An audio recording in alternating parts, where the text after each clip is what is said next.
Chapter 61 Northland Plateau. The reason why Tang Ping suddenly became reckless and acted recklessly must be because of Zhou Feng's permission. What happened? Could it be related to the big commotion one night before? Chen Fa has stood up. Either the patient's situation has undergone uncontrollable changes, driving him to take you over even if he has to go against Zhou Feng's will and take risks, or the patient's changes have affected Zhou Feng, and he has decided something, acquiescing to his behavior today. Yes, Xu Fu is the newest outsider in the entire team. Although she said to the outside world that she is her sister, not everyone believes such words. What was even more coincidental was that this new outsider was also sick.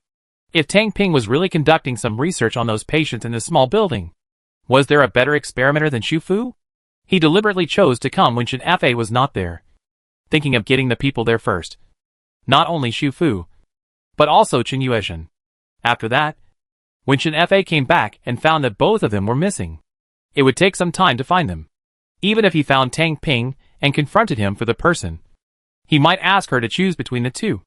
That is, to let her choose between her grandmother and Xu Fu to take home. Normally, if a normal person comes with a threatening momentum, taking one away is equivalent to recovering half of the loss. The other party thinks that she is likely to choose to temporarily keep quiet in order to protect her relatives. Using one person to threaten another is a very despicable method. If Zhou Feng privately acquiesced to this, it would not end so easily. After all, she is the vice captain of the team, and there are some teammates who have a good relationship with her. If she angers her, it is equivalent to disregarding the integrity and safety of the entire team. Zhou Feng is not a stupid person. If things are not bad enough, he would not have acquiesced. If the patient's situation is really bad enough, then this team and the entire homestay area will no longer be safe. Xu Fu also thought of this.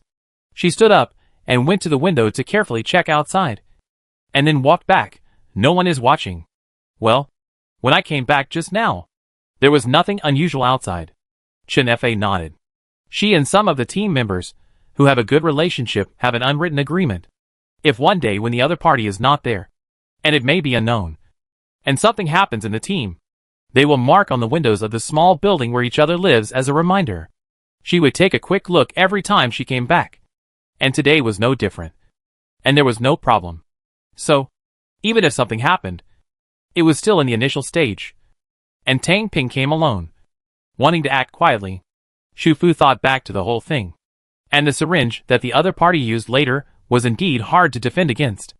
If she hadn't had an external plug-in, even if she had learned fighting and self-defense techniques, she might have been hit. Looking at his perverted look just now, he certainly didn't expect that he would be defeated by a new young girl. Because of this, he would not make various arrangements and keep backups outside. After all, he did not think he would fail. Chen Fa lowered his head and pondered for a moment, then said, "He has no friends, is very strange, and does not interact with others. In addition, today is not the day to deliver medicine. Before tomorrow, no one should find out that he is missing. But starting tomorrow morning, he will go to various places to deliver medicine. And he will also go to Zhou Feng's place. Zhou Feng is very worried about his girlfriend. If Tang Ping does not show up on time, he will definitely send someone to look for him." Xu Fu did not interrupt and waited for Chen Fa's next words. "I thought, every time I pretended to give my grandma medicine, I could deal with him, and I could delay it for a while, but I didn't expect." When Chen Fa looked up at his friend again, there was only calmness and determination in his eyes. "Let's pack up and leave here before tomorrow morning." As a person who can perform a ghost wall in a minute, Xu Fu was inexplicably nervous. Where to go?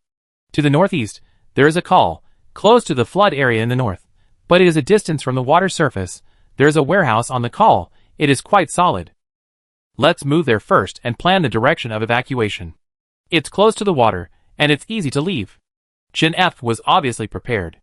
This preparation had nothing to do with whether Xu Fu appeared in Heshi town. The only difference was that Chen Yueshan, who had been ill for a long time, and Chen Yueshan, who had almost recovered. It was the appearance of Xu Fu that made Chen Fa worry-free. Whether studying or working, Chen Fa always had her own plans and rhythm. She would not do anything she was not sure of, and would never let herself fall into a desperate situation with no way out. Such a person, in fact, is very suitable to be a leader in this apocalypse. But it's a pity that he didn't meet a good team and captain this time. Okay, Then I'll go pack up now. Are we leaving now? Shu Fu didn't ask much. She just couldn't leave the waters around Hishi Town.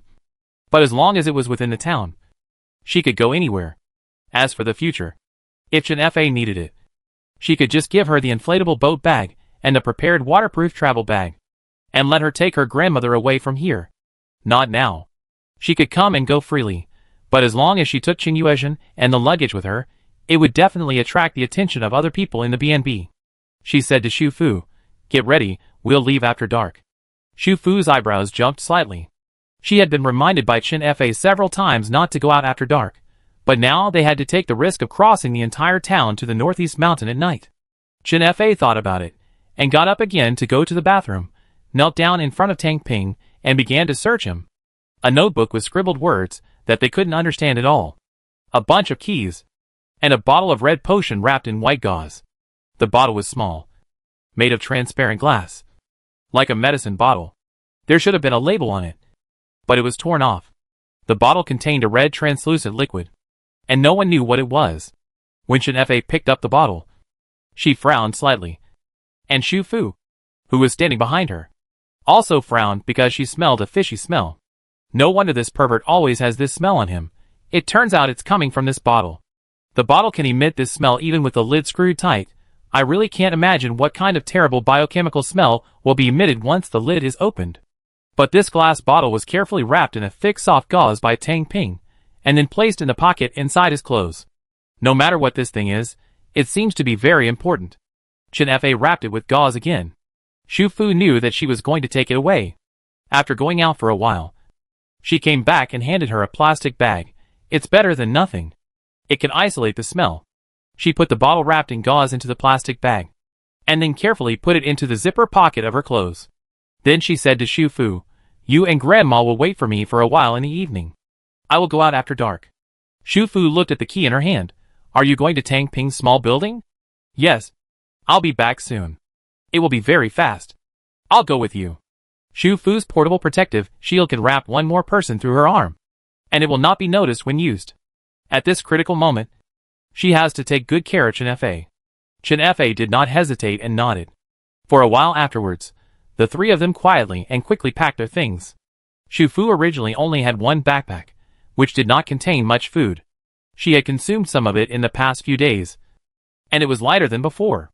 During this time, she checked the black notebook in the room, completed the task of checking in at Building 4 of Shan Shui Homestay in Hishi Town, obtained a 10% progress bar for level 4 of the raft, obtained an additional 10% progress bar bonus, and obtained a wheel lottery, one time, current progress of level 4 of the raft, 45%. Although she only got one chance to draw the lottery, she valued the bonus of the progress bar more at this stage, and the extra percentage of the progress bar this time made her very satisfied. As for this lottery, she planned to save it. Wait for more opportunities to draw again. Maybe she would have better luck. This mission was actually quite intriguing. It was hard to say whether she helped Qin Yuezhen unintentionally, or whether she integrated into this matter, and became the main reason for pushing certain things. But after the bug mission and the world-destroying tsunami mission, she already knew that not all missions were of the same tone. Today, no matter how the world develops next, no matter what kind of future it will go into, she can no longer stay out of it. Chen Fa and Qin Yuezhen packed their things without hesitation. They only took the most needed water, weapons and rain gear, and left everything else behind to reduce the burden. At this time, Shu Fu was glad that she didn't have time to bring back the waterproof travel bag that was hidden outside. Otherwise she would have to bring another bag. On the way, Tang Ping woke up once. Chen Fa took the electric baton into the bathroom and asked him various questions. She turned down the power so that he could feel pain but not faint. However, Tang Ping's mouth was tighter than expected. He even kept laughing, and his smile was still ugly, like a pervert who enjoyed pain, and like a god who knew everything and despised everything.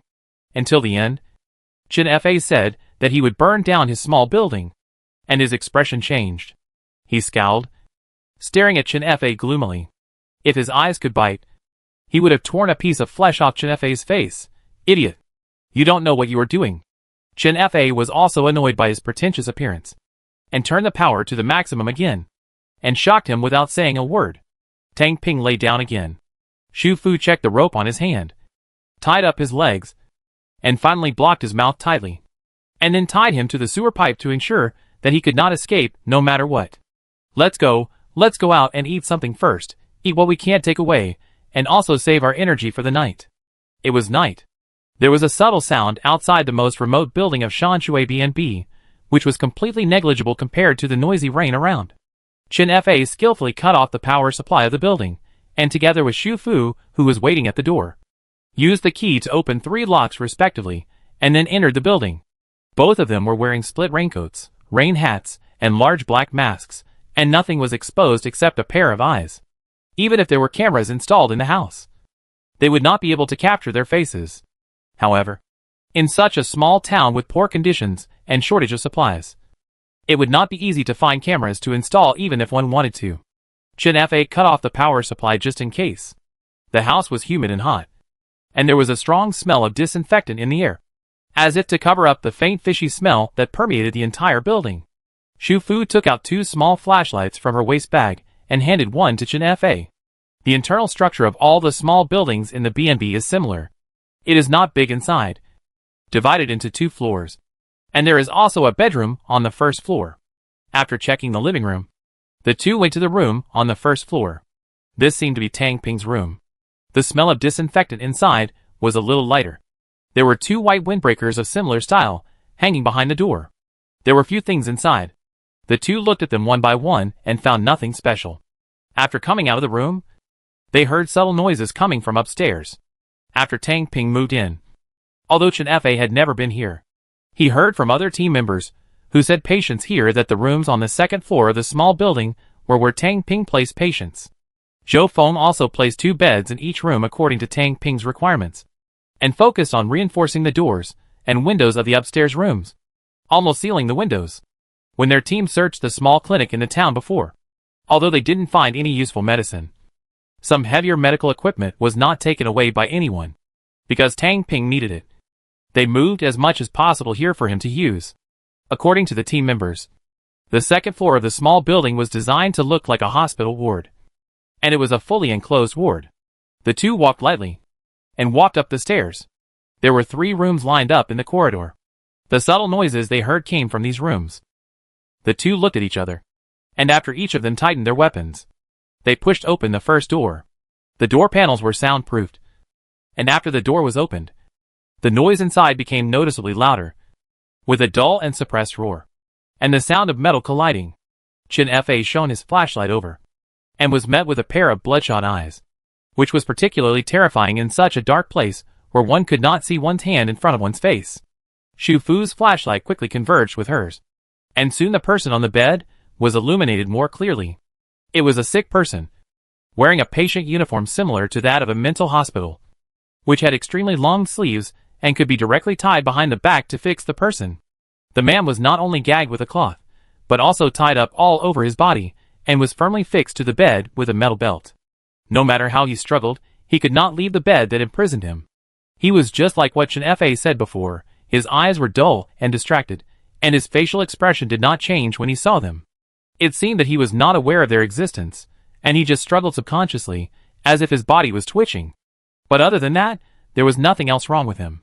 The same situation happened on the other bed next to him. There were only these 2 patients in the room. They shone the flashlight one by one. There were tables and cabinets around, and some medical equipment, but they also did not find anything wrong. They quickly checked the second and third rooms. Each room had 2 beds, and each bed had a patient tied up. Some of them closed their eyes and did not move, seemingly sleeping, while others, like the people in the first room, opened their eyes full of bloodshot and struggled unconsciously with a sluggish expression. The patient in one of the beds had originally closed his eyes and slept, but when the flashlight swept over him for the second time, he suddenly opened his eyes wide and bounced on the bed, making a particularly frightening noise. Chen Fa frowned. I don't know if the condition is serious. I remember that when we spent the night at the rest stop, the 2 sick people were very quiet all night. Xu Fu thought about it. Those who were sent here were all lone travelers without family members in the team, and those patients who still had family members around them should basically be like Chen Fa, placing the patients in the rooms of their own small buildings. Those people might not be as cruel as Tang Ping to tie people up like this. So the noises she heard in other buildings every night before were probably made by these patients. The entire second floor was checked, and nothing was found that was wrong as Chen Fa guessed. Xu Fu knew that. Chen Fa guessed that Tang Ping might use patients for experiments. After all, this was an unknown disease. For a pervert who gets excited when seeing patients, this is in line with their guess. But now, the normality here surprised them. It's a bit abnormal, Xu Fu said.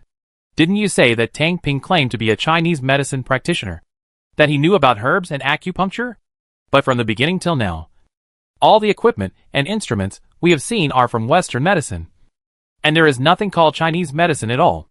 Thinking more deeply, since there were no Chinese medicine instruments, how did he prepare the soups and medicines for the patients? Chen Fa also found a problem. I have noticed the patients sit here before, and I counted the number of people. There are 8 people in total.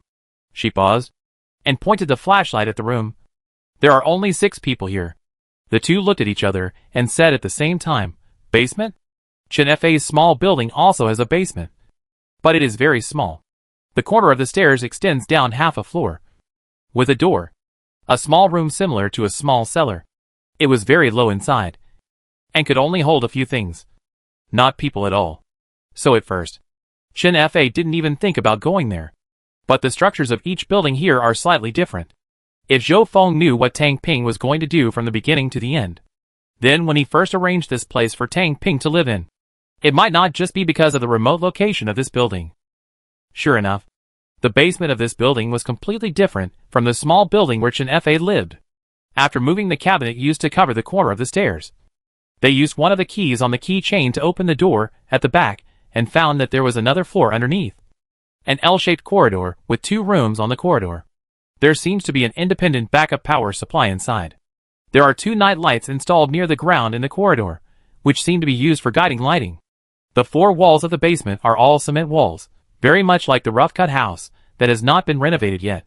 Not to mention the installation of surveillance, even the night lights use the same circuit as the extension board, which seems to have been quickly arranged in a short time, very simple and rough. In the air, the fishy smell is getting stronger and stronger. The first room in the corridor is locked, the door is very new, which is out of tune with the surrounding environment. There is a small round glass window on the door, about the size of a fist, and it is pitch black inside. The door was locked with a combination lock. The keys in their hands could not open it, so they could only move forward. The door of the second room was open. There was a table inside, on which were various surgical instruments, chemical experimental instruments, and a circle of glass cabinets around, with many bottles and jars inside. The bottles and jars were all labeled, with the serial numbers of the experimental records, and many professional terms, which they could not understand. There was also an inner room inside this room, with a white curtain in the middle. Chen Fa found the light switch on the wall, and the lights inside and outside the suite lit up one by one. They were incandescent lamps, very bright. Chen Fa walked in front. Her hand had already lifted the curtain, but she froze in an instant. She lowered the curtain, stopped Xu Fu from moving forward, and whispered, "It's the dissection table." The two took a deep breath, prepared themselves, lifted the curtain again, glanced around, and then lowered the curtain again to block the view. Inside was the dissection room. And not only that, there was a half-dissected body on the dissection table. Tang Ping was indeed doing research on the patient. But it was unknown whether this research was done after the patient died, or before he died. Because of the limited conditions, it was a mess inside, just like a murder scene. But they both saw clearly that there was only one body inside. And where was the other person? They left the autopsy room and walked along the corridor to the end. There was one last room here, and the door was also locked. There was one last unused key left on the keychain. Xu Fu tried it, and successfully opened it. There was no light inside, and it was very small, similar to a storage room, with several glass cabinets. Inside the glass cabinets, there were organs from different parts of the body soaked, which should be human organs, but they were all a bit weird, which made them feel sick. There were also labels on them, some saying medication XX, some saying injection XX. The last cabinet had no organs, but 2 white medicine boxes. Chen Fa took them out and opened them, and found that they were full of bottles of red potions, the same as the one she had found on Tang Ping before. He seemed to have some obsessive-compulsive disorder, or because these potions were particularly important to him. even though the bottles he had specially found were of different sizes and capacities. He arranged them very neatly. Chen Fa took out 3 more bottles, and put them together with the previous one. Although they had checked that there was no surveillance inside when they came in, because they had just turned on the light. She wanted to go out again to check if there was anything missing. Xu Fu said that she wanted to check the storage room again. The two of them acted separately. After Chen Fa left, Xu Fu put the white medicine box back into the glass cabinet. But when she closed her hands, she slightly lifted the lid of the medicine box and put all the glass bottles filled with red liquid into the space. She didn't know what the stuff was for, but since Tang Ping valued it so much, she might as well take it all away. Anyway, if it was useless, she could just throw it away later. She collected a medicine box, and then used the same method to collect the glass bottles in another medicine box. When she was about to go out, she heard a noise coming from the corridor outside. Xu Fu held the electric baton tightly and rushed out quickly. The incandescent light in the suite in the middle of the corridor had been turned off, and the night light at the bottom of the corridor was dim and yellow, illuminating Chen Fa, who was leaning against the wall on the other side of the corridor. She looked a little frightened, her right hand slightly raised, tightly holding her baton. But fortunately, she was the only one in the corridor. "What's wrong?" Xu Fu ran over. Chen Fa half supported himself against the wall behind him, readjusted his emotions, and then gestured behind Xu Fu. Eyes. Behind Xu Fu was the password door that they couldn't open.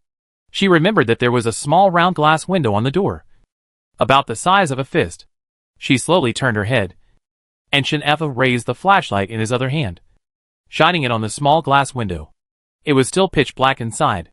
Just when Xu Fu was about to speak, suddenly, a swollen eye appeared behind the door. It was an eye that had long been deformed, like the eye of a giant that had been soaked in water until it rotted and swollen, but unlike the giant, the owner of this eye was obviously still alive. The gray-white eyeball was covered with disgusting red bloodshot, and the flesh on the eyelid drooped down, like mud. But such an eye was staring at them. Xu Fu subconsciously took 2 steps back, reached out, and grabbed Chen Fa.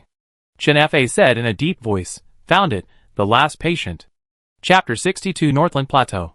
An hour later, Xu Fu and Chen Yueshan, led by Chen Fa, quietly left the small building where they lived and stepped into the heavy rain in the night. Before leaving, Xu Fu noticed that Chen Fa deliberately changed the direction of the wooden strips nailed on the window frames of the 2 windows in the living room to reinforce the glass. Chen Fa did not hide it from Xu Fu and directly told her that this was an agreement between her and a few people in the team. There was no content, no responsibility, and it was just a reminder. What happened specifically, and what to choose next, all of them had to decide for themselves. Whether to investigate, ignore or avoid. Chen Fa fulfilled her promise. But the 3 of them were still in a heavy mood at the moment. Not only because of everything they saw tonight, but also because of the situation. They had to leave the shelter from the wind and rain. For Chen Fa, a sense of security has always been a luxury since the extreme natural disasters began. Everything she saw in Tang Ping's small building made her feel nauseous, but also made her angry at the same time. The world is already so difficult, but those who struggle in troubled times not only have to deal with various natural disasters, but also have to guard against man-made disasters like Tang Ping. As long as she thought about Tang Ping also thinking about getting her grandmother into that small building and doing various experiments on her, her inner anger could not be stopped. She and Xu Fu went back to the small building where she lived. The 2 of them braved the rain and took Tang Ping back to the basement of his small building and locked him in the dissection room. Chen Fa mainly wanted to force him to tell her what was behind the password door, what was going on with that scary giant-like eye, what did he do to these patients, causing a normal human to become like this, or would all patients eventually become like that? But Tang Ping still just smiled, that kind of condescending smile, asking Chen Fa if she begged him. If she knelt down and begged him, he might consider telling her. Before that, he would not say a word, including the password of the electronic lock. He seemed to think that Chen Fa would compromise for her grandmother. After all, her grandmother was also sick, and she urgently needed more information. But Chen Fa just looked at him coldly and said, "Since you don't want to say it, then don't say it forever." Chen Fa stuffed the cloth and tape that sealed his mouth back, tied the ropes on his hands and feet, fixed him to the dissection table, and then covered his eyes with cloth to ensure that he could not move, leave, or see. Then, He took the hammer next to him, and smashed all 10 of his fingers. And then smashed the kneecap of one of his legs. Tang Ping's screams were blocked by the cloth and tape in his throat.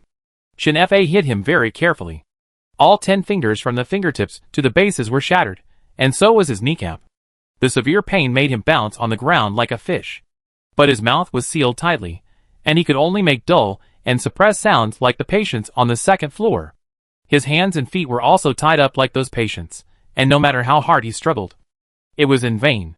He couldn't see Chen Fa's movements, and couldn't guess where she would break him next. The difference between being visible and invisible was too great. The darkness would infinitely magnify a person's fear. After doing all this, Chen Fa knocked him out again, then turned off the lights inside, walked out of the dissection room again, and locked the door outside. In this way, even if Zhou Feng found out the next day that he did not deliver the medicine, and sent someone to look for him, it would take some time for someone to find the basement of this small building and find a way to break the door. Once he was found, his experiments and dissections could no longer be hidden, no matter how many people knew about this in the end. And whether Zhou Feng knew everything, she had to try. Every team member had the right to know. In short, the more people who know about this matter, the more chaotic the situation in the team will be. And the more chaotic the situation is now, the better it is for her. Do you think I am cruel? When leaving, Chen Fa asked Xu Fu, who had been waiting by the side. I thought you would just kill him directly. Xu Fu's expression was indifferent. Chen Fa shook his head, but his expression was a little relaxed. I don't want to dirty my hands. And that would be too easy for him. For such a person, death is too easy. Let him live. But take away the thing he is most proud of, which will make him the most painful. She crushed his 10 fingers and kneecaps. With the current medical conditions, he will never be able to do experiments with his hands in the future. And it is even more impossible to use a knife to do experiments on others. This is a fatal blow to him. Aren't you afraid that if you don't root out the problem, what if he finds you later and leaves you as a scourge? That would require him to find me and subdue me first. If that day really comes, I will admit defeat because I am not as skilled as him. Now is a chaotic world. No matter how much Chen Fa wants to live, or how much she wants her grandmother to live, when fate comes, she can't avoid it no matter how much she wants to avoid it. On the contrary, if fate favors her, even if she is about to face a desperate situation, she can survive. Chen F was very familiar with the street layout of the entire town. And she also knew where the lights were on each street and the darkest areas. The 3 of them were all wrapped in dark 2-piece raincoats, wearing large black masks distributed by Xu Fu, carrying backpacks that could be carried on their backs, and carrying those that could not be carried in their hands, with their heads down, walking silently and quickly. Before leaving, Xu Fu was told by Chen Fa that during this night trip, no matter what sound she heard on the way, she should not stop or look back, but just continue to follow her forward. Why? You don't want to know, or rather, I can't answer you. Xu Fu hadn't been so nervous when she followed her to investigate Tang Ping's small building before, but now, after hearing Chen Fa's words, she became inexplicably nervous. The streets of the town were empty at night. All the doors and windows of the houses were closed. There was no moon in the sky. Dark clouds covered the entire night sky. It was pitch black everywhere. There was only the sound of heavy rain and their deliberately light footsteps in their ears. The road in the town was relatively flat. They walked for more than 20 minutes after leaving the gate of the B&B, and it was smooth all the time. Of course, it is also possible that Chen Fa knows this place well enough, and she took them on relatively flat roads. After turning another fork in the road, Chen Fa, who was walking in front, quickly made a gesture to the 2 people behind. This was the gesture they agreed on before they set out. She would remind them when they were halfway through the journey, so that they would have a better idea, at least knowing how far they had walked and how much road was left before they could leave the town. This is the northern part of the town. There are few residents in the town now, and most of them are concentrated in the middle of the town. Most of the houses here are empty, and there are occasionally small fields between the houses, which have been abandoned for a long time now. The rain has turned them into ponds of various sizes. Behind the fork they turned was a long path. Because it was not a main road, there was only a dim street lamp at the entrance of this street. Chen Fa led the 2 of them along the corner and carefully bypassed the area covered by the street lamp, still walking quickly along the shadow area. But this time, not long after the 3 of them walked, Xu Fu heard a strange sound. The sound was very subtle, mixed with the sound of heavy rain. If you don't listen carefully, you can't find it at all. But at this moment, the three people walking at night were concentrating and alert to their surroundings. How could they not hear it? Almost at the same time, the three of them slowed down their steps. Pa, pa, pa, pa. In the dark night rain. It was as if there was one more person's footsteps. Chen Fa clenched the baton in her hand. She repeatedly warned Xu Fu not to go out after dark. And before leaving, she also told the two of them not to stay if they heard any noise. But in fact, she didn't believe that they would really hear any movement. When she first came to this town, she also went out quietly at night to arrange a retreat for herself and her grandmother. At that time, she had walked alone twice at night, and nothing happened from beginning to end. Nor did she hear any strange noises. The town was not safe at night, and people should not go out after dark. People walking at night would hear strange noises.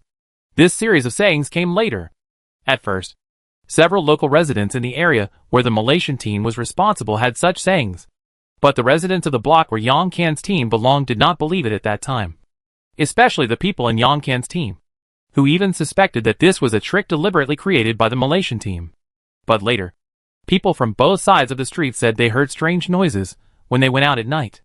The noise was strange, like the sound of someone walking around them. But when the person stopped and turned back to listen carefully, the subtle strange noise disappeared. When the person started walking again, the sound reappeared a moment later. Strange and creepy. As if a ghost was following them. The public facilities in the town were not good. Only a few streets had cameras installed earlier, but most of them were damaged in several hailstorms. And the street lights were the same. After that, because of the power outage, no one cared about the street lights. The street lights that can be used now were repaired and reinforced by Chen Fa and his team after they came to this town. But it is easy to find light bulbs. But it is not so easy to find cameras. So there is no such thing as finding the truth by replaying surveillance. Some people in Malaysia do not believe in evil. And some people specially formed a team to patrol the streets with flashlights at night. But that night, the patrolmen found nothing. During that period, not only did people in Yang Kan's team start to fall ill frequently, but also in the town. Many people spread it privately, saying that it was possessed by ghosts. However, this story was only circulated among the older indigenous residents in the town, and no one else believed it. Until one night, someone went out at night and never came back. The missing person was from Malaysia. The other side began to claim that it was the work of Yang Kan's team. There was a slight conflict between the two sides, but because both sides had already started exchanging materials at that time, the conflict did not get bigger. As a result, the next night, someone from Yang Kan's team also went out at night and never came back. Two people disappeared before and after. If someone really hid from the night attack, at least people nearby should have heard some noise. Right? There should be cries for help, fighting sounds, etc. But these two people disappeared quietly. After that, in order to prevent anyone from getting into trouble again, the town began to impose a curfew. Chen Fa didn't believe in the ghost story from the bottom of her heart. But she wasn't an impulsive person. When everyone was under curfew at night, she had to rush out to find the truth. So she, like everyone else in the town, temporarily followed this rule.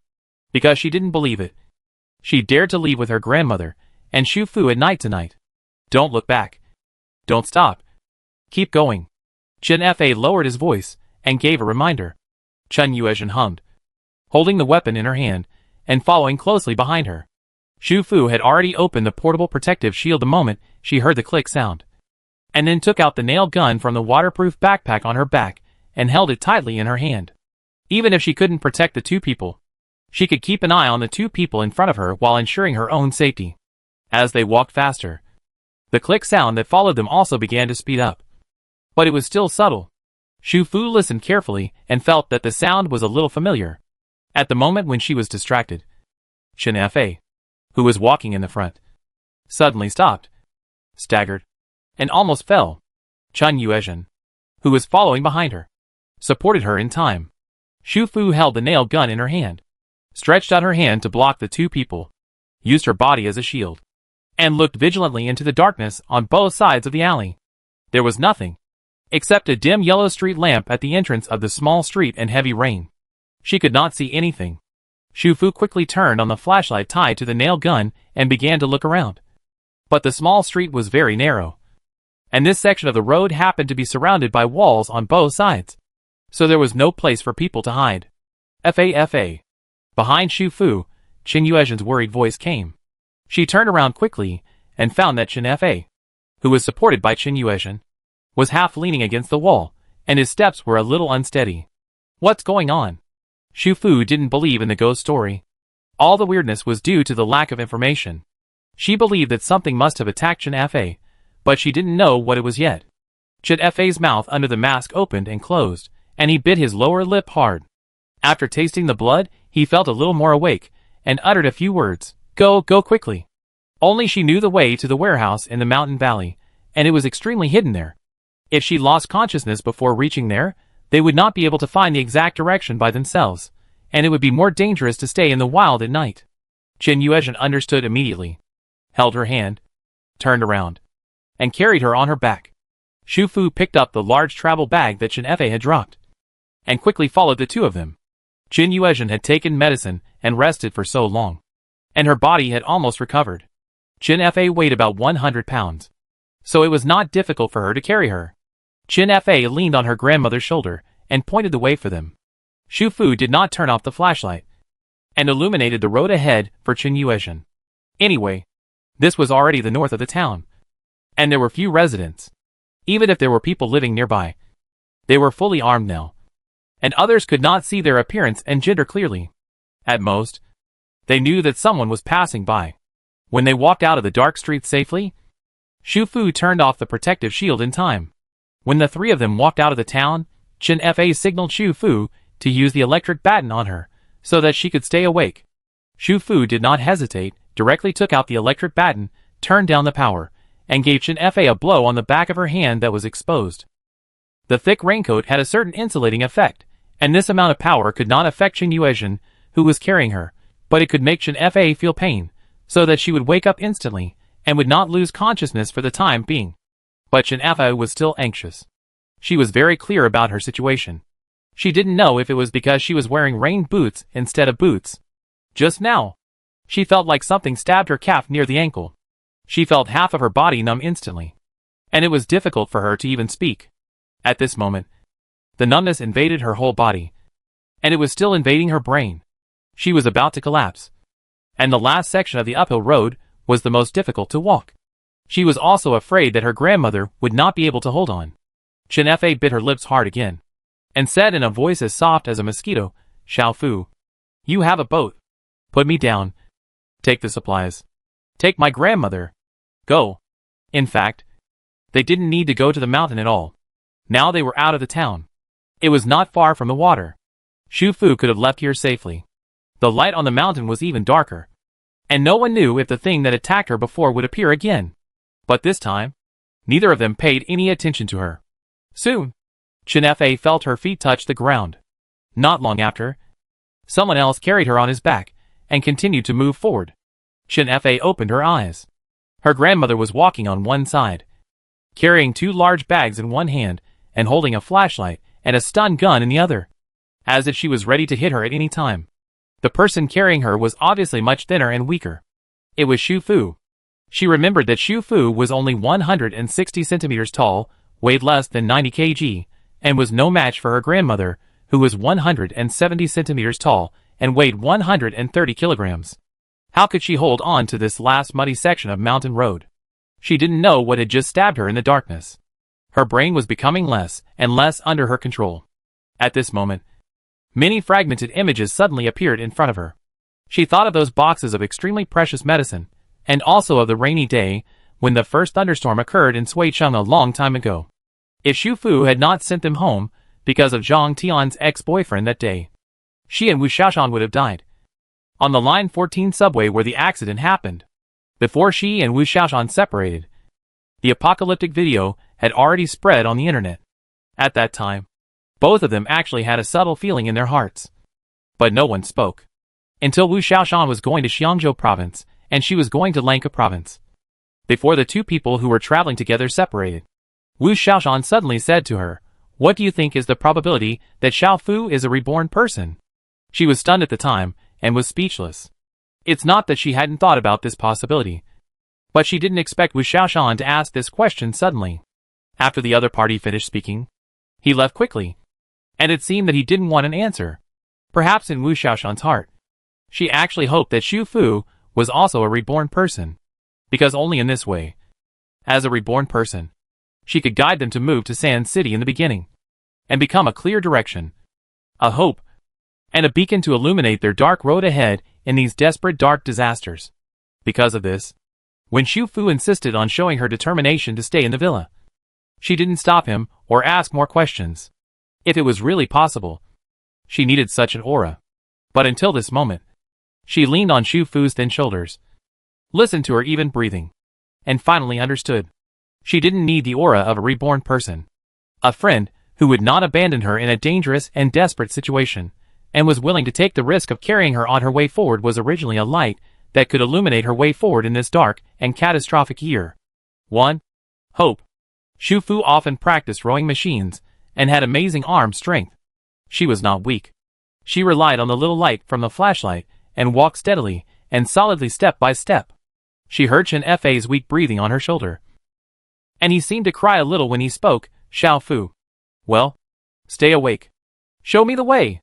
Xu Fu adjusted her breathing and gait, and was ready for a long battle. Well? Chen Fei responded, and again signaled her grandmother to help her. Qin Yuezhen was also not soft-hearted, turning down the power, and shocking the back of her hand.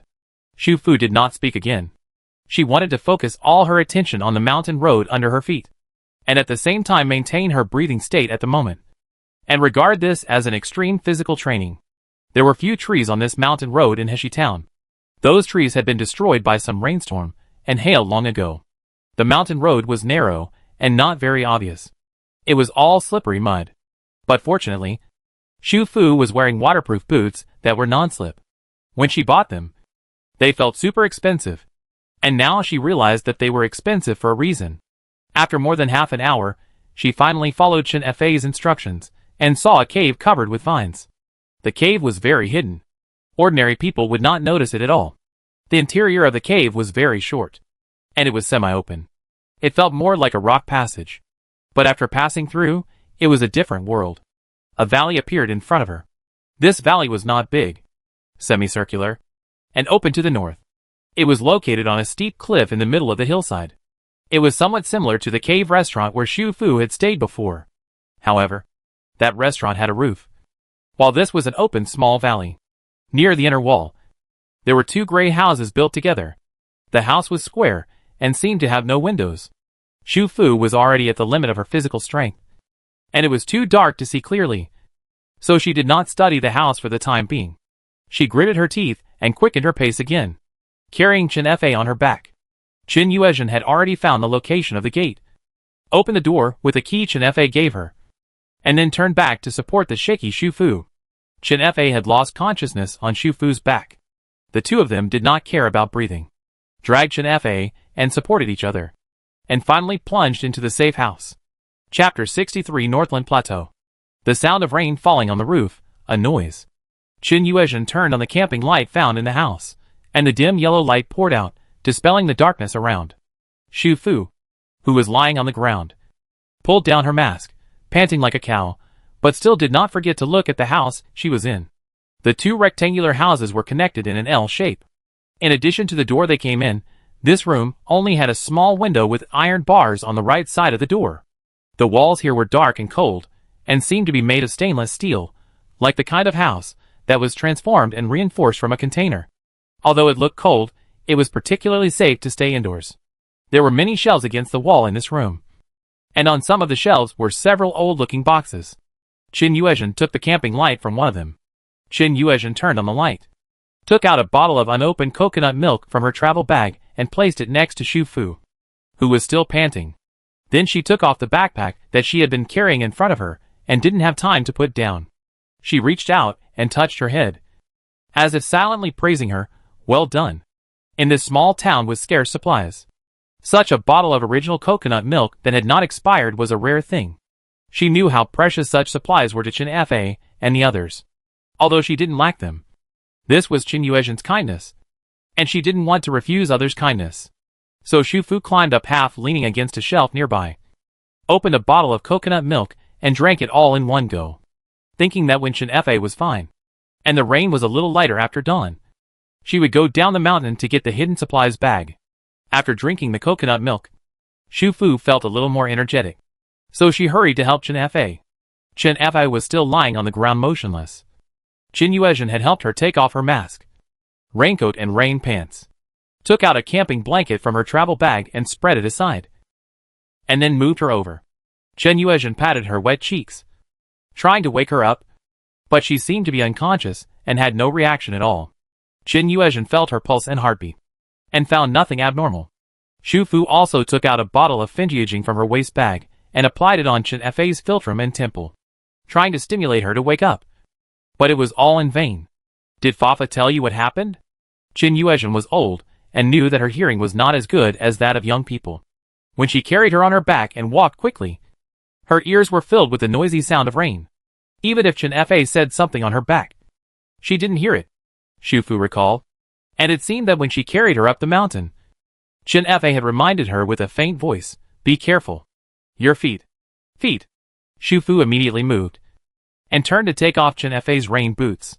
Qin Yuezhen also took the camping light, and moved closer to Shu Fu to help her light up. Chen Fa's rain boots were different from hers and Qin Yuezhen's shoes. Shu Fu always wore waterproof boots, which were as high as the middle of her calves. Qin Yuezhen also wore rain boots, but they were higher, almost reaching the knees. Among the three people, only Chen Fa was wearing shoes. Although they were sturdy waterproof rubber shoes, they only reached her ankles. She was not wearing socks. Qin Yuezhen had taken off her rain pants. She was wearing waterproof and sweat-wicking yoga pants underneath. After Shu Fu took off her rain boots, her feet and ankles were clearly exposed. The two carefully checked, and soon found a small blood hole between Chen Fa's left ankle and calf. The wound was not big, but it was very deep. It looked like she was bitten by something. Or it would be more appropriate to say that she was stabbed. It shouldn't be a snake. Qin Yuezhen was the first to rule out the possibility of snake venom. Shu Fu looked at the wound and felt a little strange. The wound was so deep, but she didn't bleed much. She quickly took out a pair of very thin rubber gloves from her waist bag, and reached out to touch Chen Fa's wound. She found that there was slippery and transparent mucus on the wound. It seemed that it was because of this mucus that the blood didn't flow much. What is this? Is it poisonous? Shu Fu put her fingers close to the light to study. It shouldn't be. The color of her face and lips is normal, Qin Yuezhen said, and motioned Shu Fu to squeeze Chen Fa's wound. Shu Fu carefully pressed her ankle, and squeezed out some transparent mucus from her wound. This mucus seemed to have a hemostatic effect. After a while, when the mucus was squeezed out, blood slowly seeped out of the wound. The blood was bright red, and did not turn black, which meant that the wound was not poisonous. Qin Yuezhen guessed that this mucus might have a certain anesthetic effect, which led to her coma. She even thought that it was this thing that was causing trouble in the town before, causing people to disappear silently at night. The two then checked their rain boots and waterproof boots separately. Sure enough, they found the same slippery mucus in almost the same position on the outside of the boots. However, both the rain boots and waterproof boots were very hard and thick. The thing had obviously attacked them as well, but failed. But so far, everything is just speculation. They don't know what bit or what plant stung Chen Fa, whether there will be any hidden dangers. Will it be related to the patient? Shu Fu was actually more worried that Chen Fa would suffer from a strange disease because of this. It shouldn't be. Qin Yuezhen shook her head. The patient's case, 2 months ago, appeared in Luqing. Someone was attacked and disappeared at night. It happened after she came to Heshi town for a while. These are more like two different things. Of course, they must pay close attention to Chen Fa's physical condition in the future. If she really has symptoms of a cold and fever, it will be hard to say. On the contrary, if her physical condition has been good and she has not shown similar symptoms, then it can be confirmed that these are indeed two different things. Shu Fu nodded, and continued to squeeze the wound until all the mucus had drained out. Then she took off her gloves, took out a small medical kit from her waterproof backpack, and prepared to disinfect and bandage Chen Fa. On the side, Qin Yuezhen took the gloves that Shu Fu had dropped, carefully lowered her nose and sniffed. Shufu noticed the change in her face. What's wrong? Grandma? There's a little fishy smell. She frowned. It doesn't seem to be a plant. It's... She chose the most appropriate wording. It looks like some kind of creature. Chen Fa was unconscious all night, and only woke up slowly the next morning. There was a simple little bed in the inner room of the container warehouse, as well as simple tables, chairs and cabinets.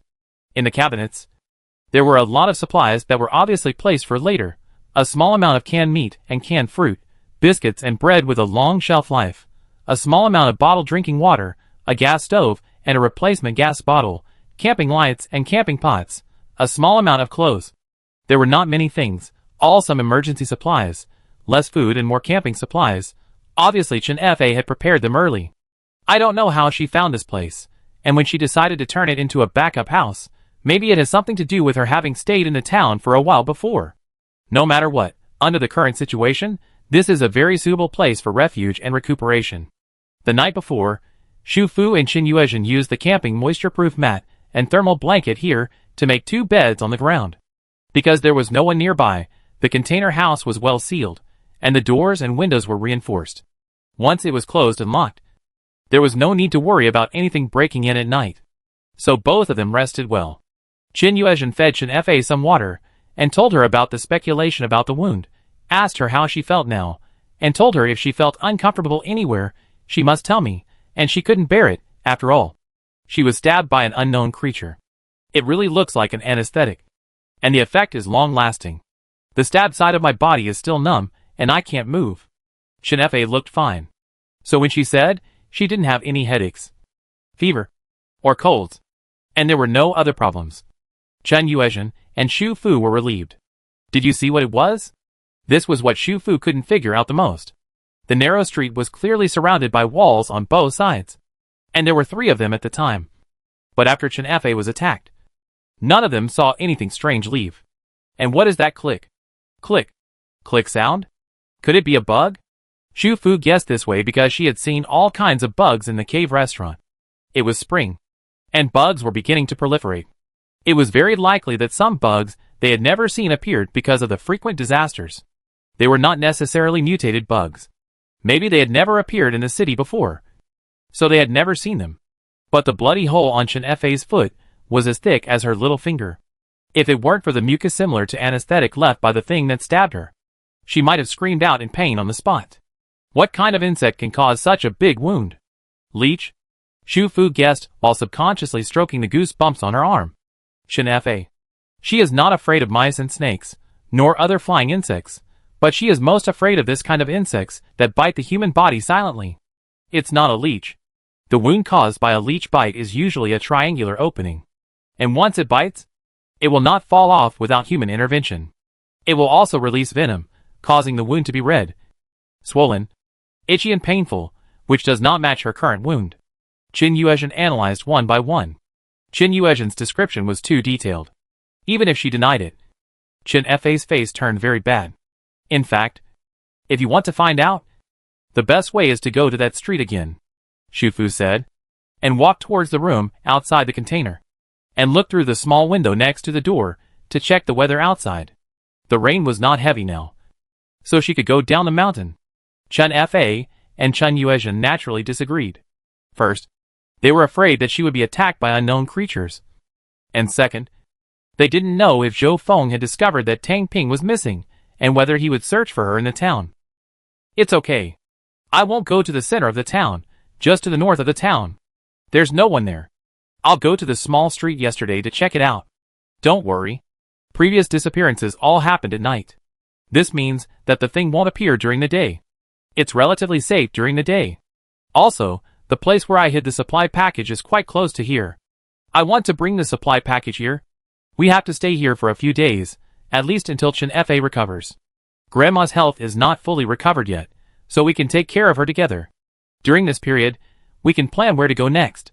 Of course, she didn't say another word.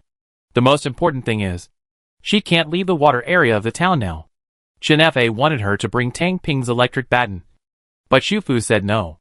I have this, Shu Fu said, and then took out the nail gun from her backpack, half squatting there to check and repair the nails skillfully. She used this method to tell them that she had the ability to protect herself. Otherwise she would never come to Heshi Town alone. The food she had put in the waterproof backpack had been consumed during this period of time. Now there were only simple clothes and medical supplies in it. And a tool kit. Because it was not heavy. So she would carry it with her. She put the nail gun back into her backpack. Put on her raincoat and rain pants. And then put the backpack in front of her. Before leaving, Chin-Fa reminded her again, "Do you still recognize the road? Be careful. Run if something happens. Or take your inflatable boat and leave here. Only the Malaysian team has a boat in the town. But they will not care about Zhou Feng's team. Once you get on the boat, Zhou Feng will not be able to catch up with you." Shu Fu nodded. Everything was ready. She put on her rain hat and mask. And quickly left the container house. When you look back at the container house during the day, you will find that it is a good place to take refuge. Because the color of the container's outer wall is similar to the color of the mountain wall behind it. Both are gray. And the valley blocks most of the strong winds. The valley is about 70 to 80 meters away from the water surface, which is a good refuge in all aspects. The valley opens to the northwest as a whole. And you can see the direction of the town from a distance when you stand on it. Shu Fu first returned to the north of the town. This is the area of Yang Kan's team. But because there is no one living nearby, and the surrounding houses have been searched for supplies, Chin-Fa told her that this place is not within the patrol range during the day. More and more people in the team were sick. So there were fewer and fewer people available. And everyone had to be used in the most critical places. After running all night, the raincoat was not very useful.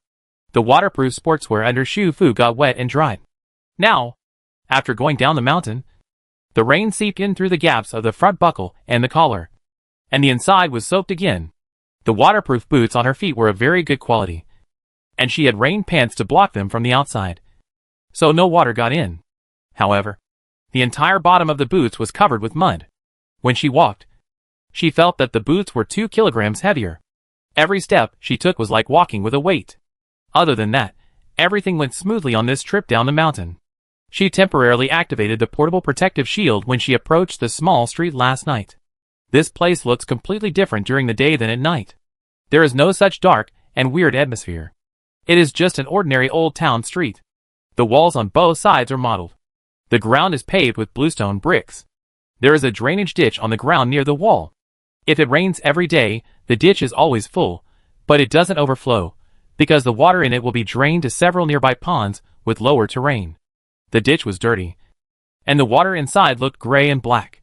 She shone a flashlight, but found nothing. Perhaps because it was daytime. The thing had hidden again. She walked around a few times but didn't find it. So she turned back and walked out of the town. She planned to find a place with trees and rocks before going up the mountain to take out the hidden waterproof travel bag. In fact, because the three of them were now taking refuge in the valley, their needs had changed. So she not only had to find a place to take out the travel bag, but also had to slightly redistribute the supplies inside. This kind of thing is not suitable to be done in public. Even if there is no camera, she still feels unsafe. It happened that she saw a small forest near the water when she just came down the mountain. The wind and rain were not strong today.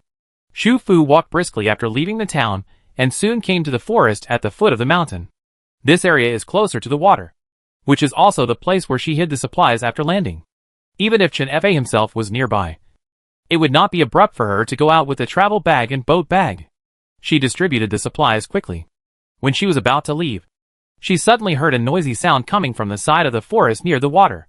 She immediately turned back with caution. This forest was not big. She vaguely saw someone running from the water side of the forest to the shore. The man screamed in fear as he ran, as if a ghost was chasing him. The noise soon became louder. More than one person was screaming. Shu Fu quickly climbed up the rock, took out the telescope and looked at the other side of the forest. She saw a boat about to dock on the water, very similar to the fishing boat she saw on her first day in Heshi Town. The boat was shaking at the moment. It was about to dock, but for some reason, it was shaking and spinning in place. It seemed that someone was fighting on it, and the boat was about to capsize. No! It wasn't a fight. It was someone on the boat waving tools wildly to hit something. That thing was gray and jumping. It would bite people and not let go. It would make people bleed in an instant. A few people jumped into the water and escaped from the boat. The water here was very shallow. It was not supposed to be a place for fishing boats to dock. They wailed and screamed in the water from time to time, as if they were bitten by something in the water, and then ran desperately towards the shore. Behind them, there were more than a dozen gray things jumping out and chasing them. These creatures were slippery and scaly, with sharp fins on their backs, and legs that could bounce on their abdomens. Their tails were long and thin, and there was a longer sharp thorn in the middle of the tail end. They had large heads, bulging eyes, and even larger mouths. At this moment, they kept opening and closing their mouths as they chased those people, revealing their sharp and slender teeth. Shu Fu subconsciously said fuck, then quickly put away the telescope, jumped off the rock, picked up her travel bag and boat bag, and ran out of the woods. She finally knew what attacked Chen Fa last night. It was a fish. It was a strange fish that grew legs and could jump onto the shore. Chapter 64, Northern Plateau. Shu Fu remembered that the street that was attacked last night had a deep drainage ditch, and there were also many large and small depressions nearby. Because of the rain, these places became small water areas on the shore. If these strange fish hide during the day and come out at night, those places are their perfect hiding places during the day. Because there are too many ponds like this in Heshi town, the same is true for ditches, and there is no one living in the northern part of the town. They jump onto the shore for some reason at night, and when they jump, their slippery bodies will make a slight click sound. After attacking people, if they find that something is wrong, they can immediately hide in the ditch and disappear. In addition, the color of their bodies can perfectly blend into the surrounding environment, so none of the three of them noticed anything unusual. What about the people who were missing before? Imagine, the two people who were traveling alone at night were paralyzed and lost consciousness after being attacked, and there was no one around to save them. So where did they go later? Shu Fu thought of a possibility at this moment, but this possibility really made her a little creepy. The people who escaped from the boat ran in the opposite direction of Shu Fu. Their destination was to escape back to the town, so they would not run to the mountains. Those strange fish seemed to hold a grudge, and I don't know if it was because these people poked their fish nests when fishing, which caused these strange fish that were originally dormant during the day to attack them like crazy and chase them closely. But the strange thing is, none of the people who were attacked showed the same state as Chen Fa last night. The strange fish chasing them seemed to be biting with their teeth, without using their tail spines to paralyze them. I don't know if it's because there are bound to be exceptions in a group. Just like now, two of the strange fish turned around and chased in the direction of Shu Fu. She heard a click sound from behind, and knew that a fish was chasing her. This feeling made her scalp tingle. She never thought that, in her lifetime, she would be chased by fish on the shore. She sped up again, and quickly ran out of the woods. When she was sure that the others on the boat could not find her, she gently dropped her travel bag and boat bag, instantly opened the portable protective shield, and then took out the nail gun from the backpack in front of her. Fish are much smaller than humans, and they can bounce, jumping around on the slippery mud.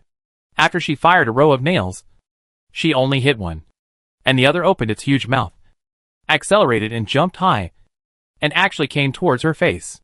Even though she was wearing a protective shield, when such a strange-looking fish bit her face, her heartbeat slowed down, and she almost subconsciously wanted to turn around and run away.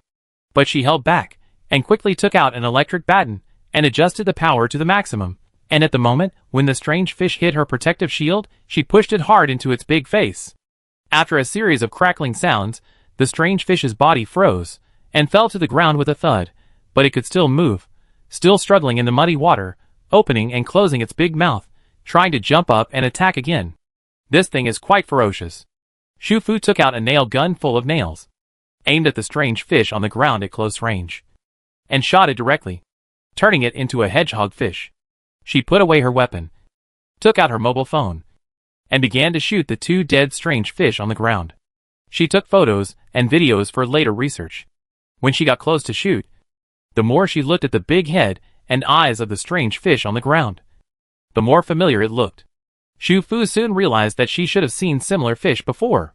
It was when she was still in the waters near the cave restaurant. There were many schools of fish passing by in the surrounding waters. She quickly scanned and saw that there was this kind of fish with a big head and a small tail among the passing fish. It was just in the water at that time, and she didn't see any legs under its abdomen. It might not have grown legs yet, or it might have been hidden when it swam. Thinking back, the first time she spent the night in the underwater bedroom, She felt something staring at her while half asleep and half awake. And she vaguely heard a snapping sound, which might be the sound of this big-eyed strange fish accidentally swinging its tail and hitting the outer wall of the underwater bedroom when it appeared nearby, when the raft is not covered with a protective cover. Although the creatures outside cannot see it and cannot get in, external forces can touch the raft and the drifting island house. It turns out that everything had signs. The mutation of aquatic organisms had already begun. When she put away her phone, she heard a big noise coming from the shore of the woods again. The last group of people who persisted on the boat also escaped. Some of them wore raincoats, and only their hands and faces were injured. Some did not wear raincoats, their clothes were bitten to tatters, their bodies were covered with blood, they cried in pain, and ran only by the instinct of survival. The strange fish chasing them must have tasted the blood, and were more stimulated at this moment, and jumped faster and faster. Some of them turned around, and came toward Xu Fu.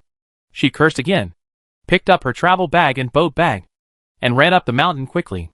This time, because the strange fish chasing her was far away, she did not stop to attack, and kept speeding up, rushing up the mountain road in one breath. There was a steep and slippery road in the middle of the mountain road.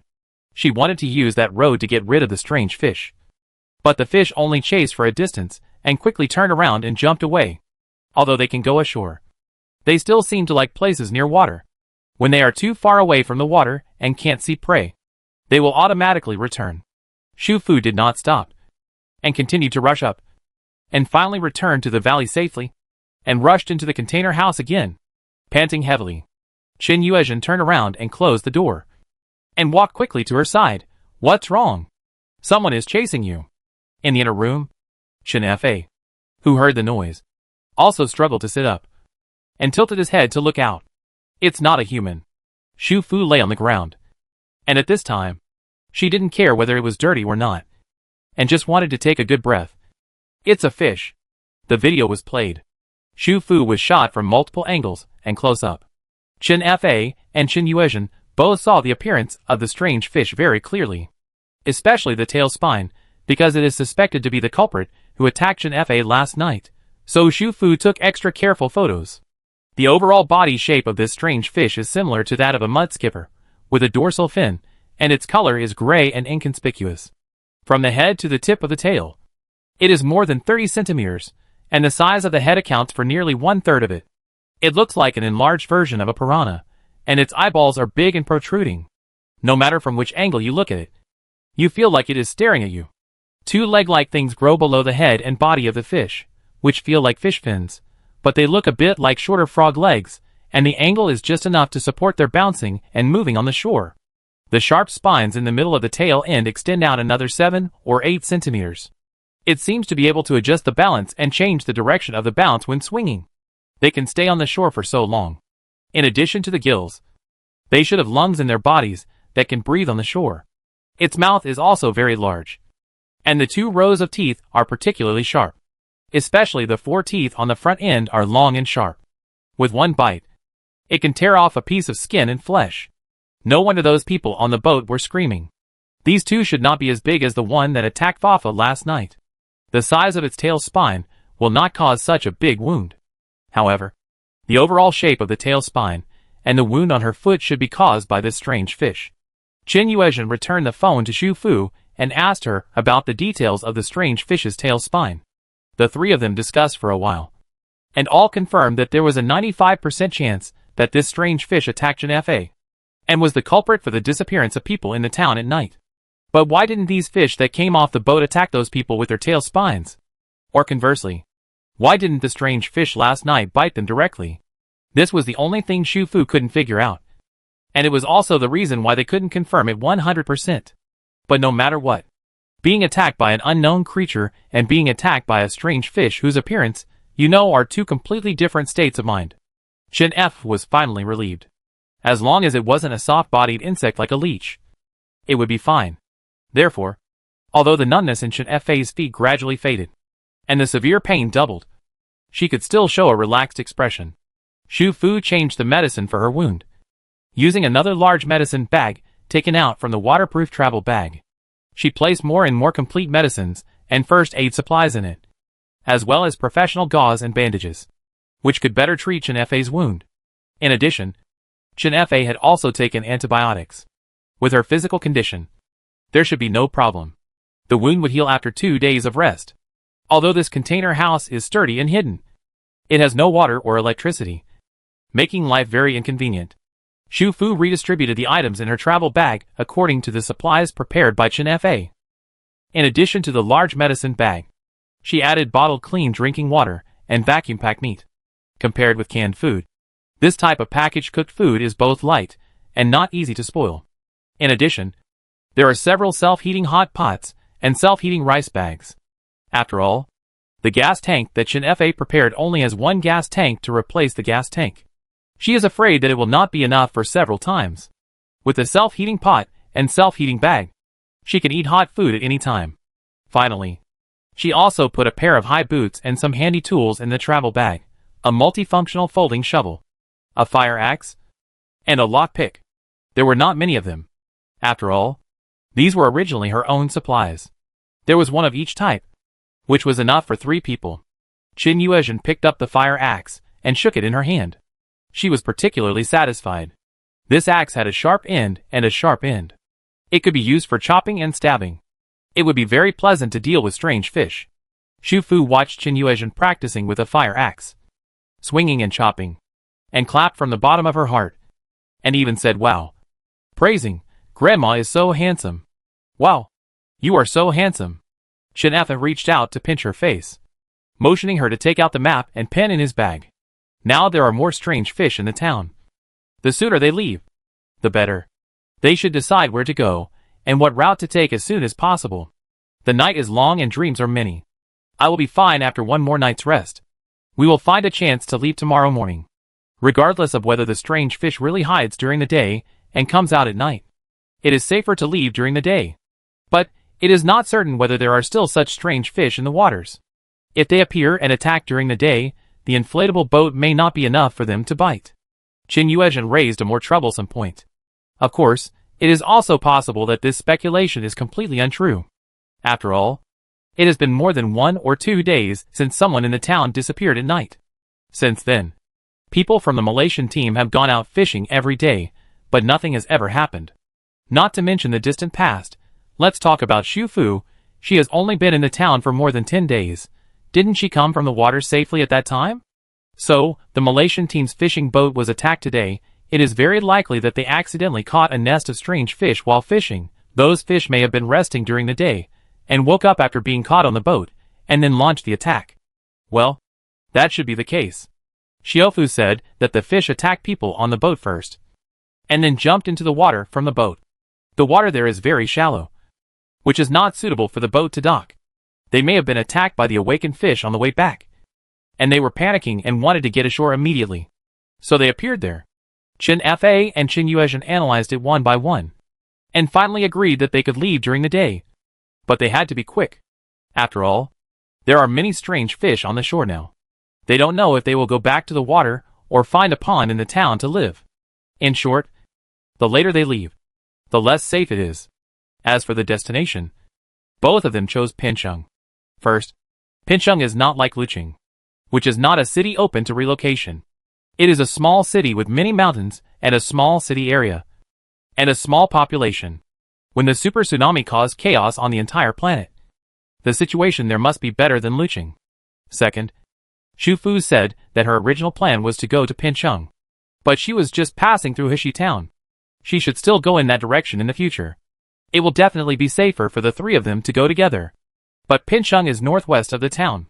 To go to Pincheng, you have to bypass Luqing, and the area east of Luqing is all mountainous, and the road is difficult to travel. Chen Fa clicked on the map. Yeah.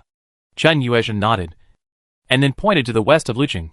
There are 2 small towns here. You can go around the west. It will be a long journey. This town is close to Qinghe River, and the water level is estimated to be almost at the doorstep now. We can go there directly from the flood area. It will take a long time to row a boat. Try to row as much as you can. If it doesn't work, go to the shore. There are villages and towns here and here. See if you can find a car and fuel. Actually, you can find a bicycle or something like that. It's also light and can pass any road. Okay, let's go this way. Chen Fa and Chen Yuezhen were obviously very experienced in planning evacuation routes. After they had a rough discussion, they found that Xu Fu next to them had not spoken a word. So they turned around to ask for her opinion. On the side, Xu Fu, who had wiped her face with a wet tissue and her hands with a disinfectant tissue, was fiddling with 2 boxes of self-heating hot pot and a portion of self-heating rice at the table. She had only eaten some bread and biscuits for breakfast. She had just come down the mountain and had a quick run when she came back. She was already hungry.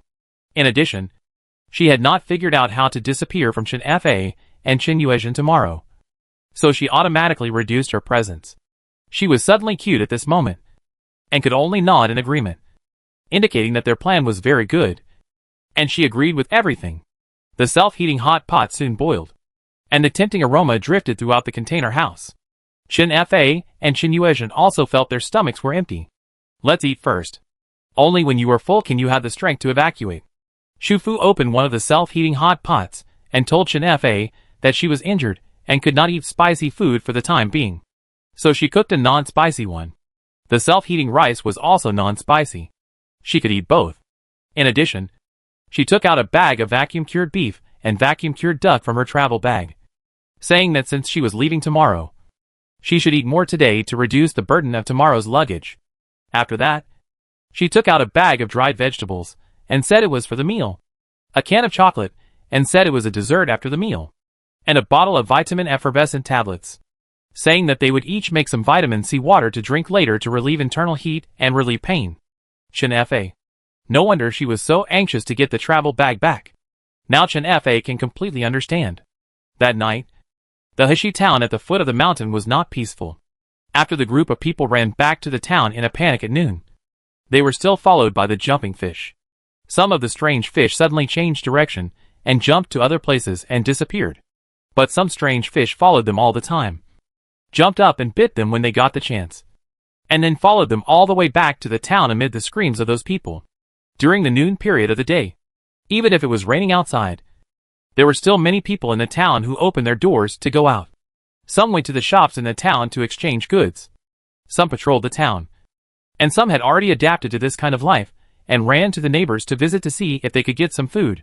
In everyone's mind, although it is not peaceful outside, and it is not suitable to travel in the town at night, the town is still very safe during the day, as long as you don't deliberately go to the deserted alleys. Even if there are people in the town who are short of food and have bad intentions, they can't do it too much. So, when these people who were originally part of the Malaysian team, and who were arrogant on weekdays suddenly ran through the town with ghosts, and wolves howling and covered in blood, the people in the houses on both sides were shocked. Some people were timid and afraid of trouble, and they immediately closed and locked the door, and then hid behind the curtains, and carefully opened them a little to look outside. Some people didn't know why, but they relied on their strong bodies, thinking that it was the Yongkan team who did it, and rushed out aggressively, intending to call people to settle accounts with the other party.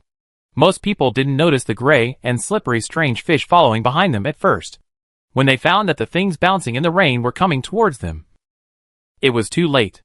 The strange fish seemed to have infinite energy. They pounced on people and bit them. Every bite was a piece of blood and flesh. In an instant, the streets of the town were full of screams. Some people were bitten directly on the face.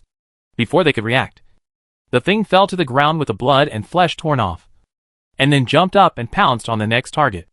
The bitten person didn't even see what the thing was, only felt a burst of pain on his face, hands and body. Blood had already flowed down the wound, and the bluestone brick road in the town was full of pools of blood as the strange fish bit, fell and jumped. These bloodstains were quickly diluted by the rain, and the air was full of blood. Quick! Kill them!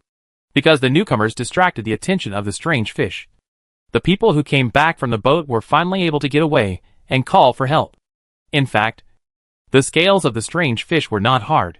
Even Xu Fu's nail gun could penetrate them. As long as they could aim, sticks and iron bars could knock the strange fish unconscious and smash them.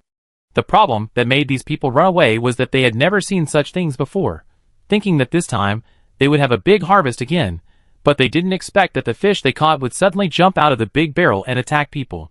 The patrolmen in the Malaysian team also rushed over. Each of them had a weapon in their hands. Some held knives, some held sticks, and some held axes, and they beat the strange fish jumping around in the rain. Some people reacted quickly and wore thick raincoats, so they were not bitten the whole time. Some people killed 2 strange fish, but a piece of flesh was bitten off their hands. They cursed in pain and shouted to the people around them to get the medical kit to disinfect the wound.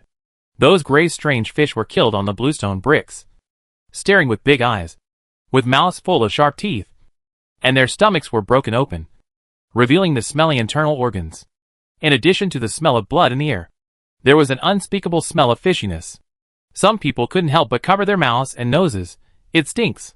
The fish's internal organs stink. Some people remembered a rumor that had been circulated among fishermen earlier, and immediately shouted, "Is this the strange fish that someone said they saw before?" It turns out there are really strange fish. Oh my god! But more people were observing the dead strange fish in fear. The teeth of this fish are very sharp, and it can go ashore, biting anyone it sees, injuring a large number of people, and its attack power is comparable to that of wild wolves.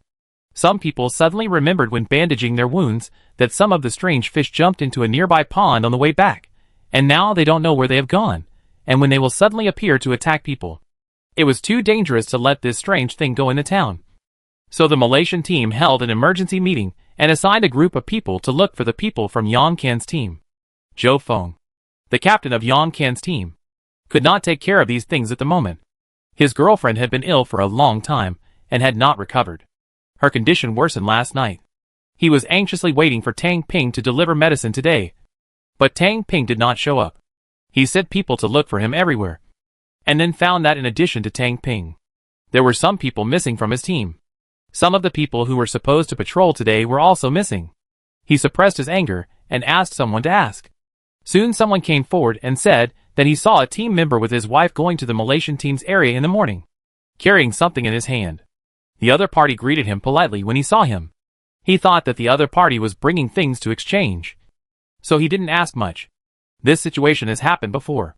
There are always some team members in the team who will take the saved rations or other supplies to the Malaysian store to exchange because of the different needs of their families.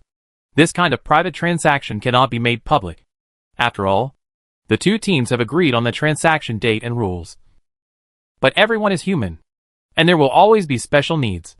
So as long as you don't make a big fuss, the people in Yang Kan's team will generally pretend not to see it. But it has been several hours since morning, and the team member who exchanged supplies and his wife have not returned yet. This is a bit strange. Afterwards, several other team members said that they also saw someone go to the block where the Malaysian team belongs. Things have become a little strange.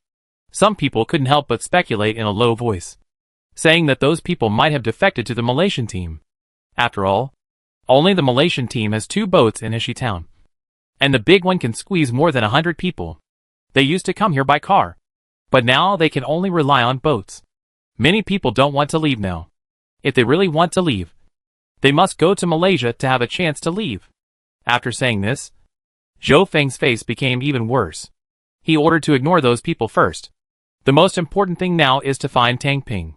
In fact, everyone was not very satisfied with this order. Tang Ping didn't have to do any heavy work. He always took the highest standard of materials when distributing them. He was arrogant and looked down on others. He was also sinister and mysterious. But the captain valued him the most. Everyone had no choice but to complain privately for a while. But they still had to find someone. At this time, there was a commotion outside.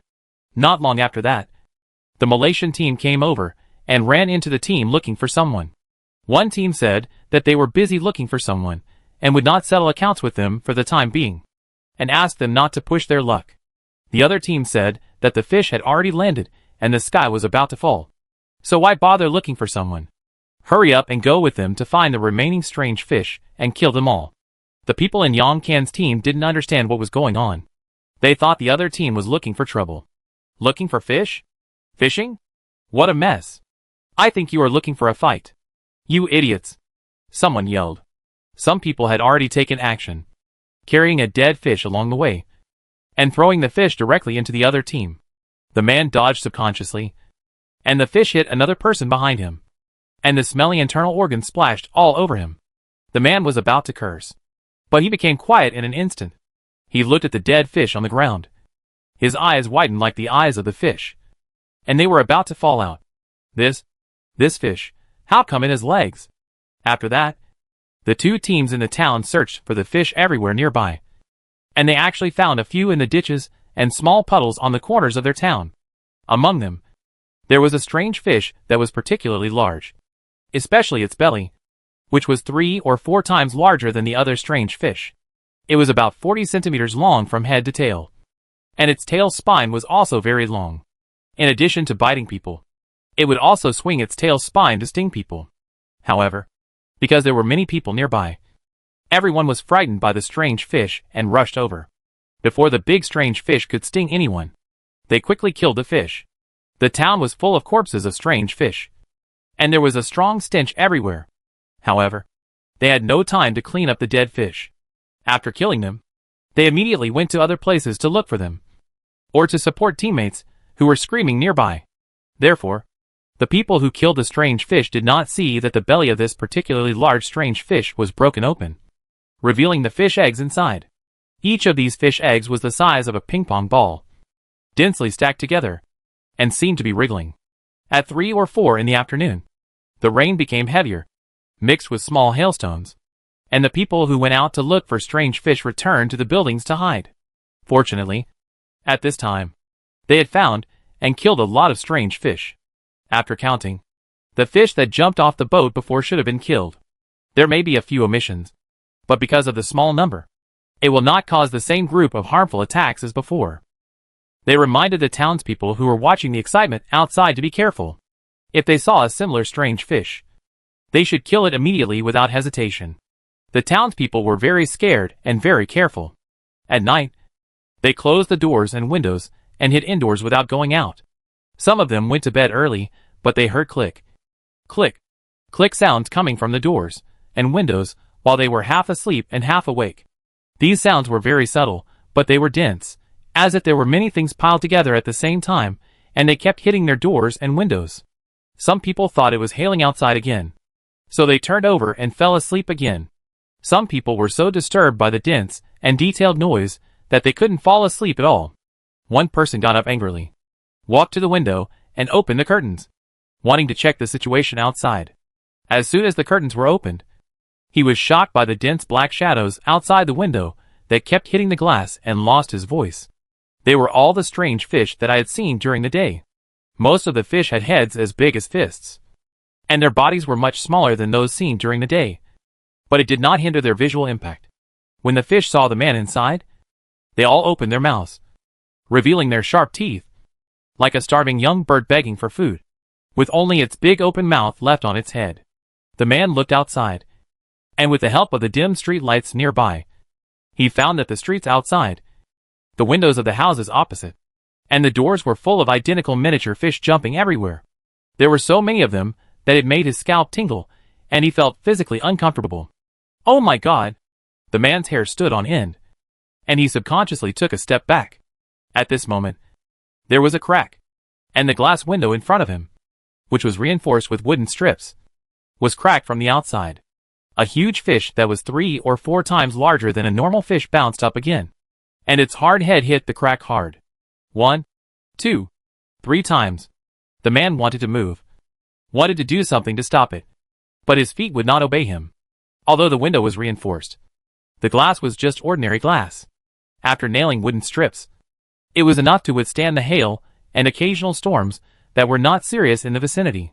But this man could never have imagined that one day, because of a fish, he would regret not learning from a few other residents in the town and sealing the entire window with wooden bars or steel plates. The huge fish jumped up again and hit the glass. There was only a crackling sound, and the glass in front of him was finally broken. The fish was too big to get in, but the other small fish could easily pass through the gaps between the wooden bars. They jumped in one after another, opening their mouths wide, and pounced on the man. Chapter 65 Northland Plateau.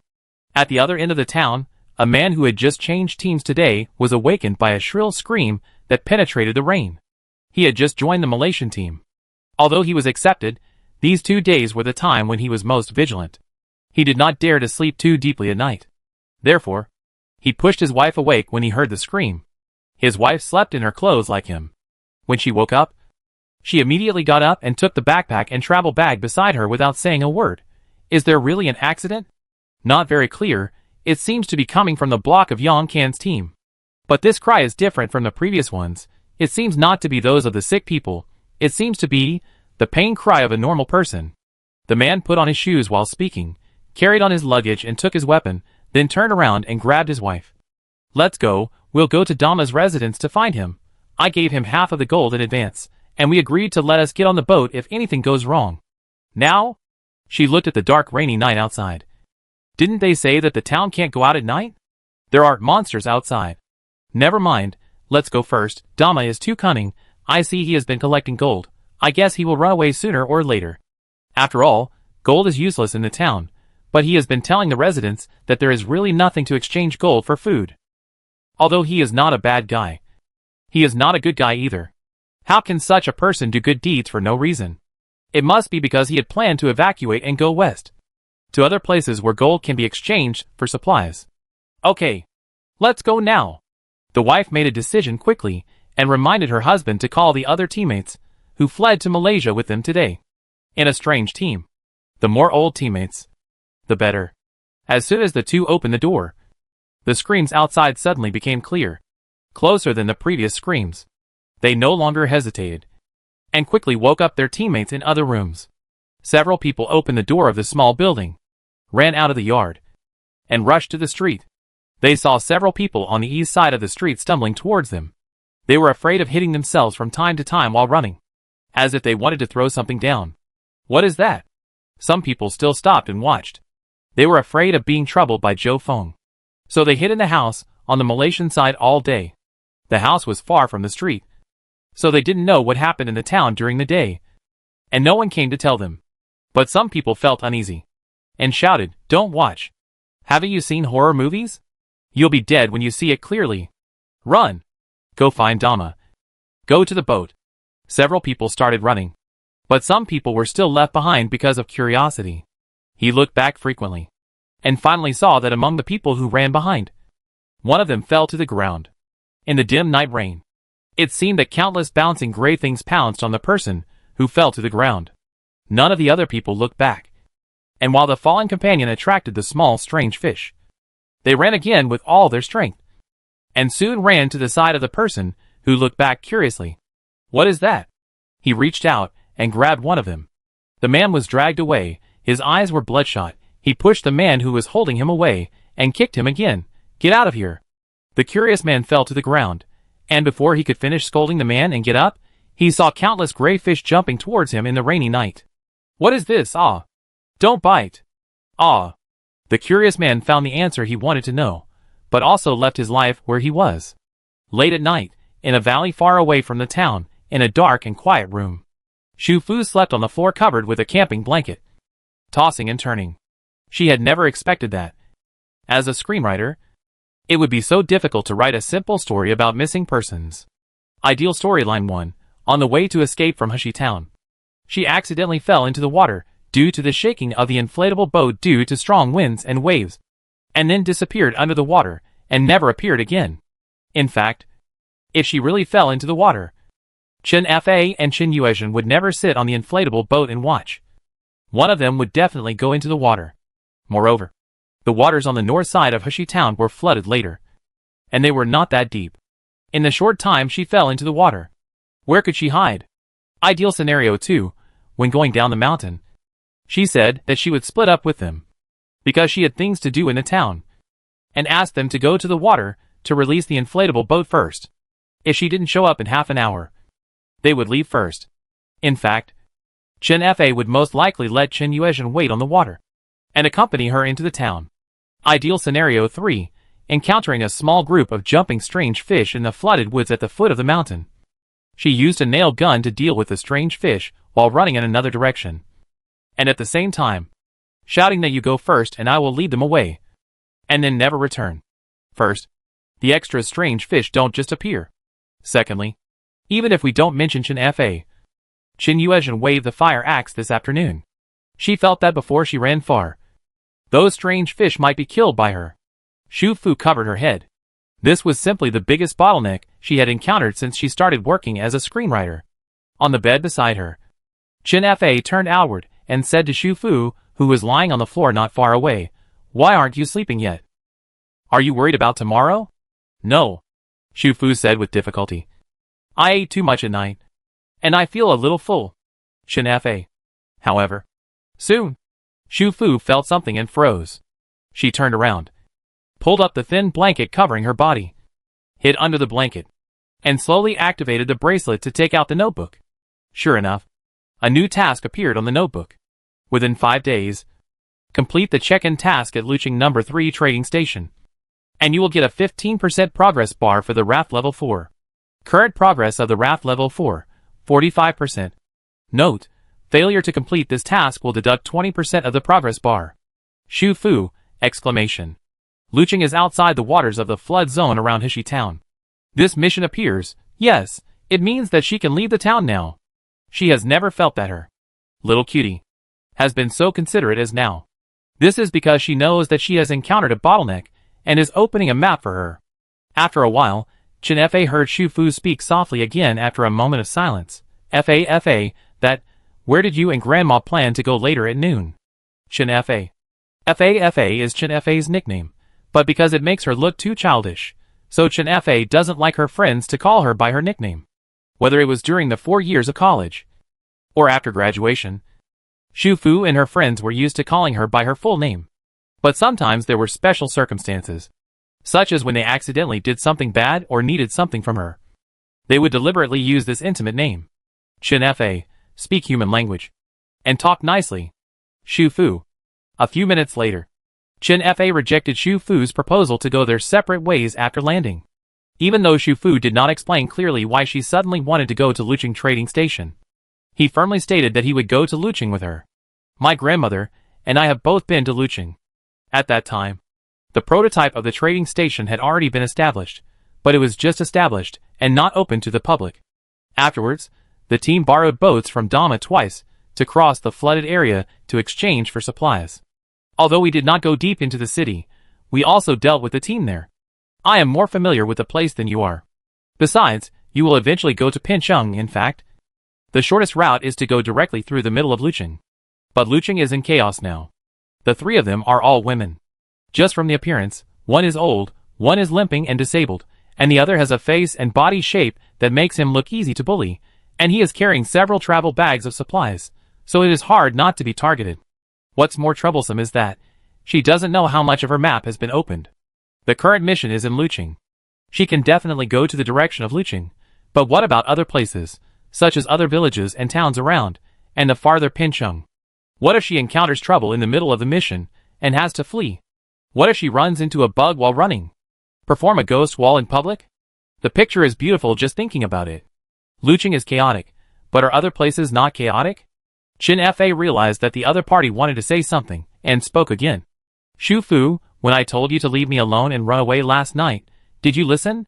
You won't leave me alone to face danger, and neither will I. Chen Fa. Don't underestimate me. Shu Fu. The other party even called Shu Fu, and Shu Fu could only temporarily respond, okay. I know, let's go together. As for what happens after arriving in Luching, we'll talk about it later, and take it one step at a time. Chun Yuezhen, who was sleeping on the floor next to him and never joined the conversation, closed her eyes and smiled softly. These 2 are good children. After she got sick, she was always worried that she would become a burden to Chen Fa. But now it's better. There is one more Shu Fu. If she really dies due to some accident in the future, she can rest assured that Shu Fu will accompany her. The next morning, the 3 of them finished breakfast and quickly sorted out the travel bags and the supplies inside. According to the upper limit of the inflatable boat's load-bearing capacity given by Shu Fu, after they counted, they found that all the supplies brought out from the small building and the container house could be taken away. Before departure, Shu Fu changed the bandage for Chen Fa again.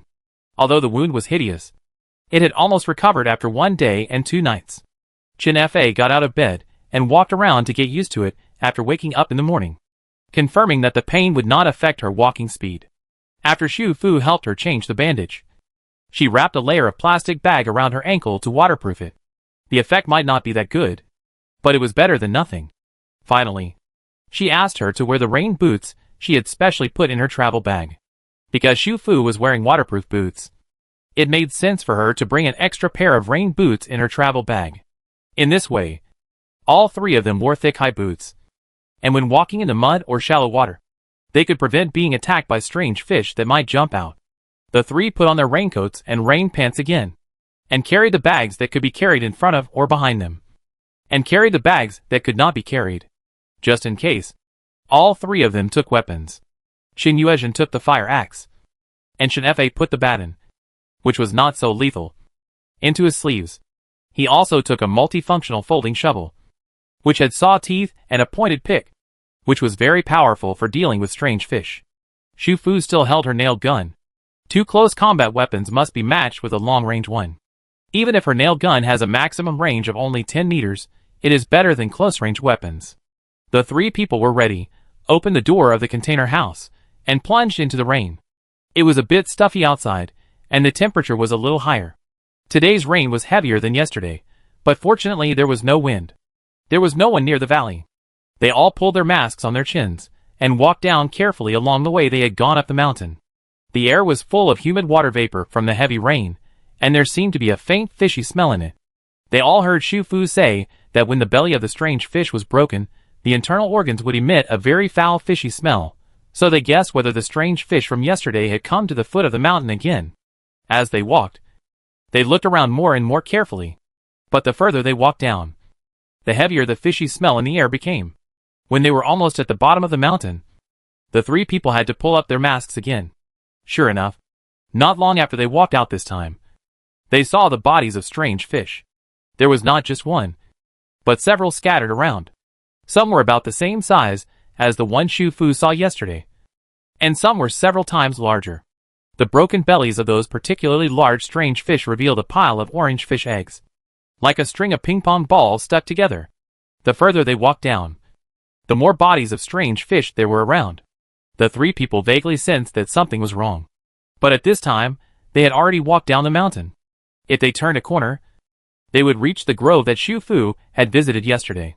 Crossing the grove would lead them to the flood zone. But soon, the three people's steps slowed down. They heard another sound mixed in the heavy rain. Pa pa pa pa pa. Slippery, bouncy and sticky. Their faces changed quickly. Not only because the sound was familiar, but also because the snapping sounds that sounded at the same time were too dense. As if there were many strange fish jumping at the same time. The three people's thoughts stopped at the moment they turned the corner of the mountain road. Their steps also stopped at the same time. Not far ahead of them was the path leading to the town. On one side of the path was a large grassland, and on the other side was a forest. They should have been green. But now, the whole green was replaced by a wriggling gray. It was a school of countless strange fish, squatting on the grass, in the mud on the path, and in the woods, densely packed. Many of them were still bouncing up and down, and every time they jumped or their tails swung, they would make a snapping sound. These strange fish were basically only a circle larger than a fist, but in their grown mouths, their teeth were already sharp. Combined with the fish eggs seen before, these should be newly born small strange fish.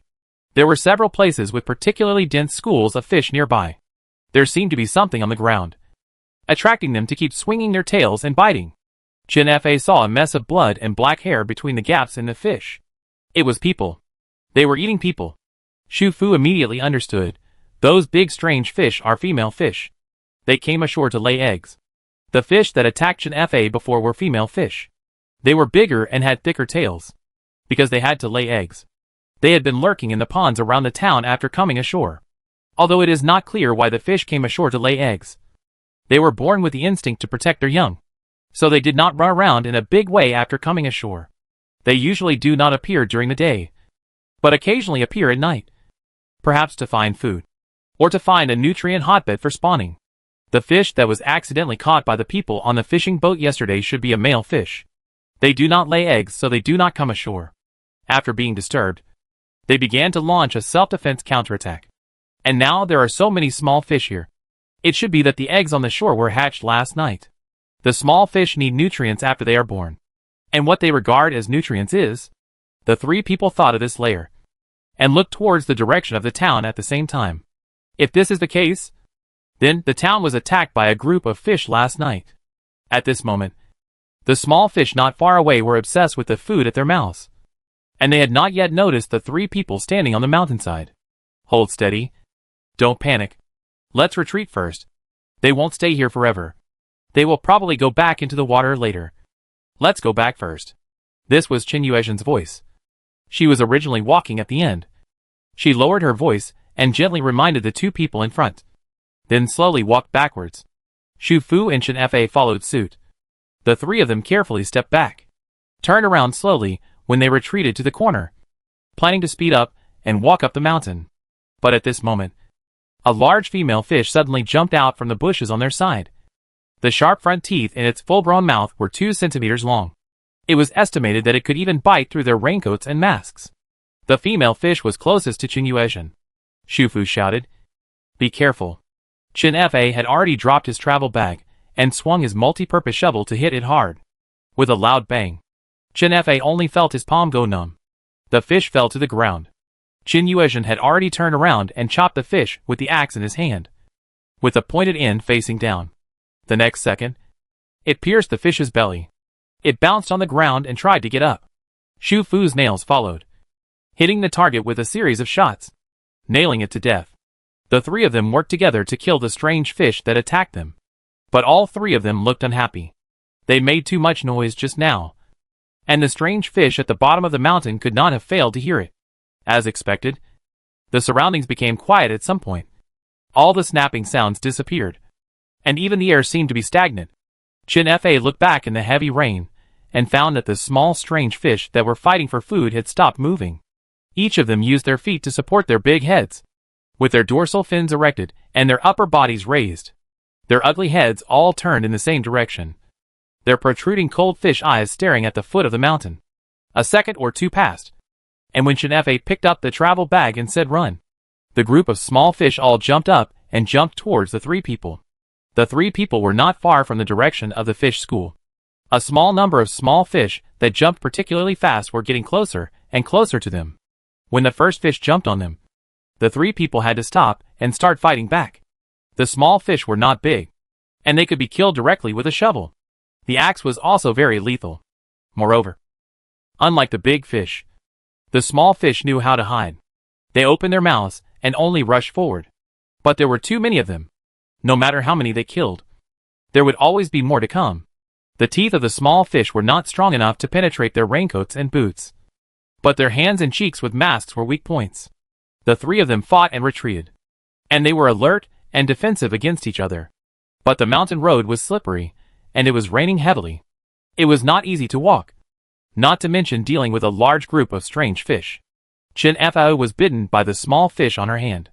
She reluctantly slapped the fish away. Xu Fu went forward to mend the stick. The nail gun in her hand had run out of nails. The time to mend the nails was too slow, so she directly changed to a lock-picking stick. Just after she finished catching the strange fish, she felt Chen Fa push her. She was pushed back 2 steps. When she turned around, she found a male strange fish biting Chen Fa's right arm, where she had just stood. The male fish was not as big as the female fish. Even if its teeth could penetrate the raincoat, it could not tear off the flesh in an instant. However, it would penetrate the clothes and make people feel pain, and it would also slow down her movements. Another strange fish jumped up. Chen Fa turned around to avoid it, but her feet slipped and she fell down, landing heavily on the mountain road. The small fishes nearby immediately abandoned their original attack on Qin Yuezhen and Xu Fu, and rushed towards the fallen Chen Fa. They seemed to know that once this tall creature fell, it would be the weakest and most suitable time for them to attack. Xu Fu rushed over in a few steps. Her protective shield was already open. She planned to cover Chen Fa to get up. But when she rushed to her, she found that the small fishes that had been jumping and rushing towards Chen Fa like crazy suddenly retreated like crazy. The air was filled with a rotten stench. Xu Fu immediately took advantage of this opportunity to pull Chen Fa up. Chen Fa also noticed the strange fish. She reached out to unbutton her raincoat and took out a plastic bag from the zipper bag inside. The plastic bag was broken. When it was taken out, it was still dripping with red smelly liquid. The glass bottles inside were all crushed by her fall just now. The broken glass pierced the plastic bag, and the liquid flowed out, and the smell instantly spread in the air. Chen Fa thought about it, and threw the plastic bag at the strange fish on the ground beside her, and threw out a few drops of red liquid. The liquid was diluted a lot by the rain, but it still exuded a strong smell. The small fish squatting nearby retreated further, but a large fish was still attacking. Chen Yuezhen killed another fish, came to Chen Fa, and gestured. Chen Fa immediately understood. She pulled the plastic bag wider and quickly threw the red liquid mixed with glass fragments on Chen Yuezhen and Xu Fu's raincoat and rain pants. The fishy smell in the air suddenly became stronger, and because the source of the fishy smell this time was on them, they couldn't hide even if they wanted to. Even with masks on, the three people were almost vomited by the smell. But obviously, the small fish didn't like the smell either. They all jumped back a distance, but they didn't retreat completely. Their instinct for food and nutrients drove them to surround the three people, and finally formed a circle. The circle would move with their footsteps. Occasionally, a big fish would jump out of the school of strange fish on the ground and pounce on them with bared teeth. The red liquid had less effect on them than on the small fish. But there were also many big fish that didn't like the smell and retreated further than the small fish. The big fish that jumped up were all killed by the three people standing back to back. "What is that red thing?" Chen Yuezhen said. "I don't know either. But it's obvious that these little fish don't like this smell. It's a pity that a lot of it was wasted because of the smashing just now. And now it's all used up," Chen Fa said, suggesting not to return to the colonel. "Now these little fish are afraid of the smell on their bodies. It's just the right opportunity to rush through the woods directly. Go to the water. Open the boat bag and leave. The rain is too heavy. The smell on the body will soon be washed away." Before Chen Yuezhen finished speaking, Xu Fu reached into the backpack in front of him, took out 3 bottles of the same red liquid and clamped them between his fingers. "I also took a few bottles that day. Enough for us to escape from this town. Let's go. Go to the water, and make up as we walk." Chen Fa. Chapter 66 Northland Plateau. At this time, no one was concerned about why Xu Fu took the red liquid. They focused their attention and just wanted to escape from this hishy town full of strange fish as soon as possible. The three of them picked up their travel bags and boat bags again, leaned against each other, and quickly moved down the mountain. They quickly turned the corner and headed straight for the grove by the water. On the way, 2 more large strange fish were not affected by the smell and attacked them, but they were both killed by the vigilant Chen Fa and Chen Yuezhen. Xu Fu was mainly responsible for replenishing the red liquid on the 3 people and their travel bags, and would also use the red liquid to clear the way when the small fish were crowded and refused to retreat. The 3 people cooperated tacitly, even if they were frequently retching due to the strong pungent stench of decay. They still held their positions and responsibilities. There was still 1/3 of the distance left in the woods, and Xu Fu suddenly stuffed the boat bag into their hands, and then took out 3 bottles of red liquid from the backpack, and stuffed them all into the pockets of Chen Fa's raincoat with the remaining 2 bottles in his hand. "What are you doing?" Chen F was very alert and grabbed her. "Don't worry, I'm not going to sacrifice. I've hidden something nearby that can help us escape from the water quickly. You and Grandma quickly go to the water, get ready and wait for me." Xu Fu patted the other's arm. "Trust me, I'll be back soon." Chen Fa let go, watching Xu Fu take out another bottle of red liquid from her backpack, and after opening it, it spilled everywhere and opened a passage from the small fish circle, and then ran to the side of the woods. Chen Fa and Chen Yuezhen consumed another bottle of red liquid, and finally arrived at the water's edge safely. Chen Yuezhen opened the boat bag according to the method Xu Fu had taught before. A small orange-red inflatable boat with a tent quickly opened on the shore.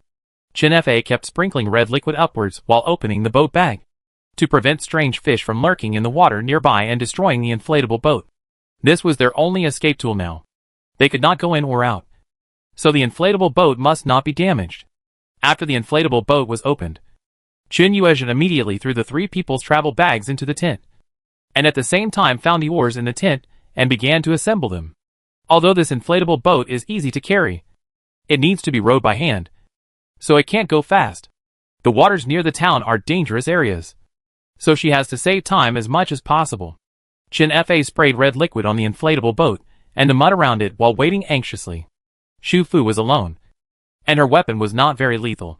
She was afraid that she would get into an accident, but fortunately, Xu Fu didn't let them wait too long. When Chen Fa sprayed the 3rd bottle of red liquid, Xu Fu came back. She was holding a long object in one hand and waving the other hand to sprinkle red liquid. She rushed through the school of small fish and came to them. "Get on the boat first!" Before she could say it a second time, Qin Yuezhan and Qin Fa had already lifted the inflatable boat with all their strength and moved it to the shallow water. Qin Yuezhan quickly boarded the inflatable boat, and then took the things in Shu Fu's hand, and then pulled her up. Qin Fa stepped on the shallow water and pushed the inflatable boat hard, letting it leave the shore, and then quickly sat in the inflatable boat. Shu Fu took out 2 bottles of red liquid from the backpack in front of him and stuffed them into Qin Fa's hands, asking her to continue spraying the waters around the inflatable boat, and then told Qin Yuezhan to use the oars as much as possible to paddle the inflatable boat outward, because the hang-up machine cannot be started in too shallow waters. Qin Fa looked at the full red glass bottle in his hand. "How much did you take?" Shu Fu had already climbed to the innermost side of the inflatable boat.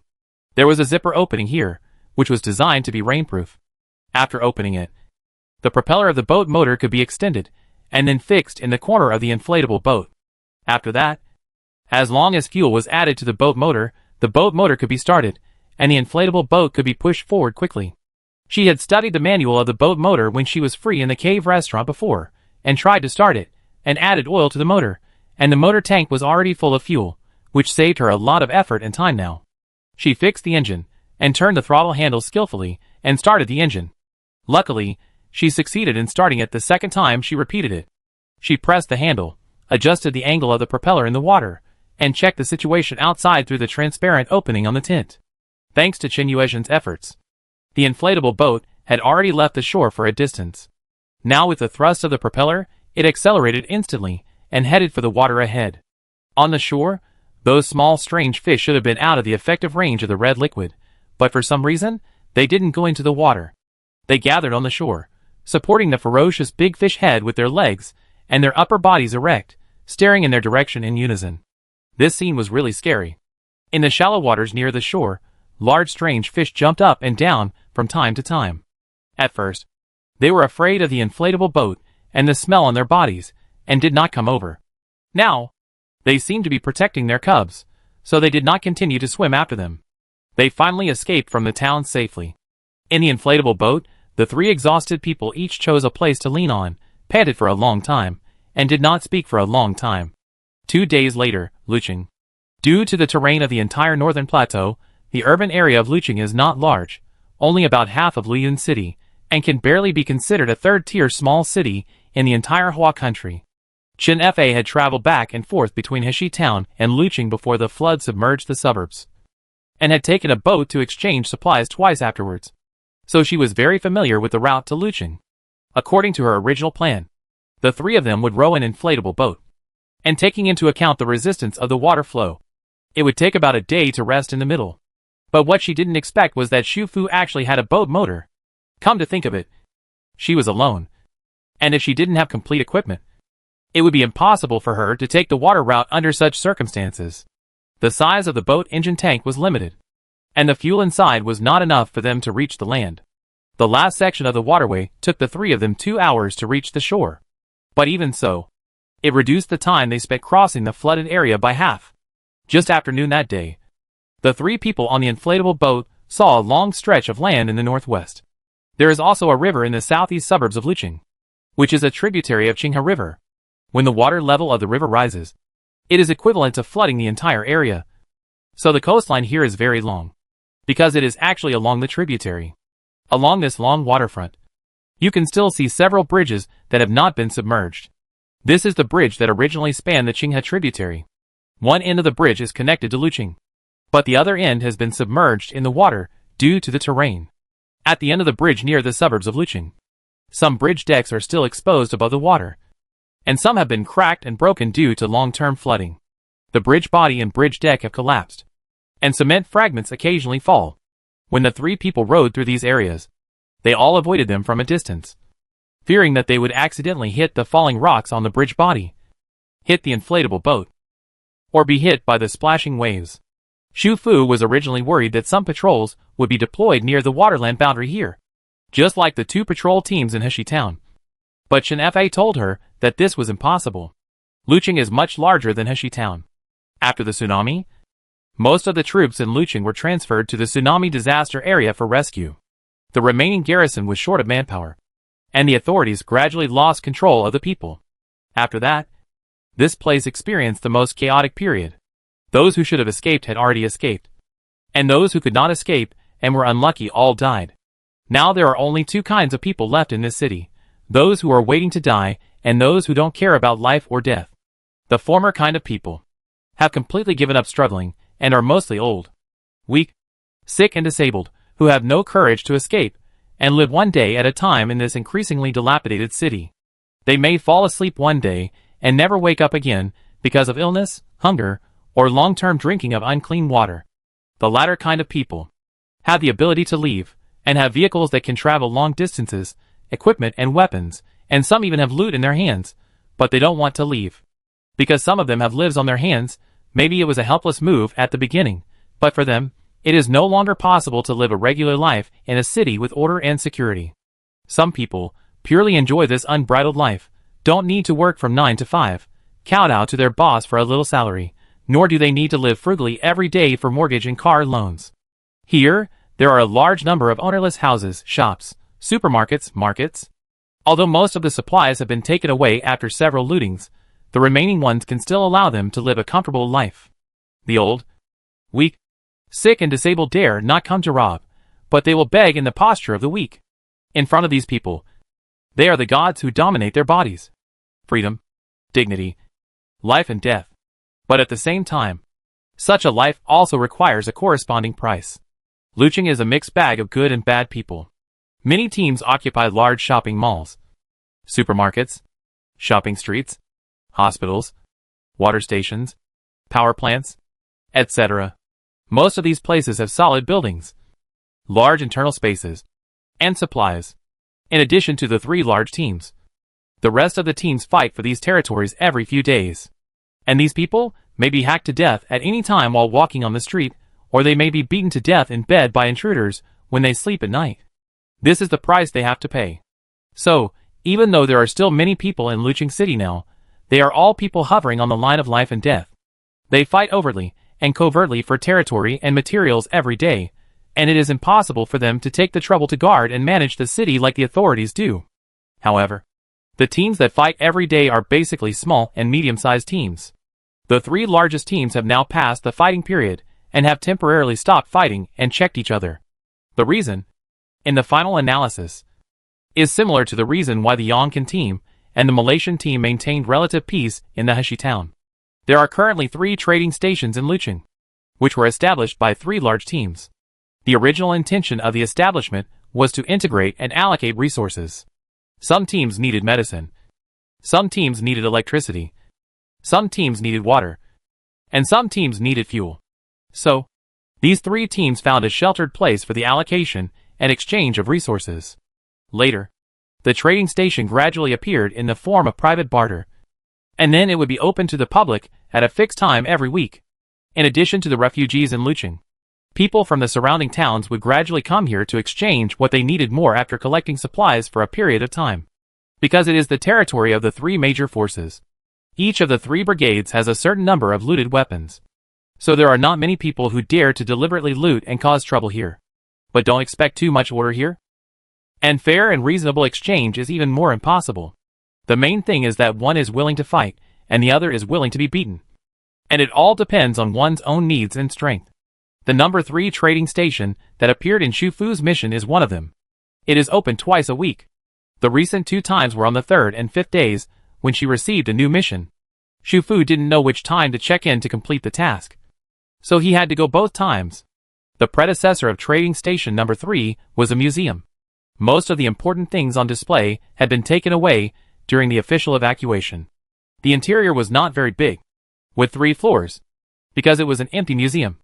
The building was solid, and the internal structure was open and simple. It was chosen by one of the teams as a place to exchange resources. For the convenience of management, the other party only opened the first floor as a trading area. The fixed stalls were all people in the team. There was no fixed exchange price. People who entered had to pay some food supplies. This was to screen out refugees from the city or other places who wanted to steal. However, those who dare to set up stalls to exchange goods are all powerful. If they dare to steal and rob them, breaking their hands and feet in public is considered good, but it is common to kill them directly outside. After all, in the current situation, materials are more valuable than human lives. Xu Fu got a lot of information from Chen Fa. If she entered the city alone, it might take some time to find out these information. In the process of finding out, it is very easy to be targeted. Now, she only needs to stay in the safe room and listen to Chen Fa telling her the key information one by one.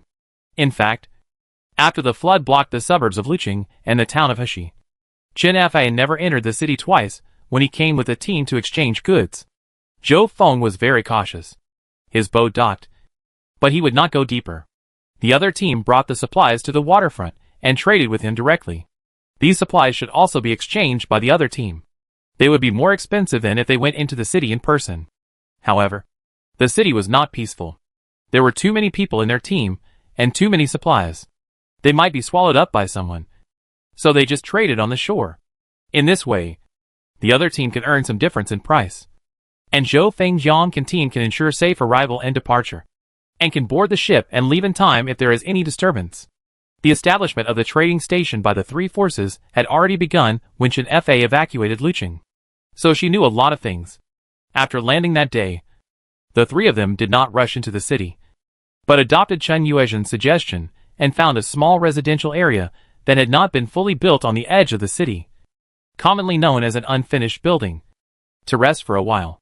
The unfinished residential area is next to a hill. The building faces south, so you can see the flood area in the southeast. Because it is close to the flood area and there are no supporting shops and facilities around, you can hardly see people nearby. This place was originally planned to be built into a villa area. There are single-family buildings and townhouses. Most of them have no doors or windows, and some are even pure concrete buildings. The three people chose a building that seemed to be intact, so it would not collapse suddenly while they were sleeping at night. They had camping equipment, so they just had to choose a room that was not near the window, such as the restaurant area or the corridor area, and clean it up a little, and they could sleep on the floor directly, in order to escape the town alive. The three of them did not hold back when they sprinkled the red liquid, so the smelly liquid on the raincoat had already seeped into the clothes inside. Even though they were drenched in rain all the way after landing, they could not wash away the stench on their bodies. They could still endure it in a critical moment, but now they could not endure it at all, and they were almost stinking each other to death. So in addition to resting, they chose this place to clean up and wash up early. Wash the three people's raincoats, rain pants and rain boots. Wash the inflatable boat that became smelly because they had stayed there. Wash all their backpacks and travel bags. Change clothes, and wash themselves by the way. Fortunately, Chen Fa's camping supplies were complete. She took out a folding bucket and collected rainwater from the window.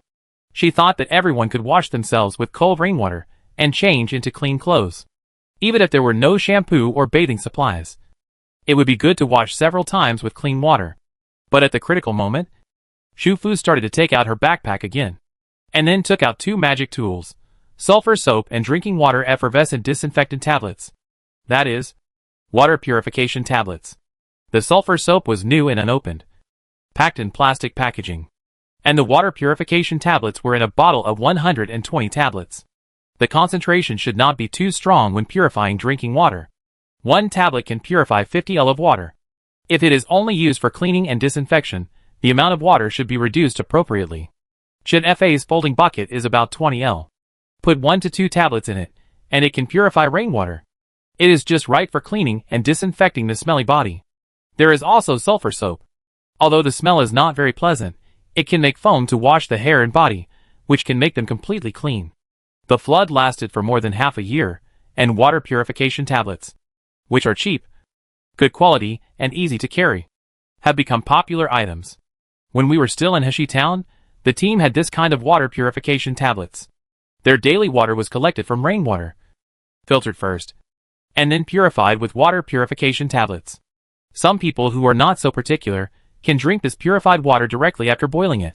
Chen Fa also has water purification tablets, but they are not the same type. They are boxed, packaged in tablets, and the purified water can only be used for drinking and has no cleaning and disinfection effect. She only has 4 tablets, which are kept for drinking water just in case. So when she took the rainwater to take a shower, she had never thought of using it. But Xu Fu would take out a bottle directly. So the three of them took the water separately. went to the undecorated bathroom in the house to wash and washed their clothes and boots. 2 hours later, the three people who finally washed off the stench smell, the chemical smell on their bodies, sat barefoot on the camping mats laid together in clean clothes, and began to work hard, applying medicine and bandaging the bite wound on Chen Fei's hand that had only been treated urgently, changing the dressing on her foot wound, cooking a self-heating hot pot, self-heating rice, using a camping pot on the cassette stove, pouring bottled drinking water into it to cook vegetable soup, lighting mosquito coils around, and applying wind oil on their bodies. The vegetable soup was filled with Shu Fu's dehydrated vegetables. Although there was only one bag, there were 500 g in it, and a little bit could make a big pot.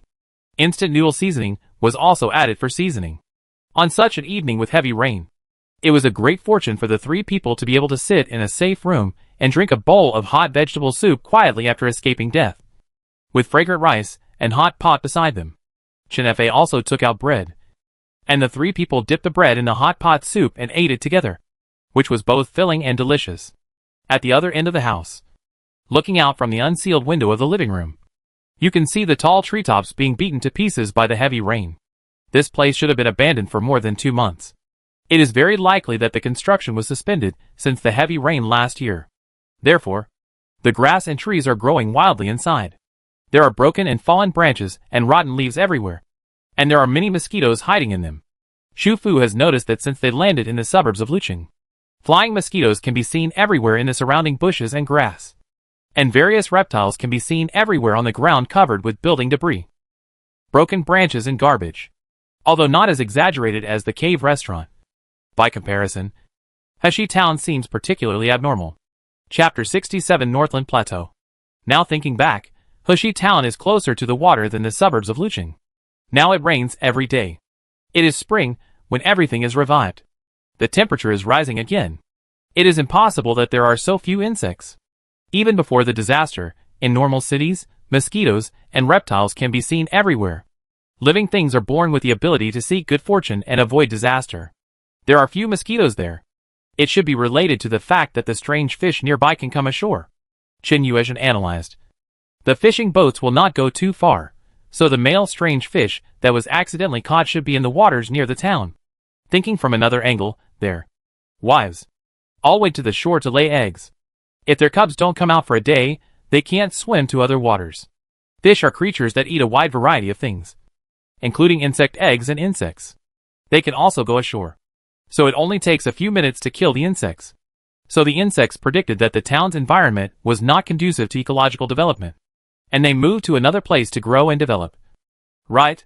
Shu Fu's words made Chen Fei and Qin Yuezhan laugh. Looking back now, they were able to escape from the town this time, and it was really all luck. No one expected that the red liquid they took away from Tang Ping's building could actually suppress the strange fish by accident. No one knew what the ingredients in it were. When thinking of Tang Ping, it was inevitable to think of other residents in the town. Before, they were frightened by the strange fish all over the mountains and the half-eaten corpses, and subconsciously thought that there was no one alive in the town. But now think about it. Although the houses in the town are not that strong, some people have sealed the windows for safety. As long as they guard the door and wait for the strange fish to retreat, there may be a way out. In addition, another large ship in Malaysia can carry hundreds of people. The bottom and hull of the ship are made of steel. It is completely different from the wooden boats rented to residents. The hull is high, and even in the water, the strange fish cannot jump up. As long as the team members and the townspeople can successfully escape to the boat, they should be able to survive. But there is one thing I can't figure out. When we left the town, why didn't those little fish go into the water to chase us? Although Chen Fei felt lucky at the time, she also felt it was very strange. The fish chased them on the shore very vigorously, but they stopped in front of the water. This sounds like a fairy tale. In the final analysis, the most puzzling thing is that the female fish deliberately came ashore to lay eggs. Shu Fu was also reviewing the whole thing. Undoubtedly, the appearance of strange fish is the beginning of a new disaster. Aquatic organisms have mutated, and many things cannot be viewed by the previous standards. In fact, animals are simpler than humans. These terrifying and shocking scenes in our eyes may just be for survival for them. Qin Yuezhan pondered for a moment, and said slowly, people were attacked and disappeared at night after the town had 2 teams. right? What changes happened in the town at that time? Or in the nearby waters? Chen Fa knew the team best, and quickly thought of fishing? Well, as the number of people in the town increased, and everyone's food was consumed, the demand for fish increased. Those strange fish can even eat people, so they can probably eat any big fish. The other fish in the water may be the food for the strange fish.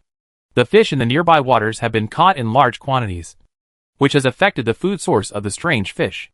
In order to lay eggs smoothly and provide enough nutrients for the small fish to hatch, the female fish naturally have to go ashore. After all, they have mutated and can go ashore. Qin Yuezhen's point does sound very likely. So the fact that the small strange fish does not go into the water can also be speculated from the perspective of biological survival. And perhaps the answer can be found. They don't go into the water because they can't survive if they go into the water? Xu Fu pondered. Think about it the other way around. Adult fish can live in the water and on the shore at the same time because, in addition to gills, they also have lungs that can go ashore to breathe. And these young fish may not have grown gills yet?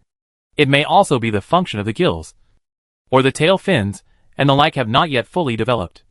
So they are not ready to go into the water yet. Chen Fa then added, just like tadpoles, when they are young, they can only survive in the water, and can only go ashore after they grow up. The three of them felt that these guesses were basically not the correct answer. And they were not far from the real answer. I don't know if the same strange fish has appeared in other places in Hua country. This fish has amazing reproductive capacity. If it is allowed to grow up, Hua country may really suffer from a fish disaster. At this moment, they all felt the inconvenience of being disconnected from the internet.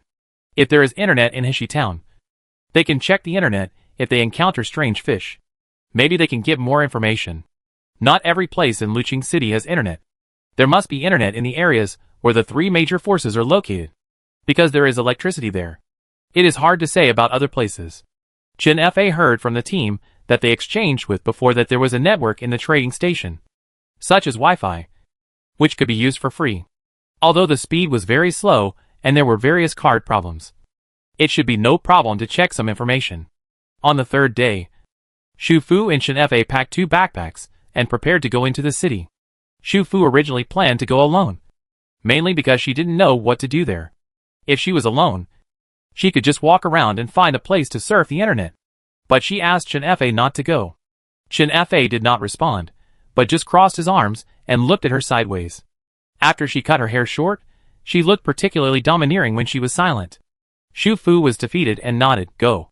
Go, let's go together. They had too many things: boat bags, hang-up machines, and other travel bags with camping supplies, first aid kits, weapons, and a small amount of water, so it was finally decided that Chen Fa and Xu Fu would go into the city, while Qin Yuezhen would stay to guard the supplies. There was no one around, but we had to be prepared. So Xu Fu left the nail gun to her, and taught her how to install straight nails, how to use it, and also left her the lockpick and electric baton. The electric baton was running low, and the maximum power could be used for 2 or 3 more times. However, the close combat and long combat tools were complete, which somewhat reassured the two of them. As for the fire axe and multi-purpose shovel, which looked very intimidating, Xu Fu and Chen Fa took them. Run if the situation is not right. These things can be thrown away. The most important thing is to stay alive. If you are unlucky and get injured, use the first aid kit. Use the things in it in large quantities. Don't save them. Xu Fu didn't need these supplies. She didn't want to see Chen Fa's grandmother risking her life for these things. So she kept reminding her before leaving. Why are you more nagging than me? Chen Fa sighed. If you didn't know, you would think she was Xu Fu's grandmother. Since the two of them were going to the trading station, they naturally had to pack some things in their backpacks. Xu Fu put a medical bag in her backpack. This medical bag was relatively large. She had never opened it directly in front of Chen Fa and Qin Yuezhen, because she had to take out some necessary things from it from time to time. She also packed some light food, such as biscuits and bread, and a folding water cup, which contained half a bottle of mineral water that Xu Fu had filled. After consuming them for a few days, they still had half of their food left. So if they saw suitable food to carry at the trading station this time, Xu Fu also planned to exchange some with medicine. Chen Fa said that, in Lucheng now, besides fuel, medicines are the most valuable, and they are sold by the pill. Like she had privately asked for medicine from the people in the exchange team before. The agreed price was a whole travel bag of canned water supplies in exchange for 3 cephalosporins and 2 ibuprofen. Although the other party must have raised the price. It also indirectly shows the value of medicines nowadays. The backpacks that the two people packed were not too big. This time, they both carried the backpacks close to their bodies in front of them, and wore raincoats outside, to prevent peeping and to prevent bag snatching. It takes about 2 to 3 hours to walk into the city, depending on the road conditions and weather. However, they will return before dark, not only because of Chen Yuezhen, but also because the city is even more unsafe after dark. The city of Lu without the official was beyond Xu Fu's imagination. She had been staying in a cave in the uninhabited area for 2 months before, and the town she had landed in before was a small town with a simple population. This was the first time she saw a dilapidated and decaying city with her own eyes. It was a bit like the city that she saw in the videos and photos in her original world after being attacked by artillery fire. The streets were full of dirty garbage mixed with muddy water, branches broken by heavy rain, building debris, tattered clothes, abandoned and broken cars. These garbage were mixed together in all directions, and new weeds grew from them. The glass windows of most buildings were broken, leaving empty holes, and human bodies could be seen in the corners of some collapsed walls. The bodies had been soaked in rainwater for a long time, and had rotted, and had a lot of worms. Every time Chen Fa and Xu Fu saw them, they would avoid them from a distance. Both of them wore masks, but the smell of the surroundings still faintly penetrated their noses through the masks. However, after experiencing the disgusting stench of decay, this level of smell was nothing. The two of them were alert to their surroundings, and tried to choose a road that was easier to walk. When they encountered a collapsed ruin, they borrowed strength from each other. One person carried the other up first, and then the person who went up pulled the person below up, and they passed through in cooperation. In this way, 2 hours later, the two finally entered the central area of the city. This area used to be a busy downtown area with many shopping malls and shops, but now it has become a supply point, occupied by different teams. People began to appear around, in addition to survivors like them, hurriedly walking in raincoats, survivors fighting for unknown reasons, and some refugees sitting in the rain on the street. Some of them were sick, with no medicine to cure them, sitting on the street with numb faces wearing worn-out rain gear or plastic film, or hiding in the doors of dilapidated shops without supplies. Some were alone, or a few were relying on each other. Most were elderly or women, and some were women with children. Of course, there were also some thin men. Some of them half lay there, motionless, letting the heavy rain drench them, as if they were dead. Some huddled in places covered by buildings, looking at the survivors passing by with gloomy eyes, as if they were looking for a target. Xu Fu and Chen Fa both wore black masks on their faces, and their rain hats half covered their eyes. But from their figures, it could still be seen that they were two young women. However, the fire axes and sawtooth shovels in the hands of the two people could not be ignored. There seemed to be some suspicious blood stains on them, with a fishy smell. This was Chen Fa's idea. The two weapons with strong visual effects were not cleaned. The stains of strange fish and internal organs on them had already solidified. Without rubbing hard with tools, they could not be washed off at all. These stains, the two of them knew that they were caused by killing fish, but others would not know, and would only think that they had killed people with these weapons. Even if they wanted to attack them, they had to think twice before taking action. Moreover, except for the refugees, all those who travel in Lucheng now belong to their own teams, even those who come from other towns in the suburbs to trade. The refugees who have suffered the beatings of the end of the world, even if they want to attack, will aim at the target and do it within their ability. The closer to the number 3 trading station, the more refugees there are sitting in the dilapidated buildings on the street, but compared with what we saw before, the refugees nearby obviously look different, and their eyes are more lively. They are silent. Some will suddenly kowtow and ask for alms when the survivors who come to trade pass by, and some will stare at everyone coming from the direction of the trading station. They are waiting for quarrels, conflicts and fights to happen. Once there is a little movement, they will rush over and take the opportunity to pick up the bargains. There seemed to be a fire in 2 streets nearby. All the houses collapsed, and it was pitch black everywhere.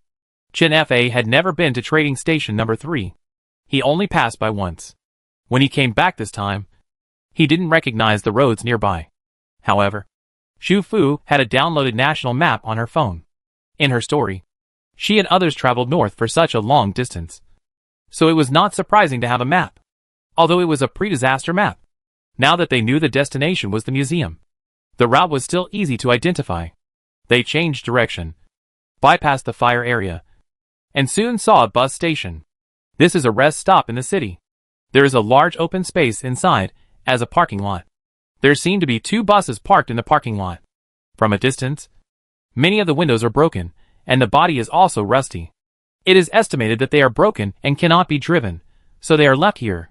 When the windows of this kind of car are broken, there is no way to protect against wind and rain. When a storm comes, it is like a river inside. So even refugees look down on this kind of car.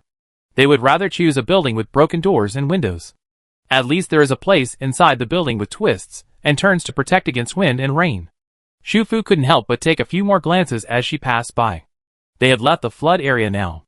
They would have to travel by land wherever they went. Whether she would get stuck in a maze while walking was not a question for now. But if they had a car now, their journey would be much easier.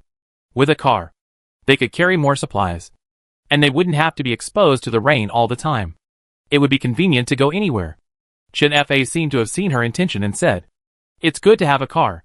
But these 2 cars, even if they are not broken, the fuel in the tank must have been drained. Without fuel, even if the car can be driven, it's just scrap metal."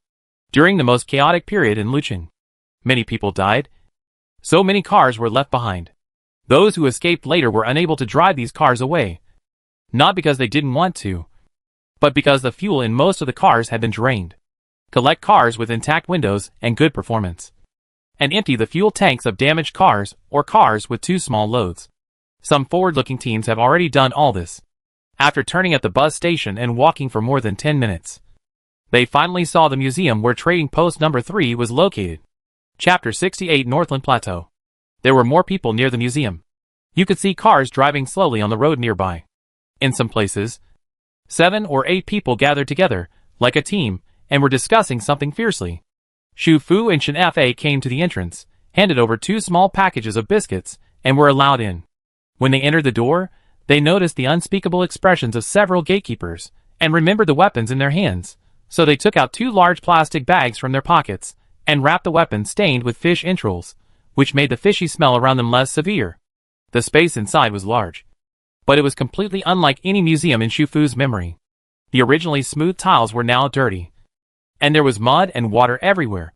The lights were dim, and most people didn't even take off their rain gear. After all, these were important supplies, and couldn't be left lying around. Rather than taking them off and holding them in your hands, it was more convenient to wear them. There were quite a lot of people inside. The so-called stalls were the glass cabinets that used to place cultural relics against the wall. The glass had been removed, leaving only the cabinets, which were separated by partitions in the middle to form different stalls.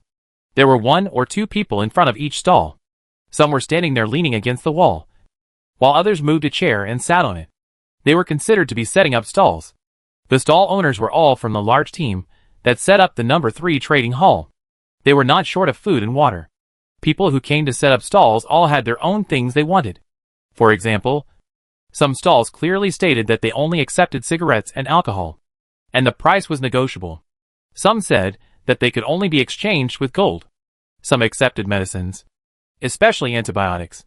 They looked at them one by one, and saw a stall set up by a female team member. It was written on it that gold and medicines could be exchanged. But if there were condoms, they could also exchange them. And the price was negotiable. Shu Fu's eyes lit up. She had condoms in her space, and there were quite a few of them. They were all harvested into 2 months in Suicheng. Whether it was a pharmacy or a supermarket, there would be these products on the shelves. Therefore, after she cast her rod in the nearby waters, she would harvest some more or less. So a little bit adds up to a lot. And there are many styles. This thing was packed with several layers inside and outside. After the automatic water fishing rod one-click disinfection, it was like it was taken directly from the shelf. Many of them were packed in large boxes of tin. The boxes were not big, so it was reasonable to take them out of the backpack. They wanted to change some water, but it would be better to use this instead of medicine. Aside, Chen Fa remembered the strange fish, and turned on her phone as soon as she entered the museum. She happened to pass by the stairs, and found that the network signal was relatively stable, so she sat down directly at the stairs. While she was surfing the internet with her mobile phone, Shu Fu quickly went to the stall of the female team member diagonally opposite. A moment later, when she came back, she had a sturdy nylon bag in her hand, which contained some instant noodles and unopened canned food, including canned luncheon meat and canned fruit, and 2 bottles of pickles that Chen Yuezhen liked. Chen Fa was shocked when she saw it. She had already changed the things before one of her pictures was buffered. How is it? Is anyone talking about this online? Shu Fu asked, and immediately diverted Chen Fa's attention. Yes, look at this post, it talks about accidentally killing a jumping fish. Chen Fa pointed at the picture that had not yet been buffered. He took a picture and uploaded it, but I don't know if it's the same fish, and he only mentioned one here, not many, and these few posts all talk about similar things. These posts were found by Chen Fa searching for keywords. Currently, there are no hot searches or headlines about this on the few websites in Huagua that are still in operation, but if you search for keywords, you will find several posts. It was like this happened in other places, but only 1 or 2 fish occasionally. And no one mentioned the difference between male and female fish. And there was no disaster of fish eggs hatching. There are 2 possibilities. One is that this kind of strange fish is really uncommon in other places, and Heshi Town is just an exception, or a precedent. The second possibility is that perhaps the same fish disaster has occurred in other places, but this place is the same as Heshi Town, without the internet, and the news cannot be spread. The 2 stayed in the trading station for more than 2 hours, and most of the time, they were waiting for the buffered pictures. Shu Fu's bracelet was always quiet, and she was not in a hurry. This was only the 3rd day of the mission.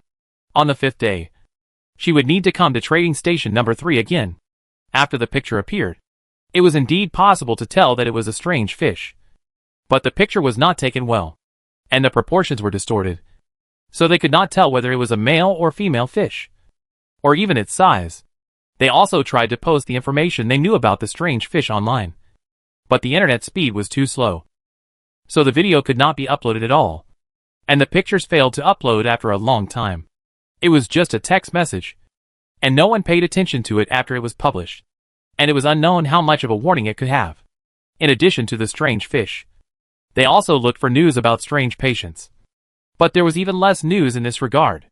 They only found a few hospitals in safe cities that had released news about the emergence of new influenza symptoms. The initial condition of the patient is cold and fever, lack of energy, some may have high fever, convulsions, which means that it is not contagious for the time being, but the patient needs to seek medical treatment in time.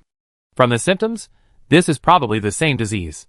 Afterwards, Shu Fu checked the location of these cities on the internet. They are widely distributed, not concentrated. If you have to say the commonality, these cities are like the small town in Heshi, all close to water. Chen Fa did not give up, changed the keyword filter again, and she really found another post, saying that a family member had a strange disease, repeated fever, and taking medicine did not work.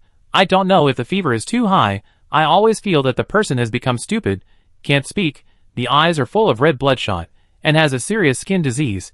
They don't know what to do, and are very worried. Some people replied to the post, and some people asked for the next step. However, the poster seemed to disappear afterwards. About half a month later, the poster replied again, saying that the sick family member had been admitted to the hospital, received proper treatment, and was now in good condition. He had delayed sending the patient to the hospital, which led to the deterioration of the condition, etc.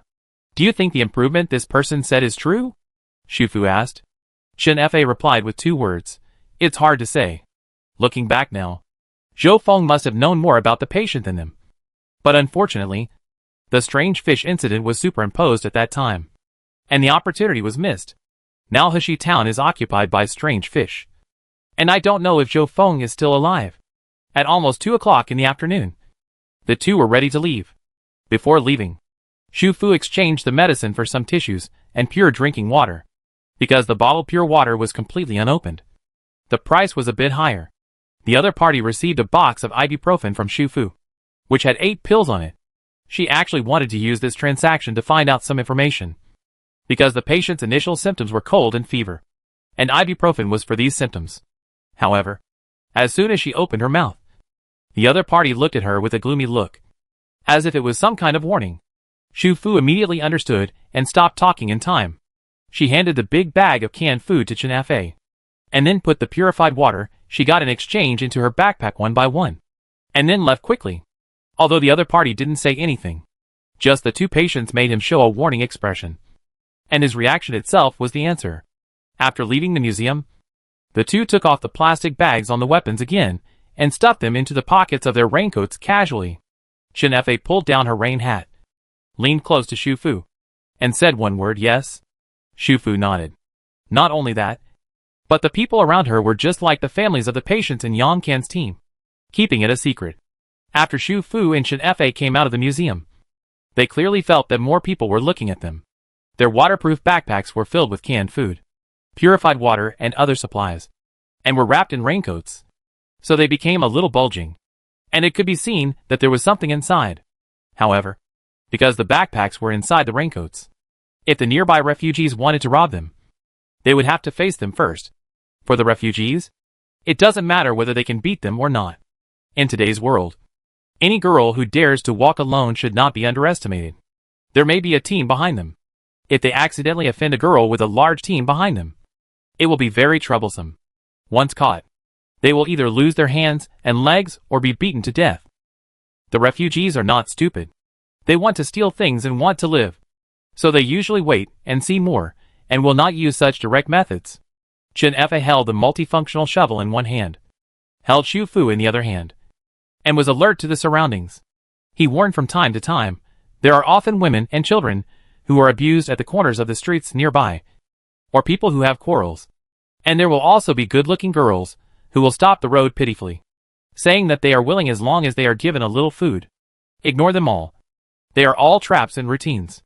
They usually show up in the afternoon, because many people who come to trade will use the internet inside, and most of them will stay until the afternoon and leave. During this period, people like us are the fat sheep in their eyes.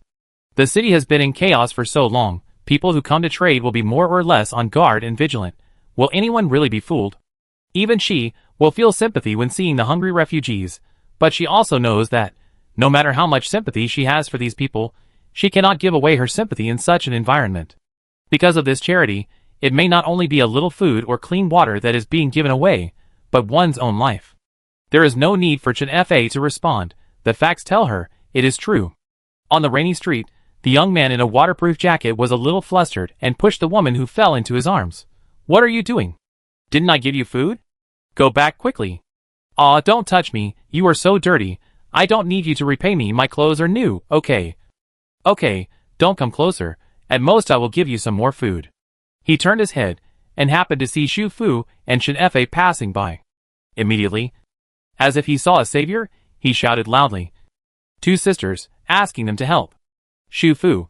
I never thought that after such a long period of chaos, there are still such naive people. In order to avoid getting into trouble, she and Shinfei instantly quickened their pace, turned from a brisk walk to a trot, and kept a distance from them. When the man saw them quicken their pace and leave, he immediately became anxious. "Hey! Why are you running? Are you two women? Are you misogynistic? Why don't you pretend to see when you see your female compatriots need help? Hey! I don't want anything from you. I just want you to help pull her away. Did you hear me? Why are you running?" Behind them, the man's voice kept coming, but the more he shouted, the faster Xu Fu and Shinfei ran. They even began to suspect that this man was also part of the trap and routine. Otherwise, how could there be such a stupid person in this world? When Shinfei pulled Xu Fu to run cautiously down the street, the situation over there had changed. The two turned around and saw that there were several more people around the man. One was trying to snatch the baseball bat he was holding as a weapon. One grabbed his arms from behind and quickly stuffed a dirty cloth into his mouth. And the third one snatched the backpack from his hand. The woman who was leaning against him was quickly taking off his waterproof jacket, and then taking out some things from his pockets and stuffing them into her arms. In the process of taking things out, she also deliberately smeared the dirty mud on her hands on the man's face, which was obviously revenge for him calling her dirty. That was not all. Seeing that he did not resist strongly and seemed to be a bit weak, the people quickly pressed him to the ground, and then took away his waterproof jacket and waterproof boots, leaving him with only a pair of underwear and a t-shirt. Then, they quickly tied his wrists behind his back and fled before he could get up. "Oh my God!" Shinfei exclaimed, and then pulled Xu Fu to speed up again, leaving the street at lightning speed. Because of this accident, Xu Fu and Shinfei were more careful on the way back. After all, They had no team to support them, and they could only rely on themselves no matter what happened. They were also targeted by other people on the way. But Xu Fu had a map in his hand, and Chen Fa had been in Luqing before. They deliberately chose streets with no buildings on both sides to hide people, or deliberately passed by other teams' territories. There are patrolling teammates in these areas where teams are stationed. Ordinary refugees dare not ambush and rob here. These territories will also be wary of strangers who appear without reason. But if they just pass along the border, they will not attract the team's attack. They relied on these methods to get rid of several people who followed them, and finally left the city safely, passed through the ruins area, and returned to the edge of the city. It was already evening, the heavy rain had turned into a heavy rainstorm, and the wind was getting stronger. The faces and hair of the two had been wet for a long time. The strong wind and rain hit them together, making their faces feel cold and numb. The rain seeped into their collars, and most of the clothes inside were wet. A flash of lightning streaked across the gloomy sky in the distance, followed by a dull thunder. It's so windy and rainy today. It may turn into a thunderstorm. Let's go faster. They had been walking and jogging in the heavy rain for more than 2 hours, and their physical strength was almost exhausted. Seeing that the weather was not right, they had to try their best to support themselves again. When they finally returned to the abandoned community, another thunder streaked across the sky, exploding with even louder thunder. They both heard a tooth-grinding creaking and a huge rumble coming from the tributary of Qinghao River not far away. The height of the two people was limited, and there were messy plants all around, so they could not see what was happening in the direction of the sound. At this moment, hurried footsteps came from the small building where they were temporarily staying. It was Qin Yuezhen who ran down. Chapter 69 Northland Plateau. Qin Yuezhen only hurriedly put on a raincoat, and didn't even have time to put on rain pants. She carried 2 travel bags filled with supplies in one hand, and a boat bag on the other arm, and a boat motor in her hand, and a backpack on her back. She looked like a Christmas tree, and she didn't leave any supplies behind. She rushed out of the small building, and when she saw the two of them, she showed a happy expression on her face. Fortunately, you are back. Go! There is a bridge collapsed over there, and the water level of the tributary has risen sharply, and the flood has already rushed to the shoreline. Qin Yuezhen only said the key points, although she was not sure that the flood would definitely rush into this community, but a gentleman should not stand under a dangerous wall, so it is better to move as soon as possible. She originally wanted to find a high building to stay on the way back, so that when they came back, she could see them immediately and avoid getting separated. Now it was better to see them rushing back in time. Chen Fa and Xu Fu didn't have time to ask more questions, and immediately took the travel bag and boat bag from her hand.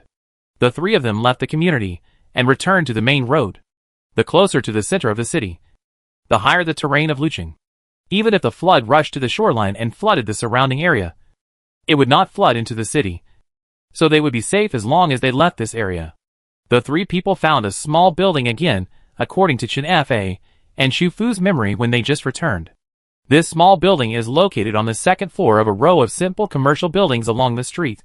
Because it is a small commercial building, the single floor is slightly higher. They chose the second floor of a car repair shop. The first floor is a warehouse. The useful auto parts in the warehouse have been moved out long ago. However, the warehouse has 4 walls made of steel, which can protect against wind and rain. It cannot be seen from outside, so it is suitable for overnight stay. There is a room at the other end. The window has been broken for a long time, which is just right for checking the situation outside. 2 hours later, the three of them cleaned up the warehouse, collected some dry cardboard, dismantled a wooden chair, found an empty diesel barrel in the car repair shop on the first floor, and lit a fire to keep warm. The three of them still collected rainwater and added water purification tablets, then used water to wash their bodies and faces, changed their wet clothes, and washed them in water. They also found an empty hollow steel frame, which was supposed to be used to store tires. They cleaned it, moved it to the side of the diesel barrel, hung the washed clothes on it, and waited for it to dry automatically. On the ground nearby, 2 camping mats were spread out, while Xu Fu and Qin Yuezhen were hanging clothes.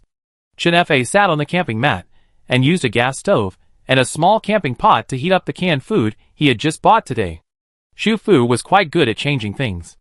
There were several cans of curry potatoes and beef brisket and curry chicken in it. He just poured them out and mixed them into a pot, and paired them with bread to make a curry dinner. Curry can keep you warm. The temperature dropped today because of the heavy rain. And the three of them were all more or less caught in the rain. So a curry dinner was just right. To be honest, Shu Fu had the drifting island house plug-in.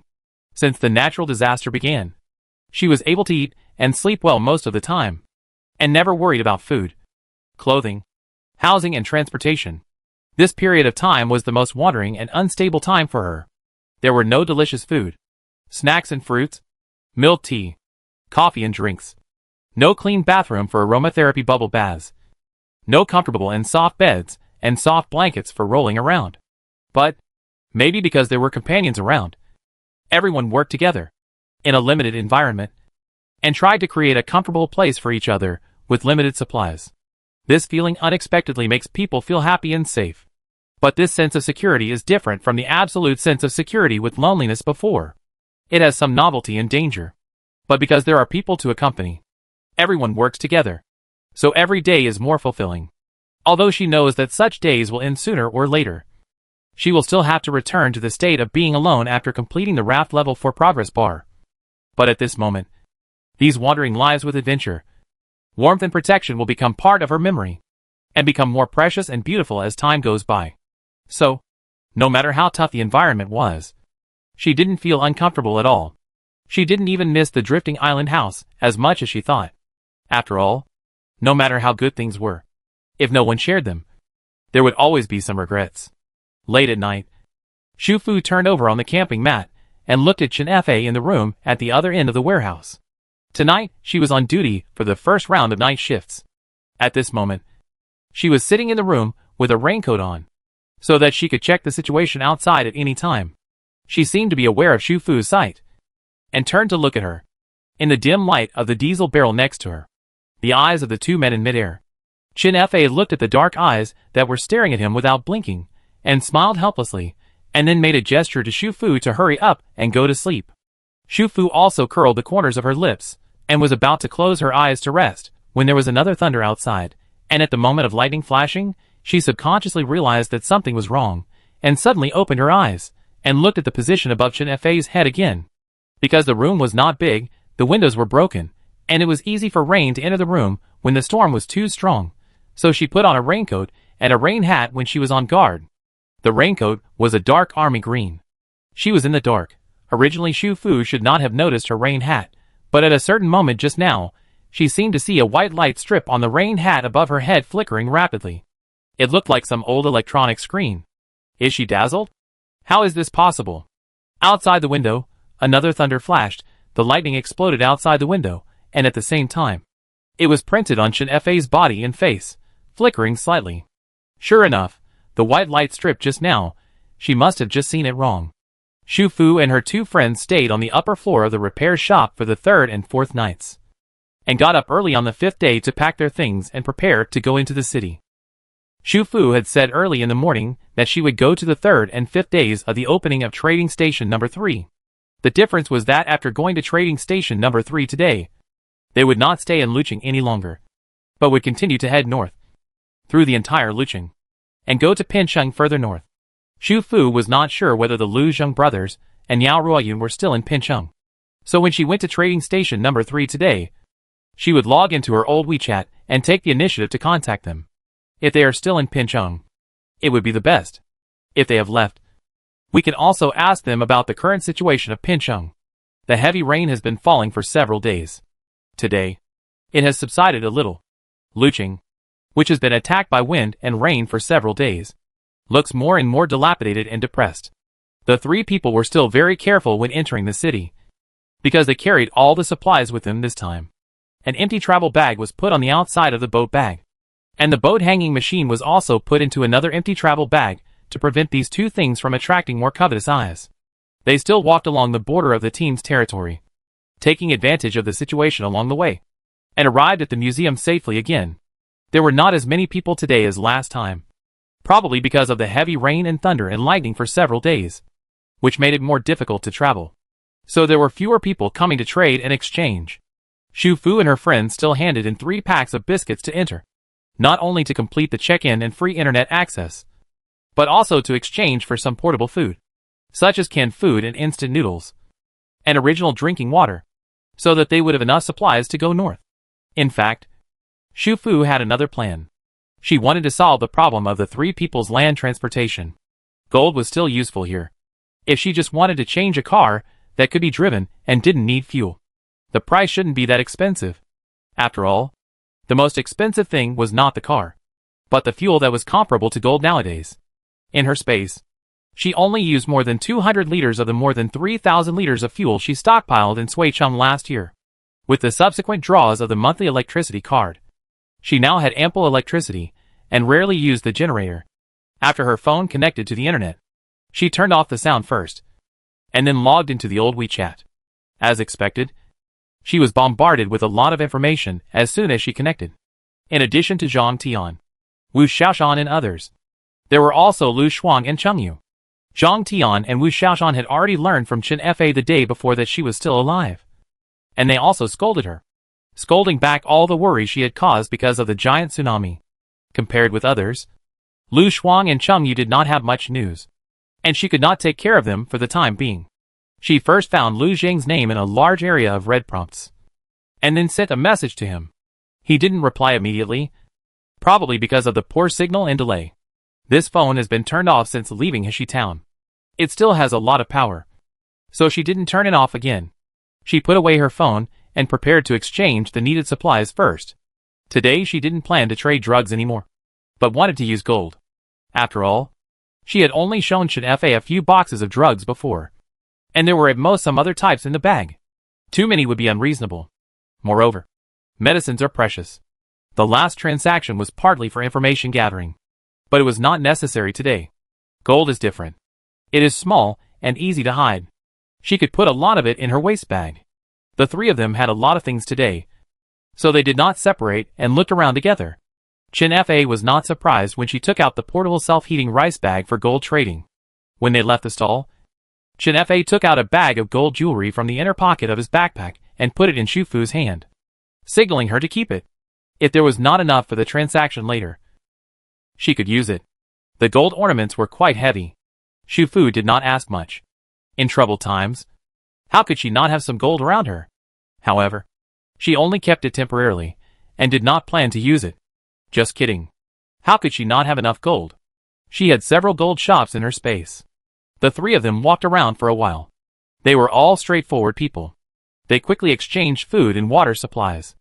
Xu Fu also exchanged 2 pills for a gas stove to replace the gas tank. She also asked about the car at the 2 trading stalls.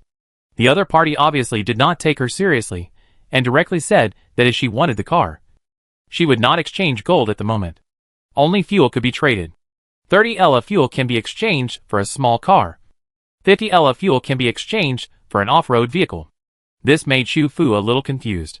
Gold was small in size, but she could still make it. How could she make fuel? Did she say she picked it up on the roadside? As she was thinking, someone suddenly grabbed her arm and pulled her aside. Chen Fa and Chen Yuezhen moved instantly. One of them stood in front of Xu Fu, and instantly pulled out the multifunctional shovel buckled on the backpack, and directly hit the opponent's door. The other took a step forward, turned the fire axe he had been holding, and pointed the sharp end at the opponent. The man quickly let go and retreated, and dared not approach again. This was inside the trading station, unless there was a life and death feud, otherwise no one would act rashly. The other party suddenly grabbed Xu Fu, and they forced the other party back and stopped.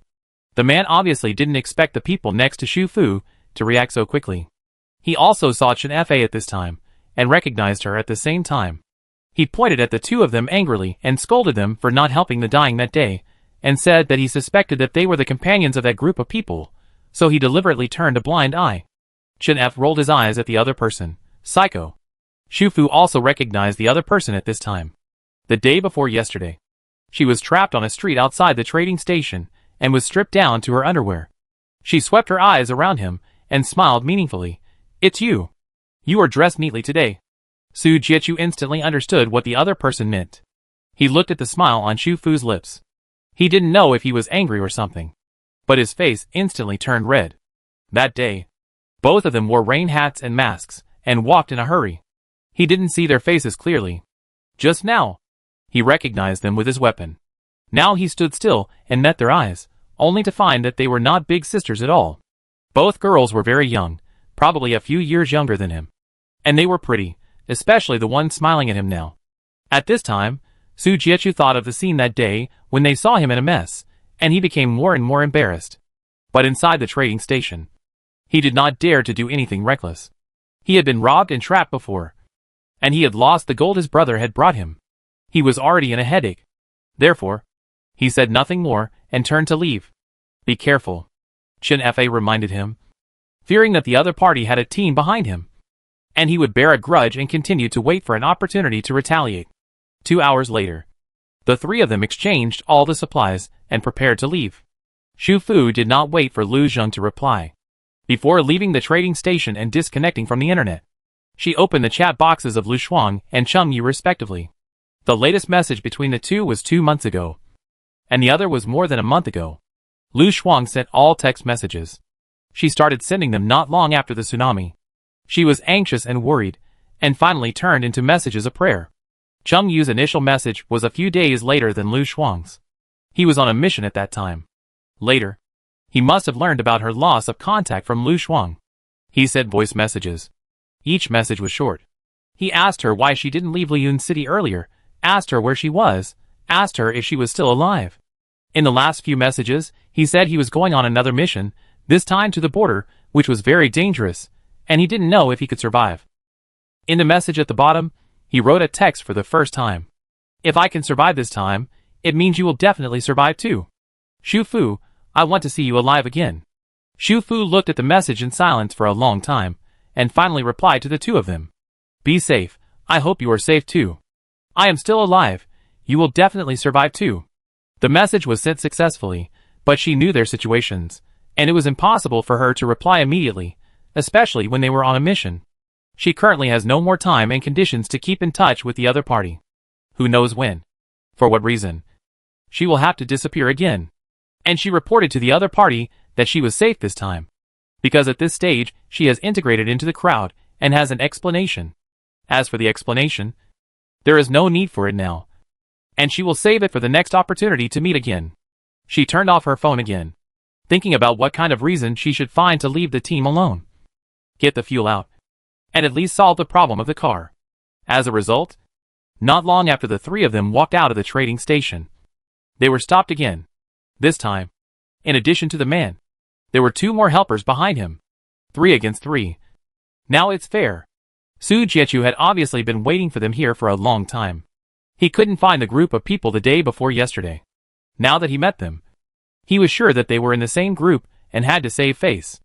I say, you, choose one person to fight me one-on-one. Or let's have a 3-on-3 melee. Psycho. Chen Fa was concise.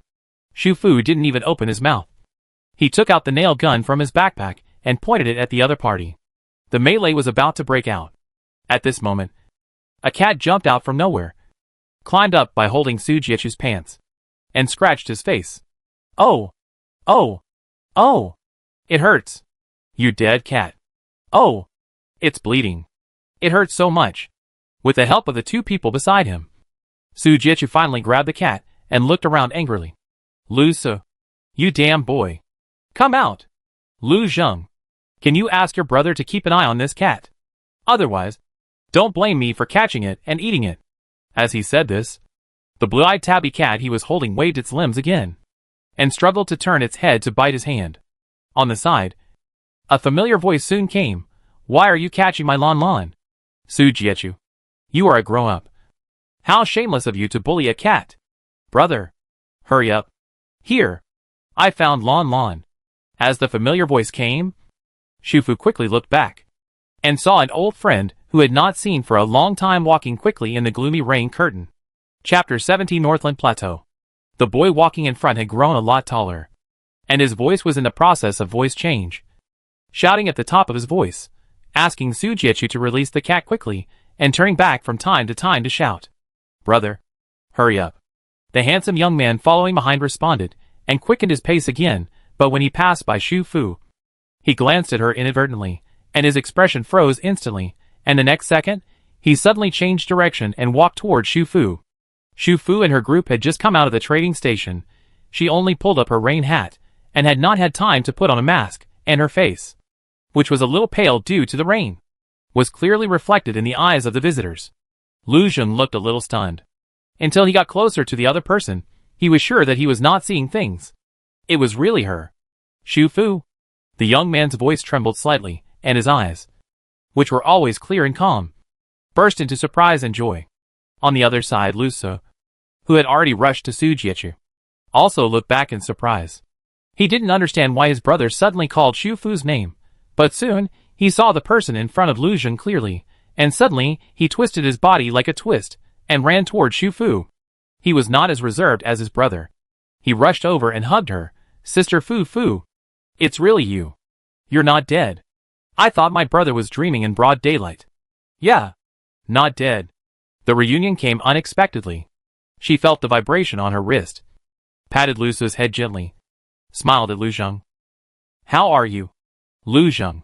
The reunion here made the three people who came to seek revenge look particularly awkward, especially Su Jiechu, who still had marks on his face from being scratched by the tabby cat, which made him look even more embarrassed.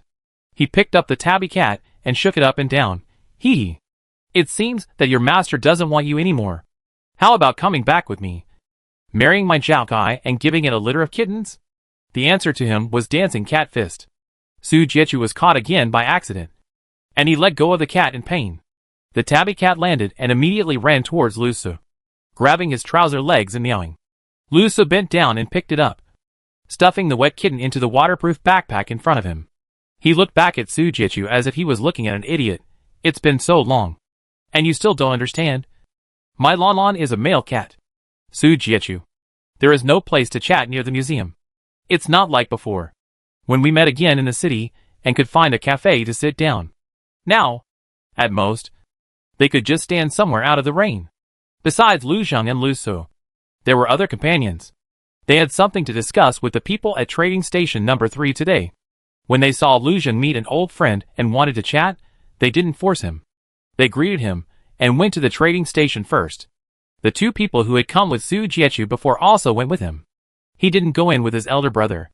He stood not far from Lu Zheng and the others, still looking at them with an unhappy look on his face.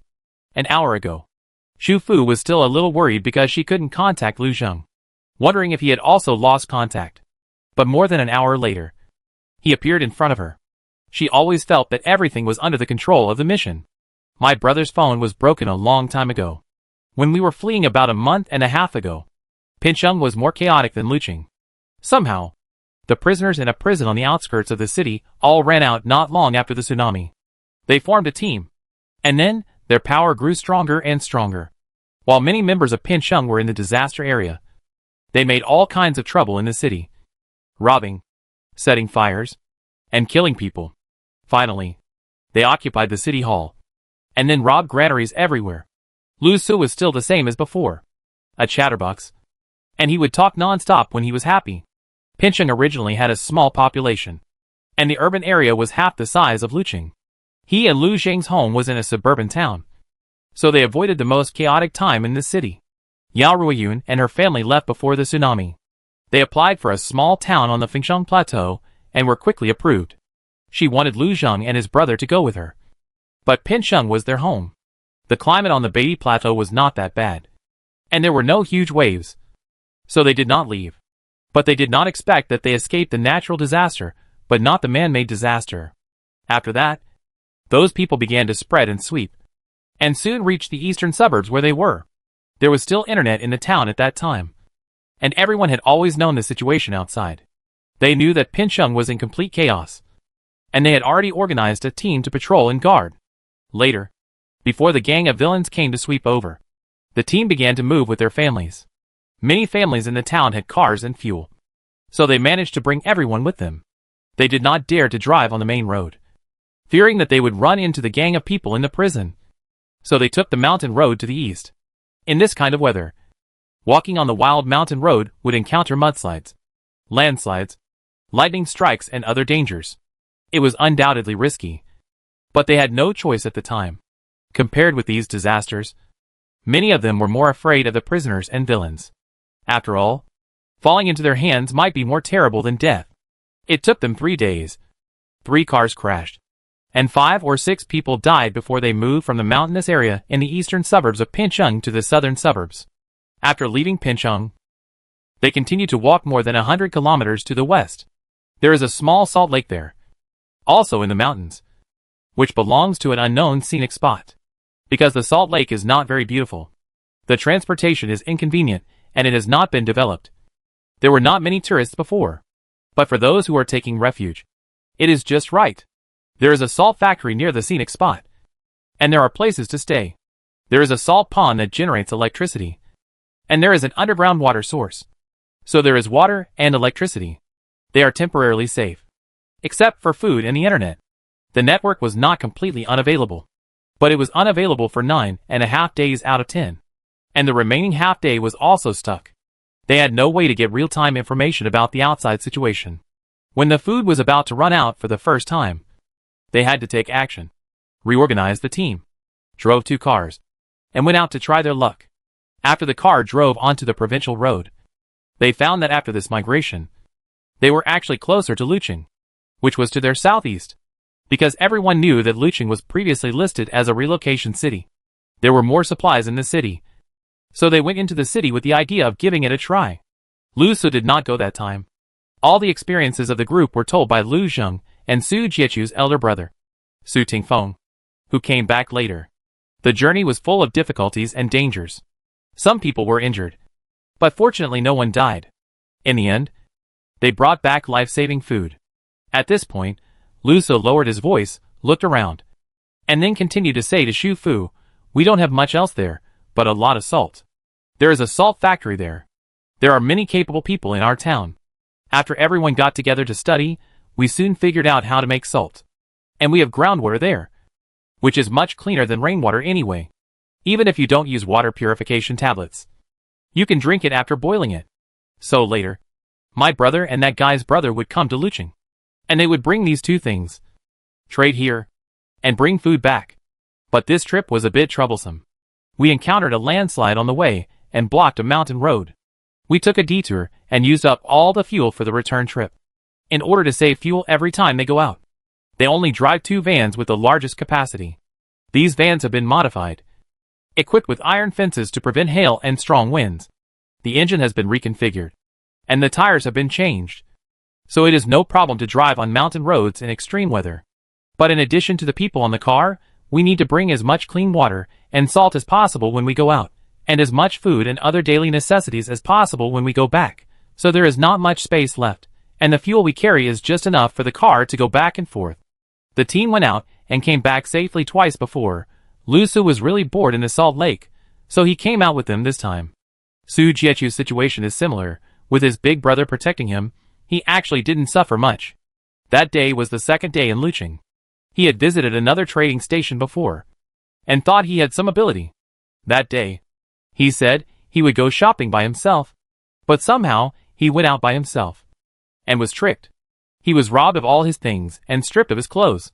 When he limped back to the trading station and found his elder brother, he was in such a mess. The reason why we haven't left today is to get fuel for the trip back.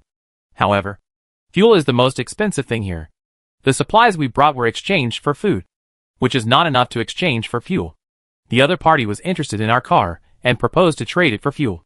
But we only have 2 cars. After exchanging the fuel, the remaining car is not enough to carry all the people and supplies. We originally thought to bring less supplies back this time and exchange the unloaded parts for fuel. But, at this point, Lu Su, who was holding the tabby cat, looked at Lu Zheng. The remaining things that were not mentioned were not so good, and they were also the reason why they were stranded here and could not leave. Lu Zheng sighed and smiled bitterly and continued Lu Su's words. "We were careless and did not understand the rules here. We did not agree to exchange fuel with the people at trading station number 1 at the beginning, because trading station number 3 gave 10 L of fuel more. So we agreed to this side. As a result, the night before yesterday, both cars were smashed." Hearing this, Xu Fu could understand. Of course, 10 L of fuel can allow an ordinary car to run more than 100 kilometers. If she were in his place, she would also trade with the latter. She is not stupid. It must be the people behind trading station number 1 who did it. Lu Su muttered. So, their problem now is that both cars are gone. And the fuel is gone. The clean water and salt they brought have been exchanged for supplies. But they are temporarily stored at trading station number 3. They originally wanted to exchange the fuel and then drive over to load the truck and leave. But in this situation, let alone the food and supplies, they don't know how to get back. Trading station number 3 was not open yesterday. So they thought about coming here to discuss it with someone today. It would be best if they could find someone who can make the decision. Lend them a car and fuel. And let them go back with the supplies. It's a bit difficult. On the side, Chen Fa, who had listened to the whole thing silently, shook his head. Who is this? Lu Zheng turned around and nodded politely to the other party. My friend, Chen Fa, and her grandmother. This is also my friend, Lu Zheng, and his brother Lu Su. Xu Fu only briefly introduced them, and talked about their future plans, but did not mention the past, after all. She had inconsistent accounts of some of her experiences with the other party, and the more she said, the more mistakes she made. After both parties greeted each other, Lu Su was very happy, and asked Xu Fu and the other two to go with them. It would be good to travel together. She originally wanted to go to Pincheng because Lu Zheng and his team were there. Xu Fu asked about the 2 cars of Lu Zheng and his team. It sounded like they were well modified. The trading station also sold car parts. If they could be repaired, she would find a way to reasonably get some fuel. And then, they could go together. It can't be repaired. The other party was very ruthless. When Lu Zheng said this, one of the people who had gone to the trading station earlier came running over, and said that Brother Su asked them to go over and take all the food and supplies they had exchanged, not borrowing the car. Lu Zheng was surprised. The other party provided another solution. Let's go get the supplies together first. We need more people. Otherwise, we can't get them. Not only can we not get them, it's also very dangerous. This time, except for Lu Su who stayed with Xu Fu, Lu Zheng and Su Jiechu went together. The 2 of them, plus the other 5 people, a total of 7 people, finally carried out 5 waterproof travel bags and 8 large snakeskin bags. Each bag was heavy and bulging. In addition, there was also an electric tricycle with a dump truck. One of them got on the tricycle, and the others put their stuff on the truck bed. When the 7 of them came over here, their expressions were somewhat difficult to describe. Brother, is this the car you borrowed? Lu Su's expression was also difficult to describe. This car can't even be driven out of Luqing. Right? What do you know? Little brat? They lent us this car for ferrying. They said that if we go a few blocks south, there is a bus station, which has now been converted into a parking lot. They said that we should try our luck and maybe find a ride in the same direction. Maybe if we give them more supplies, they will be willing to take us back. Su Jiechu also looked a little depressed at this moment. And he was completely unmotivated. Xu Fu, now we don't have a car. Are you still willing to go with us? Lu Zheng asked. Xu Fu smiled and said, Let's go. Let's go over there first. Luqing is so big. We can always find a way. As she said that, she pulled on her rain hat, picked up her travel bag, took Chen Fa and Qing Yuezhen, and walked into the rain first. The group left the vicinity of the museum, and according to Su Tingfeng's instructions, they quickly turned the corner and walked towards another street. A truckload of supplies is naturally eye-catching. But in addition to a teenager sitting on a tricycle and driving slowly, there are 7 other strong men scattered around the truck. They all look unfriendly and seem to be in a very bad mood. They also hold iron rods, baseball bats, kitchen knives and other weapons in their hands. So even though there were many covetous eyes, no one dared to take the opportunity to rob. After walking for 10 minutes and turning, Xu Fu found that the surrounding roads looked familiar. It turned out that she was near the bus station in the city that she passed that day. She looked at Lu Zheng in surprise. Is it here? Not this station. You still have to go south for 4 blocks. Su Tingfeng, who had been silent all the time, replied. Xu Fu nodded and continued to walk south. The others came from the south, but they didn't walk on the same street. The group walked for another 10 minutes. And Lu Su, who was driving the electric car, suddenly braked and stopped. What's wrong? All the men were alert instantly. Lu Su put the tabby cat sticking out of his backpack down, and then pointed to the sewer hole on the side of the street in front. What is that? He said, got off the electric car directly, and walked a few steps towards it. Is that a fish? How could a fish appear on the street? Hearing the word fish, Xu Fu and the other 2 had PTSD attacks. and their nerves were tense. And they all looked in the direction of Lu Su. Wow, it's really a fish. It looks so ugly. Wait, it's still alive. Oh my god. How did it jump up? Amid Lu Su's screams, the fish that had been lying there motionless bounced, suddenly jumped up, and instantly opened its mouth and flew towards his face. The men were too far away, and they couldn't see clearly what was jumping up, and it was too late when they reacted. However, the fish that had resurrected was slapped out by someone with a shovel when it was halfway through its jump. With a snap, the fish was slapped against the wall nearby. Before it landed, several nails were shot out, 2 of which pierced its abdomen fiercely. But it was still alive. It bounced again and tried to get up, but was nailed to the ground by the tip of the falling fire axe. Chen Yuezhen did not dare to relax his vigilance after nailing the strange fish. He turned the axe and chopped the fish in half with the other end, making it completely dead. Then he put away the fire axe. On the side, he saw the stunned Lu Su clapping with his mouth open. Wow! Sister Fu Fu is so awesome. Sister Fa is so awesome. Sister Fa's grandmother is so awesome too. Shu Fu. Chen Fa. Chen Yuezhen. From the backpack in front of him. The cats had popped out again and meowed twice at the dead fish. You can't eat this. It looks so weird. It's really scary, Lu Su said, and stuffed the tabby cat in again. At this moment, the other people also gathered around, looking at the strange fish that was cut into 2 pieces on the ground. When they saw the sharp teeth in the fish's mouth and the legs between the head and abdomen, they suddenly opened their eyes wide in shock. Don't you have this kind of fish in your lake? Chen Fo washed the multi-purpose shovel with rainwater and put it back on the backpack. The lake where we are is a salt lake. Su Tingfeng looked back at her. Chen Fa nodded, without comment. Chen Yuezhen frowned. There are fish in some saltwater lakes, but it's not absolute. And if it rains every day, the salt lake may turn back into a freshwater lake. What this means is that, nowadays, aquatic organisms have mutated, and there is no absolutely safe place in water bodies and lakes.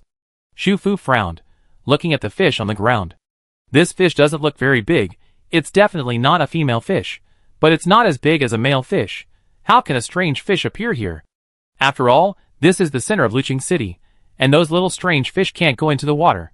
Wait! She was shocked by her own thoughts. 5 days ago, the little strange fish couldn't go into the water, but if now, they can go into the water? But they grew so big in just 5 days. This growth rate is so fast. The speed is too fast. The nearest land to a Shi town is Luqing. In addition, the bridge of the Qinghe tributary collapsed the day before yesterday. The flood surged and broke through the shoreline. The southern suburbs of Luqing have been submerged in water. If those small fish can go into the water, they will follow the water flow and arrive here first and fastest. Shu Fu looked back at Chen Fa, but Chen Fo was looking sideways at the street corner in front of him. There were 2 sewer openings there, and water was constantly bubbling out. This flood surge caused the water in the entire Luqing sewer to overflow. In the slanting rain, Shu Fu heard that familiar sound again. Snap, patta, patta, pat, pat, pat. Chapter 71 Northland Plateau. Everyone be careful. When the first strange fish jumped out of the sewer, Shu Fu's voice sounded almost at the same time. The tail spines of big fish have a paralyzing effect. Be careful to avoid it. As she said, the nail gun in her hand was raised. With 3 puffs, the second strange fish that jumped out of the sewer was nailed to death. Lu Zheng had put the short stick in his backpack and replaced it with a long knife. He took a few steps forward, blocked in front of Shu Fu, and solved the first strange fish that jumped out. Several fish also jumped out of the sewer opening on the other side, and were quickly dealt with by Su Tingfeng and a few others. Even Su Jiechu killed a strange fish. He was quite frightened at first, mainly because the fish looked too ugly, especially the eyes and mouth. But now he found it was easy to kill. He was proud. This fish is not difficult to deal with. Look how nervous you 2 are. After all, you are girls. This kind of thing should be left to boys. Su Jiechu's words were interrupted by a strange fish that suddenly jumped towards his face. He screamed and quickly stepped back and swung the iron rod. But he missed. In the end, Su Tingfeng killed the strange fish. In front, Chen Fa, who deliberately let her take the fish, glanced back at him. You screamed quite loudly. A boy. Su Jiechu, you. A gossip. Stop it. It's time. Su Tingfeng scolded his brother. They have dealt with this kind of fish before. They must be more experienced than us. It must be because of other reasons that they are nervous. As if in response to what Su Tingfeng said, in the rain all around, the heart-pounding clacking sound became more intense again. This time, the sound came not only from the direction of the sewer, but also from other streets beside the intersection. Snap! A big strange fish jumped out from the street on the left side of the corner. Snap! Snap! Followed by 3 or 4 smaller strange fish. Snap! Snap! Snap! A group of strange fish also jumped out from the street on the right. They seemed to be passing by here on their way, and noticed more than a dozen human creatures fighting with their kind on another street, and they all stopped and looked back, half holding up their hideous big fish heads, and their protruding and organic fish eyes stared at them coldly. Fuck. A man with a braid cursed, strange fish that attack people as soon as they see them are not scary, but the sudden appearance of a group of strange fish and their actions of stopping and watching are a bit scary. This makes people feel that these strange fish seem to have a certain amount of wisdom, and they know how to analyze the situation before attacking. On the other side, one of the people who followed Su Jiechu to block Shu Fu and the others, a thin-faced man, trembled in his heart, and was not careful. He was bitten on the calf by a strange fish that jumped out of the sewer hole at some point. Most of the people in Lu Zheng's team only wore waterproof jackets, and no raincoats. Although such clothes are convenient for movement, they are not as hard as the thick rubber of raincoats and rain pants. A slightly larger strange fish can also kill people with a bite. The thin and long face screamed in pain. He looked down and saw the strange fish biting his calf tightly. He was more frightened than in pain. He lost his balance. He stepped back and swung his legs repeatedly, trying to shake off the strange fish. He also waved the kitchen knife in his hand to fend off other strange fish that wanted to kill him. Those strange fish seemed to know that he would be easier to deal with than others if he was injured. Several of them gave up attacking the others and turned to jump towards him, opening their mouths to his face. His attack became more and more chaotic. His other leg was also bitten by a strange fish. He was unstable and fell backwards. The strange fish that besieged him pounced on him at once. At the critical moment, an indescribable strong stench came over the girl from another team, who knew Lu Zheng sprinkled something on his legs and body. The pungent stench of decay spread instantly. But the miraculous thing was that the strange fish that had been biting his legs tightly loosened their mouths at the same time, fell to the ground with a thud, and jumped away in a few steps. Shu Fu left after sprinkling the red liquid, rushed into the circle where Lu Zheng and others were standing, and sprinkled some on Lu Zheng, Lu Su, and the others who were traveling with them like a fairy scattering flowers, trying to move quickly and cover a large area. However, due to the pursuit of speed, the accuracy of the liquid spraying decreased, and it would occasionally splash on their faces. Wherever it went, there was only a wow wow. What is this? Oh my god. It stinks. Especially Su Jiechu, who was hit head-on and splashed a little in his nose and mouth. It was so smelly that he retched several times and bent down to vomit. Su Tingfeng immediately turned back to look at Shu Fu, thinking that she had changed sides and stood on the side of the strange fish. It was not until he saw that all the people and places where she had sprayed things had retreated that he realized it, and said thank you to Shu Fu with a little apology. What are you thanking me for? She was just teasing me. Look. She put on a mask first. Mask? Su Jiechu was about to vomit yellow bile. Shu Fu stuffed the unused bottle of liquid into Lu Su's hand, and took out 3 unopened bottles of red liquid and stuffed them into Lu Zheng's hand, speaking concisely. There are more and more fish. The sewers here are connected in all directions. The whole Lucheng is probably occupied. It's impossible to leave without a car. I'll find a way to get a car. You use this liquid to delay time here. The strange fish are afraid of this smell, but the rain will dilute the smell. Don't spray too much at a time. Lu Zheng didn't ask her how to find a solution, where to find a solution, how long it would take. Why not let him go with him to help? What should they do if they can't delay here any longer? Even though they hadn't seen each other for such a long time. When he saw her again, he didn't feel alienated at all. It seemed that as long as she said something, he would believe it, and he wouldn't doubt it at all. This sense of trust seemed to be innate. Be careful. Lu Zheng held her, and thousands of words were just condensed into this sentence. I leave my friend to you. Wait for me to come back. She patted him, turned around and rushed back to Chen Fa and Chen Yuezhen. She had just sprinkled the potion on them first. At this moment, They were back to back, slashing one by one at the strange fish whose attacks had weakened due to the disgust potion. She took out 3 bottles of liquid from her backpack again, and stuffed them into Chen Fei's hands. This time she said more simply, "I'll go get the car. You guys hold on." Chen Fei looked at the 3 extra bottles of red liquid in his hand, and looked up and said, "Do you need me to go with you?" "It's okay, I can do it alone." Xu Fu threw the travel bag hanging on her wrist at their feet, and quickly refilled the nail gun, planning to travel light. Again, when necessary, supplies can be thrown away. Saving your life is the most important. "I understand, go ahead, we'll wait for you to come back." Chen Fei shoveled away a strange fish that was eager to try, and agreed neatly. "Be careful. Xu girl." Chen Yuezhen stepped forward to finish off the strange fish that Chen Fei had knocked to the ground, and turned back to nod at Xu Fu. The 3 of them had experienced so much together, and they already had a tacit understanding that others could not reach, and unconditional trust was also one of them. Xu Fu stopped talking, turned around quickly, and ran to the other end of the street. That was the direction they came from. The trading station was not far from here. At this critical moment, it didn't matter where the fuel came from. What mattered was that she had enough fuel to buy a car. But she needed a big car, and it would take time to exchange with the trading station. So she had to be as fast as possible. There were basically no strange fish on this street towards the trading station. It seemed that the strange fish had not completely covered Lucheng. When Xu Fu ran to the end of the street and turned, she subconsciously looked back.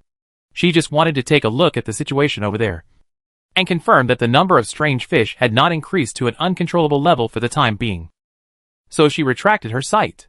But the moment she retracted her sight, she caught a glimpse of the familiar flashing white light again from the corner of her eye. And the 2 thin strips of white light seemed to be moving with the movements of 2 people.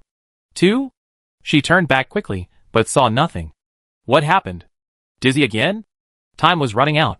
Xu Fu had no time to continue researching, so she could only put this matter aside for the time being. While she was running in the rain, she was alert to her surroundings with a nail gun, and occasionally saw 1 or 2 strange fish jumping out of the broken sewer hole nearby with a snap, but they looked more like fish that accidentally left the main group. Xu Fu didn't waste time dealing with these 1 or 2 fish, unless they took the initiative to attack and blocked her way. Occasionally, she would temporarily open the portable protective shield when there were more than 3 strange fish on the roadside. She rushed along like this, and when she reached another turning, she suddenly stopped and ran back a few steps. She passed by here again, the abandoned bus station in the city, and there were 2 unwanted buses parked against the wall in the empty space inside.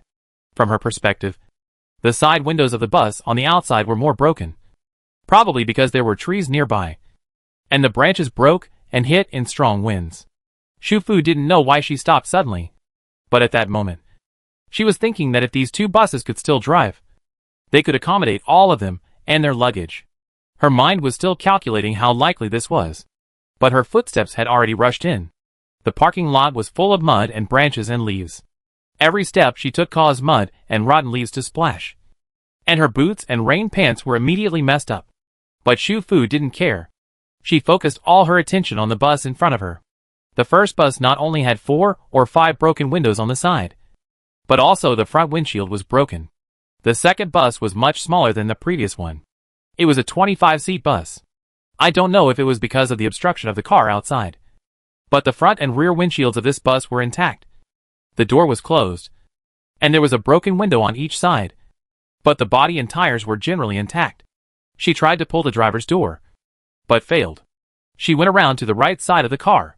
The passenger door of this 25-seat bus is not close to the front of the car, because there are seats on the right side of the front. So the passenger door is located on the right side, closer to the middle. She pulled the passenger door hard, but the door was probably broken, so it was not closed tightly, and she opened it all at once. It has only been more than 2 months since the accident in Lucheng. The natural disasters here are not as frequent and severe as those in the plains and hilly areas. In 2 months, the car will not be scrapped to the point where it cannot be driven at all. If the car was just drained of fuel, then now she just needs to fuel to start it again. Refueling is not difficult. All you need is a hose. Using the siphon principle, you can directly draw fuel from the portable oil barrel into the fuel tank. She quickly got into the car and searched around the locker in the driver's area. The most important thing is that she can find the car keys. However, She searched the locker, the cup holder, and around the driver's seat, but found nothing. She sighed. It seems that she still needs to go to the trading station to find someone to exchange fuel for the car. When she was about to get out of the car, she suddenly saw a little silver reflection in the corner of the car step. She immediately bent down and reached out to take out the silver stuck in the gap of the step. Soon, she pulled the thing out with force. It was indeed a key, but she didn't know if it was a car key. She quickly rushed to the driver's seat, found the keyhole next to the steering wheel, and inserted the key in her hand smoothly. At the same time, she twisted it smoothly. It really was a car key. Xu Fu immediately became alert, temporarily put the backpack back into the space, and began to try to start the car. Generally speaking, even if the car has not been used for a long time, as long as the battery is still charged, it can be started. In addition, even if someone uses a hose to take away the fuel in the tank, as long as there is a little bit of fuel left in it that can be sucked up by the fuel pump, it can also be started. In short, it is theoretically possible, technically possible, and the rest depends on luck. 1, 2, 3. When she tried for the 5th time, she finally heard the roar of the engine. The battery is still charged.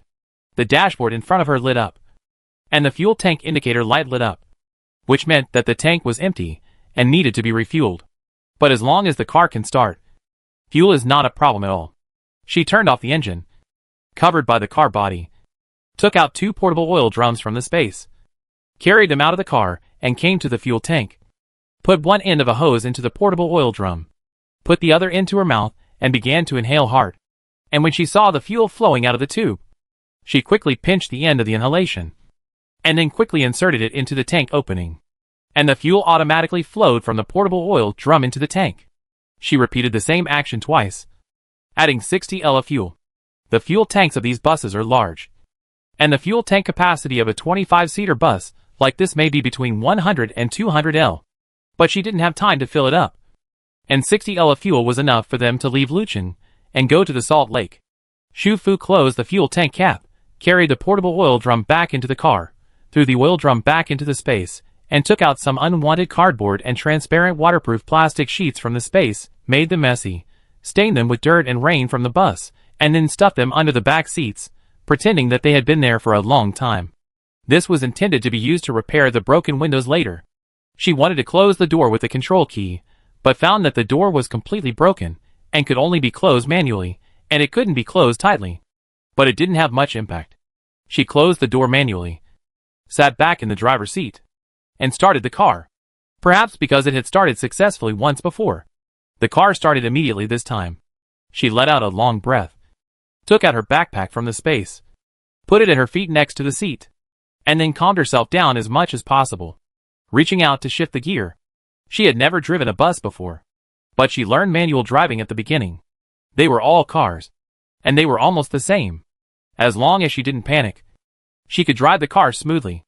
After scraping against the body of a bus next to her once, and the rear of the car scraping against tree trunks twice, she successfully reversed the car, and the front of the car was accurately facing the parking lot gate.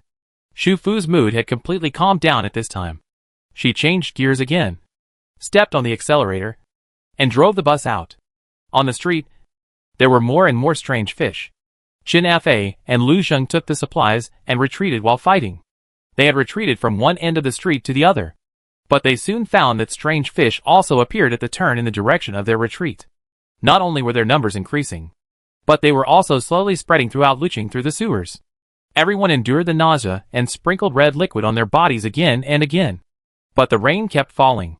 There were no buildings on both sides of the street, and there was no place to hide from the rain. The liquid sprinkled on the body was soon diluted, and not all strange fish were afraid of this smell. Su Jiachu's hand was attacked by a huge monster fish that jumped up, and was stabbed hard by its tail sting.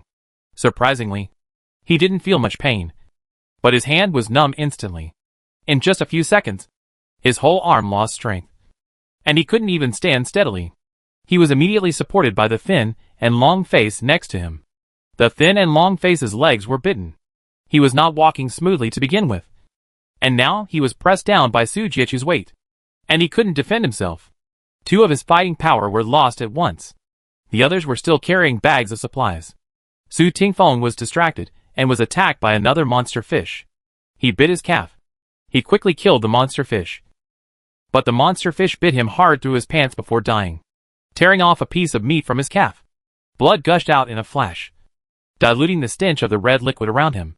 The strange fish that had been surrounding him nearby began to move, as if attracted by the smell of blood. The situation became critical. The thin face who could only defend with one hand while supporting Su Jiechu spoke loudly. "What are we waiting for? Why don't we go to the station in front? Maybe we'll be lucky and get on the train now." Lu Zheng killed a strange fish that was eager to try with a knife, sprayed some red liquid on Su Tingfeng's injured leg again, and threw the second empty glass bottle aside.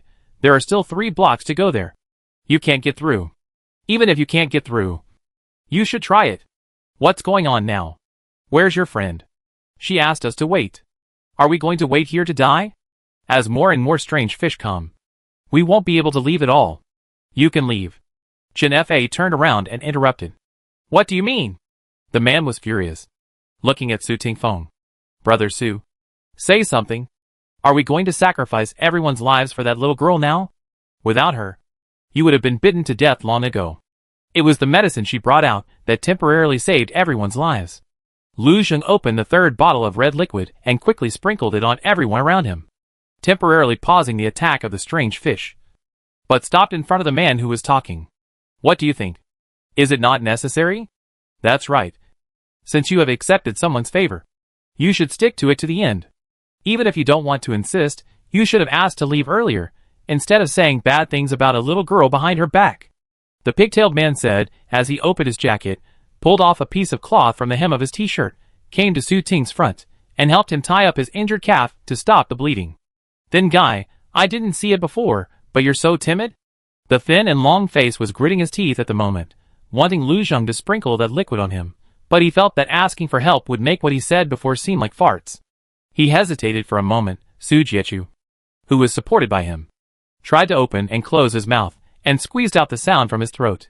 "Stinky, sprinkle, sprinkle, stinky." The meaning was very clear. It was his business. If the thin long face didn't want it, he really needed this stinky thing, so don't forget to sprinkle it on him. Lu Zheng didn't laugh, but Lu Su next to him couldn't help laughing. The stinky smell came as expected. The thin long face smelled the smell in the air. Even if he was reluctant, the sense of security in his heart still increased a little. But when he thought that the red liquid was taken out by that little girl, his face became anxious again, and he could only say thank you to Lu Zheng in a whisper. There were 3 wounded in the team at this moment, and the strange fish around did not decrease. Su Tingfeng understood that the situation was not right. He spoke, wanting to suggest that everyone leave all the supplies behind to reduce the burden, retreat from this street, and find a building behind to shelter from the rain. Just after he said a few words, he heard a horn sound from the street behind. It was the horn of a car, which was pressed hard and quickly, as if sending a signal. Wow, did that girl really get a car? Oh my god, what did she use to exchange with others? The pigtailed man wanted to rush to the street corner, but was blocked by the strange fish, so he could only continue to hack and kill. She can only drive 1 car by herself. Even if the car can fit everyone, it can't fit the supply bag. Does Zhuang Monkey throw away all the supplies and help people get in the car? As he said, he looked at Chen Fa and the others. You are the same, you can't take the supply bag. Without Su Tingfeng saying anything more, Chen Fa and Chen Yuezhen had already let go and dropped the travel bag on the ground. It was a pity to throw away these supplies, but fortunately, they each had some water in their backpacks. And the most important medicines were also in their backpacks. As for the rest, as long as they could save their lives, they could find them later. At this moment, everyone worked together. After all, they had all lived through troubled times. Even if they were emotional at the critical moment, they knew what to do and what not to do. On the other side, the anxious braided guy had already killed several strange fish that blocked the road with another big guy, and rushed to the intersection. The 2 of them just happened to see a car coming quickly from the other side. The tires of the car rolled over several jumping fish on the road and stopped in front of them in time. The 2 looked at the huge front of the car in front of them and said the same thing. Oh my god. Awesome. Others also rushed over at this time. They looked at the bus parked there and thought they had seen it wrong. They stretched their necks to confirm the driver and suspected that the car was not here to pick them up. Until Shu Fu's face poked out of the broken window. Hurry up and get in the car. Take everything.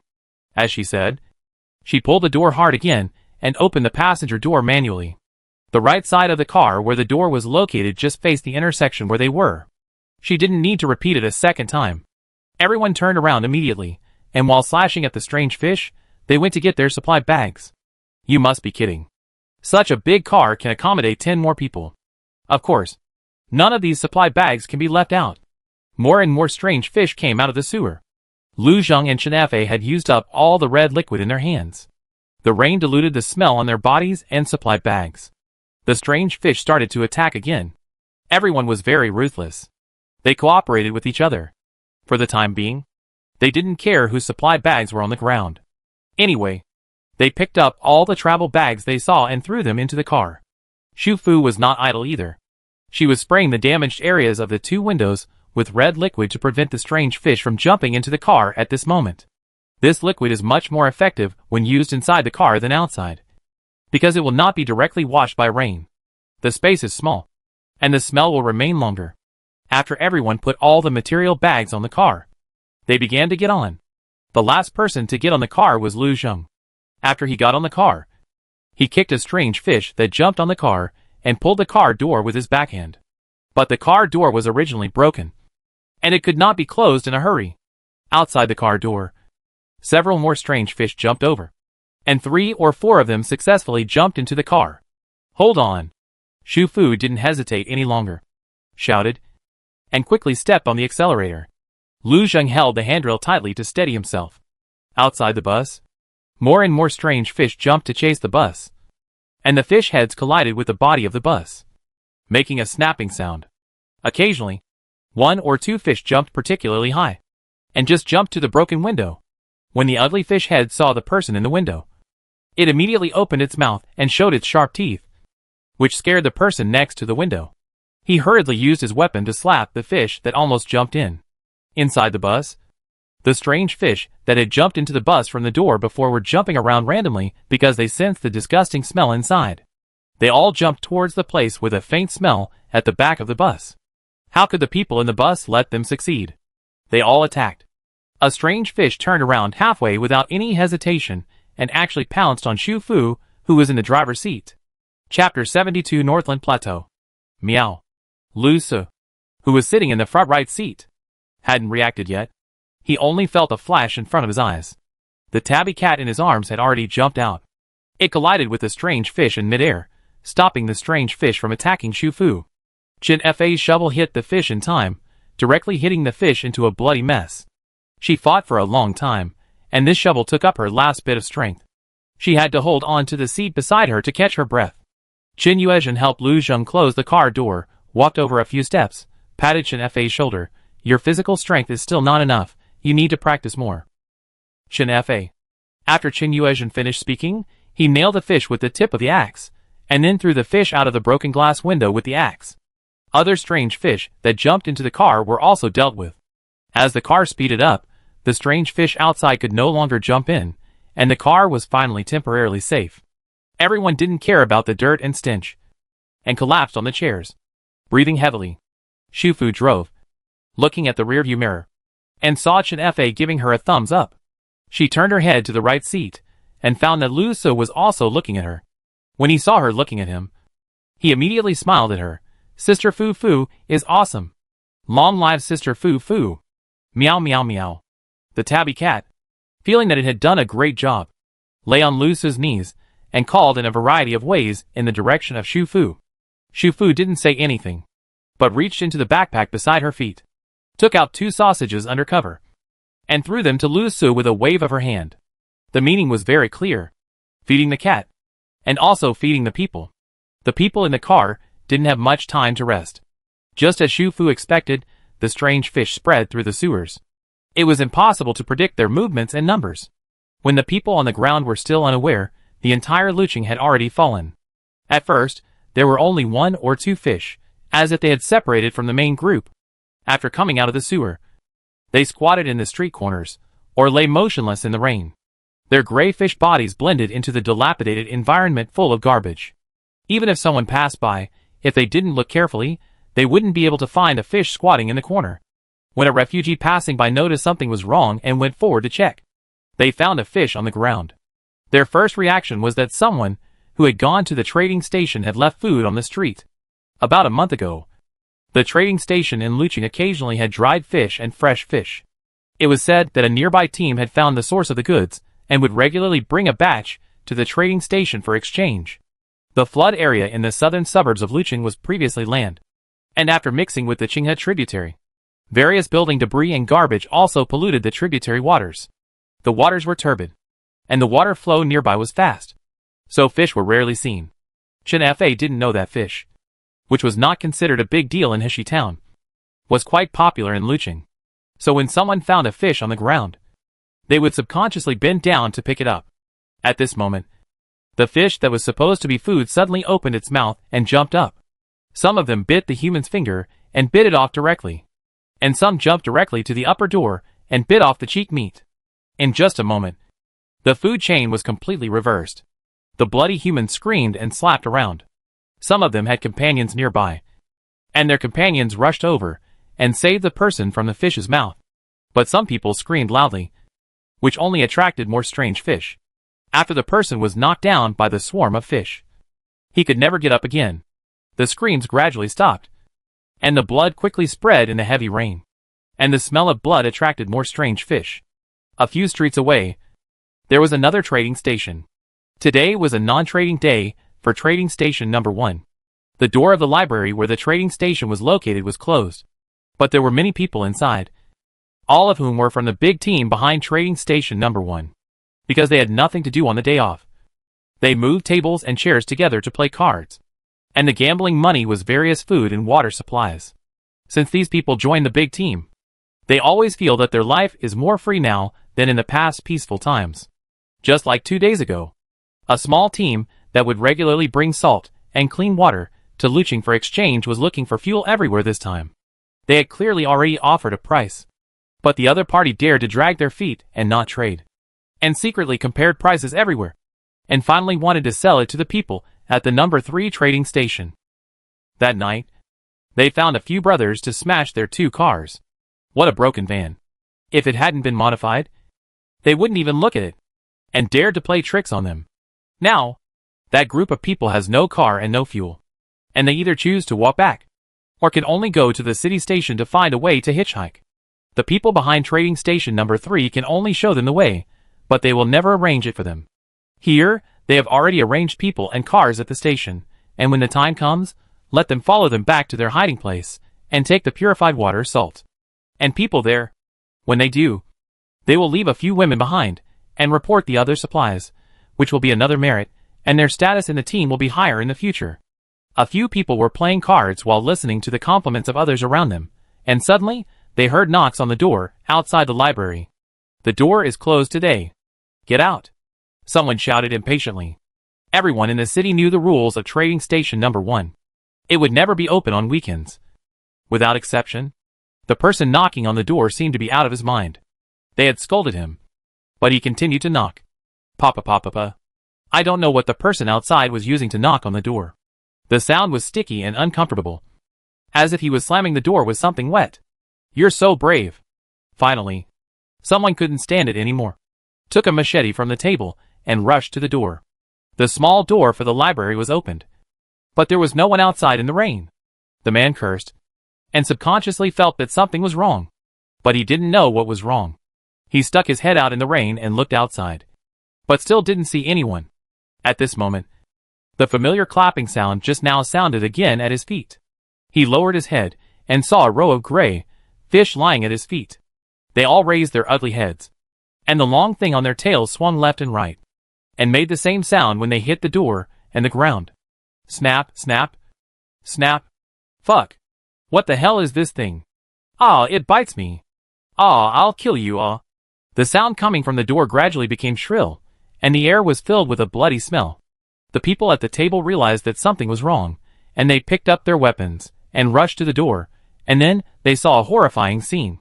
The brother, who had been playing cards with them at the same table not long ago, was half lying on the ground, trying to crawl towards them. Half of his face and cheeks were gone, his eyeballs, teeth, and lower jaw bones were exposed, The white bones were hung with the remaining flesh and blood, and his clothes were stained red with blood.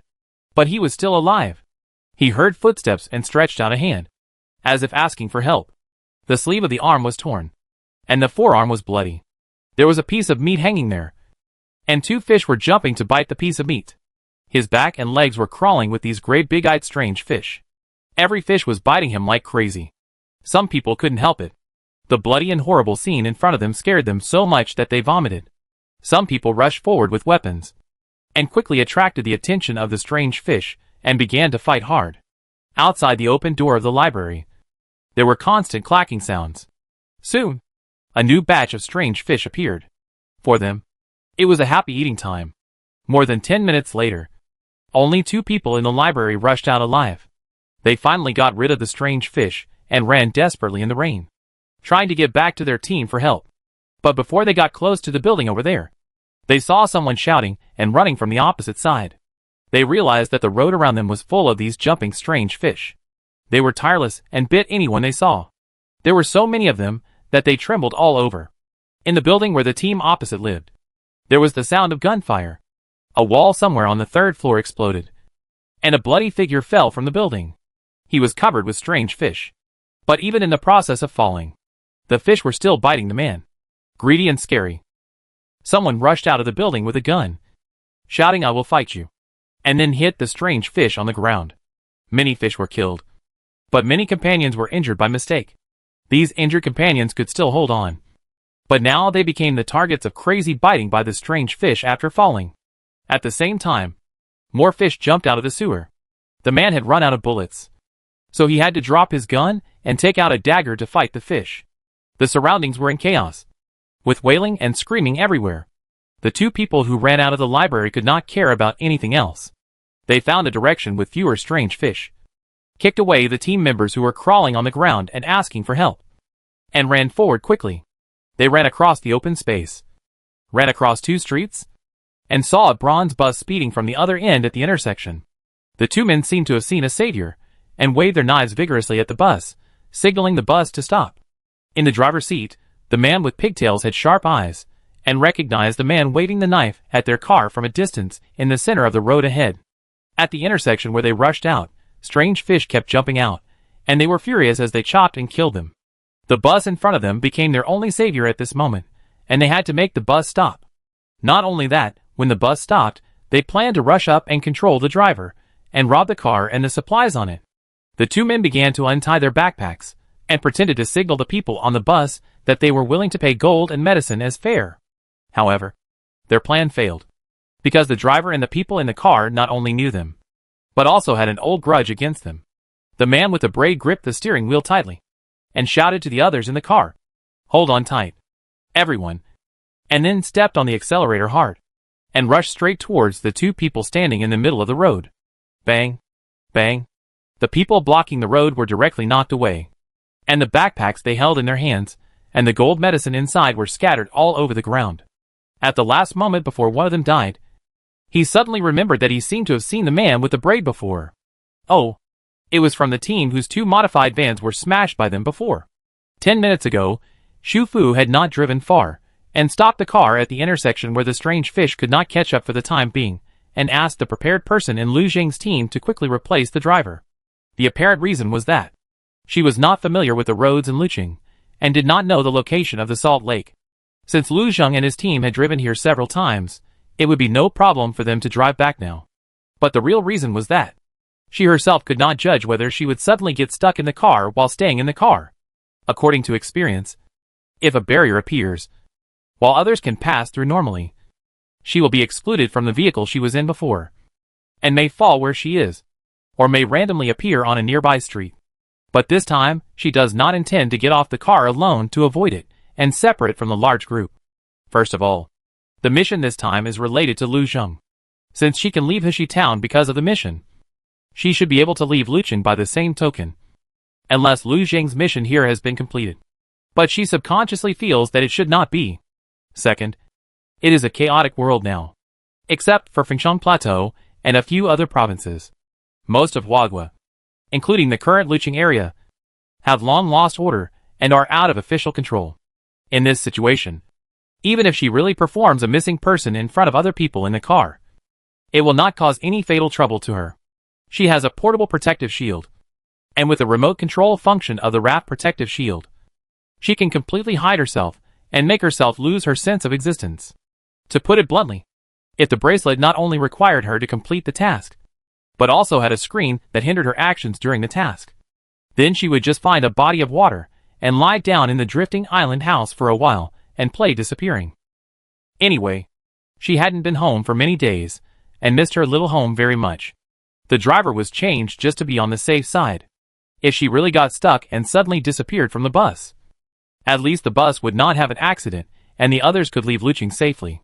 As a result, not long after the driver was changed, the bus was blocked by someone, Su Tingfeng, who was repairing the window on the right side of the car with waste cardboard and waterproof plastic sheeting, recognized the two people at the first time and said to the pigtailed man in a deep voice, "Speed up and hit them."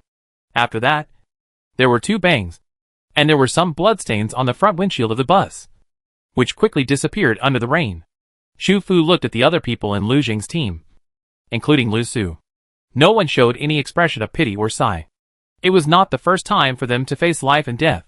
They would not waste human emotions on unnecessary people. While Xu Fu was looking at the other party, Su Tingfeng was also looking at the three of them. Chen Fa and Chen Yuezhen had repaired the left window. They sat in the middle and back seats, looking through the intact window glass, alert to the situation of the strange fish on the road outside. As for Xu Fu, his eyes turned back, and just happened to meet the other person, who was also looking at him. Su Tingfeng thought of everything that happened today, and thanked her again earnestly. He thanked her, but did not ask her where she got the fuel and the car. The car is not hard to find.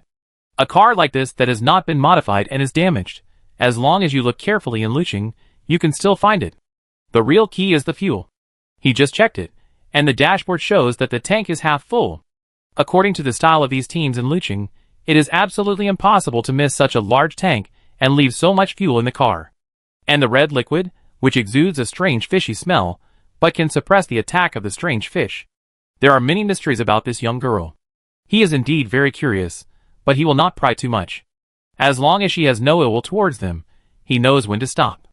On the other hand, if one day she suddenly becomes their enemy, that is when he really needs to worry. He hopes that day will not come. After all, the world is already so difficult, with all kinds of natural disasters, and now there are more strange fish that can come ashore and attack people. If humans do not unite themselves, they will not be far from destruction.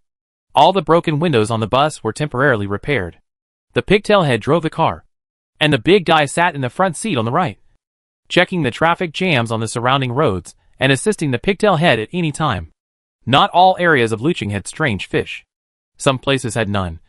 But when the car turned a corner and went to another road, you would find groups of strange fish jumping wildly on the road, chasing the fleeing humans. Other evacuated cars could be seen on the road soon, and many people stayed indoors, trying to resist the strange fish outside. Some teams had powerful weapons such as flamethrowers, but it was raining heavily outside, and the flames could not even burn the scales of the fish, and were quickly extinguished. In some places, there were more people than fish, and people were injured in the process of cleaning the fish. At this moment, they were furious and chopped the dead fish with knives like crazy, then grabbed a piece of the fish body and stuffed it into their mouths to chew, and cursed viciously while chewing. "I told you not to bite my son. I told you not to bite my wife. I will fucking bite you to death. I will eat you. Vomit. I will eat you. Vomit." Probably because the internal organs of the fish smelled fishy. The man bit and vomited but still bit, as if he was completely crazy.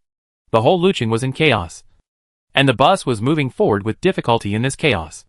Finally, more than an hour later, the car drove out of the city smoothly and drove onto the provincial road in the north of the city, leaving all this chaos behind. Xu Fu silently huddled in the right seat at the back of the car, until she left Luching with the bus. And then she breathed a sigh of relief. Sure enough, since they wanted her to complete the mission, why would they restrict her to Luching? She gently stretched her arms, stretched her waist, and began to take off her raincoat. It seems that the map this time is a bit special, and it can be quietly expanded with the mission. Outside the bus, the rain began to get heavier, and the car glass was blurred by the rain. In the car, Su Jiechu was completely unconscious, lying in the aisle in the middle of the bus like a dead pig. Lu Su sat in the seat next to him, and the tabby cat had landed on Su Jiechu at some point, using him as a cushion, and dozed off on him arrogantly. The thin and long-faced man sat in the seat behind the driver's seat, where there was plenty of space, and with the help of another follower of Su Jiechu, the bald man, he was taking off his pants with difficulty, and letting him treat the bite wound on his calf. Chen Fa opened his backpack, took out bread and unopened drinking water, and handed them to Chen Yuezhen and Xu Fu, signaling them to eat and drink a little, to replenish their energy. Xu Fu took the bread and water, and handed over 2 chocolate bars at the same time. Su Tingfeng, who was sitting in the seat in front of Xu Fu, saw it out of the corner of his eye, and tilted his head. Xu Fu took out another chocolate bar, passed Su Tingfeng, and handed it to Lu Su in front. "Thank you, Sister Fu Fu." Lu Su took it obediently, thanked obediently, torn it open, took only 1 bite, and handed the rest to Lu Xing's mouth. "Be good. Eat it yourself." Lu Xing didn't bite. He touched his brother's wet hair, found a dry piece of clothing from the waterproof backpack, and asked him to dry his hair. Then he came to Su Tingfeng with the backpack, motioned him to stretch out his legs, and asked him to help him treat the wound. In fact, among the people in the car, Su Tingfeng's injury was the most serious. His thin face was just bitten, and Su Jiechu's injury was the same as Chen Fa's before. He was stabbed by the tail spine, and was paralyzed and fell into a coma. Only Su Tingfeng, the strange fish, bit off a piece of flesh on his calf before dying. Lu Xing took out a dagger, cut open his trouser legs, untied the cloth strips that were tied tightly when he was given emergency treatment, and revealed the bloody wound inside. Fortunately, when they came to trade this time, they bought some medicine for wounds, which was just right for use at this moment. He first washed the wound with clean water, then disinfected it with iodine, and finally put on gauze, and then wrapped it with gauze to tighten it. Su Tingfeng remained silent throughout the whole process, as if he could not feel the pain. Only his fingers tightly grasping the car seat revealed his true feelings at the moment. After everything was done, Lu Xing handed the remaining half bottle of water to Su Tingfeng, signaling him to close his eyes and rest for a while. It was safe now, and he didn't need to keep trying to stay alert. Su Tingfeng's lips turned pale, and he nodded after taking the water. He still trusted Lu Xing, and told him to call him if he had anything. And then he leaned back in the seat and closed his eyes. After the bus left the suburbs of Luqing, it turned west, entered the mountainous area and climbed all the way, and then drove for 3 hours in twists and turns, and finally arrived at the destination of this time, Tianyan Salt Lake. In the evening, a salt lake she had never heard of. Even if she opened her phone and checked the downloaded map, she could not find the location of the salt lake on the map. After the car entered the gate, it drove along the bumpy ground and entered a tall warehouse next to a low building. This is the loading and unloading warehouse of the salt production area. There are not so many finished salt products now, so this has become their indoor parking garage for storing vehicles. It is very large inside, and the warehouse is solid, which can shelter from wind and rain. Next to the warehouse are several rows of single-story buildings, which are basically converted container houses. Obviously, they have been reinforced later to make them better able to withstand storms and hail. These containers were supposed to be the workers' residences. Each of them was not big. Each room had an extremely simple bathroom. The bathroom had sewage pipes and water pipes, so it was still practical no matter how simple it was. The remaining area was the bedroom. Some of the bedrooms had 2 bunk beds, which could sleep 4 people. Some bedrooms had 2 single beds, and some even had a single bed with a sofa, table and chairs, which were probably dormitories for workers and employees of different levels. In addition to the salt factory, the construction of the Salt Lake Scenic Area was still going on here, but before the heavy rain, it seemed that the subsequent construction was interrupted due to funding issues. When they found this place, it was completely abandoned. There were only waste paper packaging and garbage in the container house, and no usable supplies at all. Fortunately, there is self-generated electricity and groundwater here. Otherwise, they really can't survive in such an environment. Now the container houses have been adjusted according to their respective needs. There are many houses, but they are few, so they don't have to squeeze together. Most of the houses for 4 people are larger. They removed one of the bunk beds, moved in sofas, tables and chairs, and added living supplies.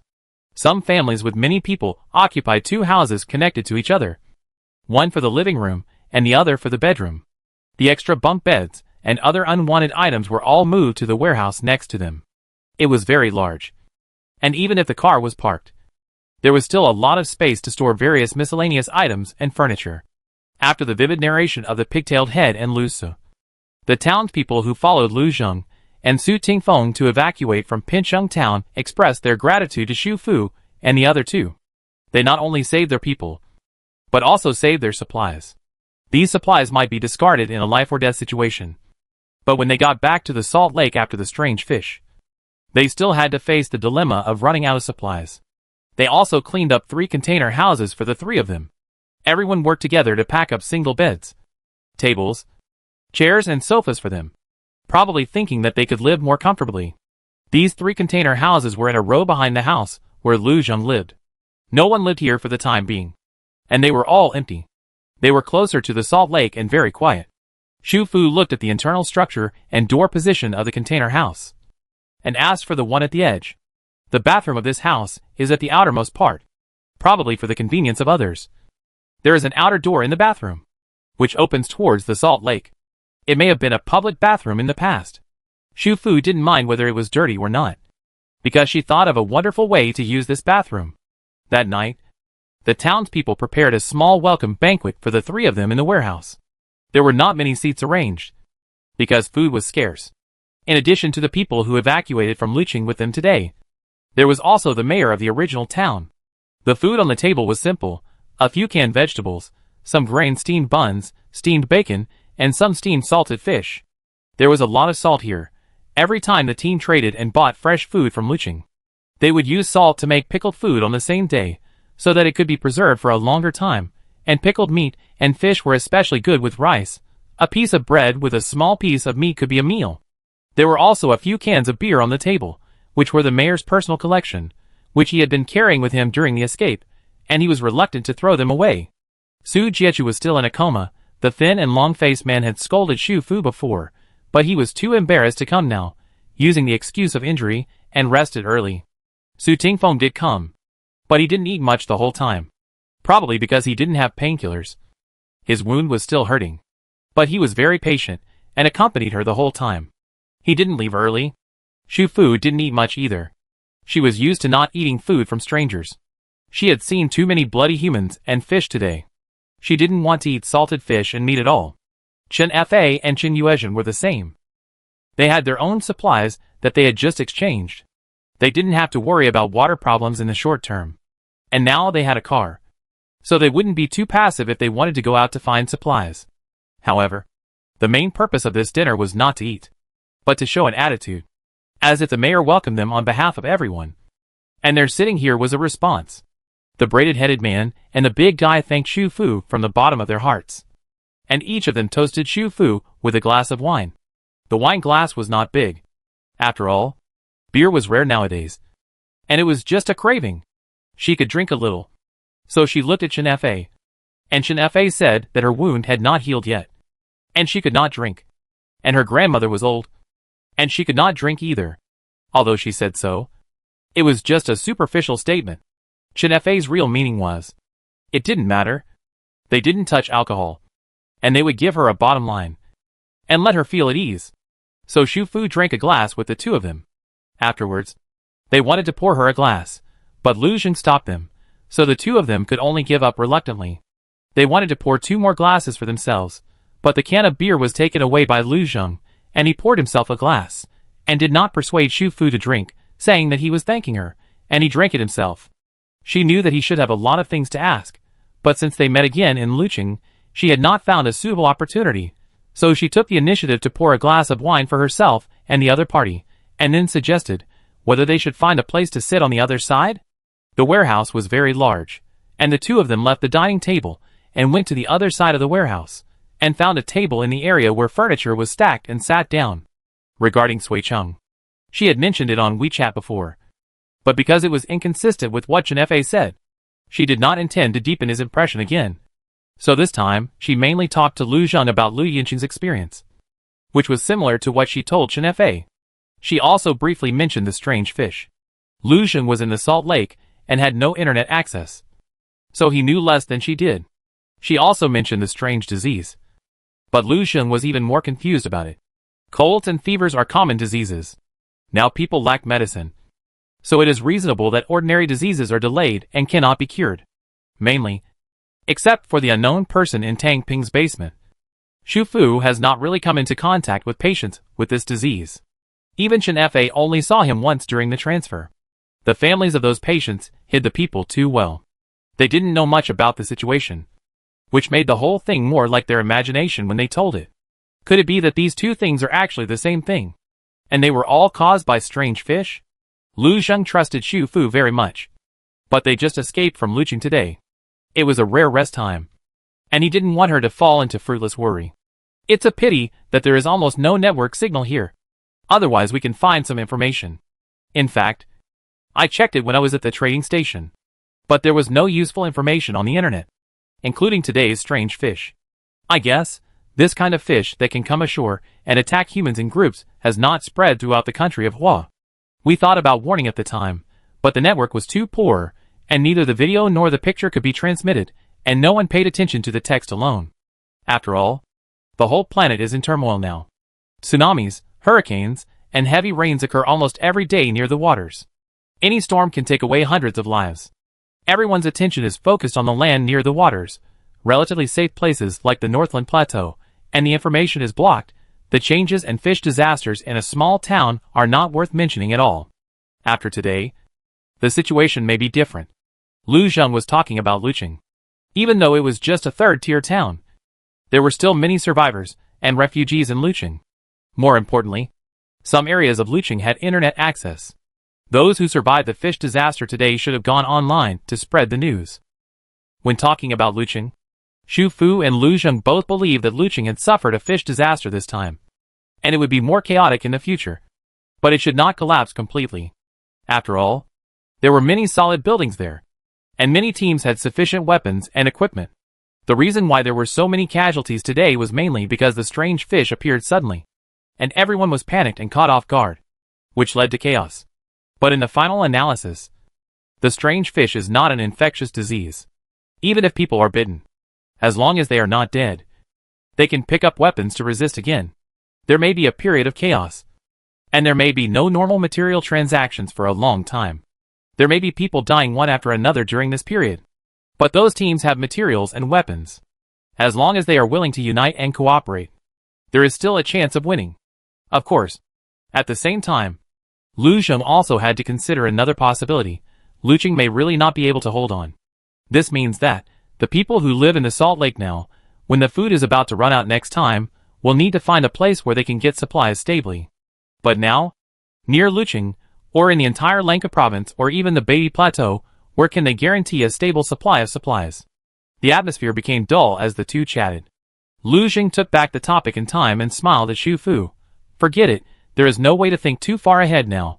Let's live well today and tomorrow first. As he said, he reached out to clink glasses with her, taking the initiative to change the subject. The last time I drank with you, it seemed to be raining heavily outside. Really? Xu Fu began to think back to the library. At that time, they played cards and ate instant noodles together. How come? Did they drink together? When? Why doesn't she remember? Yeah. Lu Xing seemed to be lost in memories, with a soft light in his eyes. You probably don't remember. At that time I was worried that you couldn't drive after drinking, and it was not easy to get a taxi in the rain. She was a little confused by what he said. Take a taxi? Is it still possible to take a taxi in Suicheng at that time?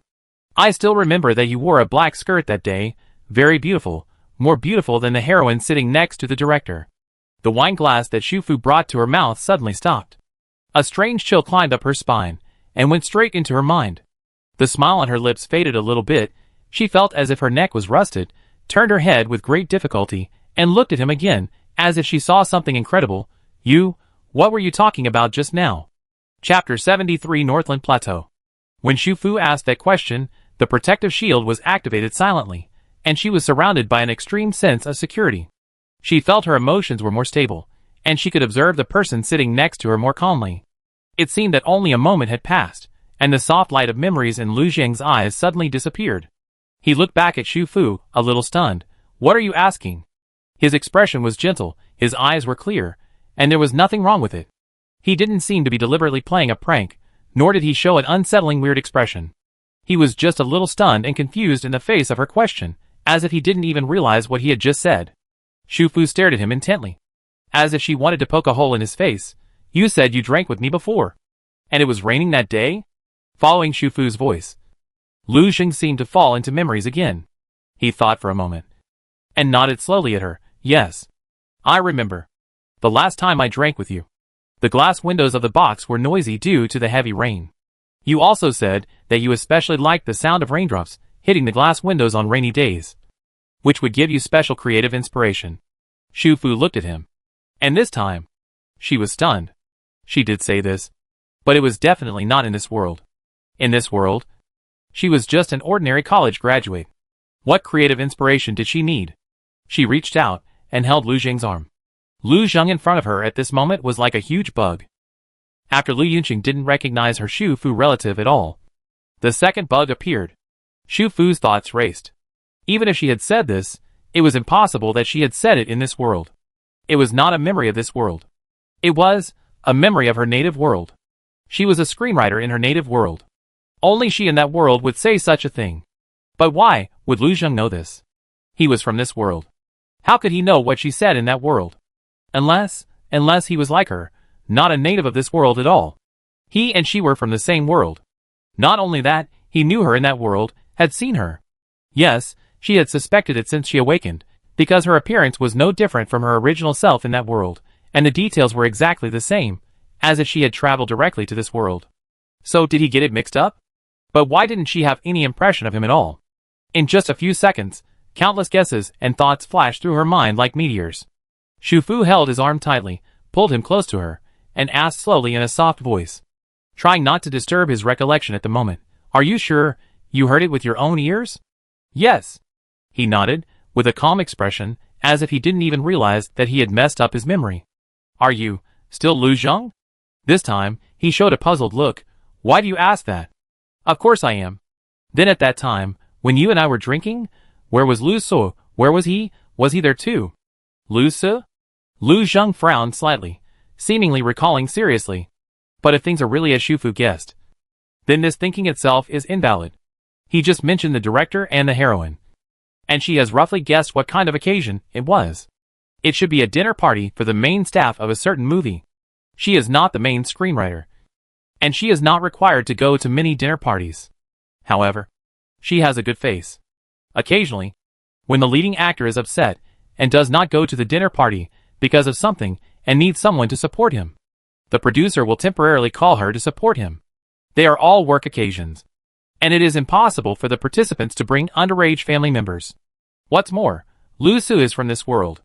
The occasions and characters of that world should not appear in the same dimension, and are not worth thinking about at all. But Lu Xing in front of her really thought about this problem seriously, but soon, a broken expression appeared on his face. This kind of fragmentation is not physical, but a kind of demeanor. His expression seems to be falling apart, like the sequelae of the memory of the two dimensions being confused. Or he finally realized that something is wrong with himself. What he knows is different from what he should know. He should not have drunk with her, and he should never have seen her wearing that black skirt. And it is even more impossible for him to hear those words from her mouth. He is just a college student studying in Suicheng and working part-time as a delivery man. He and his brother live in a cheap rental house, and she is their neighbor in the same community, and also is senior in college. Not long after they met, Suicheng began to rain heavily, and this rain finally submerged the entire Suicheng. What happened to him? Whose memory was that before? His memory? Then who is he? Suddenly, he felt that Shu Fu's fingers holding his loosened. Her body leaned back slightly, and she raised her head and looked at the top of his head without blinking. What's wrong? Shu Fu? What's wrong? Shu Fu stared at the flickering white light above his head, and felt that she was shocked again. She wanted to ask what was wrong. She looked at the white light above his head that was moving with his movements, and realized that she was not seeing things wrong the two times before. The same flickering light appeared above Lu Xing's head, and the frequency of the flickering was gradually decreasing, becoming clearer, as if it was stabilizing bit by bit. Because the frequency of the flickering was decreasing, She could finally see the whole picture of the white light. This is a progress bar. The entire progress bar is transparent. The white light bar is the progress part. Just now, the white light bar has extended a little further. It exists in the air above his head, like a completely unreasonable bug. She can't touch it with her hand, and she can't cover it. It's unrealistic and weird. She took out a mirror under the cover of her waist bag, handed it to him, and asked him if he saw anything wrong. He looked in the mirror and shook his head in a daze, as if he hadn't gotten out of the chaotic memory of the two dimensions just now. Don't you see what's on top of your head? Xu Fu asked directly. After Lu Zheng looked in the mirror again, he asked with a confused expression, what's on top of your head? He couldn't see it. Or rather, she was the only one who could see it among all the people. So, a thought suddenly crossed Xu Fu's mind. Could it be that this white light bar was a progress bar for her to see only? What did the progress on it represent? At night, the rain was a little lighter. The rainfall in the Beatty Plateau has always been the lowest in the entire Hua State. So compared with Suicheng and Liyun City, there are more periods of time when the rainfall is lighter. Xu Fu sat at the table in the container house, using the dim light of her phone, looking at the black mini notebook in her hand with a frown. Complete the check-in task at Luching No. 3 trading station, obtained a 15% progress bar for the raft level 4, an additional 15% progress bar bonus, and a 4-time wheel lottery. Current progress of the raft level 4, 75%. This time, not only did the progress bar increase by 30% at once, but there were also 4 lottery draws. Including the one accumulated before, there are currently 5 lottery draws. The reward was too generous. So generous that even though she had a lot of questions in her heart at the moment, she couldn't stop being happy. Xu Fu was struggling between holding back and pulling out, and finally decided to return to the arms of the cutie first. There was no light in the container house. She checked the locked door and the small window that was almost sealed, and went into the bathroom at the other end. She didn't stay in the bathroom for long, but went directly to the iron door on the other side. This door faced the outside of the construction area, close to the direction of the salt lake. In short, it was facing the houses where other townspeople lived, which was a blind spot. Xu Fu activated the bracelet. First remotely opened the protective shield of the drifting island house, and then began to place the raft. She precisely controlled the placement angle, and then opened the iron door facing outward from the bathroom. Outside the door, the rear deck of the raft was tightly attached to the door frame, with almost no gap between the two. When she stepped out of the door lightly, she also stepped directly onto the raft. Under the protective shield, the drifting island house had zero presence. So even if someone saw the raft, they would subconsciously ignore its existence. But low presence does not mean complete transparency. Just like a stone blocking a wall, people passing by see the stone, but do not pay attention to it. But similarly, people passing by cannot see the door on the wall through the stone, and they cannot notice that someone has quickly moved from the inside of the wall to the raft outside in just 1 second. As long as the protective cover is not closed, no one will ever find out that she is not actually in the container house, but has hidden in her safe drifting island house through such a method of transplanting flowers and trees. All in all, she hadn't been on the raft for about 20 days. But when she opened the back door and entered the house, she realized how much she missed this safe house that was always comfortable and cozy. When she was outside, even if she wore a raincoat, the rain would always seep in through the cracks after staying outdoors for a long time. She could already let her clothes get wet and dry without changing her expression. Even if she didn't take a shower or change her clothes for a few days, she could still sleep soundly. But at this moment, when she took off her waterproof boots and walked into the drifting island house barefoot, she immediately felt something was wrong with her whole body. The cabin was clean and tidy. The floor was spotless, and there was a faint scent of gardenia in the house, which was the scent of the scented candles placed in the living room. There were no damp and moldy walls, no rusty window frames, and no muddy and dirty floors. There were no bloody and smelly fish and annoying flying insects. It was clean and fresh here, like a space in another dimension. Xu Fu immediately retreated. It was not enough to just take off her shoes. She put her backpack and waterproof travel bag under the eaves of the back door, and then equipped the electric car directly and went into the bathroom. She planned to take a shower first, and then take a hot bath. The shower was turned on, and clean water with a suitable temperature and no strange smell poured down from the top of her head. This refreshing feeling made Shu Fu sigh for a long time. She never thought that just taking a shower could make her feel so happy. 20 minutes later, Shu Fu leaned in the bathtub, enjoying the aroma bubble bath leisurely. The floor-to-ceiling glass beside her was covered with traces of rain. New rain kept hitting the glass. The sound of rain was fine and long. In this quiet night by the salt lake, it was like a piece of music from nature. From time to time, she reached out her hand, picked up the brown sugar pearl iced milk tea from the bathtub shelf, and took a sip. The brown sugar pearls tasted better than ordinary pearls, and the materials from the milk tea gift package were of exceptionally high quality. Each pearl in it was soft and chewy, without the hard texture of plastic, and the more she ate, the more addicted she became. The washing machine for outdoor clothes was washing the clothes she had worn recently. Although the clothes she had taken off before were washed with rainwater with water purification tablets and baked with fire, the conditions were limited after all, and it was basically the same as not washing them for her now. She didn't know how long she would stay in this Salt Lake scenic area yet. She was too lazy to test the borders of the new place. Anyway, if there was a mission, she would follow the mission. If there was no mission, she would follow Chen Fa and the others. If they wanted to stay for a few more days, she would stay longer. If they wanted to leave, she would follow them. If they got stuck, she would find a water area to release the raft and lie down. Shu Fu took a comfortable bath, washed her clothes, took them out and hung them in the dryer, dried her hair, applied a glitter effect fragrance lotion all over her body, and changed into clean and soft home trousers and t-shirts. After that, she walked to the function panel and used the one-click dust removal function. Then lit the gardenia scented candle in the living room, adjusted the indoor lights to a very soft brightness, and finally connected the Bluetooth speaker with her mobile phone and selected a particularly soothing and pleasant song. Shu Fu did all the rituals that could be done, and then she started to draw 5 times in a row devoutly. The first turn, the 4th prize of green, a week's electricity card. For Shu Fu, who drew 2 one-month electricity cards, a week's electricity card is really not enough. But it is better than nothing. There are still 4 chances. She has to continue to maintain a pious attitude. Second turn, green 3rd prize, wrapped extended use card, 24 hours. Shu Fu. This prize is a middle value between good and bad. It is a good card after all, but she doesn't need it that much now. Third turn, red 3rd prize, barbecue gift pack X10. Shu Fu's mood gradually improved. It had been a long time since she last had barbecue. Although she also had other fresh meats in her space, she could cut them into slices suitable for barbecue, but it would take time to cut and marinate them. Moreover, she had eaten this barbecue gift pack before, and knew that it even contained lettuce, garlic, and seasonings, high-quality marbled beef, French-cut lamb chops, and lamb skewers. She didn't have much stock in her space. However, 10 gift packs would require 10 large cartons, which took up a lot of space.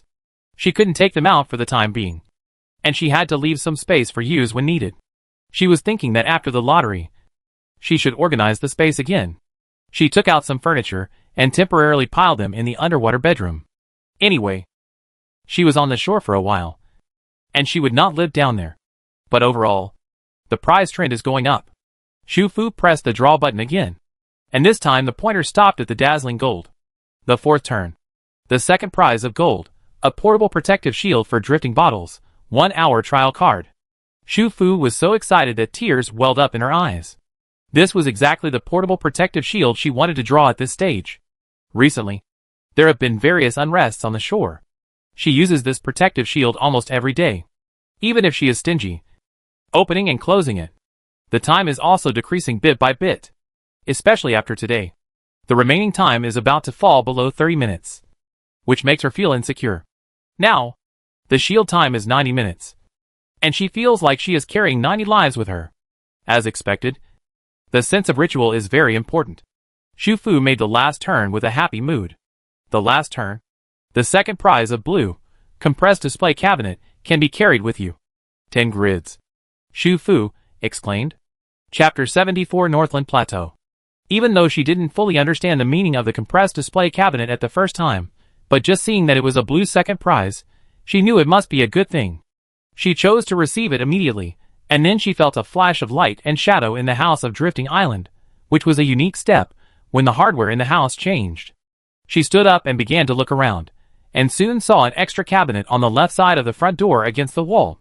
The cabinet was ordinary, a bit like a log-colored wooden display cabinet with a glass panel from top to bottom. There were 5 layers. Each layer was divided into 2 grids on the left and right, a total of 10 grids through the glass panel. You can see each item grid clearly at this moment. It was empty. Unlike ordinary cabinets, there is no handle on the glass panel that can be opened. And it does not look like a movable glass sliding door. It looks like a pure display cabinet. How to put things in such a cabinet? She reached out to touch the glass, trying to find the hidden handle and switch. However, as soon as her finger touched the glass on a certain item grid, the words appeared on it, empty, can be displayed. Shu Fu had a vague guess in her heart. She suppressed her excitement and picked up her mobile phone. When the mobile phone touched her finger, the words on the glass immediately changed. Mobile phone detected. Whether to display the mobile phone? Yes/no. She clicked yes, and the phone disappeared from her hand, and then appeared in the first glass cabinet in front of her. When her finger touched the glass of this grid again, the handwriting changed, full displayed. Do you want to take out the phone? Yes/no. The phone did not take up all the space in the first grid, but the size of the item grid was obviously not used to measure whether it was full. She guessed that it was based on the number. In other words, a grid can only display and store one thing. She immediately thought of the upper limit of the size of the item grid. Because the name of this cabinet is compressed display cabinet, does this mean that it can display things that are much larger than the item grid looks? The bracelet vibrated at this time, and the 9th icon appeared on it, which was a cabinet-like figure. She clicked on the new graphic on the bracelet, and an identical wooden display case immediately appeared in front of her. Her mobile phone was still placed in the first compartment. However, the display case that appeared through the bracelet was similar to the projection simulation effect, but the operation process was the same as the physical display case in the drifting island house. Portable should mean this, which means that no matter where she is, even outside the drifting island house, she could open this display case through the bracelet and store and take out items at any time. Although it is not as convenient to store and take things out as in a wristband backpack. Doesn't this mean that she can expand her personal space in disguise? Shu Fu thought, and began to experiment one by one. First, pour a cup of hot water to store it. Wait for 30 minutes to take it out, and the hot water has become warm water. It seems that the time inside this locker is not like space, which means that fresh food cannot be stored inside. Tables, sofas, mattresses, even herself. She tried them one by one. As long as it is a single item, it can be put in regardless of size. But the largest single item around her at the moment is the mattress. There is no bigger one. So she did not experiment to find the upper limit of the volume of displayed items. Of course, she couldn't put herself in there either. No matter how she touched herself, there would be no writing on the glass. Probably because living things couldn't enter. In addition, any accessories that were reasonably present on or inside a single item would be considered as one and put in together. For example, the sheets, quilts, and pillows on the mattress. But if she put a cup on the mattress, the locker would ask 2 questions. Is the mattress on display? Yes/no. Is the cup on display? Yes/no. Whether she puts water or coffee in the cup, it will be collected together. But if she puts a flower in the cup, 2 questions will appear, which means that 2 grids will be occupied. But when she puts the flower in a regular vase, it will be restored to 1 question, which means that they can be put in together. The identification function is extremely advanced. She quickly experimented with the suitcase, and it was obvious that all reasonable accessories that fit inside the suitcase could be collected together. In this way, there are more things that can be packed. She can pack a box of clothes, a box of books, and various food and daily necessities, and they will all be considered as one piece in the end. But the same rule cannot be applied to cartons. No matter if she puts 1 item in the carton, or many items, or whether she seals the carton with tape, it will eventually occupy multiple grids. But a whole box of drinks, or unopened boxes of instant noodles, will be classified as 1 item. She felt that she had roughly grasped the rules of this compression display cabinet, and was ready to find something bigger to try to put in later. After that, Shu Fu began to organize the space, and put in several large items that took up the most space in the bracelet backpack, wardrobe, desk, large dining table, unused sofa. Then, She took out her only 2 suitcases and put in a bunch of things that she would not use for the time being, clothes that were not in season, books that she would not read for the time being, duplicate camping equipment, and some miscellaneous items purchased before the end of the world. In short, as long as it was something that would not expire and was not used for the time being. She sorted it out and stuffed it into the suitcase, and then put the whole thing into the compression display cabinet. After the half-person high suitcase was put into the display cabinet, it appeared in the item compartment in a very miniature size, which looked particularly funny. Finally, she used 8 of the 10 compartments, freeing up a lot of space inside her wristband backpack. In this way, she could receive the 10 fruit gift packs and 10 barbecue gift packs that she had not dared to receive. The contents of the barbecue gift pack were exactly the same as before. The fruit gift package is also a cardboard box, with about a dozen different kinds of fruits, 1 box or 1 bag for each kind, and the key is that most of the fruits are cut and can be eaten directly. A box of durian meat, with about 7 or 8 dried yellow meats of excellent quality, a box of crispy kumquats, about 1 kilogram, a box of blueberries, about 500 grams, a box of diced watermelons, estimated to be 1,500 grams. In addition, there are avocados, peaches, apples, bananas, cherries, mangoes, jackfruits, cantaloupe, lychees, passion fruit, lemons. Almost all the fruits she liked and disliked were included. After she opened the box and checked, she happily left a box of lychees and 2 peaches, and then put all 10 fruit gift packs and 10 barbecue gift packs into the space. After putting away 20 cartons, there was still a lot of spare space inside. After everything was done, Shufu removed the electric card, took out a bowl of spicy pea and beef noodles, a bowl of 5 spiced duck feet, a bowl of red bean double skim milk from the space shelf, and took out the tablet, sitting barefoot leisurely at the dining table, while watching a relaxing comedy variety show, while starting to eat the first solid and stable dinner in so many days, or midnight snack. After the meal, she cleaned up the garbage, sat on the sofa with the fruit in her hand, took out the notebook for recording important matters, and began to analyze the records. The second bug appeared. If she guessed correctly, there would be a third, a fourth. Every time a bug appeared, it might mean a new message. She could understand some messages, but she could not understand some messages for the time being. But no matter what, these messages seemed to be some kind of hints. Every time a hint appeared, it would bring her one step closer to the truth of the world. Just like unlocking the maps of different areas before, the truth fragments were passed to her bit by bit, and one day, she could use these fragments to piece together the complete context. As for Lu Zheng, there are currently 2 possibilities. First, he is the same as her from beginning to end, not the real Lu Zheng, or not the Lu Zheng of this world. He and she are from the same world, and they travel through time for unknown reasons, and it is unknown whether they carry the golden finger. One of the possible doubts. His memory knows her, but she doesn't know him at all, and doesn't remember seeing his face. The second doubt. Her memory recovery was a matter of a moment, very clear, just like waking up from a dream suddenly. But he is obviously not, and even has a state of memory confusion and cognitive errors, making him look more like a bug, completely different from her. So who is special, or is it her? The second possibility is, before this reunion, the Lu Zheng she saw was indeed the Lu Zheng of this world, but after the reunion, the Lu Zheng was occupied by an unknown person in her world for some unknown reasons, which is commonly known as soul penetration. This unknown person knew her and remembered her, and the reason why she couldn't recognize him was because his face was different due to soul penetration, and he himself had a memory confusion for some reason. Regardless of which possibility it is, his memory of the original world is incomplete. In addition, the white light bar that appeared above his head may represent his memory, or the degree of awakening. The question is, what will happen when the white light bar progress bar is full? Finally, the same white light bar appeared above Chen Fei's head. Is it possible that she also has the same memory confusion as Lu Zheng? Is she from the same world as her? Lu Zheng and Chen Fei both have the same unrealistic bug state. What is the similarity between the two? Why them? Is it because they are all task-related objects? Shu Fu felt that he had grasped the key point. If that's the case, what about the order? Was it because of the mission that gave rise to their current bug state? Or was it because of their existence that led to the emergence of the mission? She sorted out her thoughts bit by bit.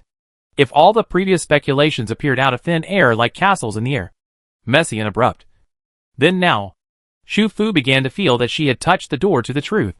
She closed her notebook, set an alarm for herself at 6 o'clock, turned off the lights, climbed up to the small wooden split level, and fell asleep on her own soft, comfortable and clean bed, against the backdrop of the haze and rain. The Tianyan Salt Lake Scenic Area looks particularly pale and desolate during the day. It is located between the mountains. Even in peacetime, it is an area with inconvenient transportation.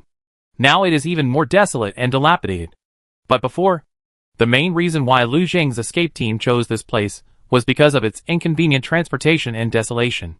Supplies can be found in the city, but it is also full of dangers. So this is originally a dilemma. It all depends on what the person who chooses it needs most. Xu Fu only slept for 6 hours. She set the alarm at 6 o'clock to return to the container house in time, so that Chen Fa would not knock on the door in the morning. She could not hear anything in the drifting island house, with the protective cover turned on. She took a set of waterproof sportswear from the dryer and put it on, tied her hair, put on waterproof boots, and carried the backpack and travel bag that were still intact. She got off the raft, put the raft away first, then closed the protective cover of the drift bottle, and then returned to the dark and damp container house. The heavy rain continued to fall on the roof. It would be very noisy for people to stay in the container house. There was still a little rain in the corner. She spread the camping moisture-proof mat she had used to sleep on the ground on the single bed sheet covered with mold spots, and then sat on it. As expected, at about 7 o'clock, Chen Fa knocked on her door and called her to have breakfast. The welcome dinner last night was just an exception. The three of them were not members of the team in Pincheng Town, so they were responsible for their own meals. Xu Fu responded, and just put on a raincoat and went straight over. Anyway, it was next door, just a few steps away. Chen Yuezhen was also at Chen Fa's place. Chen Fa's room was slightly better than hers, probably because it was not at the edge, so it didn't leak rain. She also took a shower, washed her hair, changed her clothes, and placed a rusty metal bucket in the room that she had found from somewhere. She lit a fire inside and burned some cardboard and wood scraps. The cardboard scraps were the leftover scraps from repairing the windows on the bus yesterday. The wood scraps should have been taken from the chairs in the room. The wood was quite solid and should last for a long time. A clothesline was fixed on the wall with ropes, and the washed clothes were hung on it to dry. The altitude near the Salt Lake is about 1,500 meters, and the indoor temperature is between 15 and 20 degrees. So the fire in the house does not seem hot, but makes the space drier. The subtle sound of the burning flames mixed with the sound of rain on the roof. The double white noise made people feel comfortable, and it felt like a vacation in a mountain cabin. For breakfast, each person had a bowl of vegetable soup, a piece of bread, some pickles, and a can of pickled mustard greens and pork, which they ate with the bread. Xu Fu didn't eat much when she ate with them. It wasn't because she disliked them, but because she wanted to save some supplies for them. While eating, Xu Fu glanced at Chen Fa's head from time to time. She was now looking forward to her bug state. After all, that would mean that she and she were the same kind. Some unrealistic secrets can be shared more safely among people of the same kind. Unfortunately, the white light bar did not appear. In the morning, the braided girl came and knocked on the door, notifying them to go to the warehouse for a meeting. Xu Fu still carried her backpack and waist bag with her, and so did Chen Fa and the others. The most important things were placed in their backpacks. This did not mean that they were always on guard against others, but it was a habit they developed in troubled times. They were used to being prepared to escape at any time, and their backpacks contained their most basic life-saving supplies. The meeting was still attended by the same people who had gone to Luqing before. Lusa came with Lu Zheng again, and he even held the tabby cat and sat next to Xu Fu, looking at her from time to time, looking like he wanted to say something but couldn't. Lu Zheng didn't know if it was because of the confusion of yesterday's memory, but he looked too quiet. The white light strip on his head disappeared again, and he didn't know when it would appear again. This time, the thin and long face and Su Jiechu also came together. One of them had both legs bitten and walked with a limp, and the other woke up in the middle of the night yesterday and has just recovered now. Su Jiechu had another cat in his arms. A very pretty cheese cat, very attached to its owner, rubbing against him all the time, and never even looked at Lusa's tabby cat. In comparison, Su Tingfeng, who had a piece of meat missing from his calf, was simply too strong. He was the one who organized the meeting, the speaker, and Lu Zheng who planned the route according to the map. Lu Xing took out a marked map, and Su Tingfeng made a material plan overnight. And the destination was Yucheng. Yucheng is bigger than Luqing, and is farther away. It is located southwest of Pincheng and Luqing, on the border of Lankou province. When they were connected to the internet in the Luqing trading station, they had seen a little bit of the situation there. The city there is also in chaos. But due to the terrain, there is a river that divides the entire Yucheng into two from west to east. The chaos is currently in the north of the city, where several groups of forces are entangled. But there is still a small team in the south of the city trying to support it. It is said that they have even cut off several bridges on the river to prevent the riders in the north from crossing the defense line from time to cause trouble and looting in the south of the city. However, the forces in the north of the city should not be underestimated. They relied on their armed forces to protect the largest bridge, which is now the only line of defense between the north and south of the city. The north of the city needs this bridge. So a large number of people were sent to guard the bridge to prevent people from the south from blowing up the bridge again. The south of the city cleared a large area on the south side of the bridge and set up multiple defenses to guard against the forces in the north of the city crossing the border. Because the defense is good, I heard that the situation in the south of the city is still good. There was no plan to go there before, because of the car problem. Fuel is limited, you can't use too many cars at one time, and the loading capacity is limited if there are too few cars, and the things you bring out and bring back are small. It's not cost effective to go too far, after all. You can also exchange supplies in Luqing, and the distance is short. But now they have a bus. The 25-seat bus has an amazing loading capacity, and they plan to repair it like they did with the van, and then drive it to Yucheng. Some of the fuel they have now, some were brought from the town before, some were looted from gas stations on provincial and national roads on the way to evacuation. There are also several passages and gas stations from Tianyan Salt Lake to Yucheng. Even if it is likely to have been looted, if they look carefully, they can always get some more from the corners. After all, their requirements are not high. Even 5L or 10L more is good. However, there is a small problem here, because the bus was found by Xu Fu.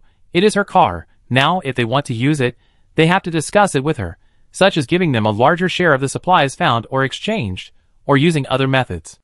Xu Fu glanced at Chen Fa. Chen Fa had anticipated this small problem during breakfast. After all, there were only 3 of them. Driving such a bus would be too conspicuous. There was no need. And the other team obviously needed the bus more than they did. In this regard, the 3 of them had already discussed countermeasures. First, the car exchange. They also needed a car. The bus could be given to them, but in exchange, they had to provide them with another car. There were several cars in the warehouse. Chen Fa had already taken a fancy to a modified off-road vehicle yesterday. She also needed them to help her inspect and reinforce it. In addition, they must pump out the remaining fuel in the bus tank. The next time they go out to Yucheng or somewhere else to search for supplies, the 3 of them will drive an off-road vehicle. So they will need the fuel. Hearing the off-road vehicle mentioned by Chen Fa, the men in the warehouse all turned their eyes to Su Tingfeng. The car that Chen Fa had his eyes on, coincidentally, was Su Tingfeng's. Chapter 75 Northland Plateau. Under everyone's gaze, Su Tingfeng slowly looked at Chen Fa. You have a good eye. Chen Fa did not comment. She was not interested in such meaningless words. She just continued to ask, agree? If you agree, we can exchange. The result was of course affirmative. After all, there were still several cars in their warehouse. They were all driven out when they evacuated from Pincheng town. There were also other off-road vehicles, but the configuration was not as good as the one that Chen Fa liked. Moreover, for their large team, a bus is far more practical than an off-road vehicle. After all, the internal space of an off-road vehicle is not as good as that of a van. As for fuel, they only carry a small amount when they go out, but there is still some reserve. They can also take the fuel in the car. Finally, regarding maintenance and reinforcement, this place was originally a factory, and there are more or less tools, steel facilities and parts. Reinforcement only takes a little time and manpower for them, and it is not difficult. With this calculation, it seems that they are still the ones who benefited from the car exchange this time. However, for the 3 of them, a well-modified and reinforced off-road vehicle is more practical, and it is actually a win-win deal. Su Tingfeng thought about it and agreed. However, Su Jiechu, when he heard that his car was to be exchanged, pulled a long face and was unwilling. But he had no choice, and it was useless to protest. Chen Fa didn't even look at him. After the car exchange agreement was agreed, Su Tingfeng continued with the material plan just now. After that, it was mainly Lu Zheng who explained it. He planned the approximate driving route, found several alternative routes, and at the same time, according to the materials brought back from Luching this time, he roughly set a time to go out, because the road conditions from the Salt Lake to Yucheng are unknown, and the situation is changing every day. Even if they had guessed that they could exchange supplies in the south of Yucheng when they had the internet, no one could guess what the situation would be like. So this trip can't wait until the supplies are almost exhausted like before, and we have to set off some time in advance. So the time is set a week later. After Lu Zheng finished speaking, Su Tingfeng proposed another survival plan. This plan actually originated from what Qin Yuezhen said before. Now it rains every day, and the Salt Lake may also turn back into a freshwater lake. It looks safe now, but it is not a place to live for a long time, due to the terrain. The entire Tianyan Salt Lake scenic area is a basin between the mountains, according to the topographic map they found in the factory office. The area of Tianyan Salt Lake was only half of its current size. This also means that the water level of the Salt Lake has been rising since the rainy weather began, and the area of the lake is also expanding due to the terrain. In the beginning, the container houses were not so close to the lake. They doubted that if they continued to stay here, the water of the Salt Lake would soon flood the container houses where they lived. It is said that it is better to prepare for a rainy day. They cannot wait until the lake floods before finding a way to move. Sooner or later, they will not be able to stay here. They have to find a new place to live. So this time they took a new route to Yucheng. And they also wanted to check if there were any suitable places to live along the way. The two plans did not conflict, and could be carried out at the same time. As for Xu Fu and the other two, they did not force them to follow the action plan. But if they joined, it would be better. Okay. You help us reinforce the car as soon as possible, and we will leave together in 7 days. Chen Fa nodded. They also bought a lot of water this time, so they could stay here for a week. So she directly mentioned several reinforcement requirements for the off-road vehicle. Seeing Xu Fu sitting next to him without saying anything, Su Jiechu deliberately started to stir up trouble. Hey, why does she make all the decisions on her own? Doesn't she even ask for your opinion? Xu Fu looked at him and replied lazily, her opinion is my opinion. Chen Fa glanced at Su Jiechu and said to Su Tingfeng, take care of your people. Don't make any problems with the reinforcement of the car. Come back to me to exchange car keys after the inspection. The meeting ended, and everyone went about their business. Xu Fu turned around and looked for Lu Zheng, wanting to chat with him again. But obviously, except for the extra memory that shouldn't exist in this world, he didn't have any more information to give her. And this memory, for him now, is also fragmented and incomplete, like a few pictures that occasionally flash in his mind. Rather than being a memory, it is more like a picture in a dream for him. Sorry. Did it bother you? I don't know what happened. How could I confuse dreams with reality?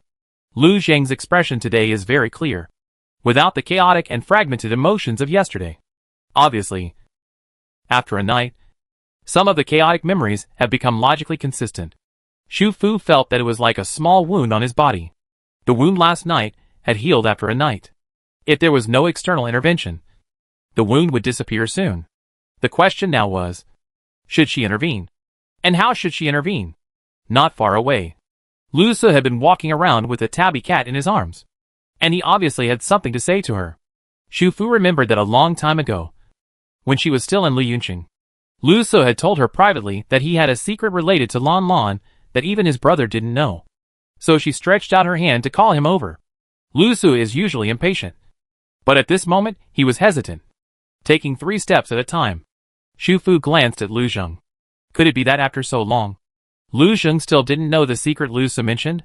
She thought about it, and told Lu Zheng that she had something to talk to him alone. Lu Zheng was always easy to talk to, and didn't ask what it was. He just nodded and left, and went to the modified car area at the other end of the warehouse. Do you have something to talk to me about? Xu Fu walked up to Lu Su and glanced at the tabby cat hiding in his coat. It had grown a lot bigger than before, but it still liked to stare at her. Whenever she appeared, its blue eyes would chase her. Yeah. Is it the thing you told me when I was still in Liyun City? Lu Su had a conflicted expression. At that time, he had said that because he wanted her to go to Pincheng to find them. In his opinion, The secret about Lon Lon was too shocking, and he didn't even dare to tell his brother.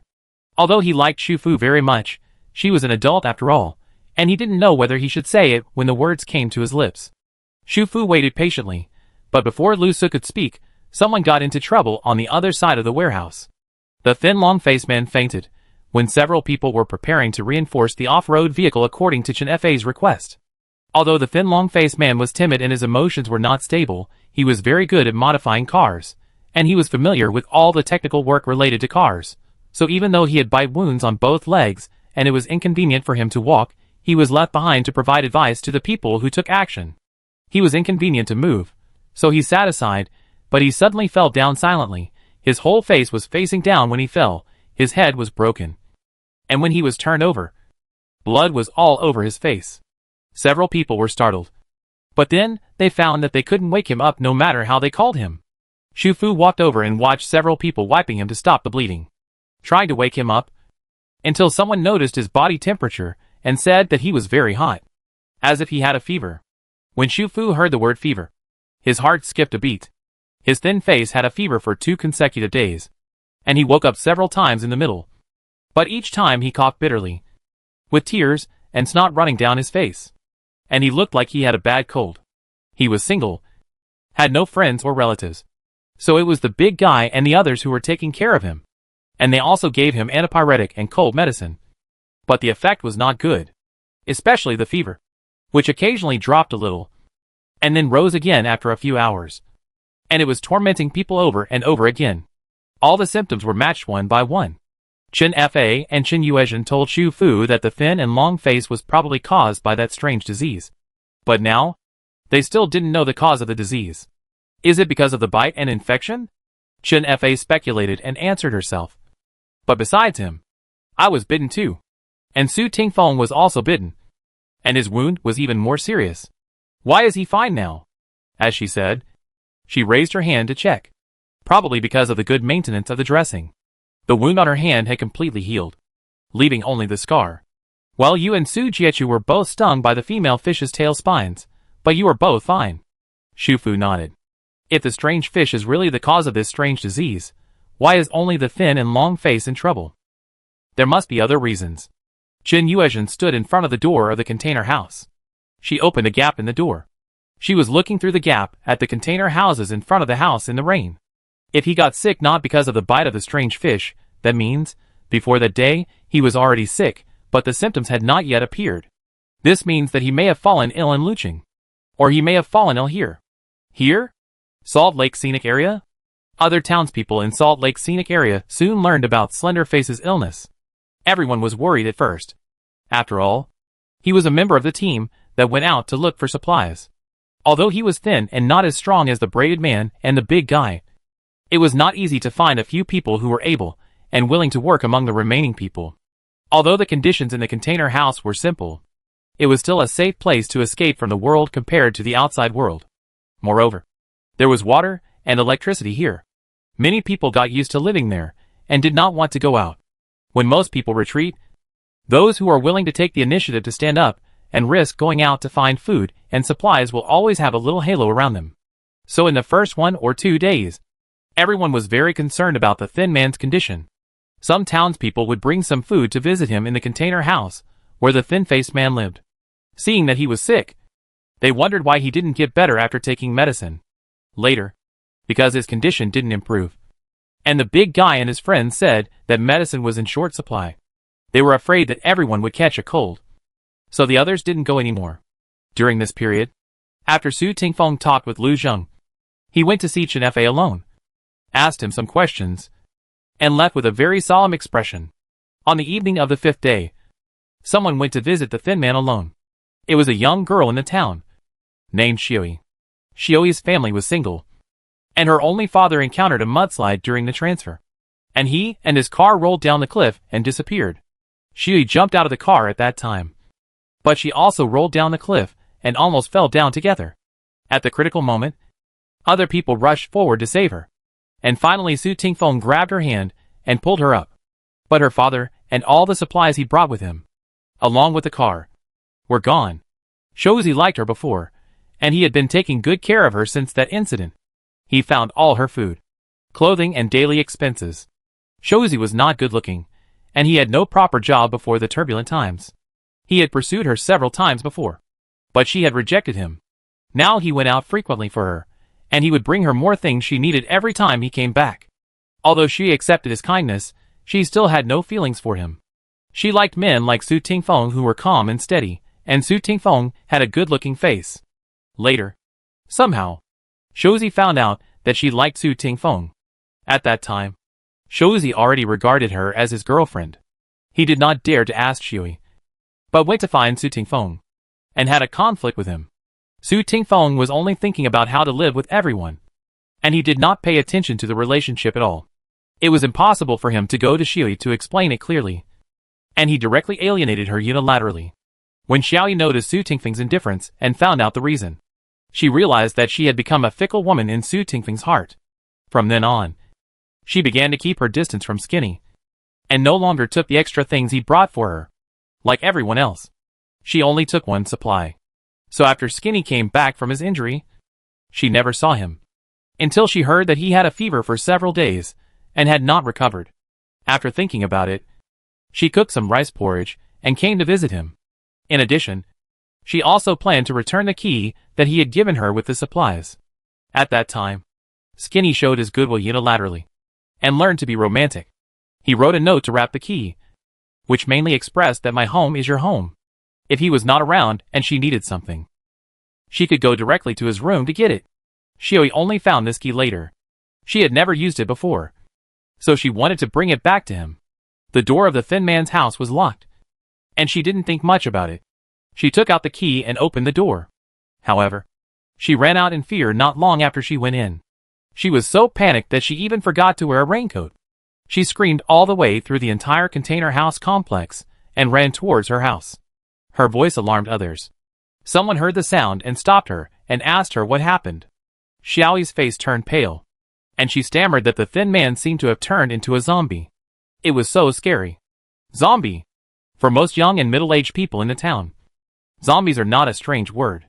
Movies and TV series have been played 800 times. They naturally know what it is and why it occurs. Maybe people wouldn't believe it in the past, but now there are natural disasters and man-made disasters one after another.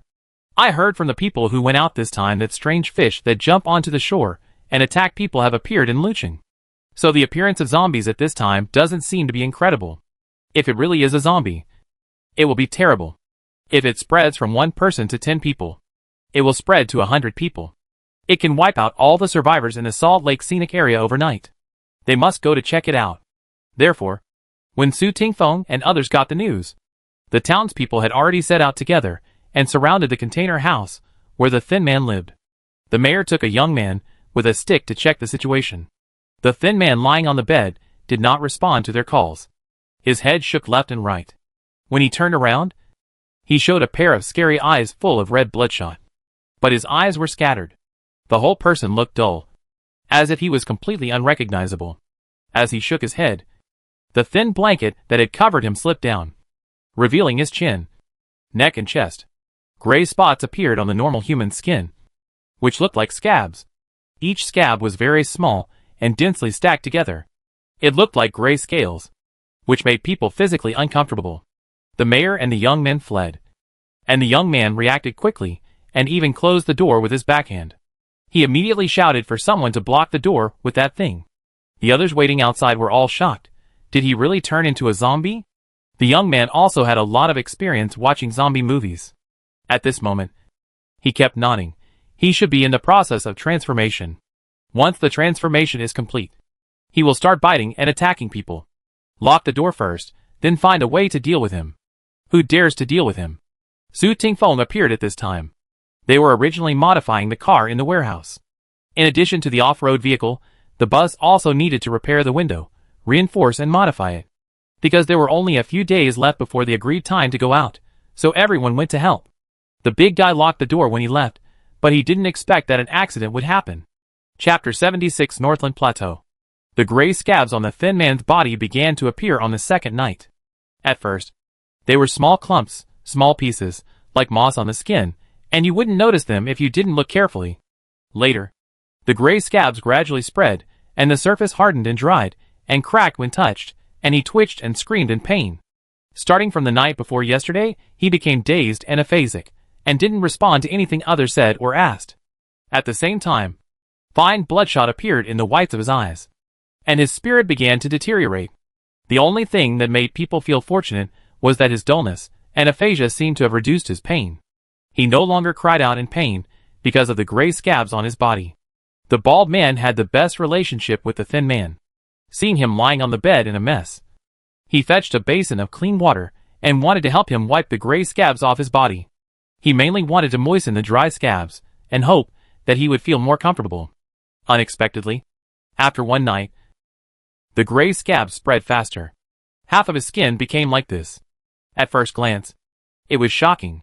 At that moment, Su Tingfeng had to admit that the strange disease that Chen Fa told him was very likely true. Skinny didn't just have a common cold and fever. He also suffered from that strange unknown disease. And apart from fever, aphasia, dullness and bloodshot eyes, Chen Fa couldn't provide more information about the disease. Su Tingfeng discussed with Lu Zheng and others, and everyone decided to speed up the modification and reinforcement of the car, and take Skinny to Yucheng to try their luck. After all, there are troops in half of the city, and perhaps there are regular medical teams and facilities. How could they know that other townspeople would open the door of the thin man's residence and threaten to deal with him?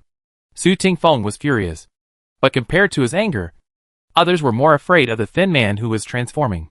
So they seemed angrier than him and asked him why he concealed the thin man's situation. Who said zombies? Are you crazy? You want to deal with him before you figure out anything. Tell me how you want to deal with him. Su Tingfeng swept his eyes over the crowd, and everyone avoided their eyes one by one. He had been fleeing with the other people in this small team from the outskirts of Pincheng. There were many accidents along the way. He had saved more than one person. At this moment, he glared at them, and several people were still a little scared. They had never entered the house, and they just followed the crowd. Now that they thought about it, the idea of people turning into zombies was indeed a bit exaggerated. Maybe they were just confused because of the fever. Originally, this unexpected situation had been brought under control because Su Tingfeng arrived in time. But at this moment, the thin man in the back room suddenly started to scream.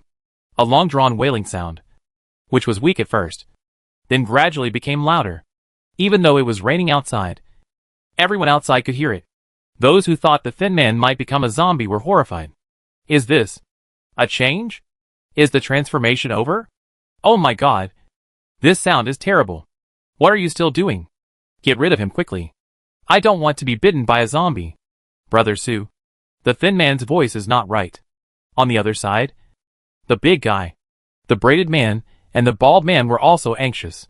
They wanted to go into the house to check on the thin man. But the shrill screams in the house made several townspeople run to the door and block it. They guarded the door and didn't let the big guy in, fearing that they would let the thin guy out once they opened the door.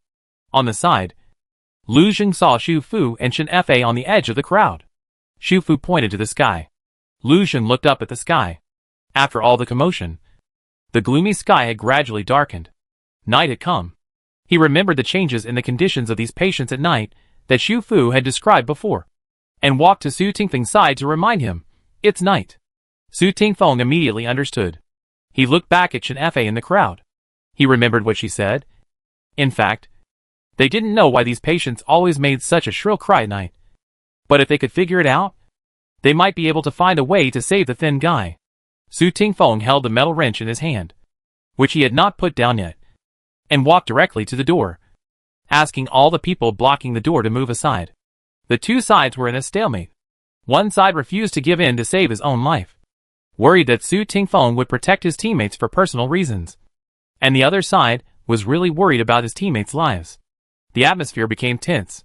In the tense atmosphere, someone spoke up, saying that even if the skinny guy was not a zombie, he must have a strange disease. It was very likely that he was bitten by a strange fish before, so he was infected with some unknown disease. Now no one knows whether this disease is contagious, how it is transmitted, and whether there is any medicine to cure it, so the patients must be isolated, especially they cannot let them contact other people casually. If this disease is like the flu, and it can be transmitted through droplets or contact, Then they insist on going in now, which is equivalent to disregarding the safety of others. Outside the crowd, Chen Fei looked at Xu Fu after hearing this, and Xu Fu was also looking at her. They have experienced it, especially Chen Fei, who has lived in the same place with the patient's family for 2 months, so they know that this strange disease is not currently transmitted through contact. But if they had never come into contact with such a strange patient before, they would also think that what this person said made sense. Floods hit the entire planet. After the floods, a large amount of garbage and corpses were left behind. These garbage and corpses were not handled in time, and they rotted and stunk, which could easily give rise to diseases such as plague or new diseases. Now that the thin man was bitten by a strange fish that appeared in the flood, it was reasonable to suspect that he had contracted an unknown disease, and it was also reasonable to speculate that the unknown disease might be contagious. However, Skinny had been working with Su Tingfeng's team to repair and reinforce the car, risking his life to go out and buy supplies, so that the townspeople would not starve to death. Now that he was in trouble, the others immediately wanted to distance themselves from him. Therefore, they could understand it rationally, but they did not agree emotionally. I was bitten by the strange fish too, but I am standing here now, and nothing happened to me. This shows that his illness has nothing to do with the strange fish at all. You are fine now, but it doesn't mean you will be fine in the future. Maybe, it just hasn't happened yet. Su Tingfeng was so angry that he laughed. So now you want to quarantine me too? You'd better think it over carefully. If possible, you, and other people who went to Luching this time, and the 3 of them, it's better to quarantine them first. If they are contagious during the incubation period, then everyone will suffer. Su Tingfeng sneered again. Why don't you quarantine yourselves too? After all, we have been back for several days. We had dinner together on the first night. If it was contagious, it would have been contagious long ago. As soon as these words came out, the faces of the other townspeople changed drastically. Each of them looked at them with vigilance. At the same time, some people in the crowd turned around to check each other, recalling who went to the warehouse to eat with them on the first night. Someone was watching, and suddenly felt an itch in his throat. He couldn't help coughing a few times, and was immediately stared at by others. The coughing person immediately covered his mouth and whispered, "No. It's just, cough cough. My throat is a little itchy. Cough cough. Hey, you have a cold too, right? I saw you wiping your nose yesterday." This person was shifting the blame. But what he said was not a lie. The other person, who was named, was also panicked, and quickly said, "Don't talk nonsense. I have sinusitis. It rains every day and my sinusitis often occurs. What does it have to do with a cold?" On the side, Xiaoyi, who came into the crowd at some point, also covered his mouth. She has had some sore throat these days. She keeps coughing at night, and has some cold symptoms, but they are not serious, and not too obvious. She can't be. No. Impossible. She must be fine. At the front of the crowd, the bad-tempered braided girl knocked the shoulder of the person, who just spoke with a thin steel pipe in her hand. "Stop talking nonsense. Get out of the way. Otherwise we will not be polite." The verbal conflict over there was about to escalate into a physical conflict. On this side, Xu Fu suddenly felt the vibration of the bracelet. She lowered her head slightly, and glanced at it. On the bracelet, the notebook icon representing the task was flashing. Even without looking at it, Xu Fu knew what it meant. It seemed that she had to change places again. Xu Fu's face was indifferent. She looked at Lu Zheng next to the crowd again, exchanged a silent look with him, and then whispered to Chen Fei, "Let's go. Let's go back first. Within 10 days, if you complete the task of punching in at Lixiang Wharf in Yicheng, you will get a 10% progress bar for the raft level 4. Current progress of the raft level 4, 75%. Note, if you fail to complete this task, 20% of the progress bar will be deducted."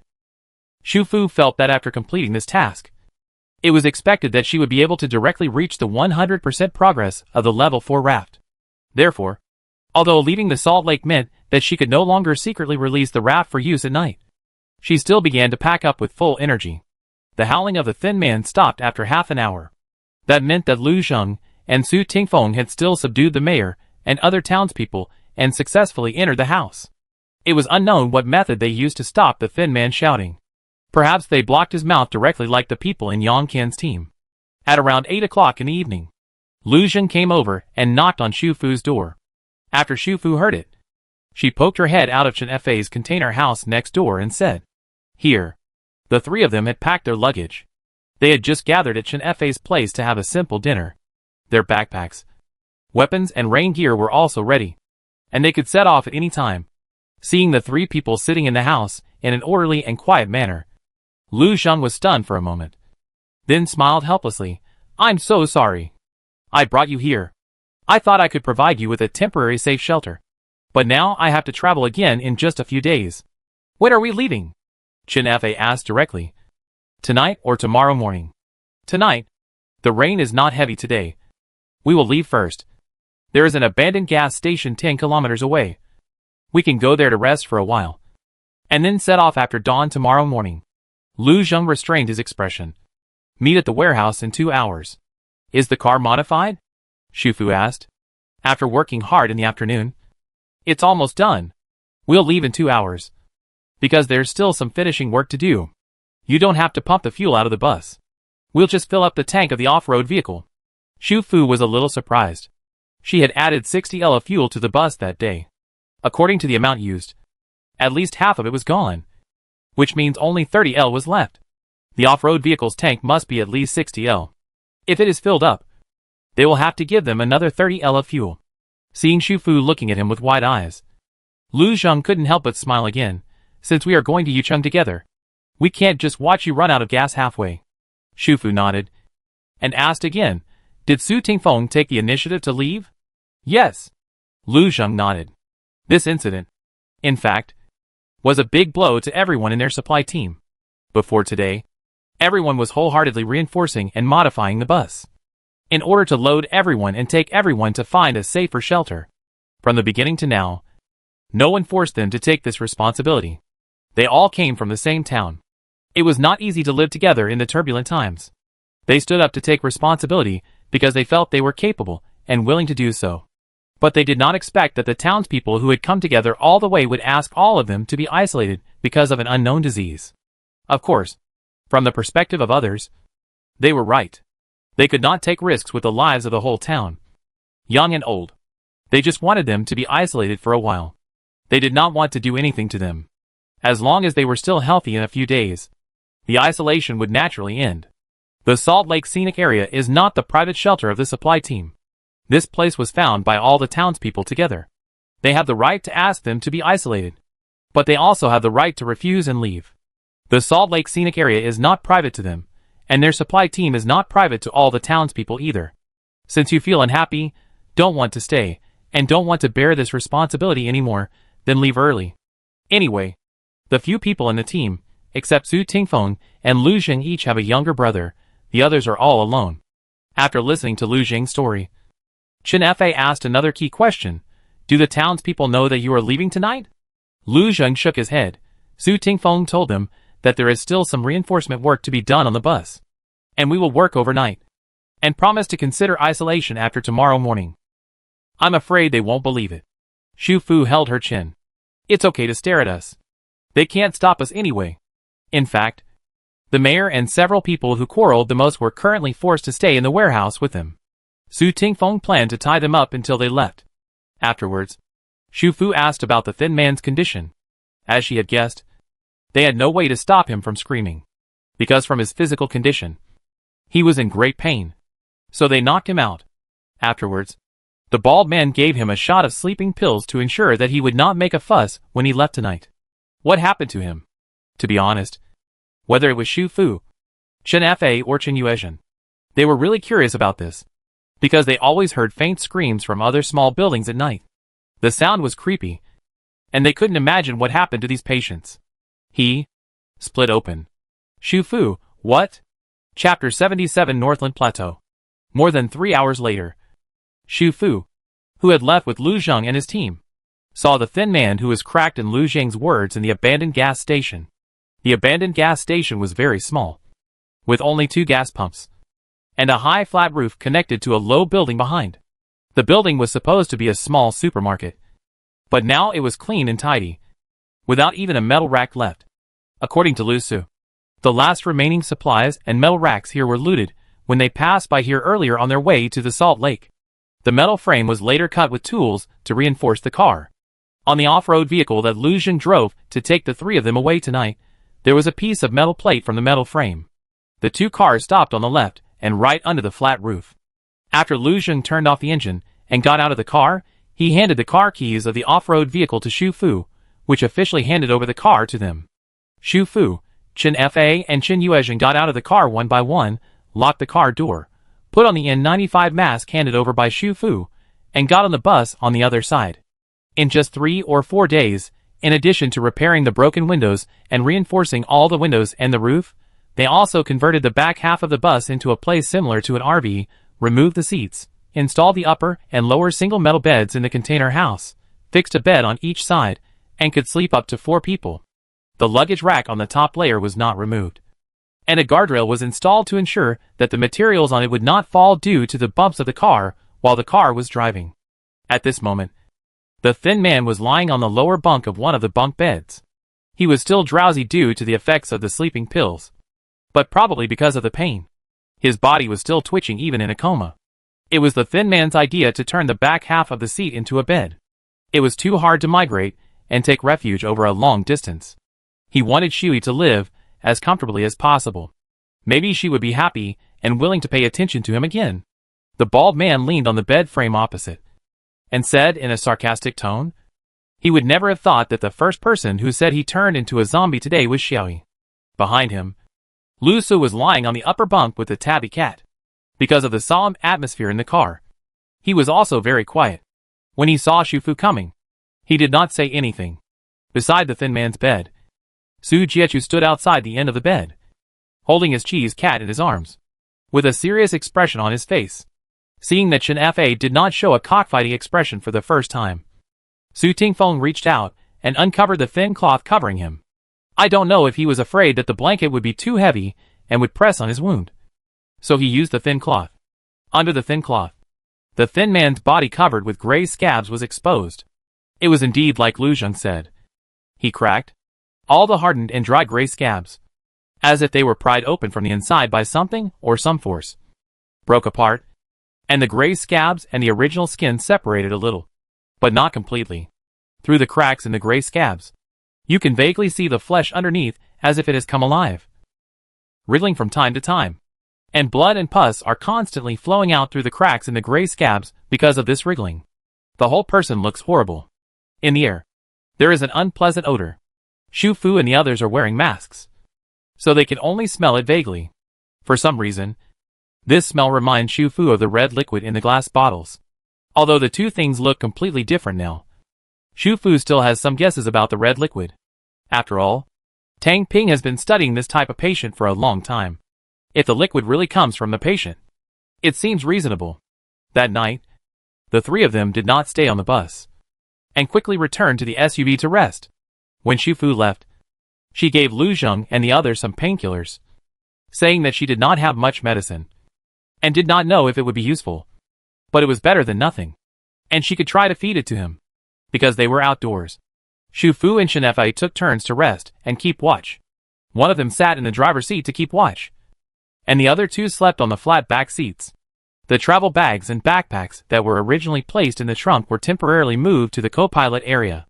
The rain was not heavy that night, but the wind was very strong, blowing for a long time, and from time to time, construction debris was blown by the wind and hit the car body, making a scraping sound. In the second half of the night, the sleeping pills on the skinny guy seemed to have worn off. He woke up again and immediately screamed in pain from the cracked skin on his body. At the same time, his hands and feet moved wildly, as if he wanted to pull the painful skin and tear off all the gray scabs. They stepped forward to stop him, but he attacked them instead. He seemed to be completely crazy, tearing and howling at his former teammates. Finally, several big men got ruthless and tied his limbs to the bed frame, which stopped his unconscious self-harm and aggressive behavior. After this action, the gray scabs on his body cracked more and more seriously. He screamed hysterically in pain. He was still unconscious, unable to recognize people, and couldn't even take medicine. In the end, they had no choice but to block his mouth. It was not until dawn that he gradually calmed down. The bald man went forward to check and found that the gray scabs on his body had gradually stuck together again, although there was still blood oozing out. It seemed that they had stopped cracking and began to calm down. The thin man's pain eased, and he fell asleep due to exhaustion. The next day, the wind was still strong, and the rain became heavier, but there was no thunder or hail. This was considered good weather for people who had been struggling in the troubled times for a long time. The people in the cars on both sides ate a little and set off. Lu Xun only had paper maps. Every time he went out, he had to pay close attention to the road signs to avoid getting lost. But Xu Fu had a map of the entire Beatty Plateau on his phone. Although the road conditions were changing every day, it was definitely better to have a navigation system than not to have one. Chen Fa didn't have a power bank, and Xu Fu hadn't packed this item into her backpack before. So they saved their mobile phone power all the way, and wouldn't turn on the phone unless it was absolutely necessary. Now, they have a car, and as long as they have a charging cable, they can always keep their mobile phones fully charged. Which also means they can use their mobile phones at will. So, after the discussion, it was decided that the off-road vehicle with navigation would go in front, and the bus would follow. From the Salt Lake Scenic Area to Yucheng in the southwest, it is about 500 kilometers, plus a few places that need to be detoured. The total distance is estimated to be about 600 kilometers. Xu Fu was originally worried about the high fuel consumption of off-road vehicles, and the difficulty of driving on some mountain roads, and the need to take detours to avoid extreme weather during the journey, etc. The 60 L of fuel was not enough to drive to Yucheng. How could she quietly add more fuel to the tank? But at noon on the first day of the trip, when they were taking a break at a rest stop beside the provincial road, Su Tingfeng took the initiative to come to their car. He was not wearing a raincoat, but only pulled up the hood of his waterproof jacket and knocked on the passenger window. Xu Fu turned down the volume of the music player and opened the window a little. He came to thank them. Although the gray scabs on the thin man's body would not crack during the day, he would occasionally cry out unconsciously in pain. They gave him a painkiller when feeding him breakfast today, and it seemed to have some effect. He was much calmer today. Although his condition was still getting worse, he was finally able to sleep well.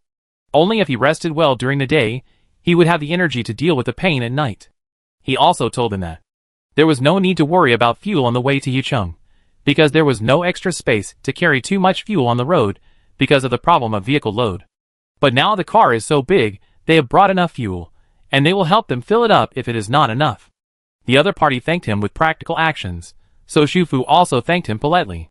When Su Tingfeng left, he looked at Chen Fa in the driver's seat and asked, "Does it repeat every night?"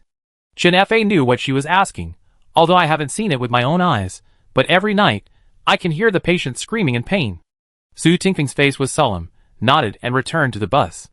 At this time, Xu Fu and the other two did not expect that. This trip to Yucheng would become a painful journey for them to witness the changes of the patients with their own eyes. Yucheng is located in the south of the Beatty Plateau, in the southwest corner of Lankou Province. From the map, it is close to the north of Xiangzhou Province. From Tianyan Salt Lake to Yucheng, the altitude drops from 1,500 meters to 700 meters.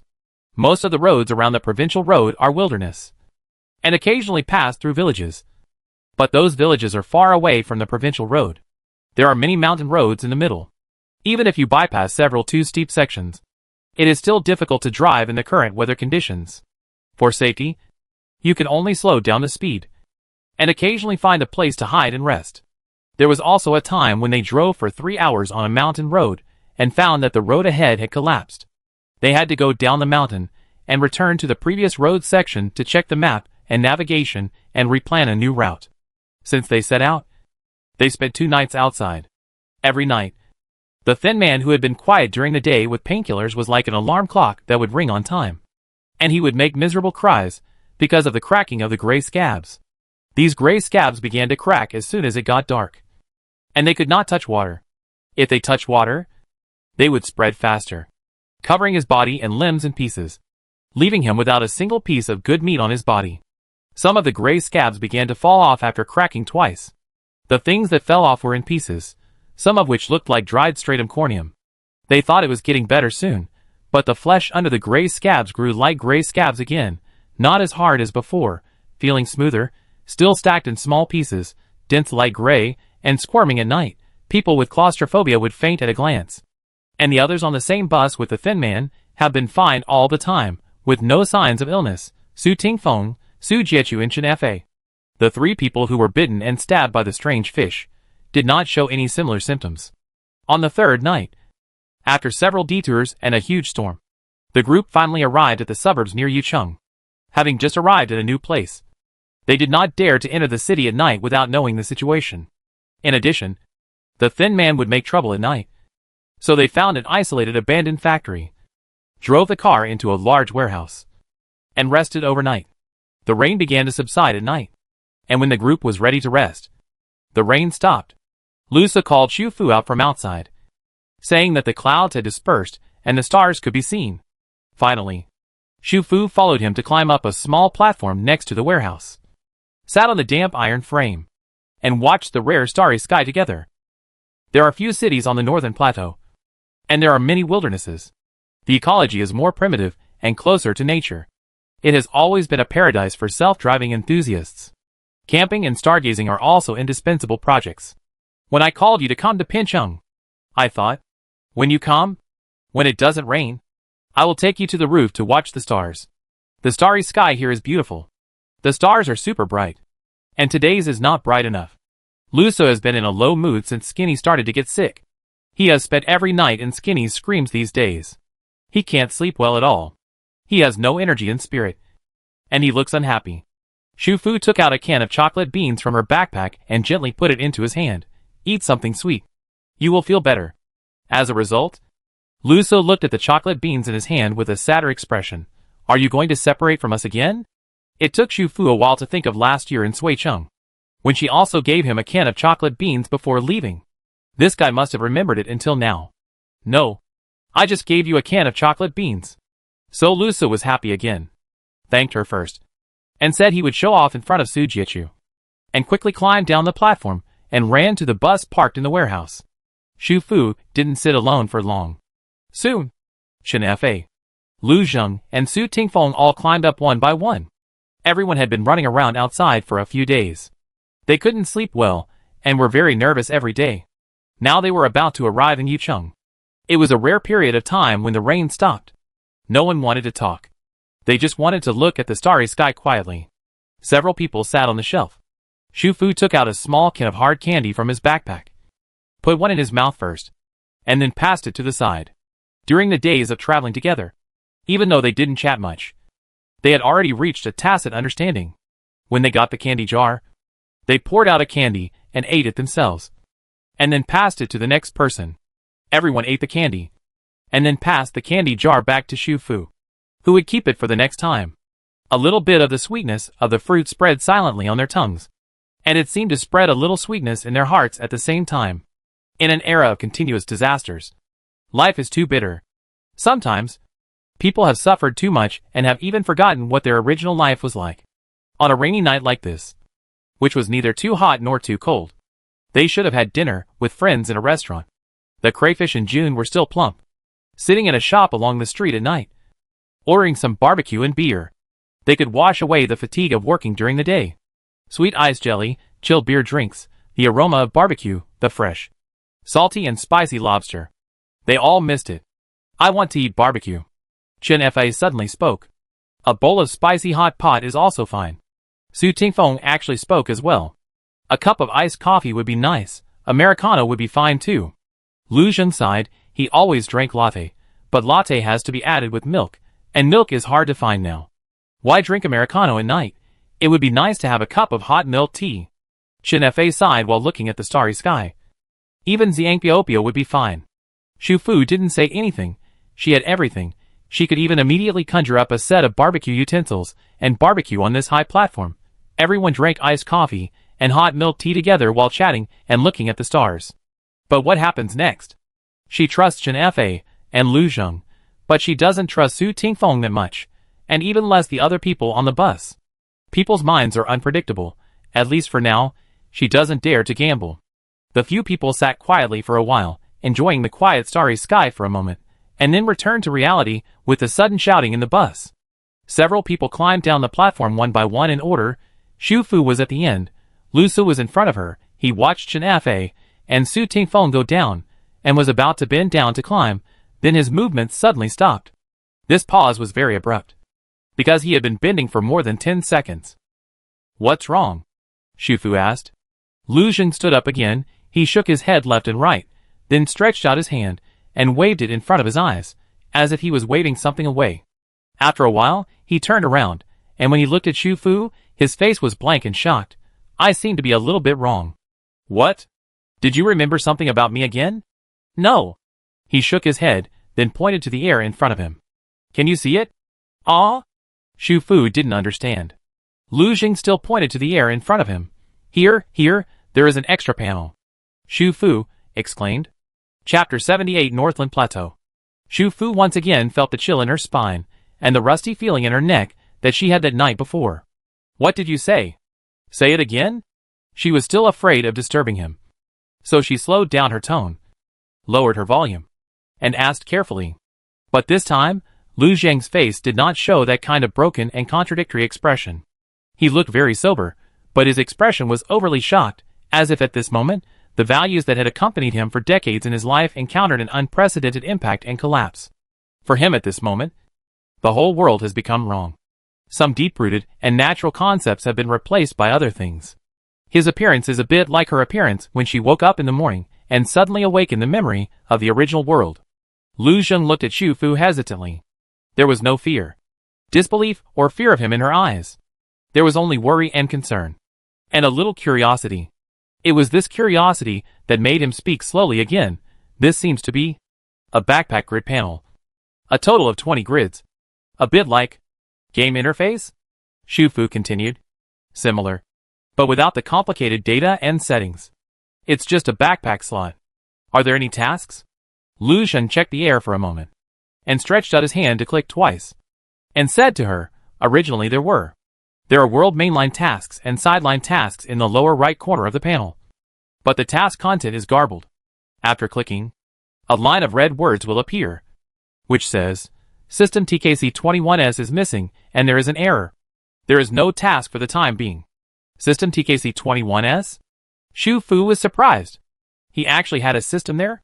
She thought about it, and suddenly stretched out her left hand to him, pulled up the sleeve of the waterproof suit, and asked, Is my bracelet beautiful? Looking at the other party's empty wrist.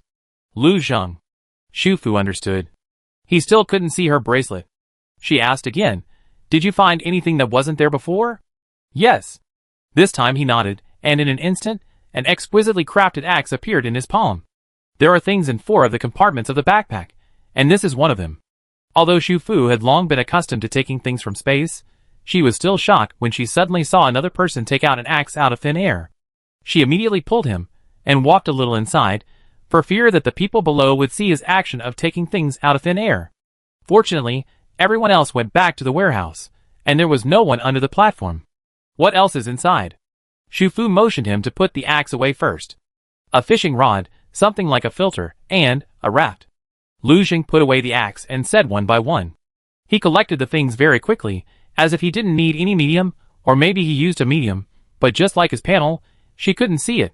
Xu Fu was a little speechless. The things he said were exactly the basic configuration of the players in the old standalone game that the animation company bought the copyright for. She thought for a moment, and said to Lu Jing, Follow me. Then she led him down the platform quietly, bypassed the warehouse, and went to the back to find another building.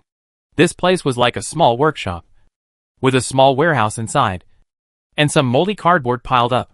After checking the surroundings to make sure there was no problem, she asked Lu Jing to take things out of the backpack again.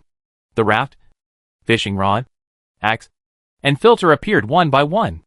Xu Fu took out a flashlight from the backpack and carefully checked each item she took out. Lu Zhang's raft was twice as big as hers, more like a boat, but the workmanship was very rough. It was not like her flat wooden deck in natural wood color, but was made of logs tied together. There is a small flat-roofed house in the back half of the raft. The house has front and back doors, and a small lattice window on the side. The lattice window is not frosted glass, so you can see inside clearly from the outside. It is also a wooden house, looking a bit rough and simple, but still solid. She tried to step onto the raft, opened the door, and found that the interior of this house is not a compressed space. The size inside is the same as the outside, and there is also a very small compartment, with a simple squatting pit, similar to a toilet, and nothing else, and there is no constant temperature and oxygen effect. Water tanks, pools, wastewater tanks. All functional equipment is missing. Not only that, she also found that his raft and cabin did not restrict her, and she could enter and exit freely. The fishing rod looked similar to an ordinary lure rod, with a fake bait hanging on it and a line on the reel, and it seemed that it could be cast at any time to fish. The filter should be used to filter and purify water. Compared with the filters in reality, the shape is simpler, and the water storage barrel underneath has a capacity of about 7 or 8 liters. The raft and cabin can drift on the water to avoid wind and rain. The fishing rod can obtain food resources. The filter can obtain clean water resources. And the axe is a weapon and tool to protect oneself. These 4 things, seemingly simple, are in fact very useful in the apocalypse of the water world. They are very much like the basic configuration of a gamer, or a doomsday survivor. At this moment, he and she are extremely close, both have become aliens in this world, but in this infinitely close similarity, there are very different things. So what kind of world is this?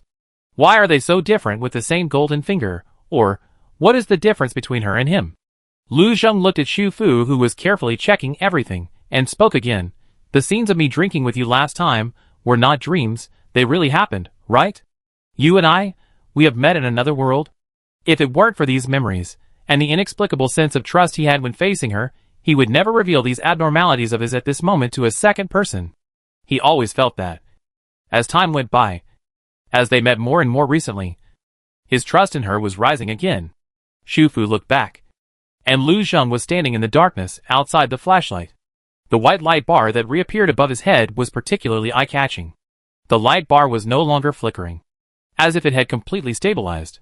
She looked carefully, and saw that the white progress on it was full, and a number appeared behind it. 91. This light bar and number seemed to be fixed on his head. No matter how many times she looked at it, it was always there. She didn't know what this number meant, nor did she know whether his golden finger appeared because of the stability of the white light bar. But obviously, in the increasingly harsh apocalyptic environment, these golden fingers that appeared could completely reverse his fate.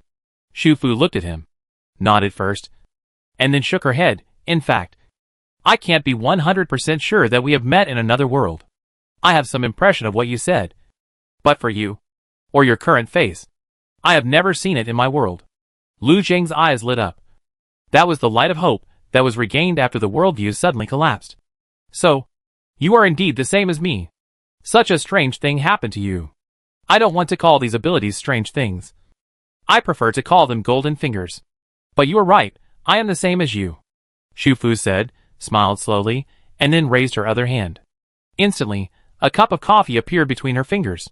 She looked at his stunned expression, and handed the cup of coffee to him. Here, the iced Americano you want. Lu Zheng, exclamation. Chen Fa always felt that. Since last night, something had quietly happened between Xu Fu and Lu Zheng. Girls' intuition is usually very accurate. Yesterday, after several people watched the stars, Xu Fu and Lu Zheng disappeared alone for a long time. This morning, before packing up and leaving, when the two met under the car, they also exchanged several glances secretly. Chen Fa was not a person who liked to make random guesses. When the 3 of them sat there with the car door open and had breakfast, she asked Xu Fu directly, "Did you and Lu Zheng have that?" Puff. Xu Fu sprayed a mouthful of instant noodles. The noodles went into her nose, and she coughed like hell. No wonder Chen Fa had such an outrageous guess. She did stay alone with Lu Zheng in the small workshop for a long time last night.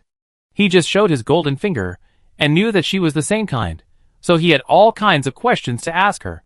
For example, the details and upper limit of collecting and taking items from the backpack. How to move the raft on the water. Xu Fu couldn't answer many questions. After all, the two people's cheat codes were different. So she simply asked him to verify it in practice. She originally thought that his backpack was similar to the compressed display cabinet she had just drawn. But there were still many differences in practice. For example, her display cabinet could not keep food fresh.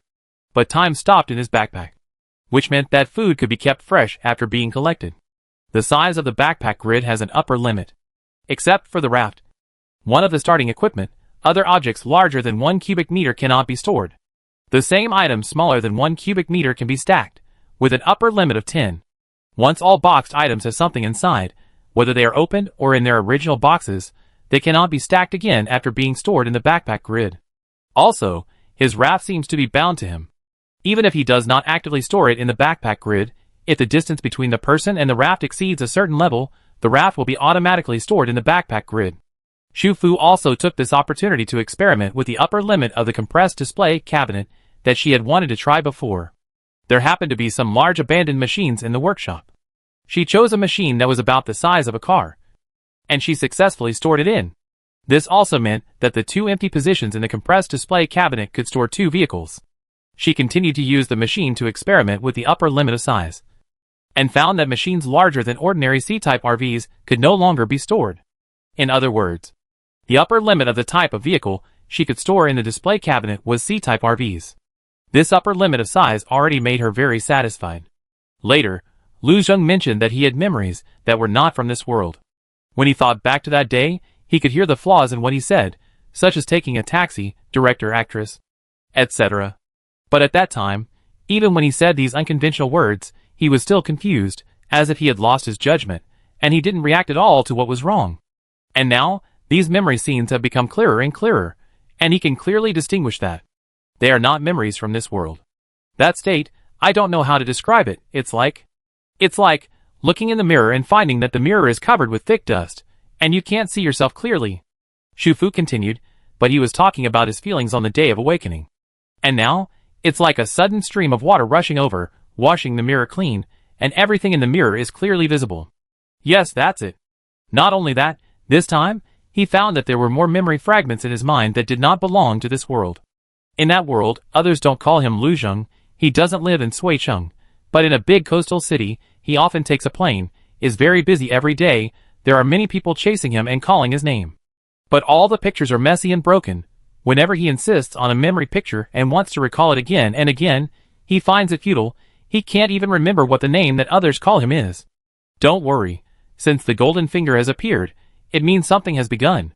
Xu Fu reached out and patted his shoulder. Give yourself some time, you will definitely find all the answers. Just like her, she will definitely find all the answers that belong to her.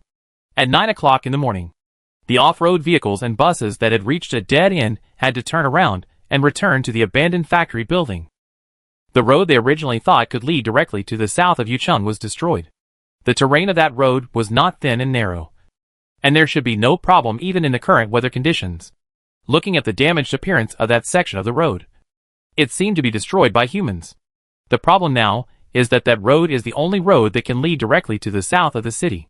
Yucheng has a special terrain, with large fluctuations in altitude, the lowest being 800 meters, and the highest being more than 2,000 meters. The higher it is as you go south, the higher it is. They are currently in the northeast of Yucheng. If they cannot go to the south of the city from the road outside the city, then they can only choose to enter the city, pass through the entire northern area of the city, and after reaching the river in the center of the city, go over the bridge. But the problem is, there is only one bridge across the river left in Yucheng, and the north of the city is now occupied by several forces, and it is extremely chaotic. When Lu Zheng and Su Tingfeng and others were surfing the internet at Lucheng Trading Station before, they saw several photos sent from Yucheng. The photos were sent 1 or 2 months ago. They were from residents living in the north of Yucheng. They said that several forces had seized a batch of weapons that the north of the city had not had time to withdraw, and were sweeping around the north of the city like crazy, seizing all the supply points. They were very scared and wanted to cross the river and escape to the south of the city, because the south of Yucheng is close to the border of Lankou province, and close to Xiangzhou province in the south. Although the small cities and towns in Xiangzhou province are also in chaos, there are still several large cities that maintain urban operation and order because of the presence of large troops. These troops also maintain several provincial roads, national roads, and expressways heading west to Fengshan Plateau. That is to say, if there is a way to get to Xiangzhou province, there is a way to get to Fengshan Plateau, where the current Huagua troops are the strongest. It is the safest place in Huagua now. But at the same time, Lu Zheng and Su Tingfeng found that several bridges across the river in Yucheng were completely destroyed. It should be published after other photos. The people trapped in the north of the city finally reached the river, but they were extremely desperate to find that there was no way to cross the river.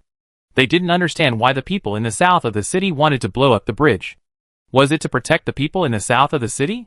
The lives of the people in the south of the city were lives, but the lives of the people in the north of the city were not. When Lu Zheng and others saw these photos, They could understand the despair of the people in the north of Yucheng. But they didn't quite understand why these people, since they could escape to the river in the middle of the city, didn't just leave Yucheng and go through the road outside the city. Now they knew that, because the road outside the city was blocked. The bridge over the river in the city center was the only route to the south of the city, and it was also the route for these people to go to Xiangzhou province. What should we do? Everyone gathered in the warehouse of the factory for a meeting. It took them several days to get here, and they were running out of food, water, supplies and fuel. They had no chance of turning back. Xu Fu couldn't turn back either, because her mission check-in point was at the dock in the south of Yucheng, and she had to go there. Finally, everyone decided that since they had come here, they had to give it a try.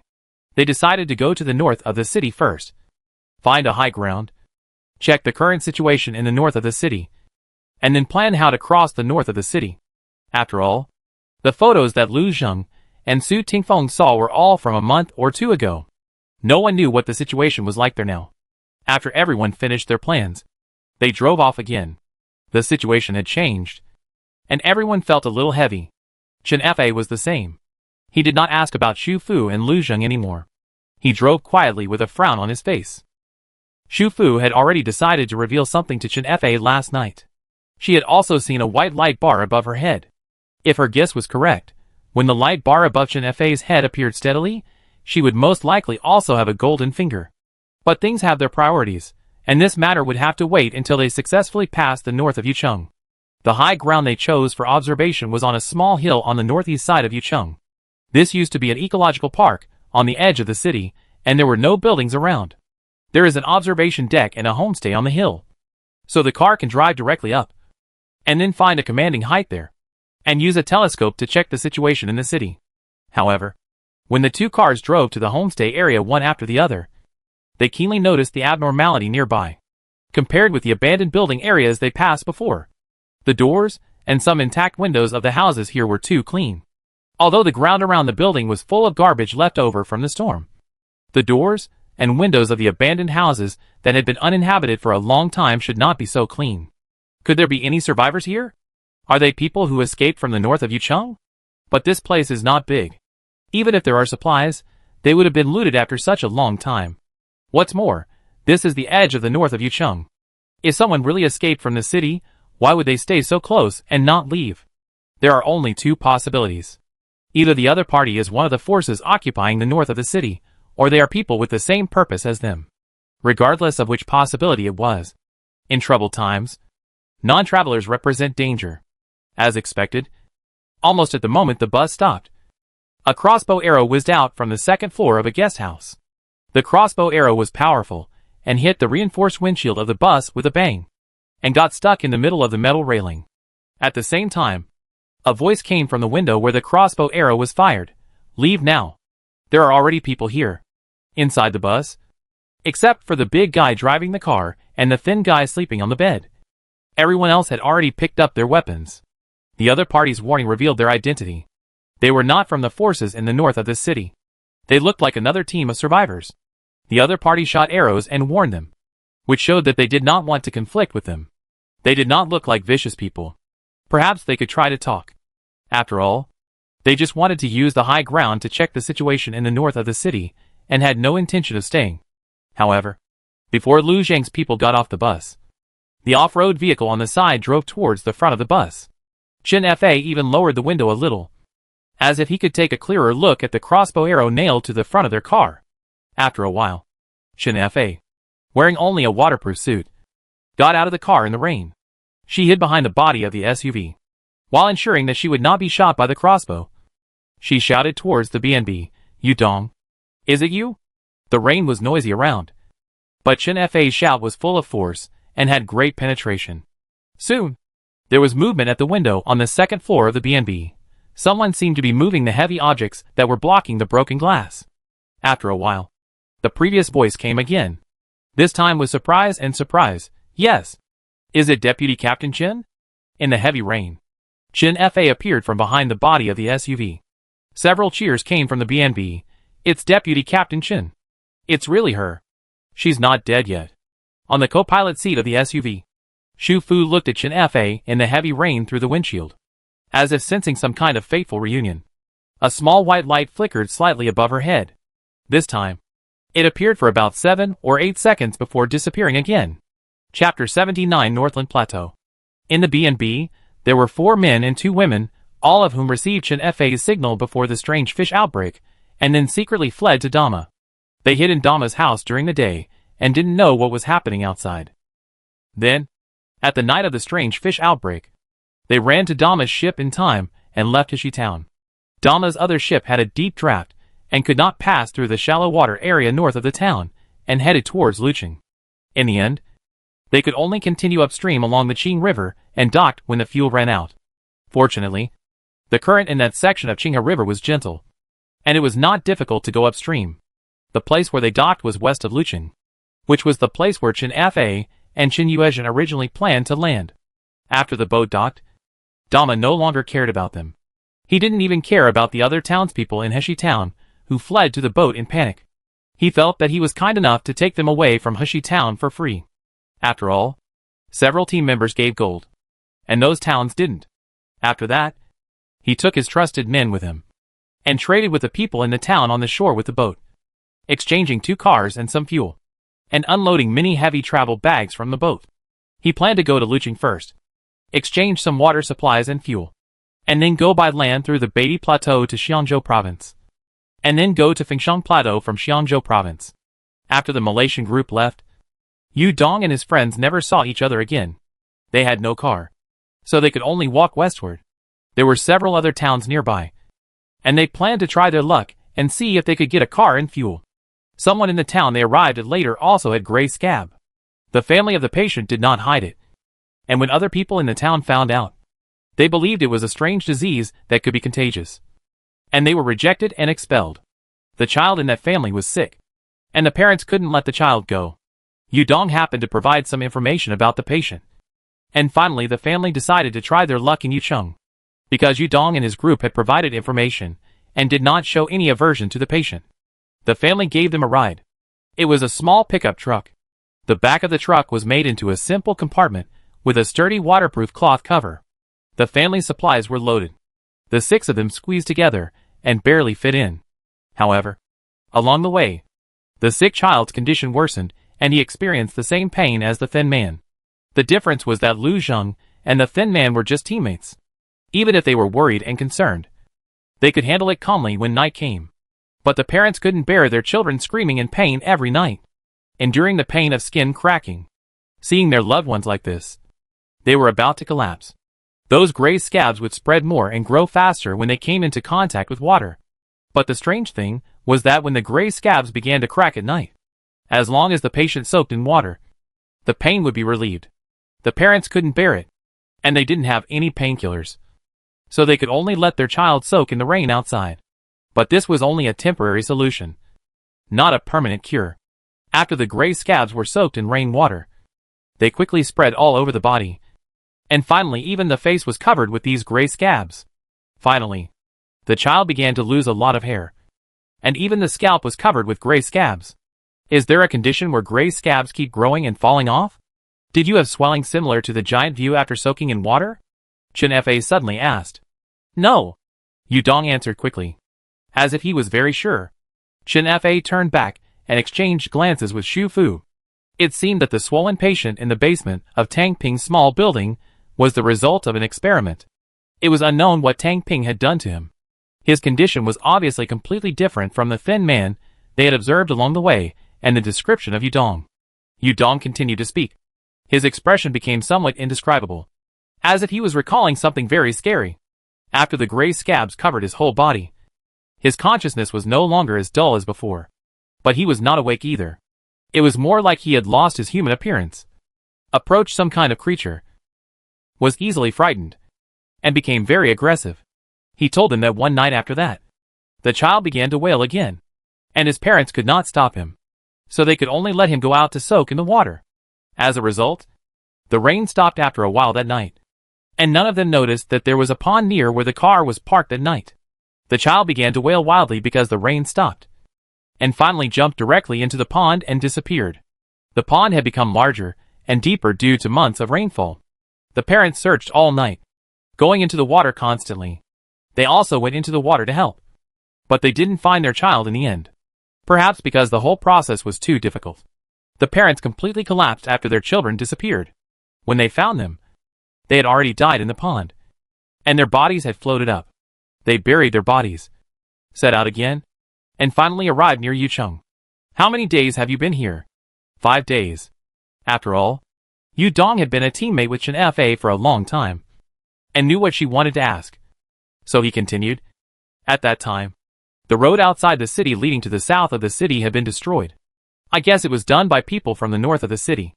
They chose to stop here to investigate the situation in the city. They were in a similar situation to Chen Fa. The fuel in the car had run out. They couldn't go back. They could only investigate the plan and plan to break through from the north of the city. After these few days, their drinking water was almost consumed. Originally, they planned to give it a try tomorrow at the latest. They didn't expect to see Chen Fa and Chen Yuezhen here. Yu Dong's wife is called Jiang Dai. She is a smart and gentle person. She was most happy to see Chen Fa's grandmother Chen Yuezhen appear in front of them in good health. I was guessing before. Your grandma shouldn't have that strange disease. Jiang Dai's reason was simple. She had a very sensitive sense of smell. When they occasionally met Chen Fa, she didn't smell that kind of bad smell from her. However, the other team members, whose family members were sick, had that kind of smell on their bodies. Even Chen Fa didn't notice this at the beginning. Tang Ping probably couldn't notice it even more. After all, he had a stronger fishy smell on his body. His nose had been in that smell for a long time. So he naturally couldn't notice this detail. Because the two sides had the same goal. They exchanged their information about the situation in Yucheng and began to plan cooperation. The pictures and news that Lu Zheng and Su Tingfeng saw on the internet were true. But they were also misleading. The people who blew up the bridge were not from the south of the city. And the reason for blowing up the bridge was not to prevent the invasion of the forces in the north of the city. The whole thing was done by one of the forces in the north of the city. This force was somewhat similar to the brainwashing organization that Xu Fu had encountered in Liyun City before. After several months of fermentation, this type of organization is now larger in scale and has more believers. As early as 2 months ago, Gray Scab had appeared in the northern part of the city. But at that time, there were very few patients. This organization called this strange disease with unknown cause evolution. The troops in the south of the city actually wanted to save the people in the north of the city. But this organization not only blew up the bridge, but also blamed the troops in the south of the city, saying that it was to prevent the patients from crossing the river because the disease was contagious, and they were afraid of the patients. So they would rather trap them to death in the north of Yucheng. Rumors spread throughout the north of the city, and the network was disconnected soon. Despair spread among the people in the north of the city. More and more people got Gray Scab because of the evolution promoted by the brainwashing organization. Many people who had relatives who were sick and could not get treatment joined the organization to relieve their inner pain. This organization grew stronger, and eventually, it swallowed up other organizations. And now it is the only one in the north of the city. Later, even if some people figured out what was going on, it was too late. The success rate of the plan to enter the city directly during the day, pass through the urban area to the river, and then go to the south of the city through the only remaining bridge is extremely low. There are too many of them. They will patrol everywhere during the day, and any outsiders will be arrested. Chen Fa heard the key point. What about at night? Yu Dong nodded. The breakout operation we planned was set at night. And night is their evolution night. So as long as it's night, no one in the entire north of the city will go out. What do you mean? Su Tingfeng, who had been silent all the time, couldn't help but speak. Yu Dong glanced at him. There are also patients with gray scab in your car. You should know that this disease will break out every night. The gray scab will crack, and the patient will be in great pain and will also show a certain degree of aggression.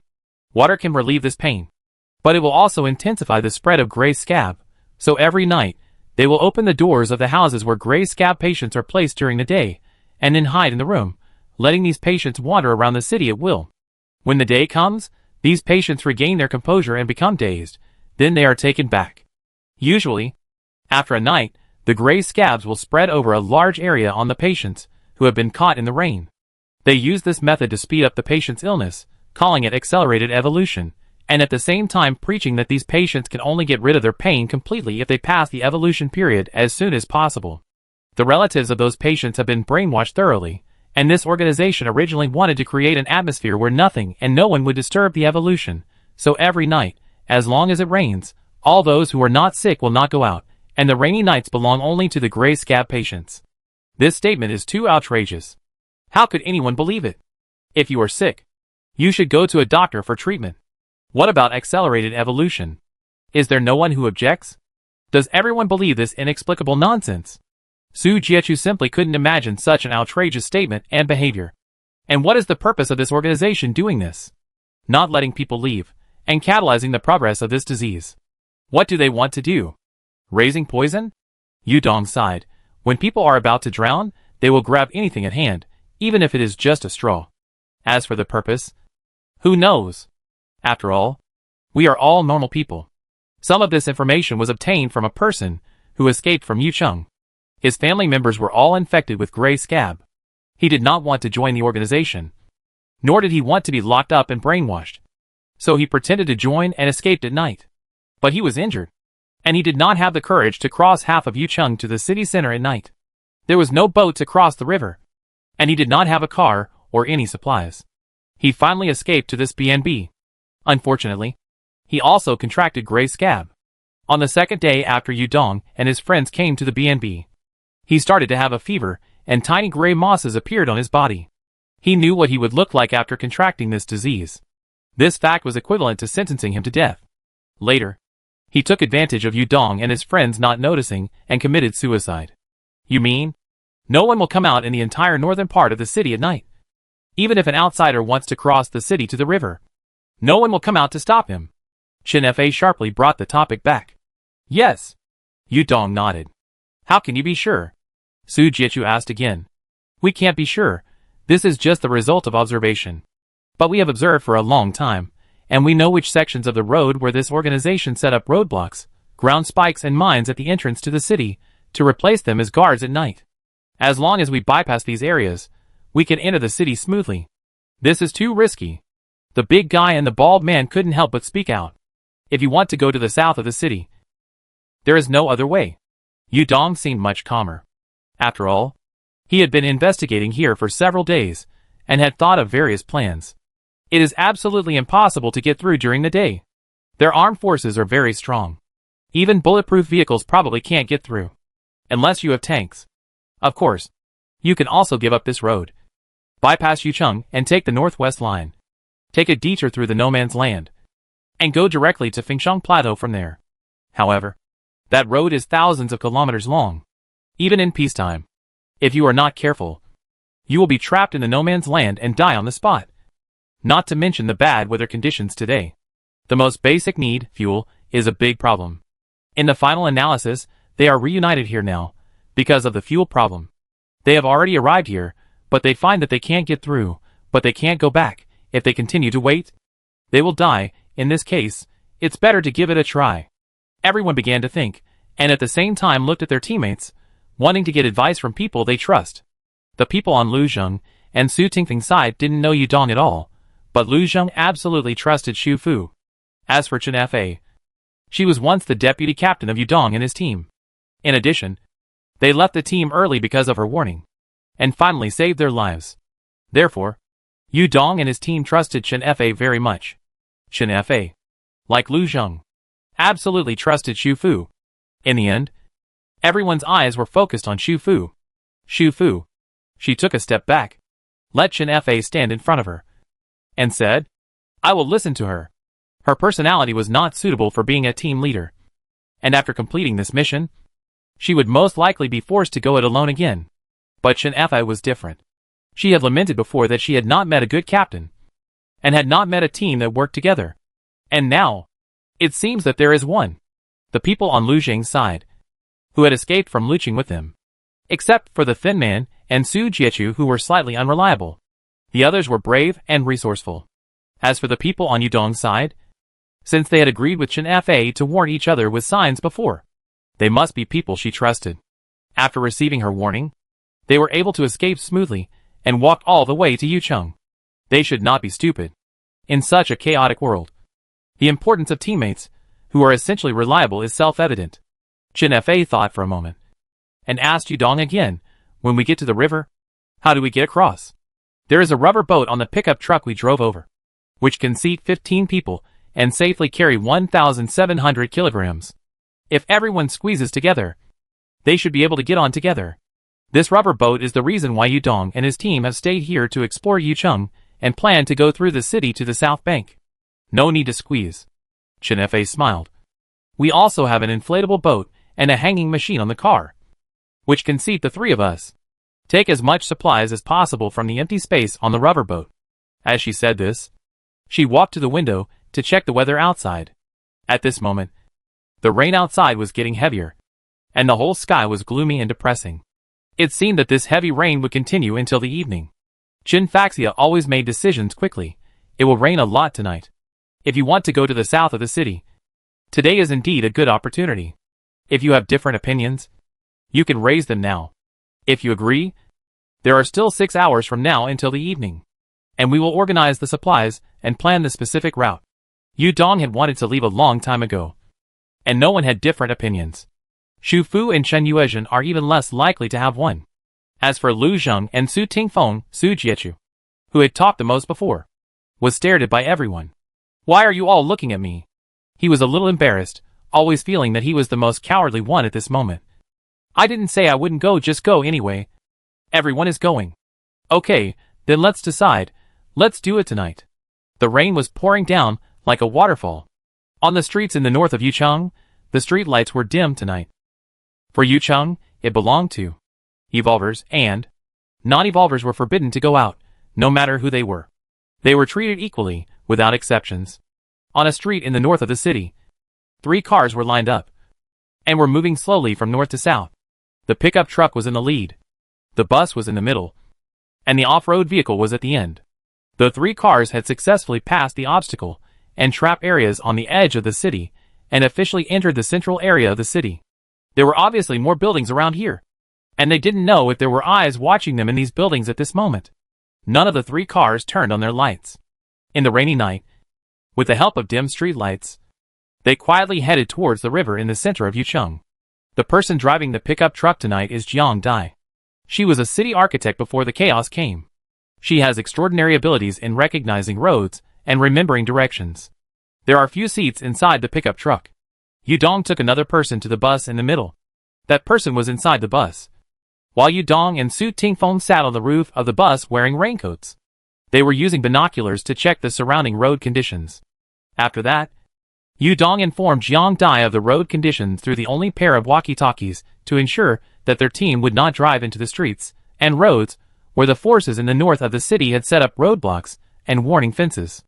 They guessed that the roadblocks and guardrails were meant to stop the gray scab patients from running to the river. After all, they were willing to risk their lives when they saw water. If the rain suddenly stopped one night, they would probably jump into the river together. Obviously, this was not what the northern forces wanted to see. The rain was too heavy, and the telescope was of limited use. It was not known whether it was because it was not long after nightfall, or because there were no houses nearby to house gray scab patients. Since they entered the central city, they still had not seen a few gray scab patients running out to get wet in the rain. Yucheng is much larger than Lucheng. At their current speed, it will take at least another hour to reach the river bank. After Yudong and Su Tingfeng confirmed, they used the intercom to ask Jiang Dai to speed up slightly. The car passed several intersections without any danger, and there was still a little more than half of the journey left. However, after turning a corner, a large number of gray scab patients suddenly appeared in front of the car, blocking the street. There are many patients on the road. In the intercom, Jiang Dai's voice trembled slightly. Even though she had stayed in the BNB for several days and knew the situation in Yucheng, she was already prepared in her heart, but at this moment, she was still shocked by the number of gray scab patients wandering on the street. Don't panic. As long as the patient is not stimulated by external factors, he will not react to moving vehicles. Keep driving. There is a fork in the road 3 meters ahead. Turn there. Yudong's voice came from the intercom. Jiang Dai calmed down again, slowed down the car, and drove into the fork in the road smoothly. The bus and the SUV followed closely behind. In the SUV, Qin Yuezhen was driving tonight, and Xu Fu sat in the back seat, looking through the glass full of water marks. Some of the patients with gray scab were standing there in the rain. Some were lying on the road full of rain. and some were squatting there twisting their bodies from time to time. They were almost naked. Some patients had only part of their bodies covered with gray scabs. Some had half of their hair lost. And their scalps and cheeks were covered with horrible gray scabs. When they turned their heads, their blood-red eyes looked like animal pupils under the dim streetlights. Xu Fu's mind was shattered by the dazzling fire and loud noise that suddenly exploded in front of the off-road vehicle. In such a quiet city, the movement at this moment was no less than a bomb dropped from the air. Bomb? Xu Fu reacted. It was really an explosion. The bus had an accident. Chapter 80 Northland Plateau. Xu Fu and Chen Fa rushed out of the SUV almost at the same time and ran towards the bus in front. The front of the bus had been deformed by the explosion, and the rear of the pickup truck was also affected. Jiang Dai and the other people in the pickup truck patted their heads to ease the buzzing tinnitus while pushing open the door and ran to the back. What's going on? Chen F asked. It seems to be a landmine.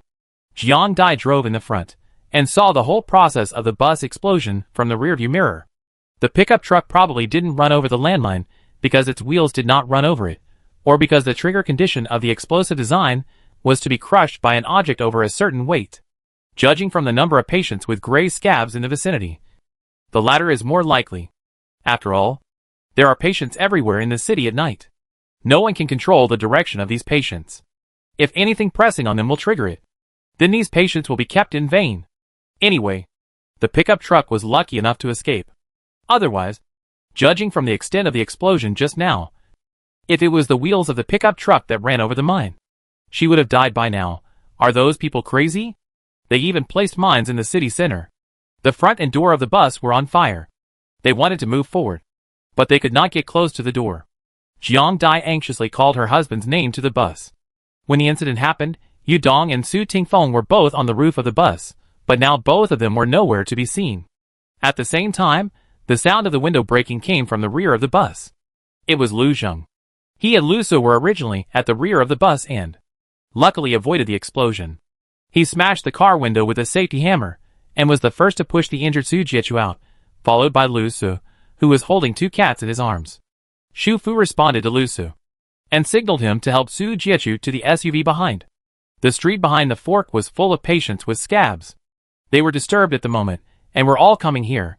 They had to rescue everyone and leave here as soon as possible. Inside the deformed and burning bus, the pigtailed man and the big guy also rushed to the rear of the bus. Lu Zheng was throwing their supplies bags out of the window. Seeing that only two people were coming, he hurriedly stepped forward. Where is Su Tingfeng? And the bald man and Yu Dong? Brother Su and Yu Dong are on the roof. They should be fine. The pigtailed man held the seat with one hand and covered his abdomen with the other hand. Blood was seeping out from between his fingers. The bald guy is dead. The driver's seat is too close to the explosion point, and Yu Dong, the teammate, is gone too. Damn it! Those beasts are too crazy. They actually planted mines. The big guy's cheek was scratched by broken glass. His head was also broken. Half of his face was covered in blood, but he still cursed. With his angry expression at the moment, his whole face was particularly terrifying. He turned his head and saw the empty bunk bed next to him, and was immediately shocked. Where is the thin guy? Why is he gone? A moment ago, the thin face who broke free from the bondage in the bus due to the explosion felt the heavy rain outside, howled and rushed out into the rain, before anyone could react, dived into the dark rainy night, run towards the other end of the fork in the road, and disappeared in a few seconds. After getting off the car, Lu Zheng and the other two only saw his back disappearing in the rain. The big guy wanted to chase him, but was stopped by the pigtailed man, who shook her head at him. We have tried our best. The wounded. Hurry up and get in the car. Xu Fu threw the bag of supplies they threw out back to them. Qin Yuezhen had driven the off-road vehicle around the bus that exploded, and drove the car next to the pickup truck, where Lu Su and Su Jiechu were. Su Jiechu opened the window to check the situation here, and found that his elder brother was missing, and struggled to get off, but was pressed down on the car by Lu Su. You are injured. What can you do? Don't cause trouble for them. Stay well, they don't have time to take care of you now. As long as your brother is still alive, they will definitely find him. Qin Yuezhen glanced at Lu Su in the rearview mirror with approval. This kid is more reliable than many adults. Lu Zheng supported the pigtailed man and the big guy and rushed over with the bag of supplies. Lu Zheng opened the car door and threw the bag of supplies into the car first. and then went back to find Su Tingfeng and Yu Dong with Jiang Dai and the others. At this time, not only from the back of the fork road, but also from the front of the fork road, the figure of the gray scab patient appeared. There was such a big commotion here. Even if those people in the organization followed the rules and didn't show up, the gray scab patients nearby would be attracted by the commotion here, and they would block all the passages here. Fortunately, there were not many buildings on this fork road, and all the windows were closed, otherwise they couldn't even drive out. At the critical moment, Chen Fa gave an order, Jiang Dai. Get in the car quickly, and take the others away. I will find Yu Dong. The weight of the pickup truck and the SUV should be fine. But remember to explore the road carefully. On the other side, Lu Zheng also asked the braided man and the big guy to get in the car, and took Lu Se and Su Jiechu to the shore to wait for him. The two were unwilling, but the braided man was seriously injured and had difficulty walking. Lu Se taught him a lesson, and finally they both got in the car. Lu Zheng turned around quickly, and after walking a few steps, Xu Fu reached out and pushed him. She asked him to get in the car as well. You must go. As she said, she pointed to the back compartment of the pickup truck, where the rubber boat originally loaded in the truck bed had slipped down, and half of it was burned by flames. There were no boats that could cross the river. The inflatable boat on the off-road vehicle could only carry 3 people. It was impossible to take so many people across the river. So Lu Zheng had to go. He could find his raft on the shore by any means and take the lead in crossing the river. His raft was a circle larger than hers. People could fit into the cabin and could accommodate everyone else. She approached Lu Zheng and said quickly in a low voice, if the raft doesn't move by itself, use the boat engine and put it on the off-road vehicle. Pull out the fuel from the 2 vehicles. It should be enough to cross the river. She wanted to leave after she finished speaking, but Lu Zheng grabbed the hand that was originally pushed in front of him. What about you? In the heavy rain at night, he looked down at her and slowly tightened the fingers holding her hand. Xu Fu smiled at him. You forgot, I also have what you have. She wanted to leave, but was hugged tightly by Lu Zheng the next second. Don't die. His voice rang in her ears. I still have a lot to say to you. Just at that moment, he had more fragments of memories about her in his mind. Whether it was this world, or that world, she was very important to him. Xu Fu reached out and patted his back, and said firmly, I won't die, hurry up and wait for me on the other side of the river. Please take good care of Grandma Chen Fa for me. Okay. The pickup truck drove away first, still driven by Jiang Dai, and another team member on the passenger seat opened the window, and leaned out despite the heavy rain, to help Jiang Dai check the road ahead. Behind, the off-road vehicle driven by Chen Yuezhen also quickly caught up with Chen Fa's instructions. After Xu Fu and Chen Fa turned around, the window of the back seat of the off-road vehicle opened, and the tabby cat jumped out of the window lightly, and fell into the rain. Inside the window, Lu Su watched the tabby cat catch up with Xu Fu's footsteps, and he breathed a sigh of relief in his heart. With Lan Lan's protection, everyone will be safe. Xu Fu and Chen Fa rushed back at the fastest speed, one after the other. The fire around the front of the bus had been extinguished by the heavy rain, but it was still difficult to get close due to the thick smoke. The two of them quickly checked around the bus, but still didn't see anyone. Where are they? Xu Fu was sitting in the back seat before, and didn't see the situation of the car in front when the explosion occurred.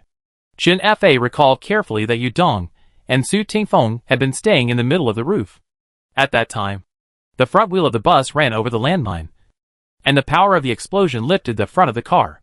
In that case, the roof should actually be considered a relatively safe position. At least it would not be directly endangered by the explosion. But the blast caused the entire bus to shake upwards. If the people on the roof were unprepared, Chen Fa immediately said, the 2 people were probably thrown out during the explosion. It is possible that they fell behind the SUV. At that time, everyone's attention was focused on the bus. If the 2 of them fell on the ground behind the SUV, it would explain why no one found them. Chen Fa and Xu Fu immediately began to look for the road behind the bus. They could not estimate where the 2 people fell after being thrown out, so they looked carefully at the corners on both sides of the road, one on each side. The street lights on the fork in the road were insufficient, and the front of the bus was burning, which made other places even darker. Xu Fu took out a flashlight and ran forward a few steps, but still found nothing. At the fork in the road, a large group of gray scab patients had moved over. It was still raining at this time, and their pain was relieved, except for a few. Most of them did not show any aggression. They were more like empty shells of human bodies wandering in the rain without human souls. The air could already smell the stench coming from them. Xu Fu knew they had to hurry, because once the gray scab patients occupied the entire fork in the road, it would be difficult for them to find anyone else. However, there were no figures of the two people on this side of the fork in the road. She looked up at Chen Fa on the other side. She had already run along one side to the intersection, and turned back when she was about to hit the gray scab patients. She also found nothing. Where are those two people? Xu Fu looked at the bus, simulating in her mind the sudden air wave when the bus exploded. Then she noticed the height of the bus body, which was about 4 meters. This height plus the force of the flying. Xu Fu's flashlight quickly moved up and shone on the buildings on both sides of the fork in the road. The buildings on both sides were staggered in height, and some of the houses were 1- or 2-story bungalows. Chen Fa, she called out to him, and shone the flashlight on the roofs on both sides. Since no one was found on the road, it was very likely that the two people had landed on a nearby roof. Chen Fa understood, and immediately shone the flashlight upwards. A moment later, Xu Fu saw a hand hanging down from the eaves of a house. She called out to Chen Fa, and when Chen Fa came over, he threw the backpack and flashlight to her, grabbed the drainage pipe on the outer wall, and began to climb up. She climbed very skillfully, probably because she had practiced rock climbing before. She quickly climbed to the eaves, and then said to Xu Fu, "It's them. Both of them are here."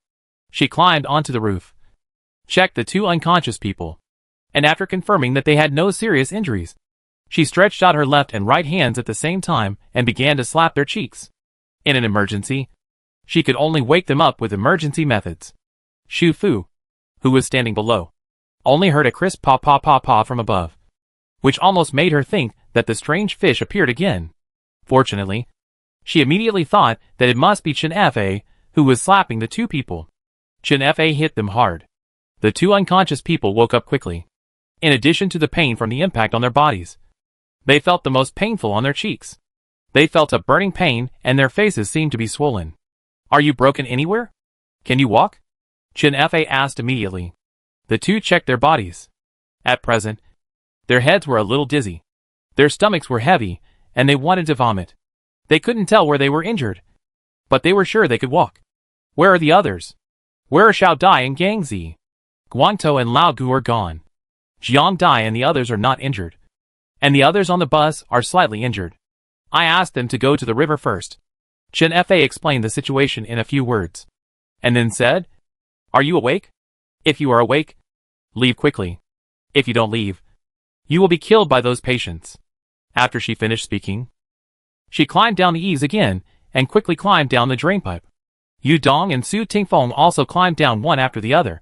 As soon as they landed, they were startled by the group of patients with gray scabs 1 or 2 meters away. They were all walking towards the front of the bus that was burning and emitting thick smoke. Several patients whose hair had been completely bald noticed them. Their bloodshot eyes fell on them, and their cold eyes showed a similar attacking emotion. "Go!" This time, Xu Fu and Chen Fa didn't need to advance. The two men immediately pushed them, and the four of them ran quickly to the front. On the side, the tabby cat hiding in the darkness of the street corner immediately followed. Its 4 paws landed silently. Its brown fur was extremely inconspicuous in the rainy night, but it was very fast and could catch up with them effortlessly. This place was very close to the river. They knew the approximate direction. After running to the fork in the road, they turned and continued to run south. After running through an intersection, gray scab patients appeared in front of them. The number was not as many as before, but it was not small.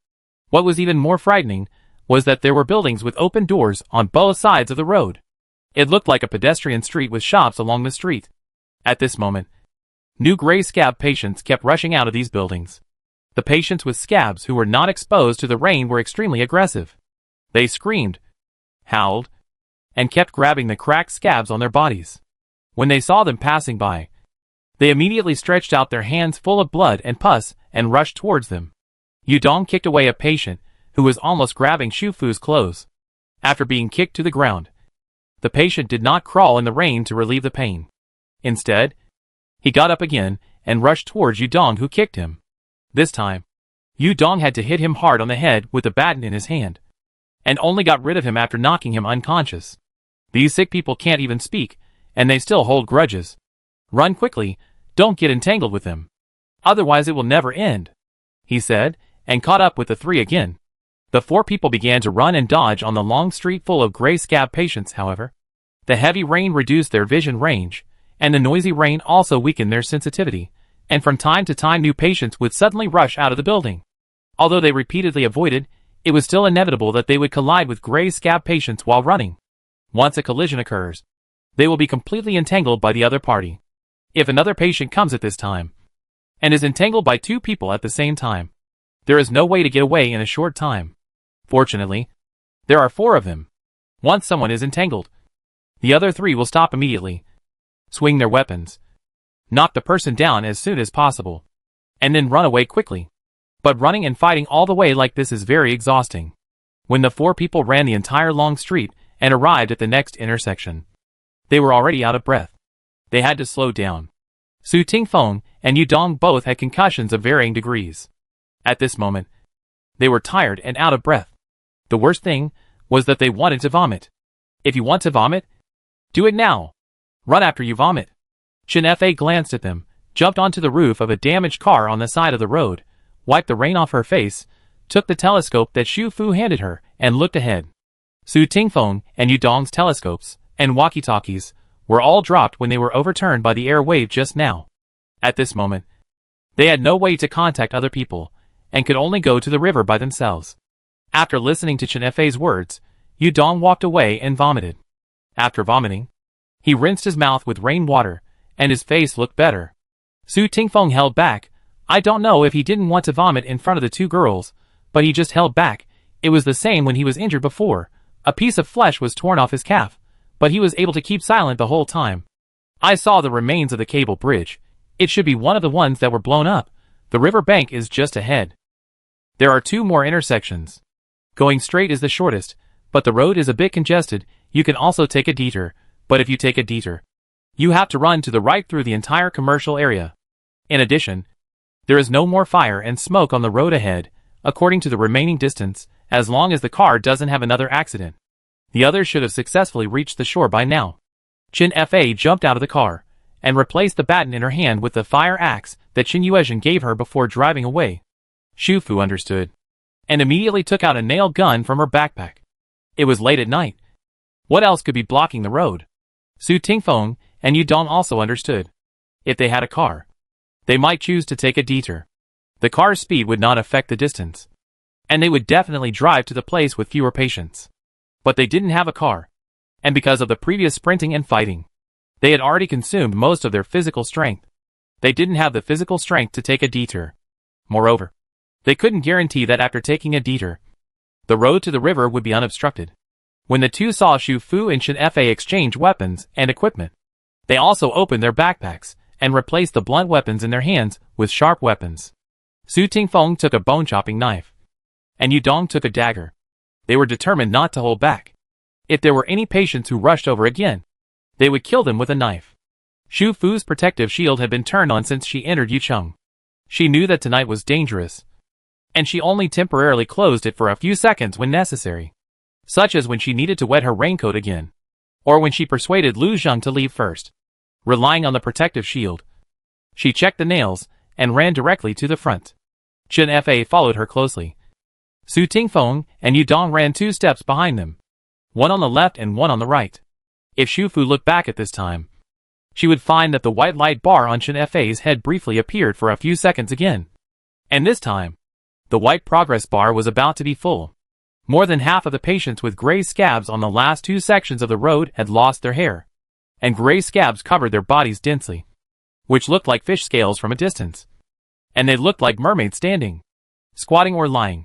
The blood and pus that oozed out from time to time mixed with rainwater, making their whole bodies look sticky and wet, ugly and disgusting. Some of them were tearing off the scabs on their bodies, howling as they tore, and when they saw them, they immediately stretched out their hands and rushed forward. Yu Dong and Su Tingfeng immediately rushed in front of them, and helped them deal with the patient, who was almost grabbing their clothes. Chen Fa also ran forward a few steps with a fire axe. Unlike Xu Fu, the 3 of them were holding close-range weapons, which were ineffective at a distance. They didn't know why there were so many scab patients in Yucheng, nor did they understand why the organization in the north of Yucheng wanted to speed up the condition of these patients. At this moment, the four of them looked at these scab patients, and only felt a chill spreading from deep inside their bodies. They suddenly realized that the organization blew up the bridge over the river in the center of Yucheng, spread rumors, and cut off the network, probably to prevent patients in the north of the city from seeking help in the south of the city. Xu Fu and Chen Fa even thought of another possibility. If Tang Ping could open up a simple laboratory to conduct various experiments on patients with gray scabs with the supplies of a small team, then the large organization that controls the north of Yucheng would be even less likely to lack experimental personnel and experimental equipment. Even the entire north of the city is their experimental site. They set a rule not to go out at night, and strictly follow the rules. On the surface, it seems that those who have the courage to cross the north of the city at night have a glimmer of hope. But in fact, those who want to cross the city, in addition to dealing with hidden landmines, have to face a whole group of gray scab patients in the north of the city. Rather than saying this is a ray of hope, it is better to say that this is a huge trap. The temptation placed in the trap is the south of the city on the other side of the river. There are troops there. Even if the number of troops is small, as long as they reach the other side, they will be safe. After that, it is possible to find a way to go to Xiangzhou province or even to Fengshan Plateau. How many people can resist such temptation? But in the end, how many people can successfully cross the northern part of the city? They have to understand the current situation of Yucheng, know the layout of roadblocks and traps when entering the city, have vehicles to cross the city, avoid the mines and traps hidden in the urban area, face the ubiquitous gray scab patients, and finally have to take out the boats to cross the river. These conditions added together, it is obvious that there is no intention to let people pass through the north of the city safely. Sure enough, when there was only half of the distance left on the last road, an accident happened again. Xu Fu, who was running at the right rear, suddenly felt something kick her on her right shoulder. With her protective shield on, this amount of force could not hurt her at all, but it was obvious that the thing that kicked her did not want to hurt her. In the darkness, she only saw a small figure using the force of the kick on her shoulder to jump towards Chen Fa in front of her. At the same time, she only heard a puff, as if something was coming from a distance, and it just hit the small figure that was kicking towards Chen Fa. The small body exploded into a blood mist, and instantly fell to the ground. Without a sound, Chen Fa and Xu Fu reacted instantly. Sniper gun. Chen Fa pulled Xu Fu with one hand, and pushed Yu Dong and Su Tingfeng who were running beside her with the other hand, pushing them under the eaves of the roadside shops. Xu Fu also rushed towards Chen Fa at the same time, using the force of pushing her, and using her body to block the sound of breaking through the air that came again. Two more puffs, accurately hitting the protective shield on the back of Xu Fu's head. At this angle, if she hadn't reacted to protect Chen Fa would have died by now. Chen Fa seemed to have realized something, and turned back to check Xu Fu in horror. Are you okay? No. Xu Fu pointed to other shops nearby, and all the shops along the way had eaves. Several people wiped the rain off their faces, without time to think deeply, using the cover of the eaves, continued to run forward quickly, kicked or pushed away all the patients with scabs they met on the way. Even if they were grabbed by the raincoat by the patients, they immediately chose to cut their raincoats with sharp weapons, quickly escaped, no longer wasting any time fighting. Xu Fu had been deliberately walking at the end, using his body to cover the three people in front as much as possible. When they were about to finish the last part of the run, Xu Fu looked back, far away. The small body was lying motionless in the rain. The power of the sniper rifle blew up its body. It didn't even scream, and died silently. Xu Fu knew what it was. It was the tabby cat. Lon Lon. She didn't know why it was here, when it caught up with him, or why it appeared at the critical moment to save people. But if it wasn't for it, the first sneak attack would have killed Chen Fa. They finally ran the whole way. Across the road, the river bank in the north of the city was within reach. The long-term heavy rain had caused the river water level to rise. The river water had already flooded the road on the river bank. At this moment, it was constantly surging with the wind and rain, washing the railings on the river bank. You wait here. Don't come out yet. After Yu Dong and Su Tingfeng turned the road where they were attacked, they looked to both sides. I think I saw their car. It's over there. They took advantage of a tall building at the corner to quickly rush to the river bank across the road. It was indeed their car. Both cars were there, but there was no one inside. Chen Fa did not rush across the road, but stopped and turned to look at Shu Fu, the one who saved me just now. Was it Lon Lon? Yu Dong and Su Tingfeng in front of her might not know. But she was kicked by that little body. So she knew very well that if it weren't for it, she would have died by now. That cat? She had never looked at it straight in the eye once. Like Shu Fu, she did not like to keep such small animals, because she thought it was troublesome. In the end times, it was already very difficult to take care of herself and her family. She did not have the energy to divide her attention on a pet. She did not understand how the cat sensed that she was in danger, and why it saved her. Yes, Shu Fu did not hide it, and stared at the top of Chen Fei's head in a daze. The small white light bar appeared again, and like Lu Zheng, the light bar that appeared this time had reached the full progress, and it was completely stable and no longer flickered. Behind the white light bar, a number appeared. 100. She didn't know what this value represented, but it was obvious that Chen Fei's value was higher than Lu Sheng's. If nothing unexpected happened, she had already awakened the golden finger. Sure enough, Chen F was stunned for a few seconds at the air in front of her. And then she pulled the corner of her lips and smiled. You came at the right time. As she said, she stretched out her hand and flipped it. A black pistol with exquisite shape appeared in her palm. Compared with the pistols in reality, this pistol was more sci-fi in shape. In addition to the trigger, there were 2 buttons on it. Don't be afraid, Shu Fu. She looked at her friend in the heavy rain. Wait for me for a moment. I'll take you across the river after I've dealt with that guy. Shu Fu was certainly not afraid. When she saw Chen Fei walking back along the eaves, she knew what she wanted to do. When Chen Fei held the gun, the method of using it immediately appeared in her mind. She pressed one of the buttons on it, and a small scope immediately appeared above the gun. She raised the gun and found that everything around her became clear when she looked through the scope. This scope seemed to be able to penetrate the heavy rain, the darkness and the buildings, and help her find the enemy. But compared to the opponent, she was still at a disadvantage, because she could only roughly guess the position of the sniper based on the angle of the previous attack. And she had to stand under the eaves to avoid the opponent's bullets. The angle was limited, and she could not search the entire range.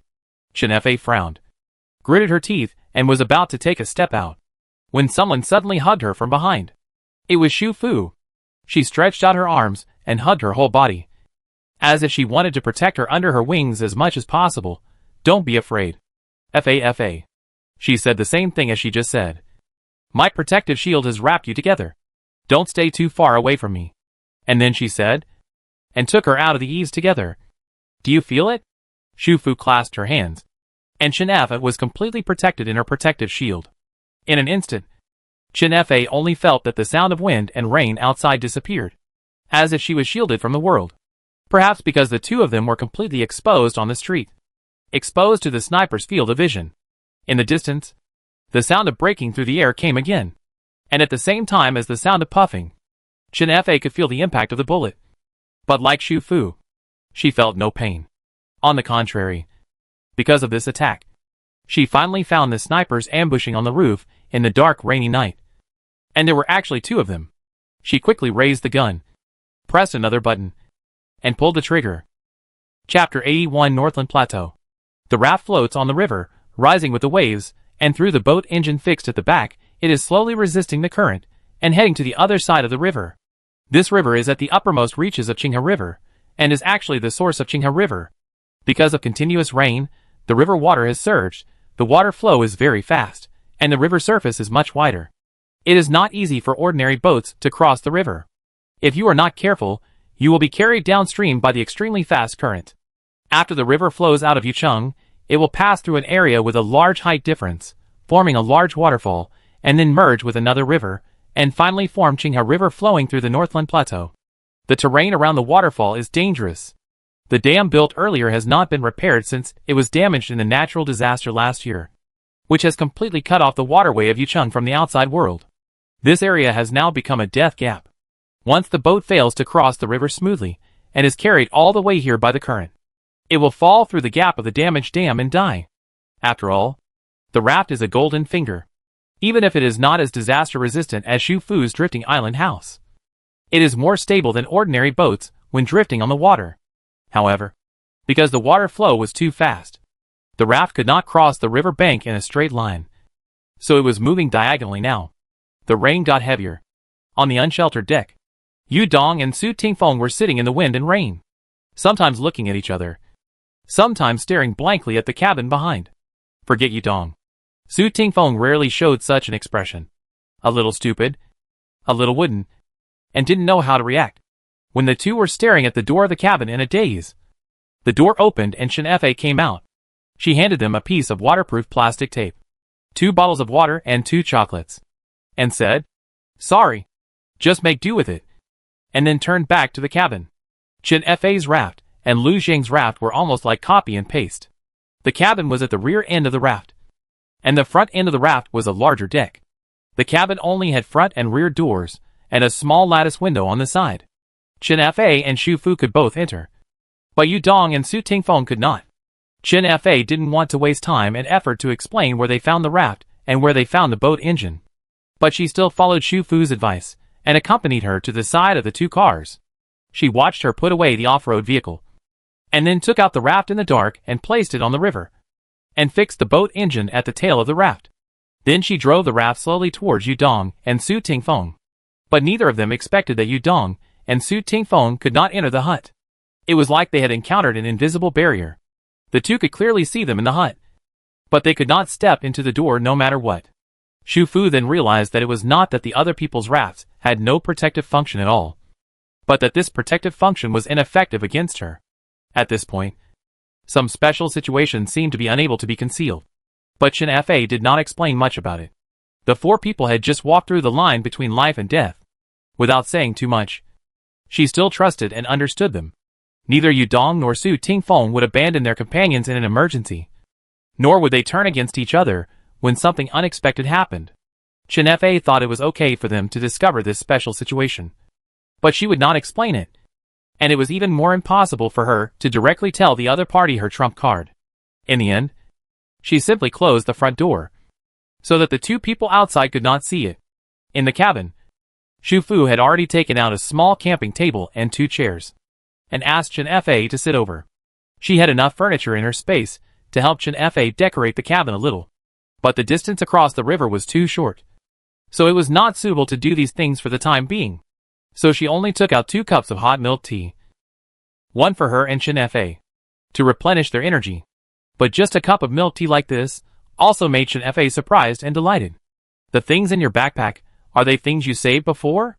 After Chen Fa looked at her backpack, she understood. In addition to the raft and weapons, she only had a water purifier and a fishing rod, not to mention the taro, mochi and pearl milk tea in her hand, which was obviously from a milk tea shop before the chaos. She couldn't even make half of a table leg. "Well, my golden finger appeared a little earlier," Xu Fu said modestly. There was just a little time left to cross the river, so she quickly explained some details of the cheat code to Chen Fa, saving Chen Fa the time of trying them one by one. Chen Fa's cheat code was basically the same as Lu Zhang's. The only difference was the weapon. Xu Fu had thought that the axe was standard, but now she understood after seeing Chen Fa's gun that everyone's weapon should be different. Chen Fa's gun could ignore obstacles and darkness, shoot at a long distance, and had automatic silencing and aiming functions when shooting. Compared with a handgun, it was more like a delicate mini-automatic sniper gun. However, this gun cannot be loaded with ordinary bullets. According to the prompt, 3 bullets will be automatically refreshed in the gun every day. Once they are used up, they are gone. Of course, you can take them out and accumulate them when you can't use them up. In addition, regarding the raft, she had only seen Lu Zhang's raft last time, and she had never sat on it and drifted through the waters, so she didn't have a real feeling. Although this raft is completely incomparable to her constant temperature and high protection drifting island house, it is quite stable, at least more stable than ordinary large ships when sailing. Even if it is windy and rainy outside, the water is turbulent and the waves are surging, it can still move forward steadily. But other than that, it seems that there is no other disaster-resistant function. In order to be able to control the boat engine at the tail of the raft at any time, they opened the back door of the cabin, and the wind and rain outside entered the house without hindrance, and wet the ground at the door. If the waves are bigger, or there is a thunderstorm, hail, waterspout, huge waves, the raft and the cabin will probably be damaged, and may even capsize. However, there are gains and losses. Chin Fa's raft has no so-called use time. In other words, it is like an ordinary means of transportation stored in her backpack. She can take it out and use it whenever she needs it, whether it is a few days or a few months. As long as it is not broken, she can use it as long as she wants. If Chin Fa's raft had not been able to withstand extreme natural disasters, Xu Fu even thought that after completing the mission this time, she could keep Chin Fa and her grandmother and live with her in the uninhabited waters for a few months. Of course, the premise is that Chin Fa's grandmother can enter this hut without being blocked. In addition, there is another problem. Her drifting island house has an exclusion function. At present, she is not sure whether this exclusion is aimed at everyone or ordinary people excluding awakened people. If xenophobia is directed at everyone, without opening the protective cover of the drifting bottle, Chin Fa can board the raft, but cannot enter the drifting island house, and may not even be able to enter the eaves.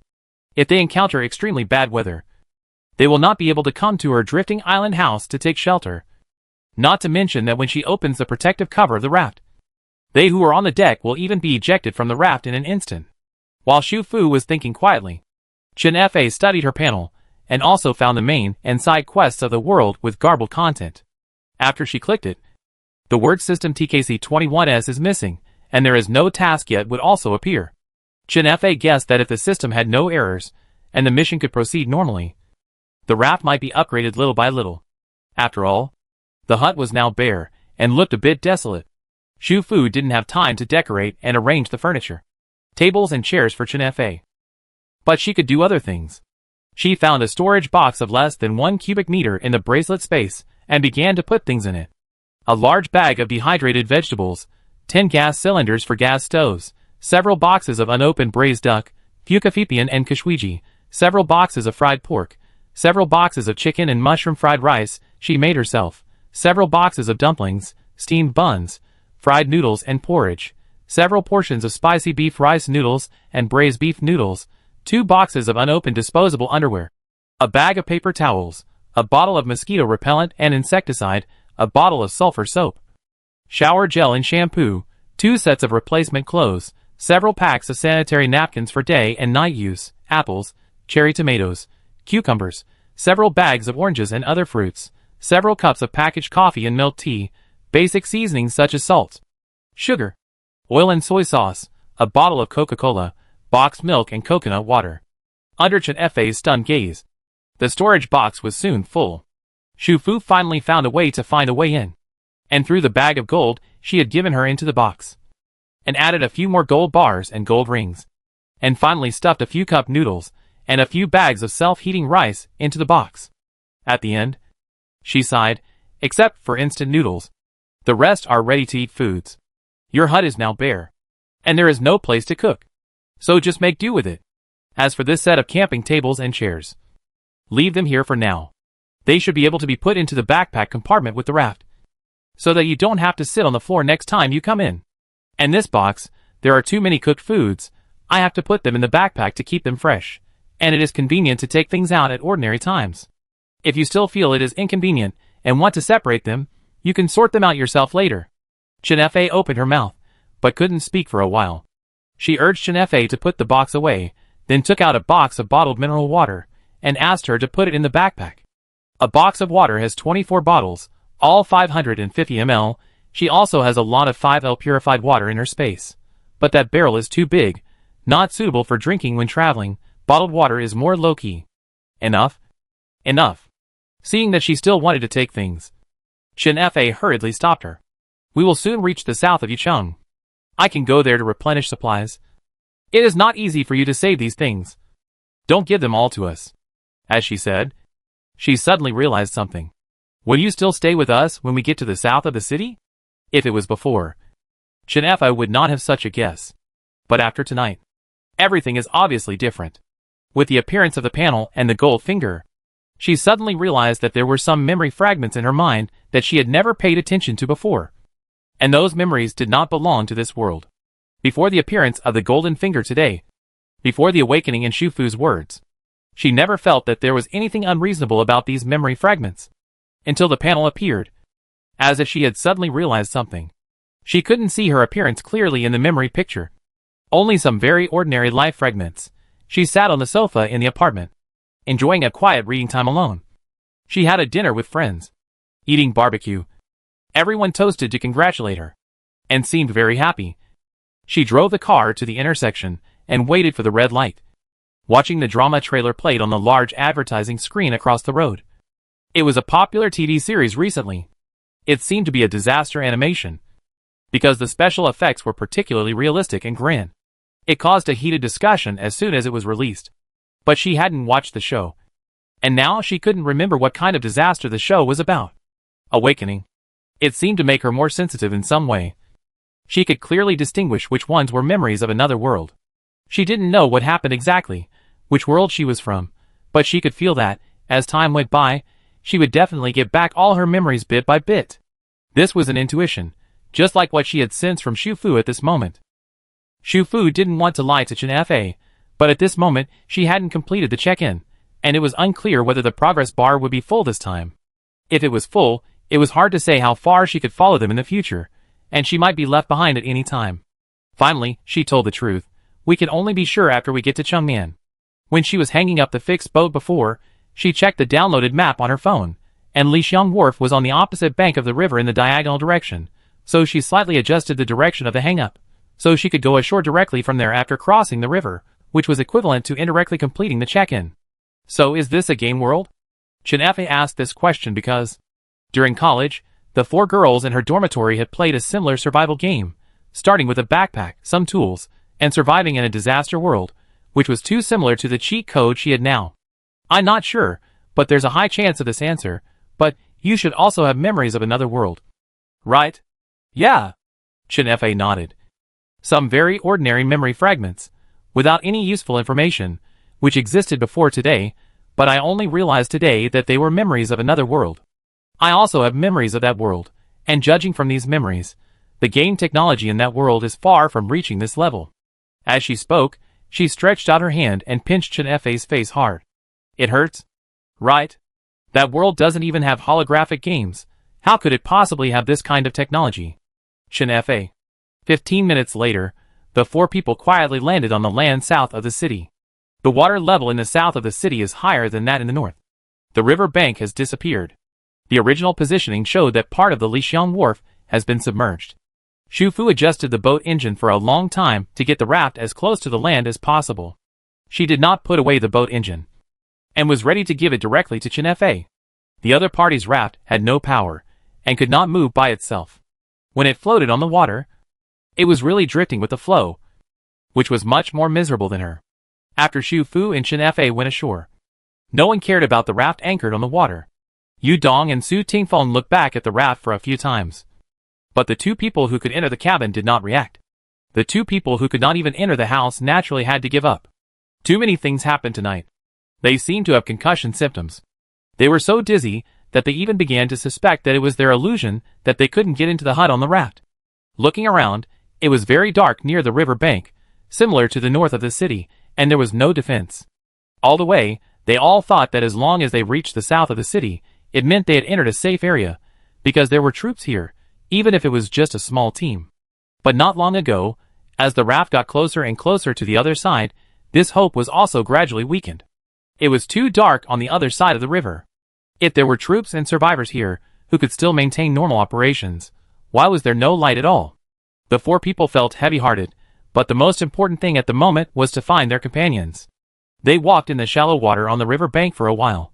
Su Tingfeng couldn't help but turn around and ask Chen Fa, "Are you sure they have crossed the river?" Before Chen Fa could speak, there was a rustling sound in the grass of the green land nearby. The 4 people immediately raised their weapons. The lush grass not far away, which was as high as the calf, shook, reminding the 4 of them of the days when they were chased by the strange fish.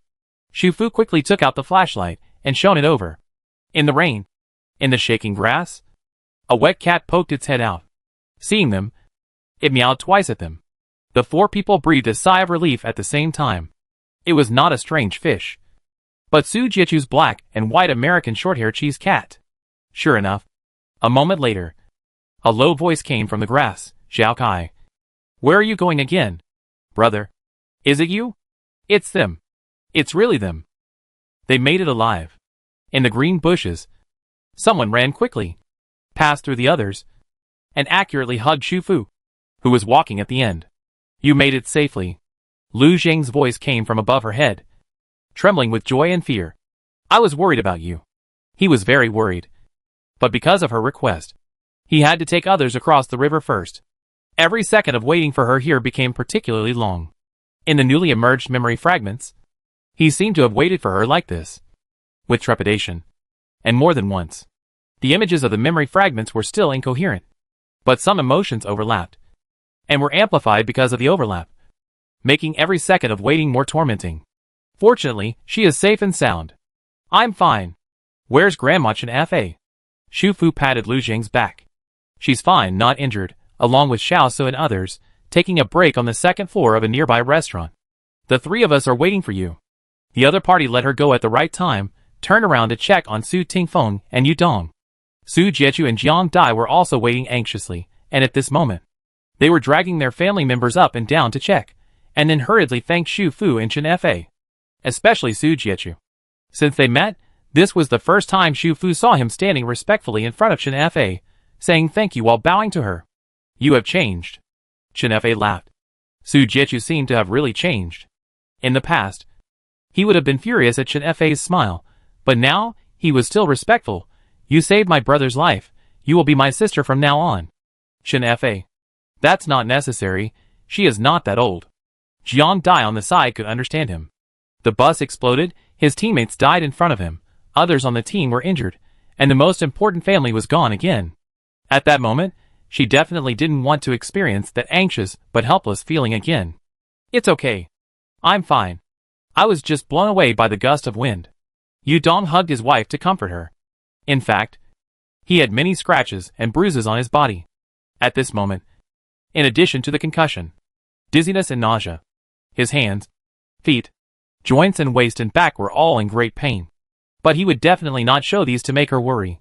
While the few people were reminiscing about the past, Lu Zheng also quickly told Shu Fu and Chen Fa about their situation. They were driving fast, and when they were about to reach the river bank, they were attacked by snipers in another street at a similar position. Chapter 82 Northland Plateau. The other party shot at the pickup truck's window first. However, they knew they were going to break into the northern area of Yucheng tonight, and they had already made all preparations. All the windows were reinforced again, using iron sheets and iron railings removed from the BNB. They were lucky. The first shot from the other party was the iron sheet. No one was injured. And they also discovered the existence of the sniper. They accelerated and drove on the last bit of road. The sniper continued to attack, smashing the window glass at the back of the pickup truck, and also blew up a tire of the off-road vehicle. But by then, they had turned the corner, and with the cover of the building, they were out of the sniper range. Did one of the SUV tires burst? Shu Fu suddenly asked. Yes, it did. And the car almost flipped over. Fortunately, Grandma Chen was a good driver, and she drifted around the corner steadily, so that the car and the people didn't flip into the river.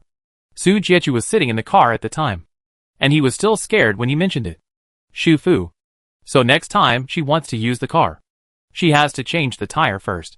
Chen Fa knew what she was thinking. Don't worry. I will. Lu Zheng glanced at Chen Fa, and he didn't know if it was an illusion, but he always felt that after this time, she was different in some ways, especially the atmosphere between her and Shu Fu, which became closer. Several people were tired and in pain, and after a brief chat, they decided to go and meet up with the others first. Lu Zheng pointed to the direction behind the green area, indicating that there was originally a small waterfront commercial street behind it. They had checked it out, and now there was no one there. They found a restaurant at the corner along the street. The restaurant was a pizza shop, with an external staircase, and they could go upstairs directly. Now everyone else was on the second floor of the restaurant, mainly because the braided head and the big guy were seriously injured and were being treated there. Shu Fu and the other three immediately followed them, crossing the dense grass and heading toward the commercial street behind. The grass was full of muddy ground, which made a soft and disgusting feeling when you stepped into it, and it also made a sticky sound. Shu Fu and Chen Fa walked at the end. After walking a few steps, Chen Fa suddenly stopped and looked back, looking at the dark river behind him. Shu Fu noticed her alert expression and asked in a low voice, "What's wrong? I hope it's just my illusion." Such a long distance. Plus the cliff waterfall downstream of the river outside Yucheng. The reverse waterway is completely unavailable. If this can spread here, then she has nothing to say. Chen Fa shook Shufu's hand. Let's go. Be careful. Shufu probably knew what she was asking him to be careful about, and quickly followed the person in front. This was originally a pizza shop, probably focusing on parent-child business. The decorations and tables and chairs in the shop were brightly colored, and in strange shapes, full of childishness. Most of the floor-to-ceiling glass on the second floor was broken, and everyone else was hiding on the unbroken side, cleaning up the debris on the ground, spreading out the waterproof mat, taking out the camping light and turning it up, and arranging the injured. In Lu Zheng's team, the braided man and the bald man were more experienced in treating injuries, but now one of them fell down, and the other was gone. The braided man was pierced in the abdomen by a piece of iron, and was seriously injured. He bled a lot. After his clothes were cut open, several people were at a loss as to how to deal with the bloody wound. Fortunately, Chen Yuezhen was emotionally stable, and his hands were steady, so he took over the wound treatment. When Xu Fu and the others arrived, Chen Yuezhen had already sewed up the braided man's wound with needle and thread. The sewing kit was found in this parent-child restaurant. This type of restaurant has to deal with any situation that may occur in a parent-child family, and the sewing kit is also one of the necessities. Supplies such as water and medicine are easy to be taken away, but most people will ignore the sewing kit. In fact, the sewing kit is very useful. In special circumstances, a little disinfection can save a life. Because there is no anesthetic, the braids are hard to resist during the suturing process. Several teammates from Yudong helped to hold down his hands and feet, while Lu Se helped Chen Yuezhen on the side. Although he was young and had little experience, he was really calm, calmer than many adults, and not afraid of blood. Whatever Chen Yuezhen needed, he handed her, and did whatever he was told to do. Remove the iron sheet, clean and disinfect, thread the needle, cut the thread, prepare the gauze. He did not hesitate at all, and followed the steps step by step, and cooperated with Chen Yuezhen tacitly, just like they had cooperated many times before, helping to complete this surgical operation under extremely simple conditions. Lu Zheng went forward to check the condition of the braided man, and then went to see the big guy leaning on the side. His head and cheek were cut, and his face was covered with blood before. Although it was scary, the wound was not deep, and it would heal faster with a few stitches. It happened that the braided man had a wound, and the needle and thread were ready, so he also sewed 2 stitches. The big guy was more conscious than the braided guy, and he was in so much pain because he had stitches on his face. When Lu Zheng went to see him with the painkillers given by Xu Fu, he was sitting on the side with a dull expression, and looked listless. Lu Zheng was afraid that he had a concussion, so he didn't say anything. After all, his head was broken, but he waved his hand to show that he was fine. He just thought of the bald guy and the thin guy, and felt uncomfortable. However, Xu Fu and the other 4 who returned safely still made everyone very happy. When Chen Fa saw Chen Yuezhen, her eyes lit up for a moment. She rarely showed such excitement and joy. It seemed that she had a lot to say, but she knew it was not a good time, so she could only hold it in for the time being. Xu Fu knew that the situation between Chen Fa and Chen Yuezhen was different from that with Lu Zheng. After Lu Zheng woke up, he thought about telling Lu Su immediately, but everyone was still on the road after all, and he was afraid that he was too young and would not be able to hide the truth on the way. Chen Yuezhen would naturally not lose his temper. However, after tonight, many things were different. The people who crossed the river with Lu Zheng must have discovered the problem with the raft house. Sure enough, before Chen Fa found a chance to pull Chen Yuezhen aside alone, someone in Yudong's team spoke up. How did you 4 cross the river? Yudong and Su Tingfeng were taking off their clothes with the help of Jiang Dai and Su Jiechu to check the scratches on their bodies. When they heard someone asking the question, they immediately keenly realized the meaning of the other party's words. The 2 turned their heads at the same time. The one who spoke was a member of Yudong's team, and also Chen Fa's former teammate. His name was Fisherman. He didn't talk much. He was a colleague of the deceased Lao Gu in the past. They had been together all the way until now. Lao Gu had always taken good care of him. Lao Gu died in the explosion today. He was in a bad mood to begin with. Now he realized that someone in the team might be hiding a big secret. He couldn't help but speak out, and did not hesitate to break the window paper. Didn't you also take a raft to cross the river? On your raft, how many people could enter the cabin? Haha. I thought we were all members of the same team, working together and sharing the same aspirations. But in the end, there were obviously people among you who had extraordinary abilities. Why didn't you save Lao Gu at that time? Fisherman. At that time. The explosion came so suddenly. Who can save him? Yudong frowned. Some things he could not bear to be asked. He could understand that he was in a bad mood because of Lao Gu's death.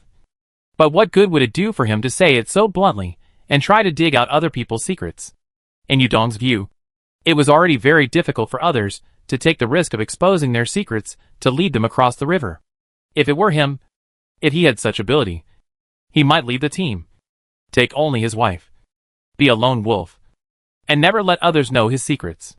How do I know who can save him? Why not ask someone who could enter the raft house? The fisherman said, looking directly at Lu Zheng. Lu Zheng didn't react. Tonight, something happened suddenly. When he found that only he and Lu Su could enter his raft house, he knew that some things could no longer be hidden. But he didn't intend to explain, even if someone asked.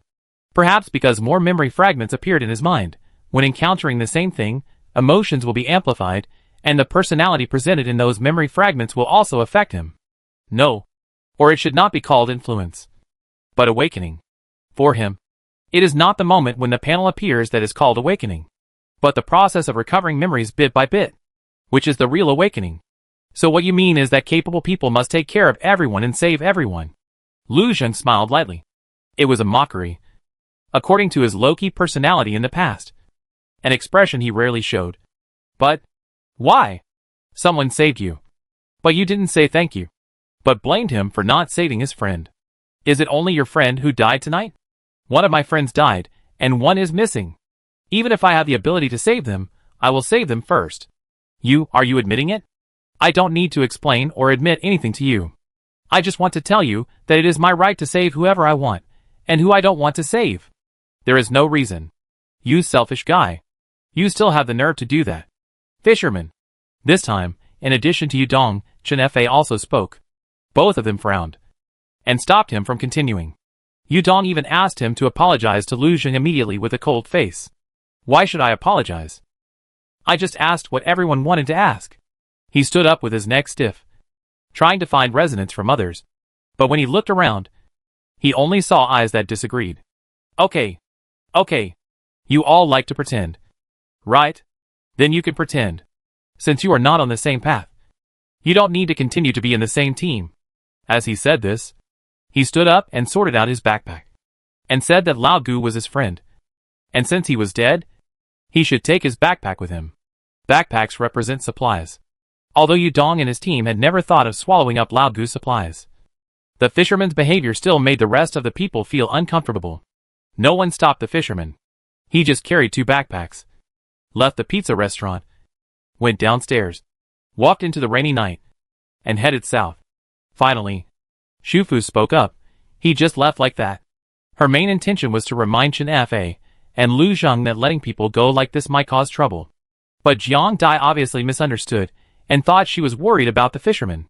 She hurriedly said that before Xu Fu and his team came, Lu Zheng and Gongzi had already investigated the situation nearby. They also found it strange that the south bank was completely dark. So they found a taller building nearby, climbed up quickly, and checked the surroundings.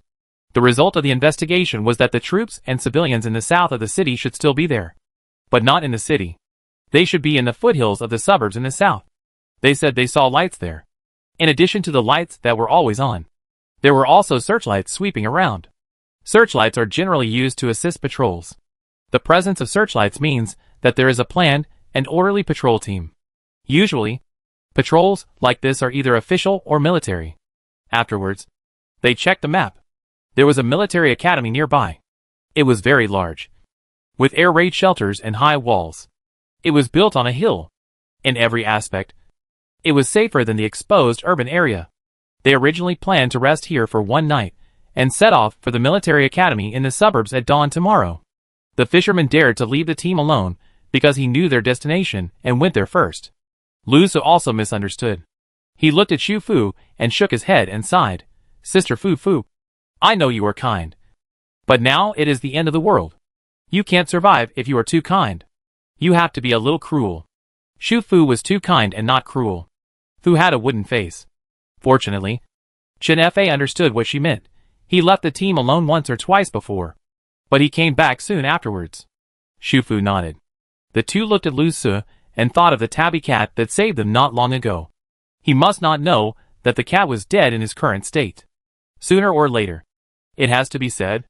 Xu Fu hesitated, but still reached out and pulled him over, and took him a few steps towards the stairs. That Lon. It Lon? Lu Su's expression seemed a little puzzled. What happened to Lon? Xu Fu was about to speak, when he suddenly heard a familiar voice coming from the backpack in front of Lu Su. Whenever he went out, he would always carry this waterproof backpack, and there was nothing in it. It was the backpack where he put Lon. Hearing this voice, Chen Fa, who was leaning against the wall, also froze. The zipper of the backpack was pushed open, and a familiar cat head poked out. A brown tabby cat with a little silver mixed in, and a pair of beautiful blue eyes. The tabby cat that was supposed to die in the north of Yucheng City appeared again, alive in the south of the city, and appeared in front of them. At the same time, Xu Fu felt the vibration on her wrist. When she landed at Lixiang Wharf just now, her bracelet didn't move, and she was still wondering if she should stay at the wharf for a while. She had even decided that if her bracelet didn't move after everyone rested today, she would go back to the wharf for a stroll. But now, the bracelet sent a reminder that the task was completed. This cat, why is it here? Lon has always been here. Lu Su looked at them with a calm expression. Late at night, Chen Fa, lying on the camping blanket, couldn't sleep, took out his phone, typed a line of words, and handed it to Xu Fu beside him. Xu Fu was also asleep, covering her head with a thin blanket, checking her black mini notebook. Complete the check-in task at Yucheng Lixiang Wharf. Obtained a 10% progress bar for the raft level 4. Obtained an additional 10% progress bar bonus. Obtained a wheel lottery 3 times. Current progress of raft level 4, 95%. Her expectant heart fell again. She thought the progress bar could reach 100% directly this time, but now it is stuck at 95. Is it meaningful to be stuck here? How long has it been since she saw a task with only 5% progress? Will she die if she pushes the progress bar to the maximum? Fortunately, there are 3 more draws for consolation, but she still plans to save it.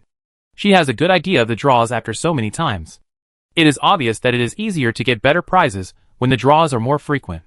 She plans to complete another task later, and draw together after the raft reaches level 4. However, looking at the 95% value, thinking of the question Chen Fa had asked her before, her mood improved again. Level 4 was not full, which meant that there were still tasks to be done. Since there were tasks, it meant that she could continue to travel with Chen Fa and the others. Now, in addition to Lu Zheng, Chen F had also awakened. The 3 of them could actually sit down and have a small meeting to discuss the situation. It would be best to find an empty space with no one around, and everyone could put out their rafts and have a raft exchange meeting. She could also try to see if Chen Fa and Lu Zheng could enter her drifting island house. Lu Su had been to Lu Zheng's cabin, which meant that he might have received some information directly from Lu Zheng. And it also meant that Chen Yuezhen could enter Chen Fa's raft house. Counting this way, there were 5 internal members who knew each other well. Everyone was tired from the meeting, and it was a good idea to have some barbecue together. She just happened to have 110 barbecue gift packs. After tonight, other people also vaguely knew some special situations. Except for the fisherman who just lost his temper and left the team, the other teammates were actually quite reliable, especially Yu Dong and Su Tingfeng who were traveling with them tonight. They didn't need to be brought to the raft exchange meeting, but they could be invited to have barbecue together. For a moment, Xu Fu's thoughts were flying. Chen Fa's cell phone was stuffed into her blanket at this time. On the dim screen, there was a line of words. She asked Xu Fu if she had made a mistake. It was not Lon who died. Xu Fu put away the black notebook, pulled down the blanket, and typed a reply. If you really think it was not Lon who died, you would not ask me this question now. After she showed it to Chen Fa, she added another line of words. Don't doubt it. It was Lon who died. I was behind you. I saw it clearly. She guessed that this should be the big secret that Lu Su wanted to tell her before. So is this the third bug? The 2 of them didn't hold back for too long. Before the team set out the next day, they dragged Lu Su to a separate compartment on the 3rd floor of the restaurant. I thought you would ask me last night. Lu Su looked very proud. Since he followed Lu Zheng into the cabin that no one else could enter on the raft last night, he had completely relieved the pressure associated with the secret. It turns out that not only his Lon Lon is abnormal in this world, his own brother is also abnormal. After that, without them asking, he poured himself out. Lon Lon will not die. I found it by accident. That time. It was to save me. It can't be said that it will not die at all. Even if it dies, after a while, it will reappear alive next to me with a new body. You know the kind of game, where the character will be revived infinitely at a set location after being killed. Lon Lon is like that. Shu Fu. Hearing this description, wouldn't it be the cat version of Tommy? Shu Fu suddenly remembered something that happened a long time ago. At that time, she was still in Suicheng. It seemed that after a thunderstorm, she went downstairs for a mission. On the way back, she saw a dead cat next to the building. Because it was only a glimpse from a distance, and the branches and leaves blocked it. It was not very clear. Thinking back now, could that dead cat be? Hey, now that you mention it, it's true. Lusa reached out and touched the cat's head that was sticking out of the backpack again. But in addition to this, it has another ability. Have you ever seen a doomsday video on the internet last year? It's a video that mixes the live video of the suicide man in Suicheng with various disaster sites on the planet. Shu Fu and Chen Fa looked at each other. Of course, they had seen it. This video will. The word reborn was pushed in front of everyone, causing a shock on the Huaglin network, and eventually gave rise to two positions, the westward migration faction and the garrison faction. How could they not have seen it? Yeah. Lusa nodded. The answer was already known from their expressions. He became even more proud, puffed out his chest, and made the backpack containing Lon Lon more prominent. It's made. Shu Fu, ? Chen Fa, exclamation. The two looked at Lon Lon. With only a cat's head sticking out of the backpack, and their expressions were indescribable. Can it talk? Lu Su shook his head, feeling a little surprised by the question. No, Lon Lon is a cat. How can it talk? I mean, could there be an adult inside it? Chen F asked the two people's guesses. Are you saying that Lon Lon is actually an adult, whose soul accidentally entered the cat's body? Lu Su continued the following words very calmly. But I don't think so. Ordinary adults, even if they know computers, how could they have that kind of supercomputer ability? Then the video that the reborn person took of himself was also its masterpiece. I have been with it for so long, I know it best. Rather than saying that there is a person inside, it is better to say that it is an alien intelligent life. Haven't you heard that cats are alien creatures? Of course, it is also possible that it is a cat-shaped mechanical intelligent life. Why do we have to guess that it is a human soul? This universe is so big, and there are not only human beings as a life form. Although Lu Su went a little far, it has to be admitted that after listening to him, Shu Fu and Chen Fa both felt that it made sense. But if it really involves advanced civilizations and alien life forms, then this matter will become more and more complicated. Until the daybreak, the fisherman still hadn't come back. Shu Fu was a little worried. She was fine. But she was mainly worried that the man had gone to the southern suburbs first, and would find the troops and say something nonsense. Then Lu Zheng and Chen Fa would be in trouble. Chen F was also a little strange. The fisherman was actually very timid. He had always been taken care of by Lao Gu before. Lao Gu had brought him back twice, when he got angry and ran away from the team. This time he was alone. On such a dark rainy night. In a completely unfamiliar empty city. He actually left all night? It always felt wrong. After a simple breakfast, the group prepared to set off to the southern suburbs of Yucheng. To the place where they found the light when they investigated last night. Shu Fu took out a few painkillers from her backpack again, and gave them to the injured pigtailed man and the big guy, asking them to take them before going on the road. At least, they would suffer less on the way. Although the pigtailed man kept saying that he could walk by himself. His wound had just been sutured, and walking would definitely tear the wound again. It was okay if he was running for his life. But the situation was not urgent now. And it was a long way to the southern suburbs. So in the end, he had to listen to Su Tingfeng's words, and lie on a cargo tricycle they found behind the commercial street. The tricycle was pedaled by human hands. There was a hole in the cargo box. They took down a long table, and laid it on it to fill the hole. They also laid a waterproof mat, and a camping blanket on it, and let the braided man lie on it. Finally, they found a parasol from the restaurant next door. After setting it up, they laid waterproof plastic sheeting on the umbrella. A simple rainproof compartment was ready. in addition to the braided man lying on it. They could also put their larger bags of supplies on it. The big guy took painkillers, and the pain on his head and face was much reduced. He took the initiative to take on the job of pedaling the tricycle. After all, with the braided man's weight, who else could pedal it except him? And he could sit while pedaling the tricycle, which was actually easier than walking. The braided man felt that lying like this would damage his image of a tall, brave and tough guy. He closed his eyes and pretended to be unconscious the whole time after he lay on it. A group of 13 people went along the main road in the center of the city and headed towards the southern suburbs of Yucheng. Chapter 83 Boundary Line. It was too dark yesterday. They could not see the whole picture of the south of the city clearly, but now walking along the way, everything around them was clearly reflected in everyone's eyes under the gloomy sky. Compared with Lucheng, this place looks cleaner. There is no messy pile of garbage, and no traces of various fights, but it is also depressed and dilapidated. Weeds and other plants grow along the cracks in the road and the corners of the wall, occupying every corner of the city little by little, covering up the traces of human beings.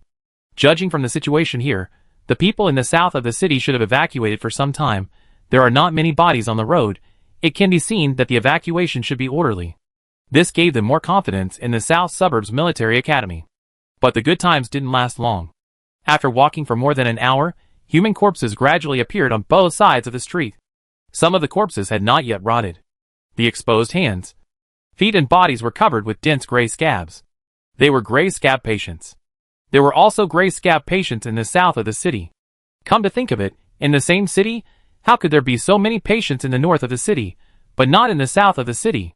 One of the reasons why the small force in the south of the city held on to the end and evacuated with the remaining people was probably here. They should have also discovered the tendency of gray scab patients to water, so they wanted to evacuate to a place far away from the river, with a smaller area and more solid buildings for centralized management and treatment. But this new disease came with great force. During the evacuation, people kept dying.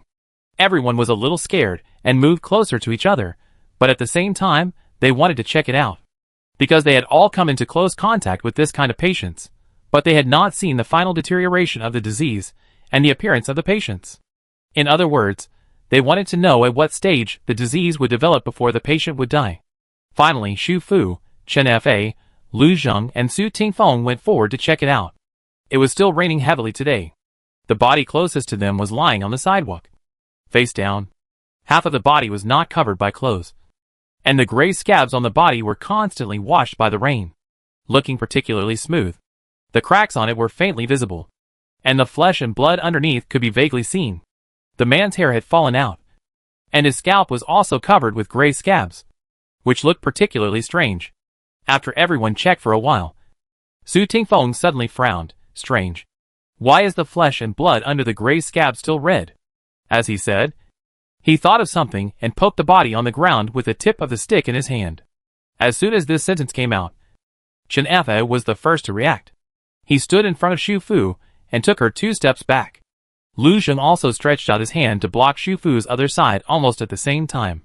Both of them were tall. Xu Fu, who was less than 165 centimeters tall even with waterproof boots, was immediately blocked from sight. She jumped twice and then saw the situation in front. The corpse moved. The gray scab patient was not dead at all. It was just that the daytime was not the onset period. He laid down directly after being caught in the rain at night.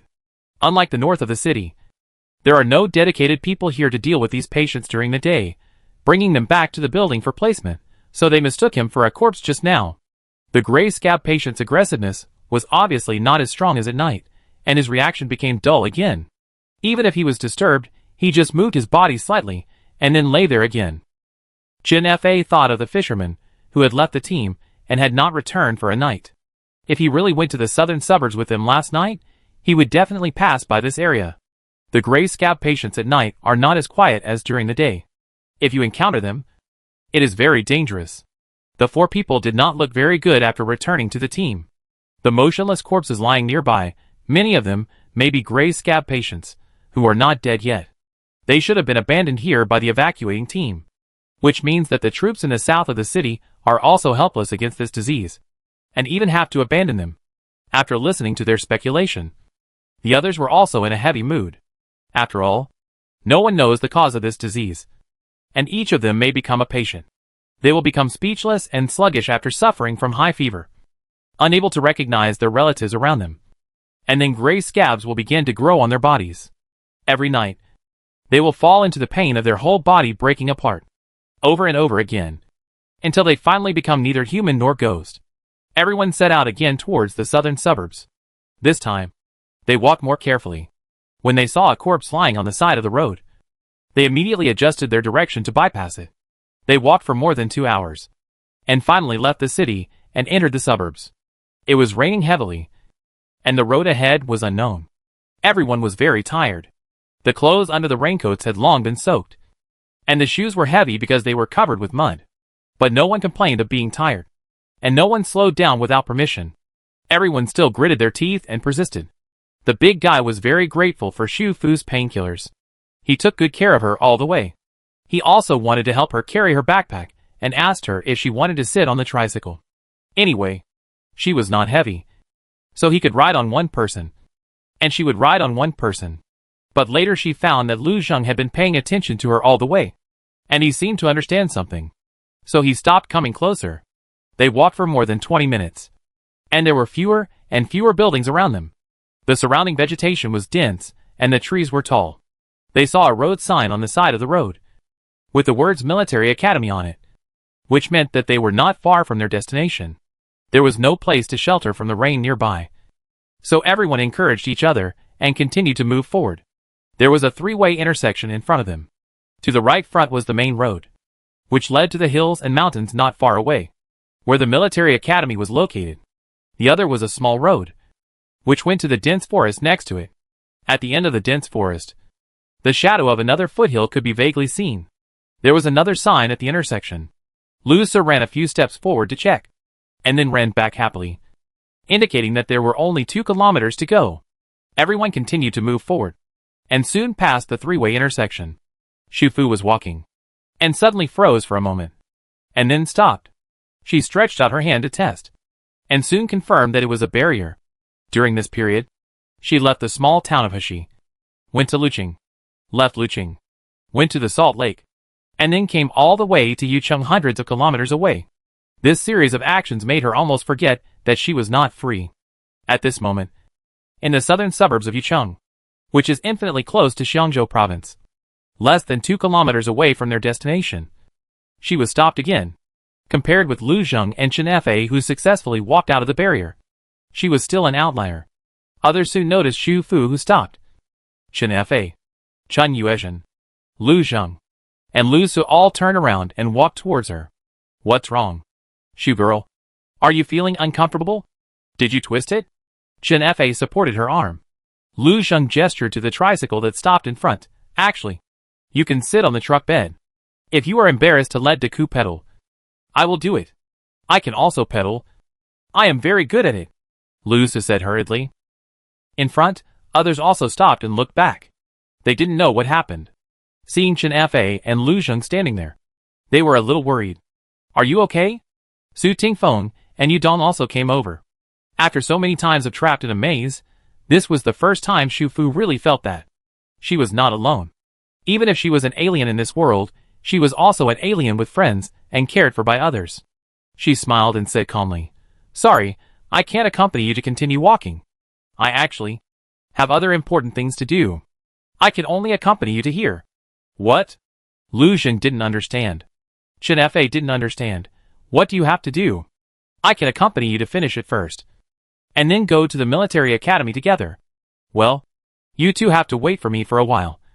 I have something else to say to you, she said to Lu Zheng and Chen Fa, then looked at Chen Yuezhen and Lu Su, and apologized to them one by one. Lu Su was of course unwilling, but I want you to go with everyone. What is the important thing? Why do you have to do it at this time? We are almost there. There is a place to rest, and there should be hot food. Can't you take a rest before you set off? Compared with others, Chen Yuezhen was the first to accept. Don't be like this. She must have something important to do, and we are not her responsibility. It's just that Shu girl, the world is difficult now. If we really separate here, it will be difficult to meet again in the future. After all, now they don't know if the situation will get better after going to the military academy, and if they continue to move south, which city they will go to. I know. But after I finish my business, I will continue to move southwest. I also have friends in Shizhou province. I have agreed with them to meet there, and I also want to make an agreement with you. Don't worry, I will definitely take grandmother too. Not only because of Shufu, but also because it is the safest province in Huagua now, and it is estimated that it will also be the safest province in Huagua in the future. Lu Su was still reluctant to leave first. But Shufu still had something to say to Lu Zheng and Chen Fa. So in the end, after Shufu said goodbye to them one by one, Su Tingfeng and Chen Yuezhen took him on the road first. At the same time, they would slow down and wait for Chen Fa and Lu Zheng. After the others continued to move forward, Chen Fa looked back at Shufu. What's going on? She was with her every day, and she had never heard her say that there were other important things she had to do. Actually, I didn't want to leave you so soon. It's not that I don't want to leave now, but I can't leave, Shufu said, pointing to 1 meter ahead. There is a barrier that no one can see. That barrier limits my range of movement. What? Chen Fa and Lu Zheng showed the same shocked expression. She didn't explain in detail. After all, why was there a barrier?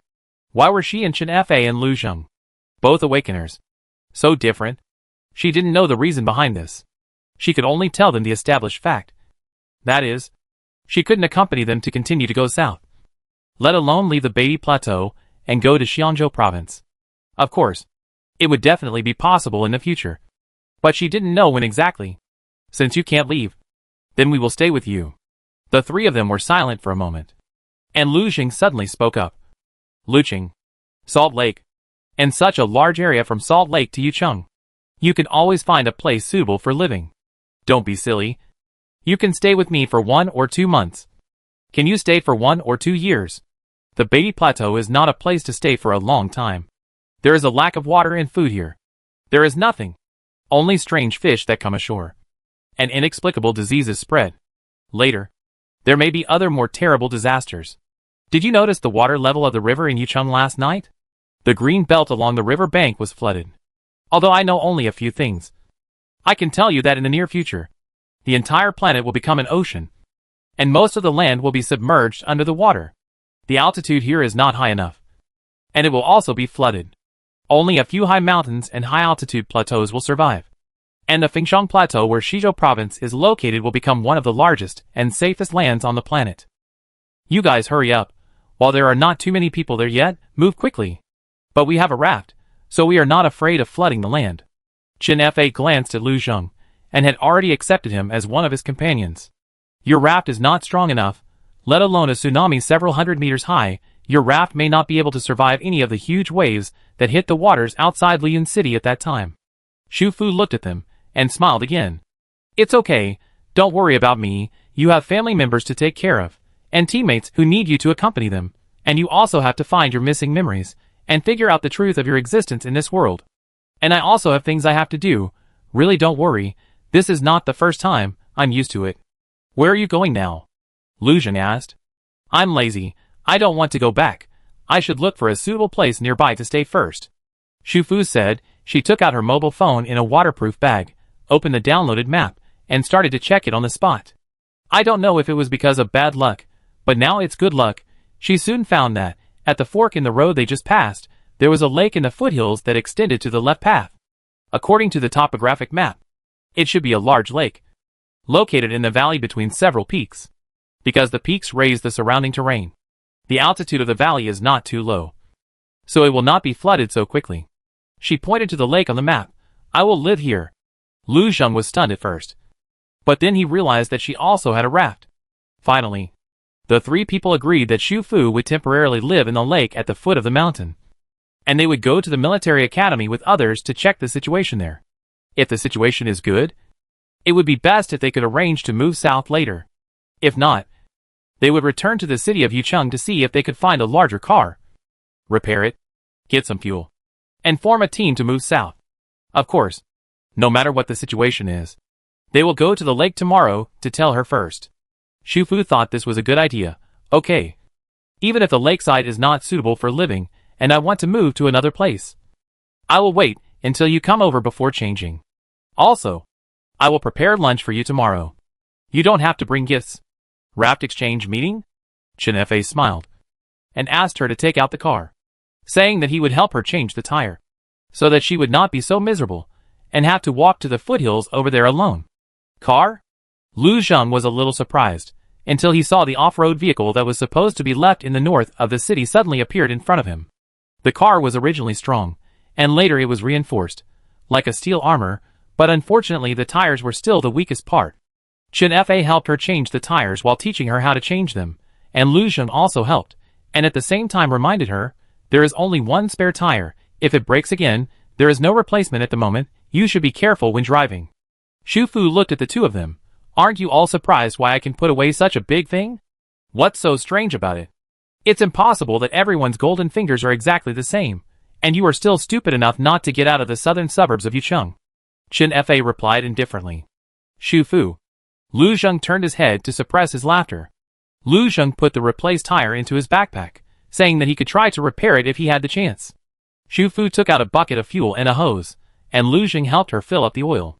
The three of them said goodbye temporarily. Before leaving, Xu Fu gave them 5 bottles of that strange red liquid, although we still don't know what's in it, but it's really effective against strange fish. Giving them these bottles, not only because it's just in case, so that they can protect themselves, but also because if there's a chance, I can secretly hand this liquid over to the official, so that they can study it, and see if they can make a liquid with similar effects to deal with strange fish. You still have? Chen Fa was stunned. How much did you take? Guess. Xu Fu smiled at her, turned around and got on the jeep. Chen Fa also laughed, looking at her expression. She probably took everything. The SUV turned around and drove towards the three-way intersection where they came from. Lu Zheng and Chen Fa stood there, watching her car leave quietly, until the SUV turned into the fork in the road smoothly. Chen Fa said, "Let's go." And Lu Zheng turned around and followed her. From the map on her phone just now, the lake she was going to was closer to Yucheng on the horizontal line.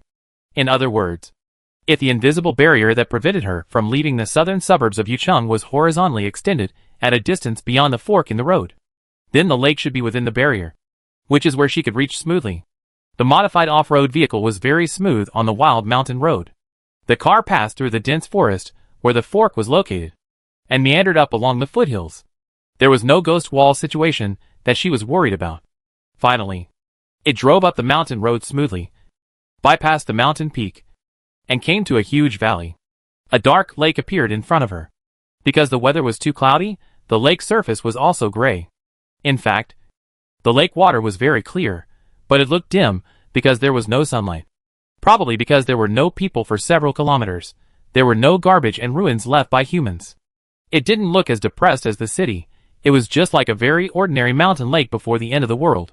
The lake was zigzag-shaped, winding between several peaks. Behind the scattered peaks, you can see several other higher peaks.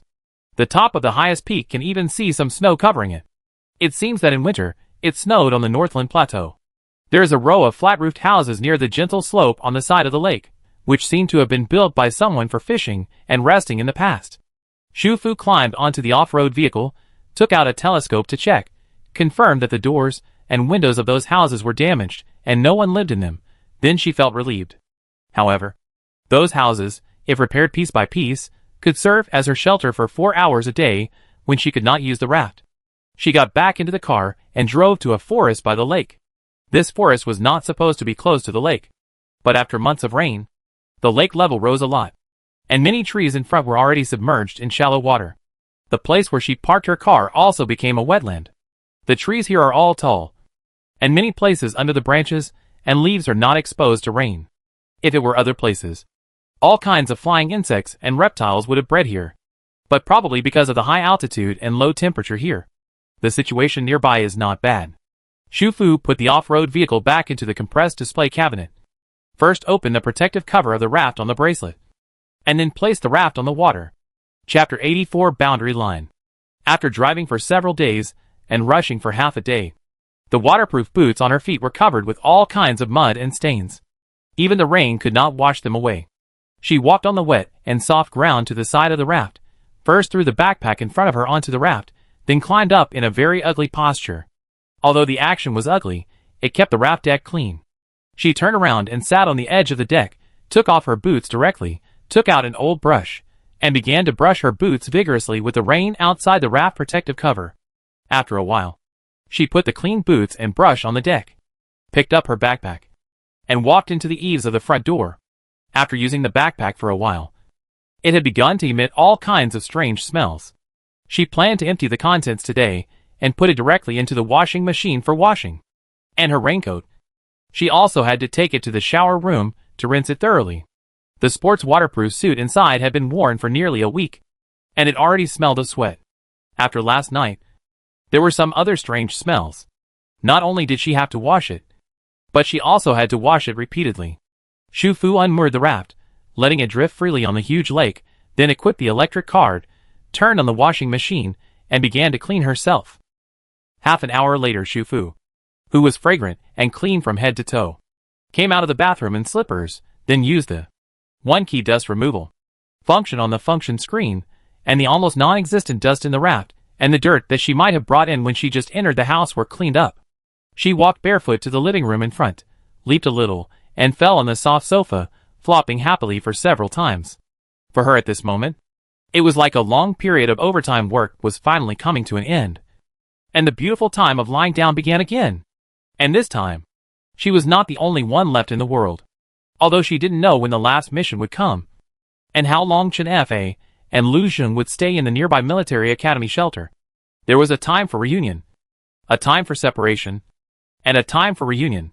No matter what the current situation was, living well in every moment was the most important thing. There would be guests coming tomorrow, and she planned to treat them to barbecue, so she would not eat today for the time being. After thinking about it, she finally decided to eat hot pot, and it was the kind of bone soup and spicy dandelion hot pot. After a while, Shu Fu opened the front door, and outside the protective cover, the rain got heavier, and the raft had drifted to the center of the lake. From this angle, the raft was located between the mountains, surrounded by large dark green slopes, and the clear dark lake surface was splashed with countless water splashes by the rain, and even a faint mist was stirred up near the lakeshore. The surrounding land was looming between the water splashes and mists. It was a distance that was both far and near. She could let the raft drift to it at any time, and she could always keep this distance. This was her favorite way to get along with the world. She first threw the automatic water fishing rod, although she knew that this was a lake and she could only harvest some aquatic products at most. She hadn't used this golden finger for a long time, so she still wanted to use it to make it have a sense of existence. After that, she set up another table next to the small camping table under the eaves, and then began to put things in the direction. The Mandarin Duck electric cooker with 2 soup bases was already prepared. Beef and lamb rolls, tripe, baby cabbage, kelp seedlings, shrimps, cuttlefish, oyster mushrooms, vermicelli, and several favorite seasonings and chopped green onions, garlic and coriander. Compared to the hot pot gift packs I had drawn before, there are not many types of dishes here, but for someone who has been eating instant food for more than a month, these fresh ingredients placed in front of me, each of them, are extremely tempting. Of course, hot pot should be paired with happy fat house water, and a lighthearted and funny variety show. Shu Fu poured Coke into a cup filled with ice cubes, listening to the sizzling sound of soda and ice cubes colliding, and unconsciously raised the corners of her lips. The fat beef and mutton are fresh, salty and spicy, the tripe is crispy, and the vegetables and mushrooms are put in a non-spicy bone soup pot, and you can drink a bowl of delicious bone soup while eating. If you don't want to eat some dishes halfway through, you can put them on the shelf in the space. If you suddenly want to eat some other stir-fried or braised dishes, you can take them out, eat a few bites, and then put them back. In the mountain lake, it was pouring rain. She sat on a raft that was isolated from the rain, while enjoying the pure natural scenery. She was in a safe house that was beyond the real technology and had space for supplies. Therefore, even if she was trapped in the suburbs of Yicheng and couldn't get out, it was not a big deal for her. After the meal, she cleaned up the pots and bowls, dealt with the garbage, and closed the protective cover of the raft. This was on the lake, and a small raft that would drift slowly was not a strange or abrupt thing. Having been wandering outside for a while, Shu Fu just returned to a safe place. For the time being, she didn't want to think about anything, she didn't want to do anything, she just wanted to lie down and read a book, play a single-player game, listen to music, watch movies, TV series and variety shows. She put a recliner under the eaves of the front door, and on the table next to her was a cup of coconut ice latte she had just made, a cup of matcha red bean snow meringue, a box of jackfruit, a box of crispy fried duck tongues. Then she turned on a cool drama about rebirth and revenge, and began to lie down and live a lazy life. Because the raft shield was turned off, her feet on the recliner would occasionally adjust their positions and accidentally extend outside the eaves, and then get wet by the heavy rain outside the eaves. The temperature outside was about 15 degrees, which was 10 degrees lower than that under the eaves. The rain was cool and refreshing, and it was quite comfortable to get wet with bare feet. Shu Fu moved her toes, and then retracted her feet under the eaves where the temperature was suitable. After a while, she stretched her feet out again, and felt the cool rain again, enjoying it. Lu Zheng was right. These annoying rains were indeed her source of inspiration in the past, especially when she sat in front of the glass of the apartment, looking at the noisy city with neon lights on through the floor-to-ceiling windows covered with watermarks. And various plots would always flash in her mind. To some extent, she is a contradictory person. She likes to travel and see the scenery along the way in the outside world. But at the same time, she hopes to return to her comfortable home every night and sleep in her familiar bed. So she has always wanted to have a portal. Work at home for 3 hours in the morning. Go to an ecological restaurant in the mountains for lunch at noon. Go back to the city for a fine afternoon tea in the afternoon. Go to the beach to watch the sunset and eat barbecue in the evening. And go back to her home to rest at night. Now, she also has another sense of portal. When she is on land, she runs with her home. And when she is on the water, her home carries her. It is perfect. Shu Fu ate, drank and lay down all afternoon, and was not hungry at dinner time. Finally, she found a pot of silver carp head vermicelli soup on the shelf. This was cooked in Suicheng last year. Because there was too much food, she never finished it. She scooped out a bowl, put the rest back into the space, took out some sea urchin and salmon sashimi, and had a healthy dinner that would not make her gain weight.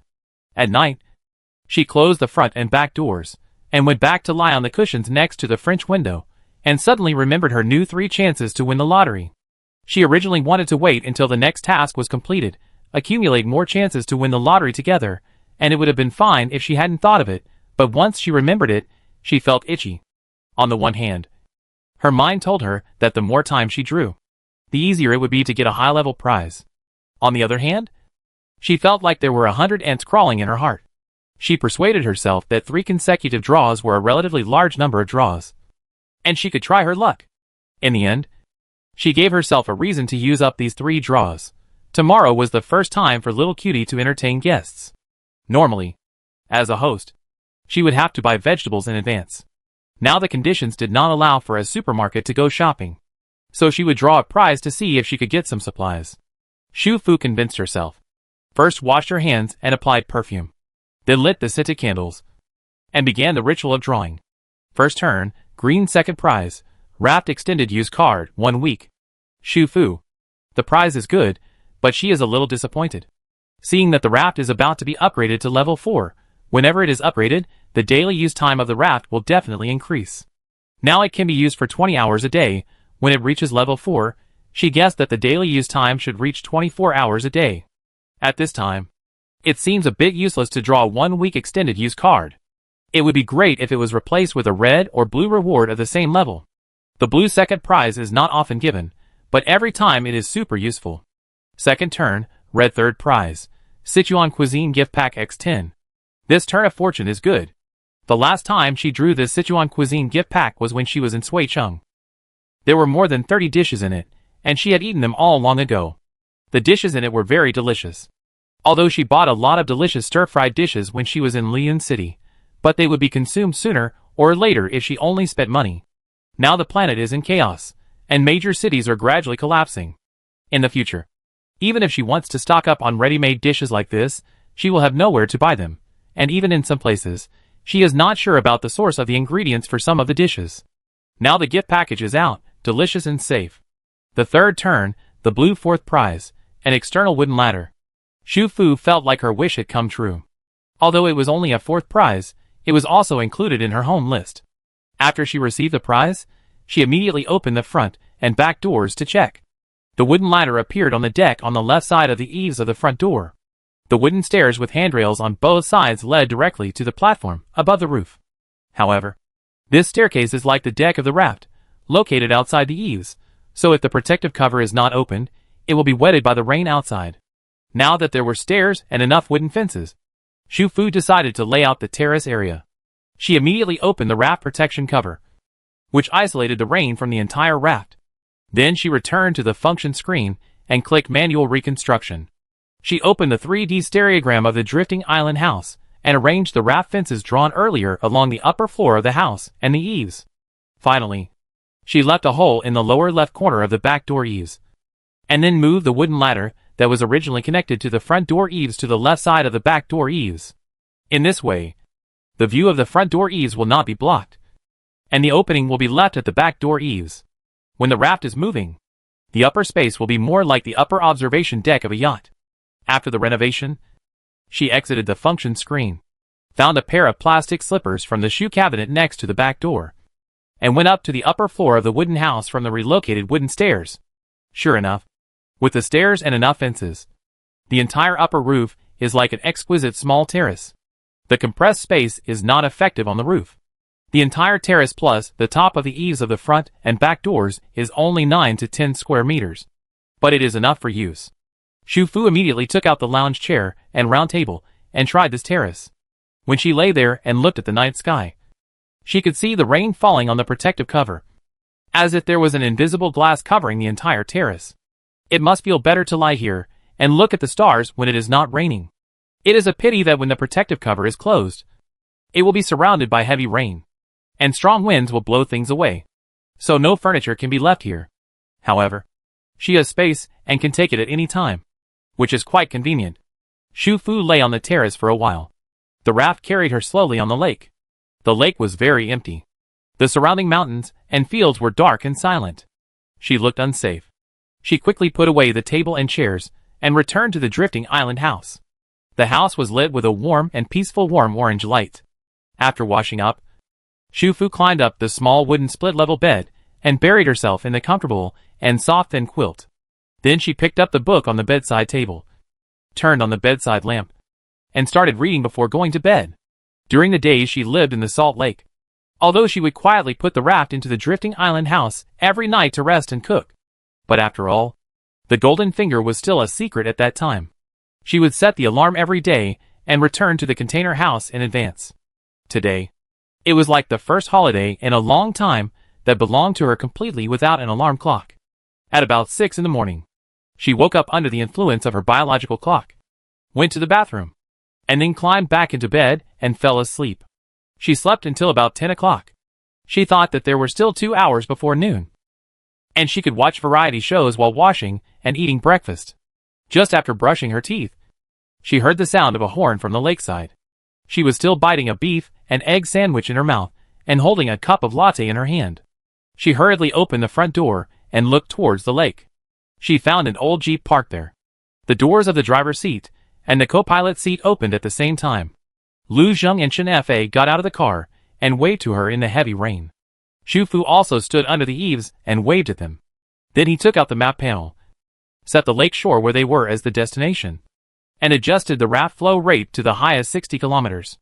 Lu Zheng and Chen Fa, who returned to the car, thought they would have to wait for a while, but found that the raft originally floating in the center of the lake was riding the wind and waves at the speed of a speedboat and was coming to the shore in a moment.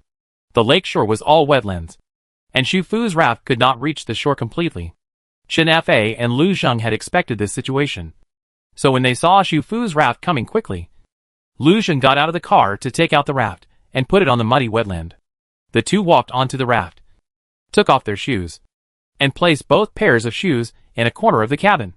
Then they walked barefoot through the cabin and came to the front of the raft. Chen Fa took out the raft and placed the tail end against the front of Lu Zheng's raft. In this way, the front of Chen Fa's raft could just reach the lake surface. They had built a raft bridge with 2 rafts. Xu Fu's raft had slowed down. She stood in the house and manually adjusted the direction of the raft on the function screen, and moved the front of her raft closer. She watched the 2 men step over the 2 rafts, and suddenly realized something when they passed through the 2 huts. She immediately left the hut and shouted to the 2 people standing barefoot at the front of the raft, "Can awakened people enter other people's raft huts at will?"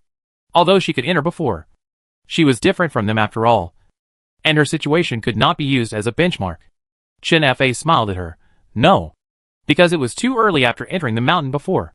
We found an open space to take out the raft and study it. And found that there were still restrictions. However, when the distance between the two rafts is less than a certain distance, our panel will pop up a prompt, asking whether to allow visitors. If one party agrees, the other party can freely enter, and exit the other party's cabin. Now both parties agree, so both sides can enter. This function is good. When will the visitor be invalid?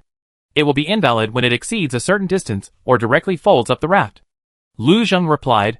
When he saw the person standing under the eaves of the raft in the heavy rain, he was stunned for a moment, and then his cheeks subconsciously became hot.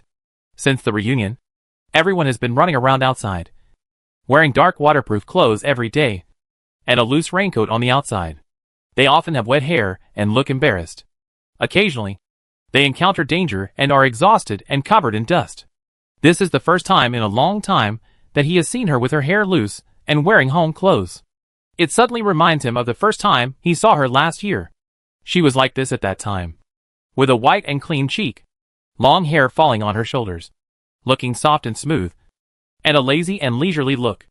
The front end of Shufu's raft gently leaned against the front end of Chenfa's raft.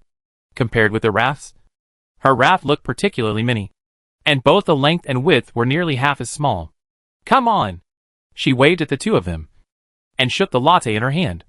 Let's have a coffee together. You didn't just get up, did you? Chenfa said, and took the lead in stepping onto Shufu's raft. Your raft looks quite new, but it's a little small. However, a moment later, the three people discovered a serious problem. Chenfa and Lu Zheng could not enter Shufu's hut, and they could not even step into the eaves. Shufu carefully searched the function screen and bracelet several times, but did not see the pop-up "You allow visitors?" question. Chen Fa and Lu Zheng watched Shufu, who was busy going in and out but was useless. Shufu also looked at the two guests standing in the rain outside the eaves wearing waterproof jackets. The three of them looked a little stunned. The host wanted to entertain the guests, but found that the guests could not enter the door at all. No! They could not even enter the eaves. Why doesn't my raft have the function of allowing visitors? Shufu didn't understand. Chen Fa sighed. Your raft looks so small. It may not have all the functions yet. Shufu.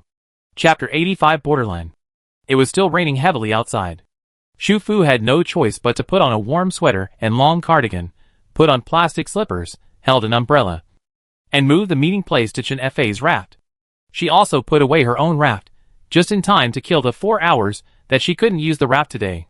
She felt different as soon as she entered Chen Fa's hut. It was only one day, and it had been decorated. The interior of the hut was rectangular, wide from left to right, slightly narrow from front to back. The more than 10 square meters of the house was divided into left and right sides. One side was covered with a moisture-proof mat and a camping air mattress, and there were two of them, which should be the beds of Chen Fa and Chen Yuezhen. Next to the bed, there were two low, brightly colored tables, on which were placed some daily necessities and camping tools.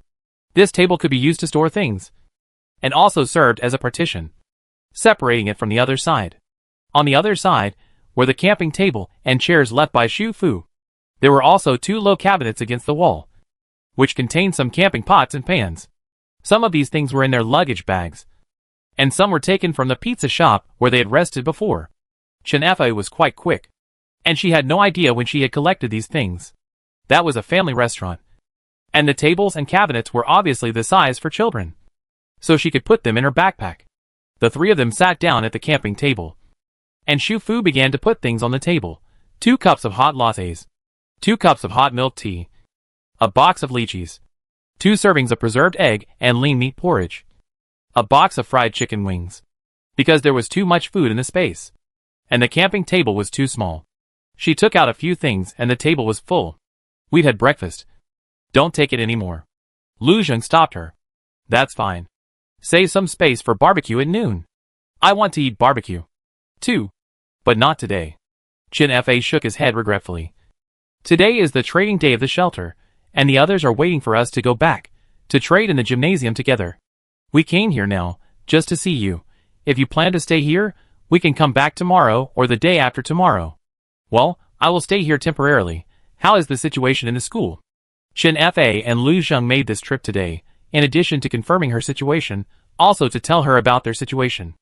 There was indeed a shelter there, with quite a few people. The situation was similar to what they had guessed. It was indeed that small group of troops that led the people to evacuate. The reason for their evacuation was just as they had expected.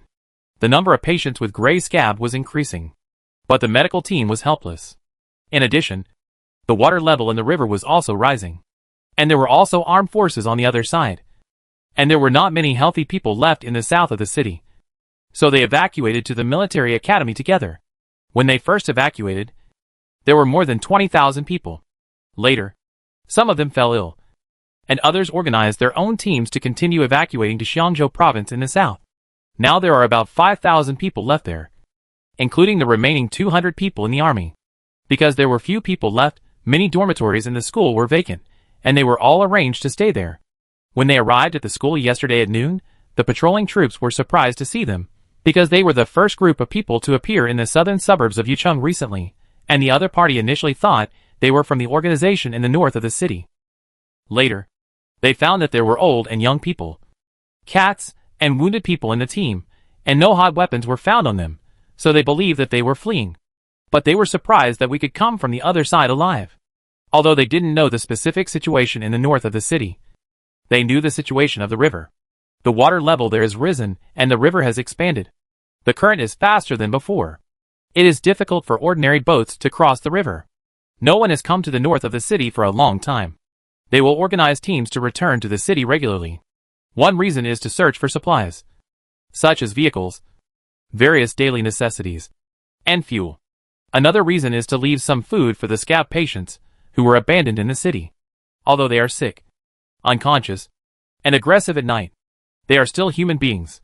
When they are hungry, they will find something to eat. As long as it is edible, they will eat it whether it is cooked or raw. As for water, the school has a batch of emergency reserve supplies, plus what was originally in the south of the city. It can still be dealt with. About a month ago, they contacted the large army in Xiangzhou province.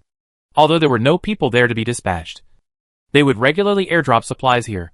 This was also the reason why they had to withdraw from the city and come to the southern suburbs to build a shelter, because it was far from the north of the city, and because of the terrain.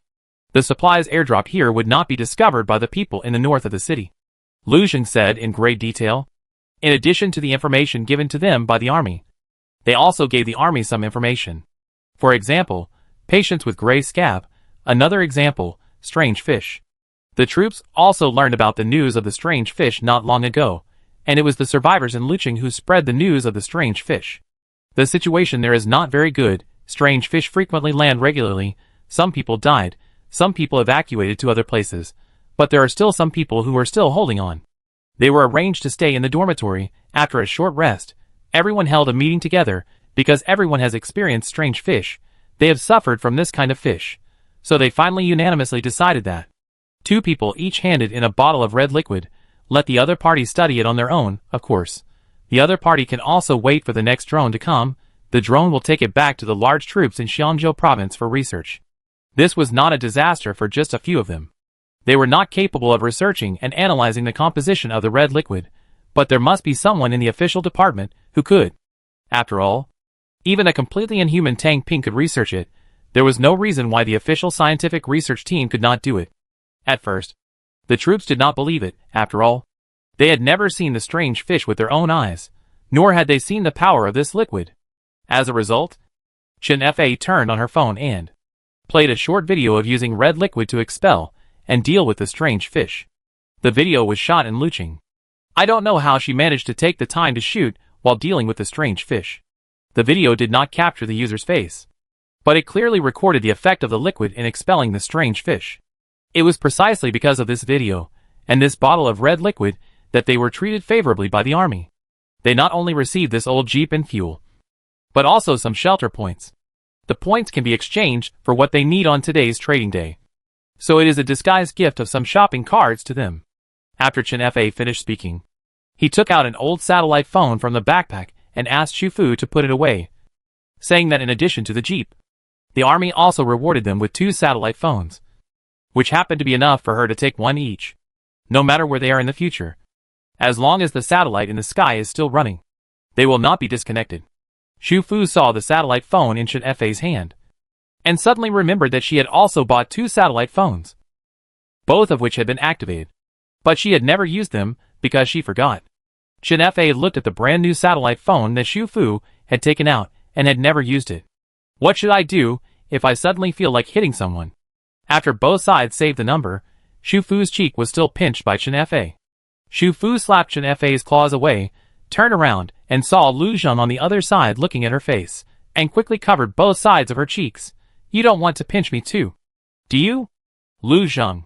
Chen Fa glanced at Lu Zheng's eyelashes, which were drooping and flickering due to his embarrassment, and thought of the time when the two sides had to separate in the north of Yucheng because they were looking for the missing Yudong and Su Tingfeng, and the way he hugged Xu Fu tightly before leaving. She had thought that they knew each other before, and that something had already happened between them. But now, he was so embarrassed because of Xu Fu's casual words. And it was obvious that he hadn't felt anything yet. Chen Fa understood. And it turned out to be a one-way arrow. Today, the trading time at the military academy shelter started at noon, and they had to go back and prepare. And they had to leave at about 11:30, so they could stay here for another hour. Xu Fu's original plan for a barbecue lunch was ruined, and no one could enter the drifting island house. So the only thing left was to drink coffee, and then wander around on their 2 rafts to see if there was anything needed in the other cabin that she had. And she could just take it out. The upper limit of the objects that can be stored in the backpacks of both of them is 1 cubic meter. So due to this size limit, the car and some large furniture cannot be directly stored, unless the raft is released on the spot and manually moved into the cabin. However, their raft is so big that it cannot be placed in an ordinary room, so it is quite troublesome to put some large furniture in. It happened that Xu Fu's space had some desks and various chairs and sofas, all collected from unmanned office buildings in Suicheng. Some of the desks and sofas in the office are very new, and they are really beautiful and practical. In addition, there was space at that time, so I couldn't help but stuff them into the space when I saw them. But in fact, some of the tables, chairs and sofas, she had never used them, and she probably wouldn't use them in the future. So she quickly took out a few pieces of furniture for them to choose, and then put them away after they had chosen. Then she walked to the place where they needed to be placed in the hut, took them out, and placed them in one go. Chen Fa first took out 2 quilts of appropriate thickness and placed them on their beds. At the other end of the 2 beds, she placed a double sofa, an office wooden coffee table, and a small vertical cabinet with a water dispenser. There was also 19 L of purified water collected from the same place, which was just installed for drinking water. However, purified water also has a shelf life. The cabin can only hold 1 more bucket at most, and the rest must be put in the backpack compartment. Xu Fu planned to take out 10 buckets of purified water of the same specifications and put them in her backpack compartment, but Chen Fa said that he had to go to the market today, and the backpack compartment had to be empty for the time being. And they have a water purifier, so there is no need to worry about the water problem, and the water in the bucket can be refilled after drinking it. So in the end, she stuffed some instant noodles, convenient vermicelli, self-heating rice, and snail noodles into the cabinet. You gave me a lot of food last time. What will you eat if you give me all of it? Chen Fa stopped her in time. Besides, it's you who can't go to Xianzhou province now, not us. You should keep all the food yourself. The whole Lanka province is in a mess, and you may not be able to find food in the future. I have enough food. I won't take these. We can talk about the rest after you go to the market. This is a shelter after all. If the food you get is not enough, tell me. After that, she went to Lu Zheng to take a look. His things were even simpler, with only a camping moisture-proof mat, a few travel bags in the corner, which contained things that were not often used, and a soft cushion next to it, which looked like a blue nest. As usual, she placed a double sofa against the wall, and then took out a large desk, which was placed in the middle of the cabin, which could be used as a partition. This desk had large drawers on both sides, which could hold a lot of things, and the tabletop could be used for eating, or for placing items. She then got him a few chairs, but the styles were different, and they looked particularly funny because they were put together. Similarly, Xu Fu also placed a small vertical cabinet with a water dispenser for him, and also placed a bucket of purified water on it. Chen Fa was a little speechless. Why did you install 2 identical water dispenser cabinets? Xu Fu looked at her, thinking that she had 4 or 5 more in her space. And there were different models. This thing was not big, and only took up a little space. They were all the things in the 5A level office building, and they all looked brand new. She thought that when her vertical water bar broke down, she would have to replace it, so it would be unreasonable not to take it away. As she was searching, she thought of the artifact she had bought before, and took out 2 folding bathtubs. Both of these are new, and have never been used. At that time, she bought a total of 470 by 100 size ones in Leon City. After opening, they can store a lot of clean water. They can be placed in the compartments to accumulate and store the water filtered by their filters. After that, whether it is daily cleaning or boiling for drinking, it is very convenient. Thank you. Lu Zheng looked at her with a smile in his eyes. Shu Fu suddenly remembered the night in Yicheng before. By the way, you said that day that you had something to tell me. What was it? Lu Zheng was suddenly cued, caught off guard actually. He said that day that he had a lot of things to say to her, but obviously these words could not be said in this atmosphere. He smiled at her gently. Let's do it another day. Next time we have a chance to sit down, we can talk slowly. Shu Fu was stunned. She was actually a little dazzled by Lu Zheng's smile. This dazzle did not mean that she suddenly had something to say about Lu Zheng, but that after knowing him for so long, it was the first time she saw him smile like this. She inexplicably thought of her own work circle in the original world. There are actually not many artists who are born with a good smile. When many artists first debuted, they often appeared on the black hot search because of their unsatisfactory smiles. They need to rely on post-production expression management to make the best-looking smile. Lu Zheng originally had a delicate and elegant appearance. He used to look pretty when he smiled, but the angle of his lips was slightly different when he smiled just now, which gave her a feeling of the gentle breeze of spring flowers blooming. He had said before that he met her at a dinner party of the crew. Could he be an artist in that world?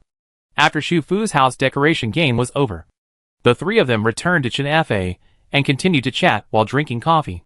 Chen Fa also asked her to put away the milk tea, coffee, milk tea, fruit, porridge, and fried chicken. They didn't have 5 mouths to eat at the same time. Didn't you say you wanted to drink hot milk tea when you were looking at the stars? Shu Fu looked at her with his chin on his hand. Isn't it good to satisfy you? If you don't want to drink it, just put it away. Put it in the food box. And drink it slowly. Chen Fa glanced at Lu Zheng. I have more. You can put it away. Lusa should like it too. Shu Fu nodded, took out an empty cardboard box, and also gave Lu Zheng some instant food and drinks. Because the box was not big, there must be less than what was given to Chen Fa. At most only half. Even though they are all companions, good sisters are different from male friends. Sisters should be pampered more, and boys can just give them some as they like. 2 boxes of fried chicken, several boxes of Sichuan dishes with meat and vegetables and rice, several hamburgers and sandwiches, several frozen pizzas and dumplings, 2 bags of fruit candies, a bag of dehydrated vegetables, basic seasonings such as salt, sugar, oil, chicken essence, fruits such as apples, pears, oranges, some boxes of milk, coconut milk and carbonated drinks, several cups of American coffee, several bars of soap and paper towels. Even if they were just randomly placed, Lu Zheng was shocked. You, the way you take things out, really look like Doraemon. Shu Fu. After the 2 of them finished their coffee, they each ate some fruit, and were about to leave. Chen Fa sighed. They came here mainly to give her a satellite phone, so that they can contact her in the future, but the phone was not given, but the 2 of them ate and took things. Shu Fu held up an umbrella and stood in front of Chen Fa's raft. While releasing her own raft, she smiled at her. You don't understand. I am trying to win people's hearts in advance. If I need your help in the future, you can't refuse me. Shu Fu's raft reappeared opposite Chen Fa's raft. She had operated it countless times. Even while chatting and laughing with them, she could put the raft exactly where she wanted it, without any deviation. Chen pulled up the hood of her waterproof jacket, and followed Shu Fu back onto her raft. Although her raft was small, compared to theirs, Shu Fu's raft was actually more sophisticated. There was a terrace on the upper floor, floor-to-ceiling windows on both sides, and the interior furnishings were newer and more modern. It also looked much larger than the actual area. She had been joking when she said that Shu Fu's raft was not fully functional, although the rafts of both parties were similar. In terms of function, Shu Fu's was obviously more advanced. After checking for a while, Chen turned her head to Shu Fu and said, I suddenly thought of it. Do you know a computer term? Backward compatibility. Shu Fu nodded. This word has many meanings now. But it was indeed a computer term at first.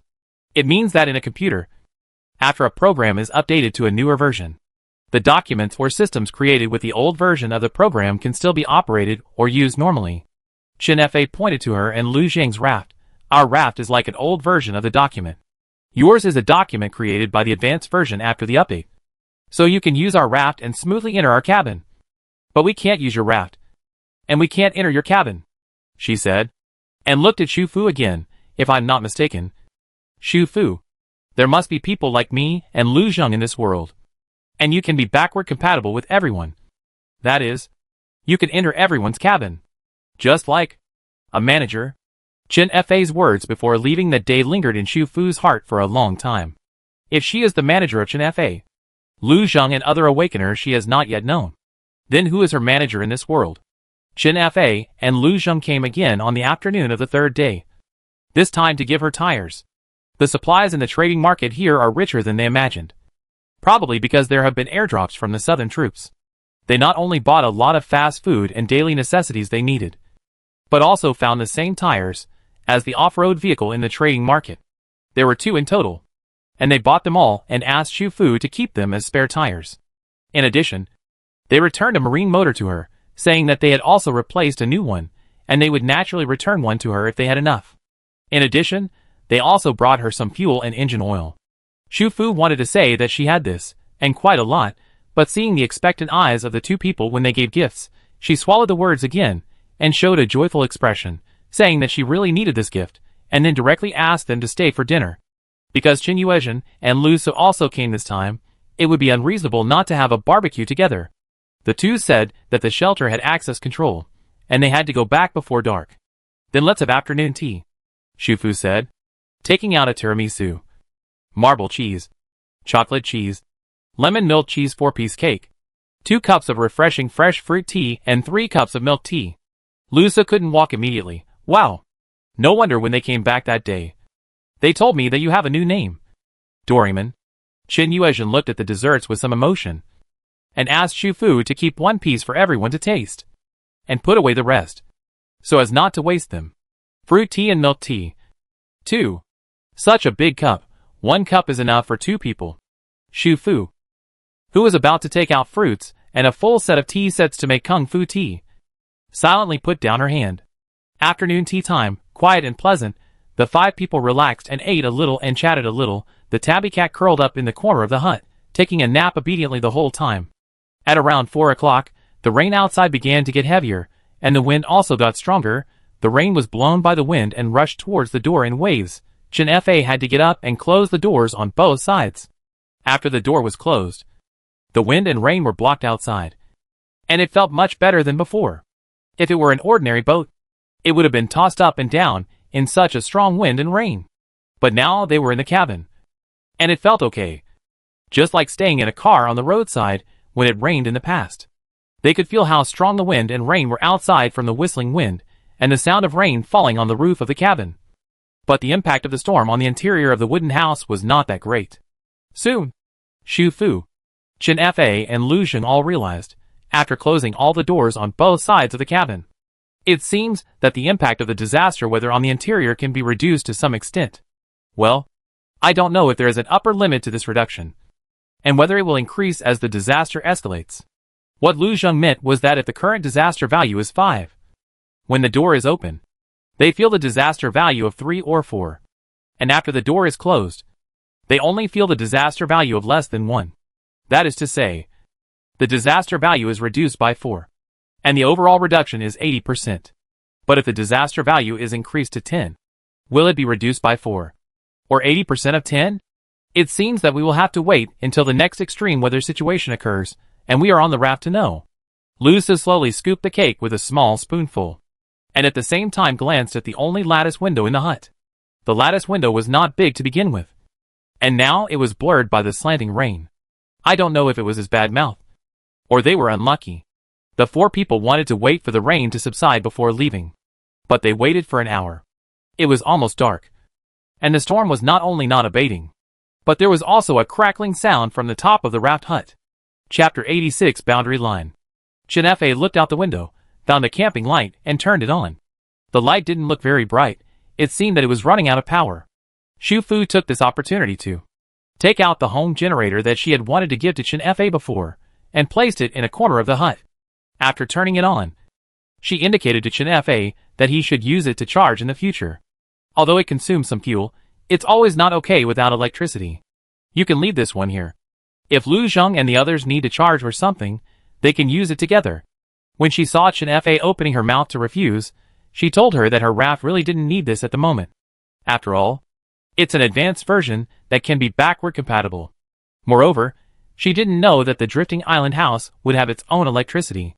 She bought a total of 4 such generators, gave one to Chen Fa, and there were still 3 spare ones. On the side, Lu Su's voice came.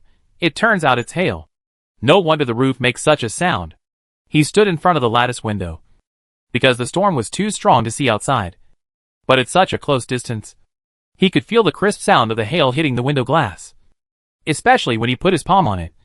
His palm could still feel the vibration from the glass being hit by hail. Lu Su took a closer look, and after a moment, he turned back to say to the others, "It's hail outside that's bigger than eggs." Xu Fu was the first to react, and said, "Your car." And while standing up, he opened the portable protective shield, quickly opened the back door of Chen Fa's raft cabin and walked out, and then closed the door with his backhand. Why is she going out now? Lu Zheng stood up subconsciously, and when he wanted to chase her out, he was stopped by Chen Fa. "Don't go out, she's fine." Chen Fa had been protected by Xu Fu's shield, and knew that she must have confirmed that she could go out before doing so. But this was the details of Xu Fu's golden finger. She let her know because she trusted her, but she couldn't tell others about these things casually. Just like her gun, she knew that Xu Fu couldn't tell others the specific functions casually. Outside the cabin, Xu Fu quickly boarded Lu Zheng's raft, also passed through his cabin, and then arrived at the shore where the jeep was parked. She put the jeep, whose window glass had been cracked by hail, into the last space of her compressed display cabinet. It was a big storm outside, with dark clouds pressing in the sky, and hail falling with wind and rain. She stopped and felt it, and found that she could feel the touch of the hail falling. But the protective shield perfectly removed all the impact of the hail, as if countless naughty water drops fell on her, and quickly bounced off. This protective shield has a really good defensive effect. Xu Fu was very happy to think that when the raft is upgraded to level 4, she will be able to completely unlock the function of the portable protective shield. At that time, she will not need to rely on luck to draw lots, and she can also get the use time of the portable protective shield stably. Xu Fu closed the door of Lu Zheng's raft cabin and returned to Chen Fa's raft cabin. She came back the same way she went out before. Not only was her body not wet at all, she didn't even get her slippers dirty. However, except for Lu Su shouting "Sister Fu Fu" and expressing various praises, no one else said much. After all, everyone has a golden finger now. Compared with Xu Fu's ability, their attention is more focused on the raft cabin at the moment. The cabins of the 2 rafts are the same, so the defense function of Chen Fa's cabin is the same as Lu Zheng's cabin. They all stood up. Chen Yuezhen went to the corner to check the water leakage problem, and Lu Zheng went to the small lattice window to check if the glass was damaged. Chen Fa was the most direct. He walked to the door and opened a gap slightly. Inside the house, people who could only feel the storm and hail outside the house immediately felt the obvious shaking and swaying of the raft. If marked with numbers, the disaster value suddenly rose from 2 to 6. The rain was swept into the house by the strong wind, like a high-pressure water gun, and instantly wet the area at the door. Chen Fa quickly closed the door again, and the swaying raft house regained its calmness, just like the shock absorber system was turned on. But this was different from the shock absorber system, because the people in the house did not feel dizzy, but had a more down-to-earth feeling, just like entering a solid building from a thatched house in the wind and rain. Soon, Chen Yuezhen and Lu Zheng also checked other places. The roof doesn't leak, and the corners don't seep. The glass windows are fine. 2. They're stronger than you'd think. Xu Fu also said, "One of the windows in your jeep was cracked by hail." Lu Su was a little anxious. What should we do? With such a big storm and hail, we definitely won't be able to get back before the curfew. If we can't make it, just stay here. Isn't this a ready-made house? In Xu Fu's view, a shelter is not a home. A raft that can be carried around all the time is a home. No matter how simple the conditions inside the cabin are at the moment, as long as it can shelter from the wind and rain and resist disasters, it is the safest and warmest home. That's right. Chen Fa nodded. She had thought wrong before. thinking that only in the water the raft could play its best role. But in fact, whether on land or in the water, as long as there is enough space, the raft can be placed. Once placed, isn't it a ready-made house? What's more, today they also found that as long as the front and back doors are closed, the raft's disaster resistance will be improved. This is not just a house, but also a safe house. So Shufu brought the topic back. Do you want to have a barbecue together tonight? Half an hour later, the kerosene stove that had not been used for a long time was taken out by Shufu again. There was also a baking tray on the top.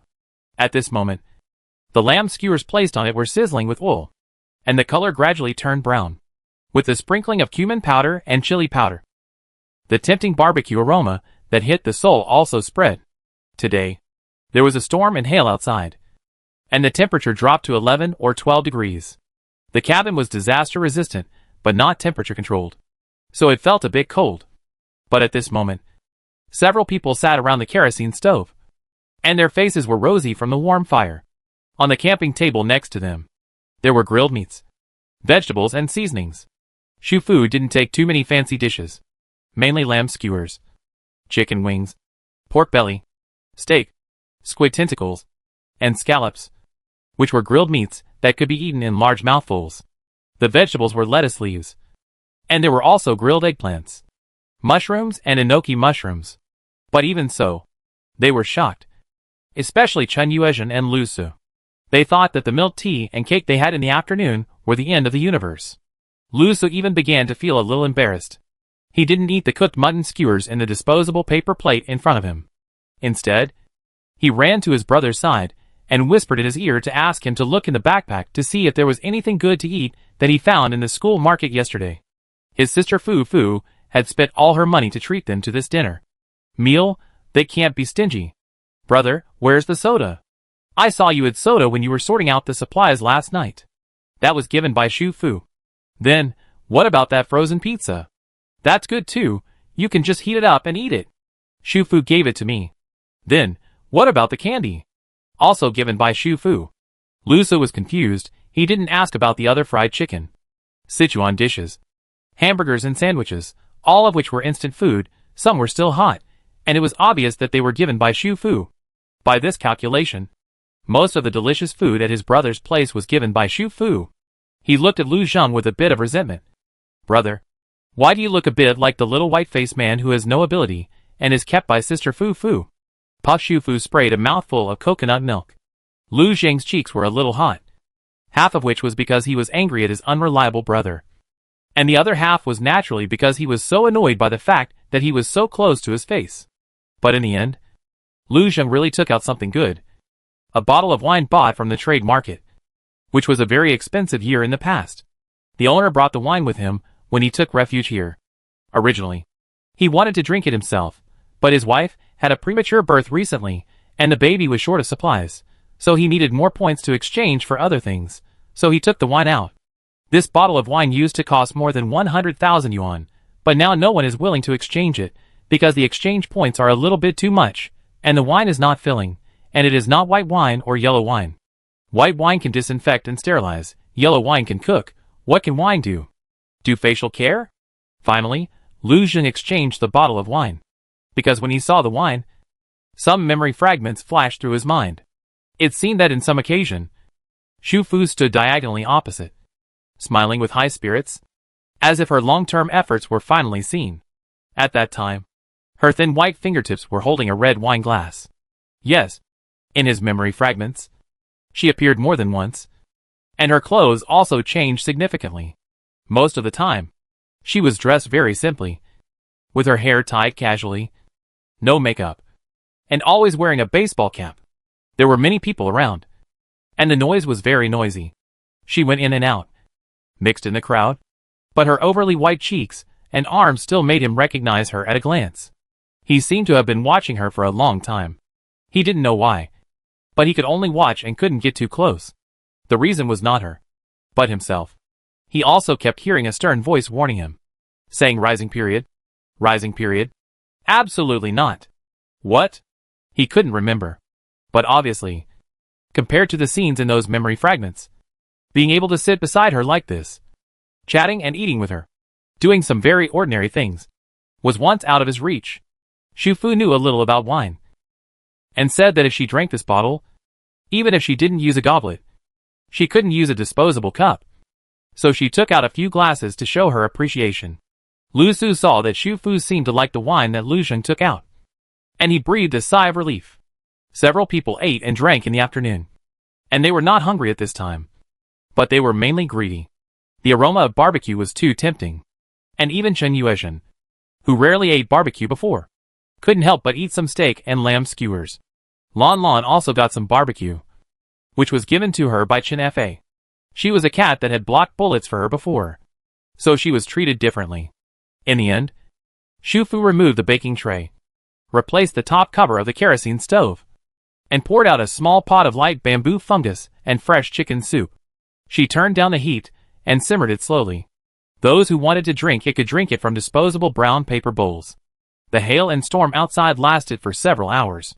They could hear the whistling wind, the sound of heavy rain falling on the lake, and the sound of large hail hitting the raft and the cabin. The crackling sound could be considered white noise without affecting the people in the house. At around 9 o'clock in the evening, the hail stopped. The storm was much smaller, and a bottle of wine was finished. Chen Yuezhen was drunk and felt sleepy. She went to the compartment and scooped water from the folding bucket with a new basin to wash herself. Then she went to sleep on the floor on the other side. There was still half of the chicken soup left. Xu Fu asked Chen Fa to put it directly into the backpack. The soup can be made into a bowl of chicken noodle soup tomorrow morning with some noodles. Or you can fry dumplings and eat them together. You should go back and rest quickly. You have been with us all day today. You don't have to spend time with us even if we come over in the future. It's more comfortable to stay in your own room. Chen Fa asked Xu Fu to put away the kerosene stove and went back first. He and Lu Zheng picked up the garbage. Xu Fu drank a few glasses of wine and felt sleepy. Because the hail stopped and the rain was light, she went to the other end of the raft to release the jeep to the shore, and told them to call her by satellite phone if the weather got worse in the middle of the night, and she would come to collect the car. After that, she released her raft with an umbrella, and returned to her home. When she stood under the eaves to collect the umbrella, she looked back at Chen Fa and Lu Zheng's raft, because the angle of her raft this time just formed an L shape with their two rafts, so she could clearly see inside the other hut through the lattice window next to it. At first, only the raft cabin in front was lit with a faint warm yellow light. Afterwards, she saw Lu Zheng and Lu Su quickly running back to their own raft cabin, and Lu Su waved at her halfway. After the two entered the cabin, soon a faint orange-yellow light was lit inside. The light from the windows of the two raft cabins was very faint, small, but warm in these extremely dark mountains. Xu Fu put her umbrella under the eaves, smiled, turned around and went back to her drifting island cabin. She took a hot shower, changed her clothes, climbed into bed, and watched a TV series for a while, and soon fell asleep. When she woke up the next day, she was the only raft left on the lake. Chen Fa and Lu Zheng must have woken up early and found that the rain was light. So they packed up and went back to the shelter. Xu Fu found a message from the other party on the satellite phone. The main meaning was similar to what she guessed. Because the weather was not bad, she would go back to the military academy shelter first. If she had any questions, she should remember to call them directly. The days that followed became very comfortable. Lu Zheng and Chen Fa would visit her every 2 to 3 days. But they didn't come together every time. Lu Zheng came to see her alone and mentioned some scenes in the memory fragments to her. Xu Fu has basically confirmed that he is one of the artists she has worked with before. And it was when she was writing a movie script for real-life shooting. But who is he? And why did he come to this world? Since he can't remember his name and appearance in that world, he is still confused about many important information. And Xu Fu is even less likely to know, especially in the occasion he mentioned. Her high-spirited smile. She has no impression at all. In her memory, she has always been a third-tier screenwriter. She had just finished writing the outline of the first project she was responsible for independently when she traveled through time. How could she be so high-spirited? Most of Chen Faxin's memory fragments are repeated. Or maybe they are not repeated. But because she lives a similar life every day, going between the company and home, so it feels like repetition. However, neither of them remembered any specific information. With these fragments of memory that could not be put together, there were not many useful clues. Every time they came, they would release the raft and spend the night by the lake. Xu Fu was also happy to have a place to stay for 4 hours a day without having to use his time delay card, or hide in a small house with broken doors and windows on the slope. Sometimes when it rained lightly, Lu Zheng would fish with a fishing rod. Xu Fu would use a lure rod. I explained the details to him for the first time, taught him the technique of casting the rod. And he quickly mastered it. He had no psychological barriers to fish. And since the fish were caught with the golden finger tool fishing rod, he was more assured. So he put all the fish he caught into a cardboard box. And then put the cardboard box into the backpack to keep it fresh. And used them as food supplies for him and his teammates. However, the speed of catching fish with this fishing rod was far slower than her automatic water fishing rod. And only one fish could be caught at a time. And occasionally the fish would run away if it was not operated properly. When Xu Fu couldn't bear it, she would quietly throw a few fish into the cardboard box where he put the fish when he was fishing. Of course, fishing with a lure rod is a great experience. Xu Fu watched it several times and felt a little itchy. As a result, she took Lu Zheng's fishing rod, but found that she couldn't use it at all. Not only that, she also tried to use his axe and filter. But the axe was so blunt in her hand that it couldn't split anything. And the filter didn't work at all. It seems that as a backward-compatible manager, she can only be compatible with the raft house. Chen Fa still has a psychological barrier to fish. But it's a pity for her not to use the fishing rod as a golden finger tool at all. So she started fishing soon. And also put the fish she caught into a cardboard box and stored it, preparing to take it to the market in the shelter to exchange for other things later. About half a month later, Chen Fa, Lu Zheng, and Su Tingfeng came with him. This time there were more people. And they drove 2 cars in total. The new car was a pickup truck, which was said to be a reward from the army.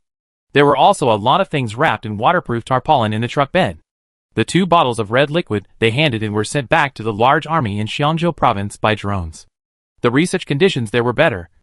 And they really found something. The red liquid seemed to be a gland that was produced by Tang Ping after he used various drugs to test patients with gray scabs. However, this way of obtaining the gland would double the pain of the patient. As for why the strange fish hates and fears this liquid, it is speculated that it should be related to the species level suppression in nature. For example, tiger urine contains special smell and chemical components, which can effectively drive away other wild animals. And the glands produced by patients with gray scabs also have similar effects on strange fish. But at present, this is just a guess, and the specific situation is still under study. The breakthrough is that, just 2 days ago, they used the blood, cells, and pus samples of patients with gray scabs at hand, and simulated the production of a red liquid with similar effects, and officially named it fish repellent.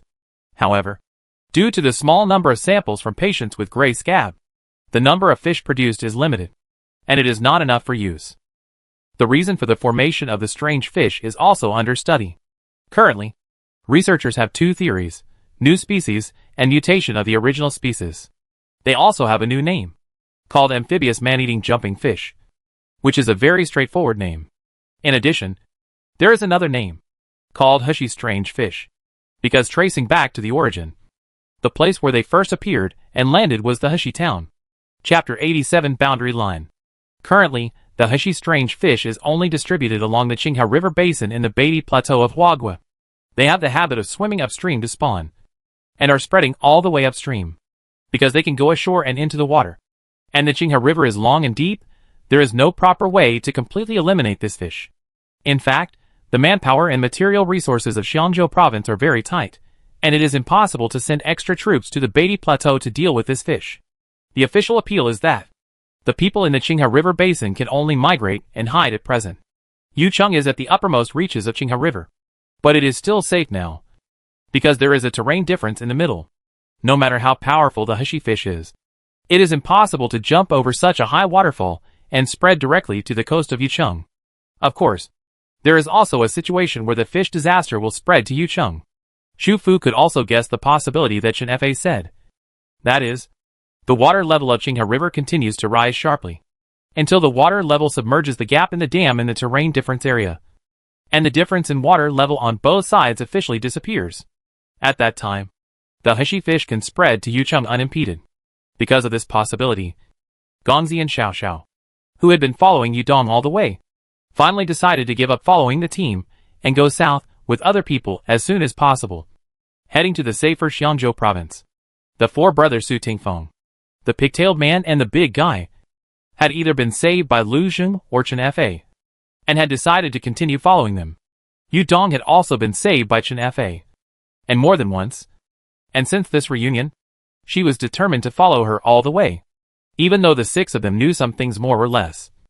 They had not yet been able to gain full trust and participate in it, but they did not rely on these special and unique survivals. Those who have survived in this chaotic world must have the corresponding ability and judgment. Even if Lu Zheng and Chen Fa are just ordinary people like before, they are willing to follow, because a trustworthy team and a captain who can be trusted are hard to come by. Chen Fa and Lu Zheng have no plans to leave the southern suburbs of Yicheng, so they came here this time to take advantage of the light rain on this day to repair the doors and windows of several dilapidated houses on the slope next to the lake.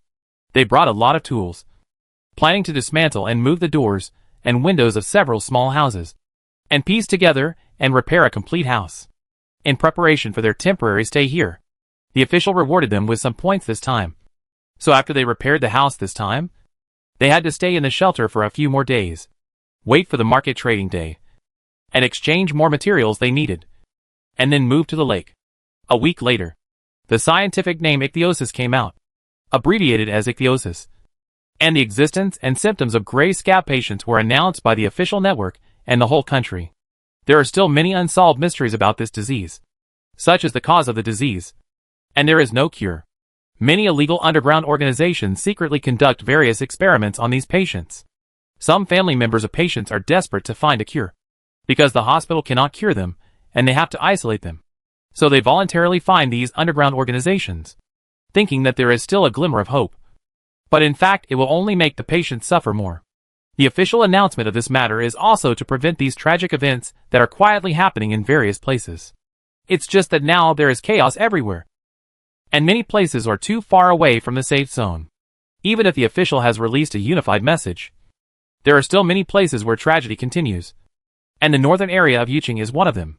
The day after the relevant situation of ichthyosis was announced, Chen Fa, Lu Zheng and 10 people officially left the shelter and came to the lake area where Xu Fu was staying temporarily. At this time, all of them had a large number of supplies, especially Chen Fa and Lu Zheng, whose backpacks were full, and various supplies were placed in the raft, from water and daily necessities to medicine and fuel.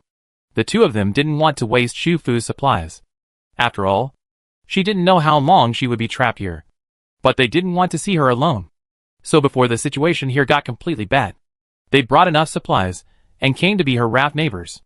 Chen Fa and Lu Zheng's rafts were still the same as before, placed in the wetland swamp area on the lakeshore, connected one in front and one behind, and the raft facing the lake was connected to Xu Fu's raft. Before Xu Fu moved the raft over this time, she thought of something. So she turned around and moved the tail end of the raft over. Chen Fa and Lu Su could not enter the eaves of the drifting island house because the eaves functioned the same as the wooden house, and had the same disaster resistance, constant temperature, and exclusion functions. But she remembered that the situation of the wooden ladder and the second floor terrace was different. When it rained, the wooden ladder would get wet, and the second floor terrace would be the same. So, she asked the two of them to try it, and Lu Su followed suit. Sure enough, the three of them could successfully walk onto the raft and walk up the wooden ladder to the roof terrace. This also means that in these areas, unless Xu Fu opened the drift bottle protective cover, under normal circumstances, both the awakened and other ordinary people could come up. This has little impact on Xu Fu. Anyway, even if a stranger climbs onto the raft, he or she cannot enter the drifting island house, let alone cause any damage to the raft. If a stranger with bad intentions really climbs onto her raft by chance, she only needs to open the raft shield, and those people will be ejected instantly. But this point is very friendly to Chen Fa and Lu Zheng. Although the weather conditions are bad, it does not happen every day. Occasionally, when the rain stops or the rain is light for a few hours, they can come to her raft at any time, and go up to her roof terrace, take out the folding table and chairs from the backpack compartment, and then spread them out to look at the lake and mountains, and drink a cup of hot tea or coffee, or just sit high up to enjoy the breeze, and chat. The first time they spontaneously organized themselves was one morning. Xu Fu got up to go to the bathroom.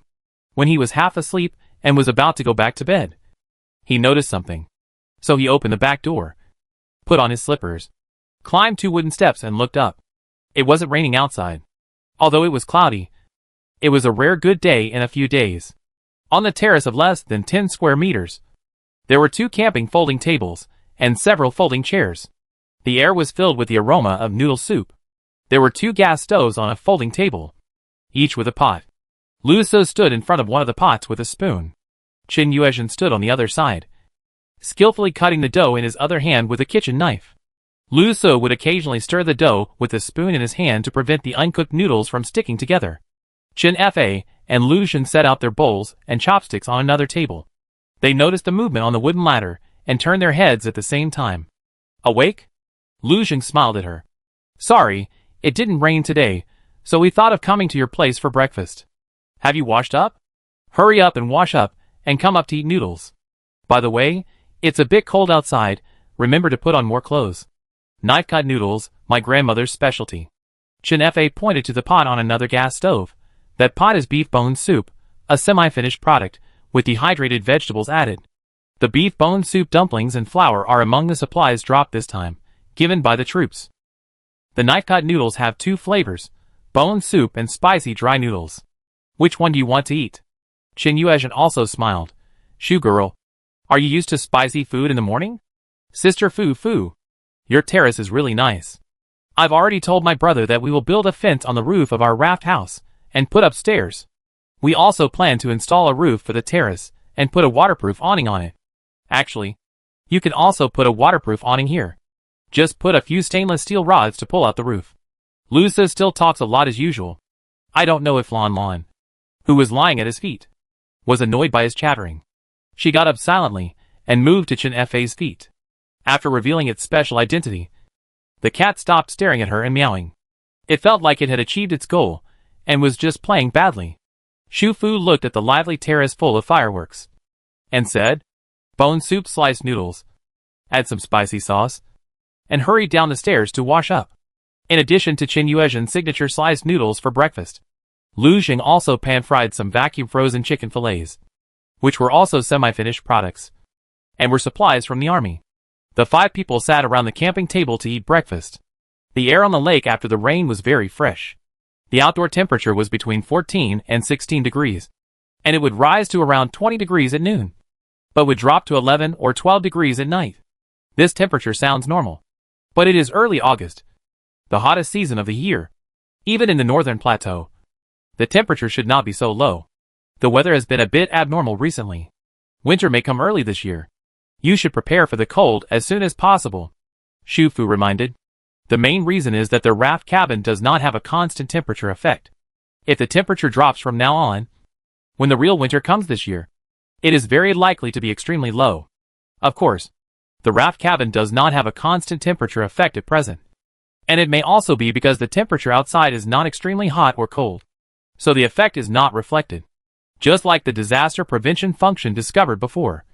It was only discovered after closing the doors on both sides, when the extreme weather of heavy rain and hail came. It's ready. Now there is a backpack compartment, and everything needed will be taken into consideration. Lu Xun replied. They were not idle when they were in the shelter. When the market was not open, they started to make lists, study rafts and backpack compartments, and make the most of them. Items that are not often used and have almost no shelf life are first stored and sorted into cartons, and then placed in the hut. All materials with less than 10 pieces or smaller in size will be packed into boxes of less than 1 cubic meter before being put away.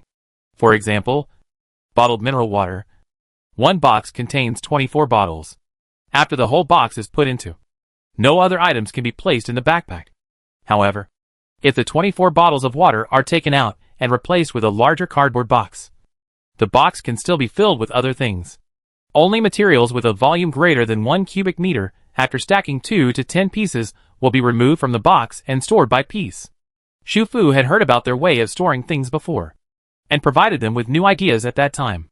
Since the car cannot be directly put into the backpack because of its large size, can the car be driven to the deck in front of the raft first, and then the raft and the car can be put into the backpack together? Lu Xun conducted an experiment on the spot, and the result was successful. The car placed on the deck of the raft was judged as part of the raft by the backpack, and was put into the backpack together. Their raft was a circle larger than Shufu's, and the cabin was at the rear end of the raft. The entire front deck was like a natural parking lot. But after parking a car, the remaining space became very small. And if the raft needed to drift on the water, the car on it could easily slide into the water due to the movement of the raft. They needed to manually add fences to the raft deck, or drive a few piles to fix the wheels. And every time they put the car in and out, they had to take out the raft. At this stage, it was best to do it in an unmanned open area, which was a bit troublesome. But anyway, Shufu's idea solved their previous worries about the car being damaged or being forced to abandon the car due to traffic jams. Lu Zheng and Chen Fa were already collecting wood and tools to renovate the front deck, so now Lu Su was sitting on Shufu's roof terrace, and he had the idea of building the same one on his own raft cabin. After breakfast, Shufu helped to clean up the dishes, took out a box of sliced watermelon, and a box of bright red cherries, and started the after-meal fruit time. On a rainless day, sitting on the roof terrace and looking at the surrounding scenery, it really feels like returning to the peaceful times of the past, when everyone was quietly enjoying the lake and mountain scenery. Lu Su couldn't help but speak again, saying that it would be great if his brother and Chen Feiji's raft would never sink and could withstand any type of natural disaster. At present, although it is windproof, rainproof and hailproof, if it encounters huge waves or even a large tsunami, once the raft is overturned, the people in the cabin will still die. No one responded to this, because they all knew that this was impossible. And Lu Su himself was just talking casually. Just a thought. But the speaker may not mean anything, but the listener may take it seriously. Unsinkable, and with a protective shield that can resist all natural disasters, isn't this what her little cutie is talking about? She felt that, if it weren't for the error in the system TKC-21 as displayed on the panel task, their raft should have been upgraded, and in the later stage, it would probably have defense functions that were not inferior to the drifting island house. Unfortunately, the upgrade path is now cut off. If she could share the protection function of the drifting island house with the raft, so that when the waters cover most of the land on the planet, her raft can take their rafts with her, and be free on the water. Wait! Shufu suddenly remembered something. She remembered the 10 consecutive draws when she just upgraded to the level 3 raft, and the golden first prize she won at the end, raft towing position X1, to be used on the level 5 raft. She had always thought that what could be towed was a ship, but that position 1 represents a raft. Chapter 88 Boundary Line. Shufu slapped the table, and stood up suddenly. The other 4 people who were eating fruit were startled by her. What's wrong? Are you okay? At this moment, Shufu's mind was full of thoughts. The more she thought about it, the more she felt that this guess was very likely. Otherwise, why would the prize be called raft towing position instead of ship towing position?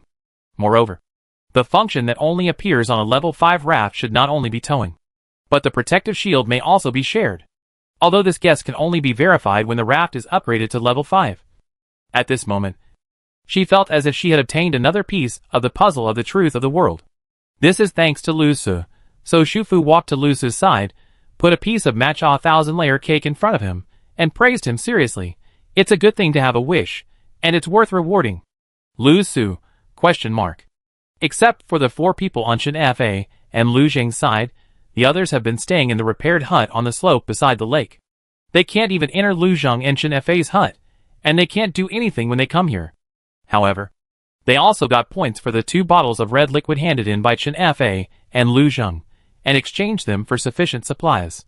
They are grateful and thankful for this, and they don't have any thoughts because Chen Fa, Lu Su, and Shufu are closer. Just like Su Tingfeng said to the others privately, special people are rare. Just like winning the 100 million lottery in the past, it is normal that ordinary people can't meet them. And now, this person with a 100 million bonus is willing to take them with him in this troubled world. This thing itself is also a kind of luck. If you stare too much at things that don't belong to you, you will be greedy, and it is very likely to cause unfortunate things to happen, and even lose what you have now. This truth, actually, even if he doesn't say it, the other 5 people also understand it, but he still wants to say it in person. Because now is different from the past. In the past, none of them saw how the raft appeared. There were suspicions, but they were not sure. Just like Xiao Xiao and Gongzi who left. Even if they wanted to say it, they had no way to say it. And when they came to live by the lake, witness Shufu put away the 2 cars, Lu Zheng and Chen Fa conjured up the raft out of thin air, then gradually saw the special truth. So Su Tingfeng took an attitude to show that if anyone leaked any secrets to the outside, or had any inappropriate thoughts about his companions and the captain, he would not let him go first. Yes. Their team of 10 people re-elected a captain and a vice-captain. The captain was Chen Fa. And the vice-captain was Lu Zheng. Everyone voted unanimously. August 20th was Chen Fa's birthday. And Xu Fu's birthday was August 23rd. Only 3 days later than hers. It happened to be the afternoon of the 19th. And the rain stopped. Xu Fu asked Lu Su to go to the hut on the slope to find Su Tingfeng and the others, and asked them to come together for dinner in the afternoon. The earlier they came, the earlier they could start eating. Lu Su put on a pair of rain boots, ran down the raft, and soon reached the slope. There have been heavy rains in the past 10 days, and hail has fallen several times. The water level of the lake has also risen unnoticed. Now the shore where the raft is docked is getting closer and closer to the slope where the cabin is located. Xu Fu talked to Chen Fa and Lu Zheng the night before, mainly urging them to hurry south and not stay here any longer. The rising water level of the lake also means that the water level of Qinghe River is rising. Once the water level difference on both sides of the gap of the dam outside Yucheng disappears, the strange fish in the west of the river may appear at any time. The north of the city across the river is also a time bomb. If that perverted organization does not want to use patients with ichthyosis for experiments one day, it is very likely that they will cross the river directly from the bridge. When they left the military academy shelter, they took several radios with them, one of which was given to Xu Fu. This radio was mainly used to listen to some news released by the military academy shelter. Of course, other official or military news can also be heard, as long as the signal distance is within the receivable range. There is a tower in the shelter with a searchlight on it. There are people on guard 24 hours a day. If the organization forces in the north or the ichthyosis patients really cross the river and arrive nearby, they will issue a warning notice. Although there is no abnormality at present, who can predict such a thing? They have lived here with her for so long, which is enough. Now it is time to leave. So today's meal is not only to celebrate the birthdays of the two, but also a farewell dinner given by Xu Fu. Of course, when she asked Lu Su to call people to come for dinner, she did not mention the birthday, but only said it was a farewell dinner. She asked Chen Fa and Lu Zheng to adjust the angle of the raft, head to head, and put them horizontally on the shore in a straight line, with the cabins on both sides, and the decks with larger space at the front of the raft put together to form a lakeside platform, and the tail end of her raft was connected to this platform. In this way, when Su Tingfeng and the others came over, even if they could not enter the cabin, they would have enough space to enjoy the lakeside raft barbecue. Of course, if they were interested, they could also board her raft and go to the second-floor terrace to see the view of the lake in front. The other party had been here for so long, but had never come to freeload on the meal. He had a very good sense of propriety, which made Xu Fu quite fond of him. So this meal was also her way of fulfilling everyone's wish when they watched the stars. This time she did not bring a kerosene stove or a gas stove, which were too small, not enough for so many people to grill together. She took out the rectangular vertical charcoal grill that she had used in the cave restaurant before, with plenty of charcoal and an iron net to hang on it. When Su Tingfeng and his men came over, on the deck of the raft, the charcoal fire in the grill had already been lit. There were 3 camping tables on the side, arranged in a line, and there were camping chairs of different styles next to them. They could sit or stand if they wanted. On the camping table, there were grilled skewers in tin-foil boxes. The skewers were already cooked. They looked like they were just grilled, although they were a little cold in the cold wind. They only needed to be heated up on the charcoal fire before they could be eaten. There were pork cartilage, palm treasure, eggplant slices, enoki mushrooms, lamb skewers, squid tentacles, chicken wings, big oily edges, pork belly skewers, potato slices, and baked buns. There was a complete range of varieties. Next to it was a large rectangular iron plate. The iron plate was placed on an iron rack. There were 2 small alcohol stoves burning underneath. The fire was turned down, mainly to keep warm, because the grilled fish in the iron plate was cooked. There were 2 perch in it, both of which were caught by Lu Zheng in this lake. He personally cleaned, sliced, marinated, and fried them, put them in the iron plate, and then added the prepared sauce and side dishes to make grilled fish on the iron plate. Next to it were more than a dozen different varieties of Sichuan dishes, packed in large takeaway boxes, both meat and vegetarian, all ready-made dishes that Su Tingfeng and his friends had not eaten for a long time. There were also more than a dozen boxes of cooked rice, all still warm. Xu Fu still remembered Su Tingfeng's wish that day. Seeing him looking down at the Sichuan dishes, she said, "We don't have spicy hot pot, but we have malkshuang, golden needle beef stew and boiling meat slices. They should taste similar." Su Tingfeng obviously didn't expect that she would still remember his casual words. He looked up at her and said to her seriously, "Thank you." Although they didn't know about Xu Fu and Chen Fei's birthdays, they couldn't come to someone else's home empty-handed. So they all brought some gifts. Now there is not as much material as in the past.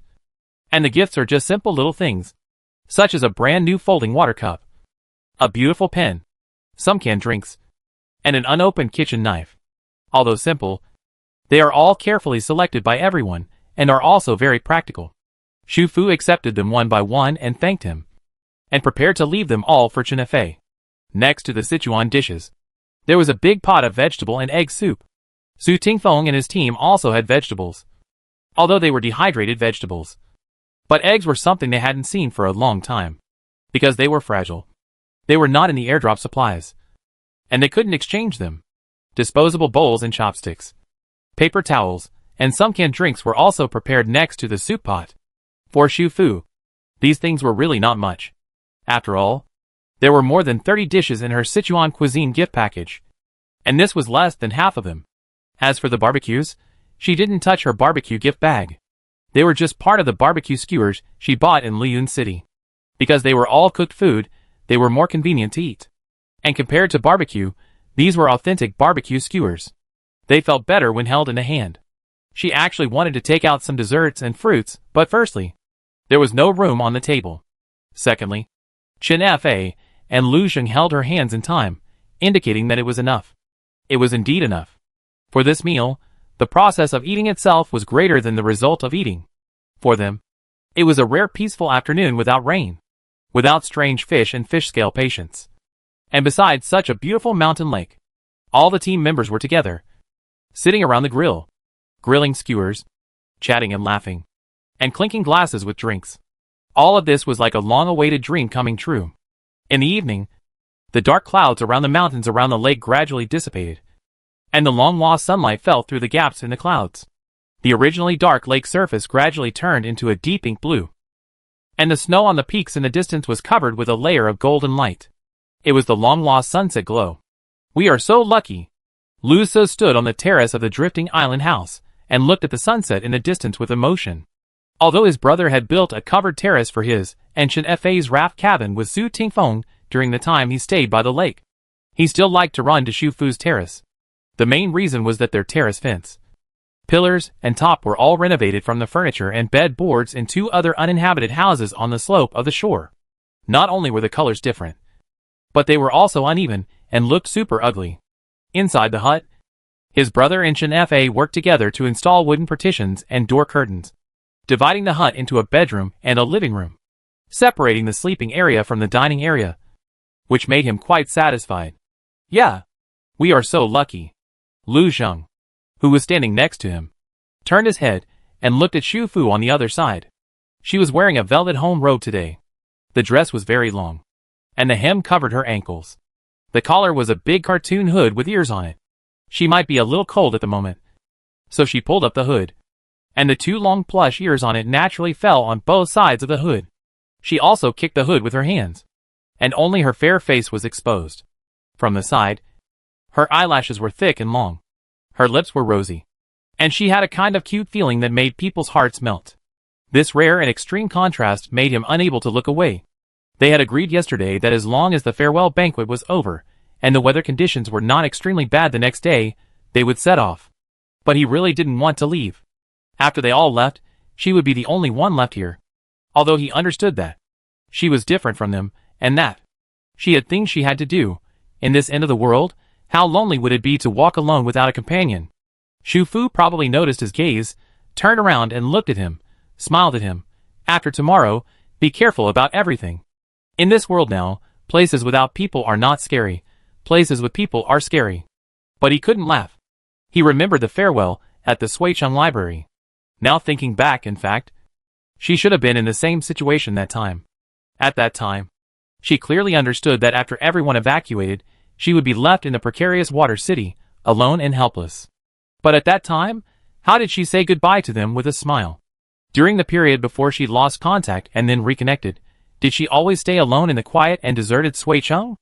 Lu Yinqing should be in the same situation, including now. She is the one who is forced to stay, but she is still comforting him who is about to leave for a safe city.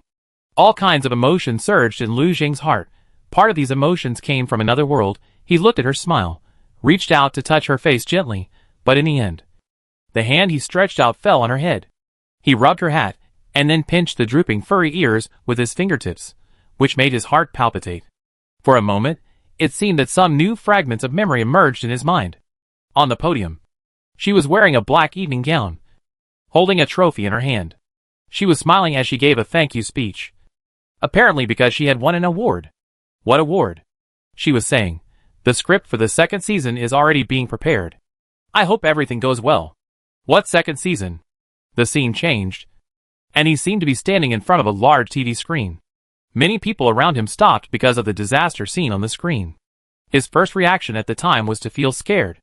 It seemed to be a very, very serious disaster. What kind of disaster was it? Why did it make him feel familiar and scared? Except for the two clear images of the memory fragments. The others were more messy, like a constantly shaking lens. He couldn't see the picture clearly at all. He tried to concentrate, but suddenly felt a huge dizziness. Hallucination? Lu Zheng. Xu Fu's anxious shout came from his ear, until the back of his head collided with the ground. And he realized that the dizziness was not an illusion, but that he was really dizzy. A moment later, when he woke up again, he found himself lying on the floor of the raft cabin. Xu Fu and Chen Fa were sitting on the chairs beside him. Lu Su and Chen Yuezhen were also there, looking through the lattice window beside him. It seemed that the sky outside had already darkened. How long have I been unconscious? He slowly stood up on the floor. About 2 hours. Xu Fu replied. What about the others? He was asking Su Tingfeng and the others. Chen Fa said. We were almost done eating. But when they found out that you were unconscious, they couldn't enter the cabin either. They cleaned up the tableware and garbage, and went back to pack their luggage. Are you okay? What happened just now? Xu Fu asked. She had just watched him faint, and felt that his fainting was very abrupt. Xu Fu's words made those newly appeared memory fragments active again in his mind. He subconsciously felt that the memory fragments this time carried very important information. But Chen Yuezhen and Lu Su were still here. They were very likely not from that world, commonly known as natives. Even if he was confused at the moment, he knew that he couldn't let them know about things related to another world. If they knew, he might exist in a different world, or even just be an NPC, which was a very scary thing. Chen Fa received the signal from Lu Xing's eyes, so she asked Chen Yuezhen to go back and rest first, because they were leaving tomorrow, and the raft could not be released at any time. Some daily necessities placed in the raft house needed to be sorted into the backpack. As for Lu Su, she asked him to go over and help first. Chen Yuezhen told Chen Fa a few words, asking her to go back early, and not to delay Lu Xing's rest, and then took Lu Su out of the house. The door closed again. Lu Zheng lowered his voice, spoke quickly, and only said the key points. I saw you won the award, and you were still giving a speech. You said you were already preparing the script for the second season. What? Xu Fu was stunned. Also, it seems that a very serious disaster has occurred somewhere, and many people have died. I saw the news footage of the disaster on the TV screen, but I felt a sense of déjà vu. Very scary. Xu Fu actually didn't understand what he was saying at all, because she had no impression of these two things. But she looked at his expression, and felt the fear and panic in his eyes. Major disaster? On the side, Chen Fa suddenly spoke up. Was it a flash flood? Or was there a tsunami in the sea area of Xiaoguiguo, and half of the land was flooded? The disaster news I saw was a flash flood. Did you see it too? Well, it was only available in the past 2 days. It was a news footage, which appeared several times, so it is clearer when I recall it. A flash flood broke out in H country, a town was lost, and the tsunami flooded half of the land of Little Turtle country. Chen Fa thought for a while and then said, but I don't feel a sense of déjà vu. This is just a picture in the news, which doesn't provide any information at all. The disaster is very serious, but it didn't happen in our country. Why are you afraid?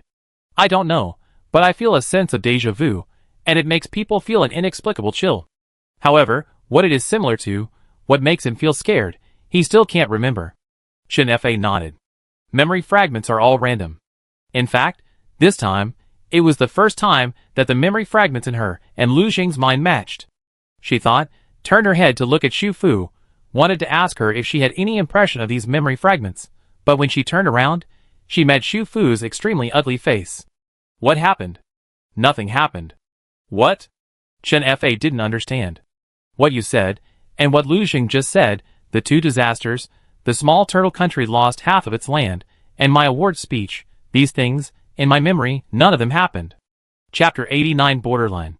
In her memory, until the day she picked up the drifting bottle, until she went to bed that night, the little turtle country had always been fine, there had been no giant tsunami, and half of the land had not been submerged. And she had never been on the podium, not to mention receiving an award speech. If there was nothing wrong with Lu Xing and Chen Fei's memory fragments, then there was something wrong with her memory. She also lost her memory. When she realized this, Xu Fu was completely numb, as if there was a huge noise next to her ears, making her eardrums buzz, as if she was in a nightmare in an instant. The fourth bug. Is she herself? No, if we follow the order, this bug already existed on the day she awakened in Suicheng, but she was in the bureau, and didn't know the existence of this bug. She herself was the first bug. However, the news that was like a storm to her was just a very common thing to Chen Fei. You probably haven't found the memory fragments related to it yet. According to Lu Xing, you should be a celebrity in that world. I may have seen you, but it is also possible that we are in different circles and have never seen you. Chen Fei's idea is no problem to use on Lu Xing. They still call their native world that world because they don't have enough information to confirm which world they really belong to. Xu Fu didn't correct them. In the case of incomplete memory fragments, her unilateral definition of them might cause them to misunderstand. After all, the situation is different, and she can't be 100% sure of their belonging. So she didn't reveal too much information to intervene. So among the three people, she is the only one who knows that her memory is complete. From the beginning of her memory, a complete life journey. How could there be unrecovered memory fragments? The next day, moderate rain, not strong wind, no hail. Naturally can't be compared with yesterday. But looking at the overall situation, it can indeed be considered a good weather in the near future. When Lucid got on the bus, he couldn't help crying. But he felt that he had grown up and didn't want others to see his tears. So he cried and raised his face to the rain, letting the rain and tears mix, so that it couldn't be seen that he was actually crying. Xu Fu gave Chen Fei a kerosene stove and 10 barrels of special oil the night before, and asked her to put the kerosene stove in the raft hut and put the special oil in the backpack. In fact, she wanted to give it to her when she asked them about their cold weather supplies, but she refused to accept it, saying that she had collected a lot of dry wood, and there were 2 iron buckets in the hut, so that they could burn firewood to keep warm when the temperature dropped. But that one is not as convenient as a kerosene stove, not to mention that a kerosene stove with a lid can be used to cook directly. Seeing that she refused to accept it, Xu Fu had no choice but to take out another kerosene stove, saying that she had bought 2 at the beginning, and that her hut needed insulation, so she basically didn't need this one. If you really didn't need it, you wouldn't have bought it, and you bought 2 at once. Chen Fei said it in one sentence. You can keep it, just think of it as my birthday present to you. This was the word she had thought of a long time ago, but she was afraid that she would not accept it. She received the gift that Chen Fei gave her yesterday at noon. It was a peace amulet in a small sachet. No one knew where she found it in this apocalypse. The sachet was a light mint color. It was only a thin and small amulet. There was no pendant on it.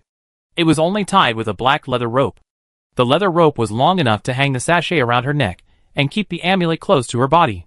Chen Fei hung it on her personally and told her to wear it so that she would be safe. She just wanted to use the gift as a gift to get the other party to accept the kerosene stove. Actually, I have a bad feeling about this winter. Although the low temperature was not included in her outline, she had no way of judging the unpredictable natural disasters in this world. And she didn't know what kind of disaster this planet would face. In addition, she also forced her to give her 10 bags of 20 kilograms of rice, which she had stored in Suicheng. She had only used 2 of the 20 bags of rice she stored, and these 2 bags were consumed by her to make fried rice in advance. because every time she stocked up on food, she would pack rice. In addition, she had all kinds of noodles, steamed buns, and bread in her space. She basically didn't eat rice for meals. She also won 2 bags of 50 kilograms of rice in the lottery. So even if she gave Chen Fa 10 bags, there would be enough left. These 10 bags of rice were her backup food for Chen Fa. The other party always said that he could go to a safe city to continue looking for food. However, nearly half of the land in Huagua was flooded. At this time, all the safe cities must be overcrowded. Soaring prices were secondary. The only thing was that there was no demand for the food. With these 10 bags of rice, even if they were really penniless, they could still survive for a while by just eating white rice. She hoped that everyone would be alive and well before the next meeting. Fortunately, both sides now had satellite phones, so they would not be disconnected like before. Lu Xing stuffed Lu Su, who had deliberately been exposed to the rain, into the back seat of the jeep, walked around the rear of the car and came to Xu Fu, stretched out his hand and gently held her arm, pulled up the sleeve of her raincoat, and then tied a light blue bracelet around her wrist. "What is this?" Xu Fu looked down. The rope had patterns on it. The patterns were pretty, but the weaving was a little uneven. "Did you weave it?" "Yes, I did. It was my first time, and I wasn't very skilled. I worked on it for a few days. I wanted to give it to you yesterday." He lowered his eyelids, answered, and carefully tied the knot for her. "The knots on it are peace knots, which can keep you safe." "You actually believe this?" Xu Fu looked at the other person's slender fingers, and imagined how he concentrated on weaving the bracelet under the light. Suddenly, she felt that the picture was a little unimaginable. He looked up at her. "Wear it. Wear it. Wear it," Xu Fu said immediately. "Things that keep me safe. I will definitely wear them well." As she said that, she looked down at her wrists again. "Very good. There is a bracelet on her left wrist, a safety bracelet on her right wrist, and a safety charm sachet hanging around her neck. It can be said that the green dragon is on the left, the white tiger is on the right, the old cow is at the waist, and the dragon head is on the chest." "No!"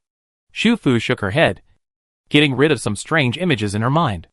Lu Xing pulled down the sleeves of her raincoat again, but did not let go immediately. "Also, don't be stubborn, and don't think you will trouble us. If you need help with anything, call me immediately." "Us," Chen Fa said, "compared to us, you are more like a manager who is backward compatible. A manager should act like a manager. When there is a need, don't worry, use me well." Xu Fu was amused by the word use, and nodded to him. "Okay, I will call you when I need you, and I will definitely use you well. So before we meet next time, you have to live well too." Lu Xing also laughed. Before leaving, he also hoped to leave her with a smile, rather than heaviness. Xu Fu sent Lu Xing to the car, and then turned around and hugged Chen Fa and Chen Yueshan on the other side of the pickup truck. The others behind the car window were also waving goodbye to her. Su Tingfeng and the others. And they didn't know if they would have the chance to meet again. It was sad to leave without saying goodbye, but it was equally sad to leave face to face. Xu Fu returned to the raft, took off her raincoat, and stood under the eaves, watching the rear of the jeep and pickup truck disappear one by one in the foothills. After seeing off her companions, she was the only raft left on the empty lake, and the world returned to silence. Her bracelet was also silent. She had been staying in this lake for more than a month, and the last mission of the level 4 raft had not yet arrived. Fortunately, the hut on the slope had been renovated. She could hide in the hut for 4 hours a day when she couldn't use the raft, so as not to consume too many time delay cards. She realized that the 1-week time delay card for the raft she had drawn 3 times in a row was actually very useful. Sure enough, there was no waste product from the lottery wheel. Although a night had passed, the shock she felt from the message in Lu Xing's memory fragments last night still existed. As a result, she had insomnia for the first time today. She woke up before 5 in the morning. When she lay in bed with her eyes open, her mind was very clear, and she was not sleepy at all. As the night passed, her thoughts became clearer. There are actually 2 possibilities for this situation. First, they came from different time points in the same world. That is, the people who came into this world had different time points before crossing over. Chen Fa and Lu Xing's time points should be later than hers, so they knew some things that had not happened at her time point. The second guess is even more terrifying. The problem is that she has lost her memory, and it is not just scattered fragments. but a whole memory. Because from her perspective, her timeline in the native world is complete. Before yesterday, she had never even suspected that there was anything wrong with her memory. So, if this guess comes true, it means that she has been completely cut off from a whole memory. The duration of this memory may be several months, or it may be 1 or 2 years, or even longer. In order to verify which of the two guesses is true, she needs to meet more awakened people and analyze the specific details from the memory fragments of different people. In short, she has to wait until the progress bar of the level 5 raft starts. So after going around in circles, she is back to the starting point. But things like tasks cannot be rushed. Fortunately, during the process of upgrading the raft to level 4, she met her companions and learned a little bit about the situation. So she didn't get nothing and was confused. Shu Fu stood under the eaves for a moment, then opened the raft shield, walked out of the back door in slippers, and went up to the roof terrace. The shield perfectly isolated the rain. She stretched her arms toward the lake, took out the mop first, mopped up the water on the terrace, squeezed the water into the lake below, and then placed a single sofa and a small dining table with a red and white checkered tablecloth on the terrace. Today she planned to have a Chinese breakfast. She would spend more than 10 minutes every day to organize the shelves in the space, putting the food that had been opened or half-eaten in the leftmost row of grids, and filling the empty space at the back with the unopened packaging boxes that were originally stacked in the air. Not to mention the cooked food she bought in Liyun City. There were still a lot of food left from the Suicheng Food City and various supermarkets and restaurants, especially the fresh fish meat that had not been processed. So at this moment, Shu Fu looked at the full shelves in the space and began to choose breakfast. A bowl of hot spicy soup, a box of crab meat soup dumplings, a tea egg, and a crispy fried dough stick.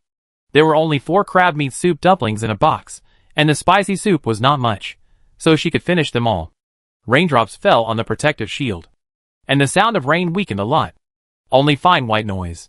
Shu Fu took out her tablet and played the variety show she had been watching but never finished. She watched this variety show for a long time, and finally watched the 3rd season. But there are still 7 seasons to come. She felt that she could watch the raft upgrade to level 5. The laughter in the variety show diluted the slight sadness of parting. In just a breakfast, Shu Fu's heart and body had already perfectly immersed in the life of lying flat without tasks. In the morning, she sleeps until she wakes up naturally. If she wakes up early, she will have breakfast. If she wakes up late, she will have brunch directly. The food will be richer. If she feels sleepy in the afternoon, she will play soothing music, sleep on the cushions by the French window, on the sofa, or open the protective cover, and put a single folding sofa under the eaves or even on the terrace. In the afternoon, she usually listens to music or watches TV series while washing and cutting in the small kitchen. She washes, cuts and marinates vegetables or fresh poultry and river fish bit by bit. After processing them into semi-finished products, she puts the portions into fresh-keeping bags, and then puts them in the storage rack in the space, so that she can take them out and cook them directly when she wants to eat her own dishes next time. Of course, sometimes she would just stew a big pot of braised pork, or a big pot of lamb ribs, or a big pot of curry potatoes and chicken. Put it in the space while it's hot, and just take out a bowl when she wants to eat. After dinner, she usually exercises for a while, practices the rowing machine for half an hour, or practices the fighting moves taught by Han Lan and Qin Yueshan. Most of the time, she goes to bed around 11 o'clock in the evening. Occasionally, if she gets addicted to watching TV series, or is too addicted to reading novels, she will stay up all night. Anyway, she has plenty of time, and can allow herself to indulge herself a little. Every day is a day of lying down completely like the past. Of course there will be a little difference, because now she and Shinfaluz have satellite phones, so they send messages to each other almost every day to say hello. This kind of message is not WeChat. There is no voice and video, but pictures can be sent, but the speed is slow, and the pictures will be automatically compressed and become blurry. Sending is the same as not sending, so they basically communicate with each other by text, and do not need the other party to reply immediately. After all, they cannot guarantee that they can reply in time. Compared to contact, it is more like a diary that can be seen by each other, sharing each other's lives, letting each other know that they are still alive. Shu Fu, I made a big pot of hand-grabbed seafood today, which tasted good. I left a portion for each of you. Chen Fa, I walked 120 kilometers today. more than 80 kilometers of which were detours, and the mountain road collapsed again. When I was tired, I took out milk tea, and suddenly I felt that I could drive another 120 kilometers. Luzheng finally saw the first rescue station, although it is very small. For those who fled south, as long as they can get here, they have found hope for life. Shufu, I haven't weighed myself for a long time. Today I saw that I have gained 4 pounds. Chin Fa, there are no other survivors around today. We released the raft cabin. It is raining heavily outside. My grandmother and I are eating hot preserved egg, lean porridge, meat and husband and wife lung slices in the house. Lu Su, Sister Fa cooked a pot of snails today for breakfast for everyone. When eating, Su Jia and Chu's stupid guy was moved and cried, saying that he could enter the Chin family with his elder brother. Jia Chu was not honest. He actually felt that he could enter the two of them at the same time. 1. 3-5 Chin family. 20-4-6-6 Shu family. Resting on Sunday. Ha ha ha. As a result, my elder brother was beaten up. Ha ha ha. Luzheng, the rain was very large. Are you doing well by yourself? Even when sending messages, it is still obvious that Lu Su is a chatterbox. In addition to repairing the cottage on the slope, a fireplace was installed in the living room on the first floor. While the lake water level has not yet flooded here, Shufu would pack up the raft and spend 4 hours there every day. When the weather is good, she can go there by putting on a raincoat and rain boots. After the water level floods the lakeshore, the wetland area is larger. Usually, after walking such a distance, the rain boots will be covered with mud. She needs to change shoes when entering the cottage, otherwise she will step on mud everywhere. And she also needs to clean her rain boots after returning to the raft. If the weather gets worse, she will turn on her protective shield and rush over as fast as she can. However, the weather is getting worse and worse. Heavy rain has become the norm, which has caused the lake water level to rise rapidly. Streams are gradually forming in the surrounding mountains and valleys, flowing into the lake from all directions along the slopes, like small waterfalls. The original snow on the peaks in the distance is so light that it is almost invisible. It is estimated that some of these streams are melted snow water by the rainstorm. On the 11th day after Chen Falu and his team left, she received a new notice from the military academy shelter on the radio, which was a notice to call all nearby survivors who could receive the signal. After several months of hard work, groups of people took the abundant supplies dropped by air and drove south to seek refuge. Now there are only a few groups of people in the shelter who are about to evacuate, and the remaining troops will also be transferred with the last group of people. If the nearby survivors still want to transfer with the team, they must rush to the military academy shelter within these last 3 days. This is the southern suburb of Yucheng. In addition to the military academy, there are also some homestay buildings hidden in the mountains. As long as the terrain is high, there are supplies in stock. And there are generators, they can hide and persist. At the same time, these people will not want to integrate into the big group because of their supplies, and will never show up until the supplies are used up. Now, the reason why the shelter issued this notice is that the drone has checked that the water level in the upper reaches of Qinghe River is rising sharply. And in the terrain drop area of the river in the eastern suburbs of Yucheng, the former dam gap is gradually disappearing in the rising waves. I believe that in 2 to 3 days, the terrain difference will completely disappear, and the large area of land on both sides of the Dongju River will become aquatic wetlands. The amphibious man-eating jumping fish that likes to swim upstream in the Qinghe River may appear in Yucheng at any time after that. At that time, it is currently unknown whether the amphibious man-eating jumping fish will spread to the southern suburbs. But once it lands in Yucheng, the city will definitely fall, as the terrain there is lower. In the past, when the troops went to search for supplies regularly, they would go to the river to observe the position of the waterline. The last time I went there was a week ago.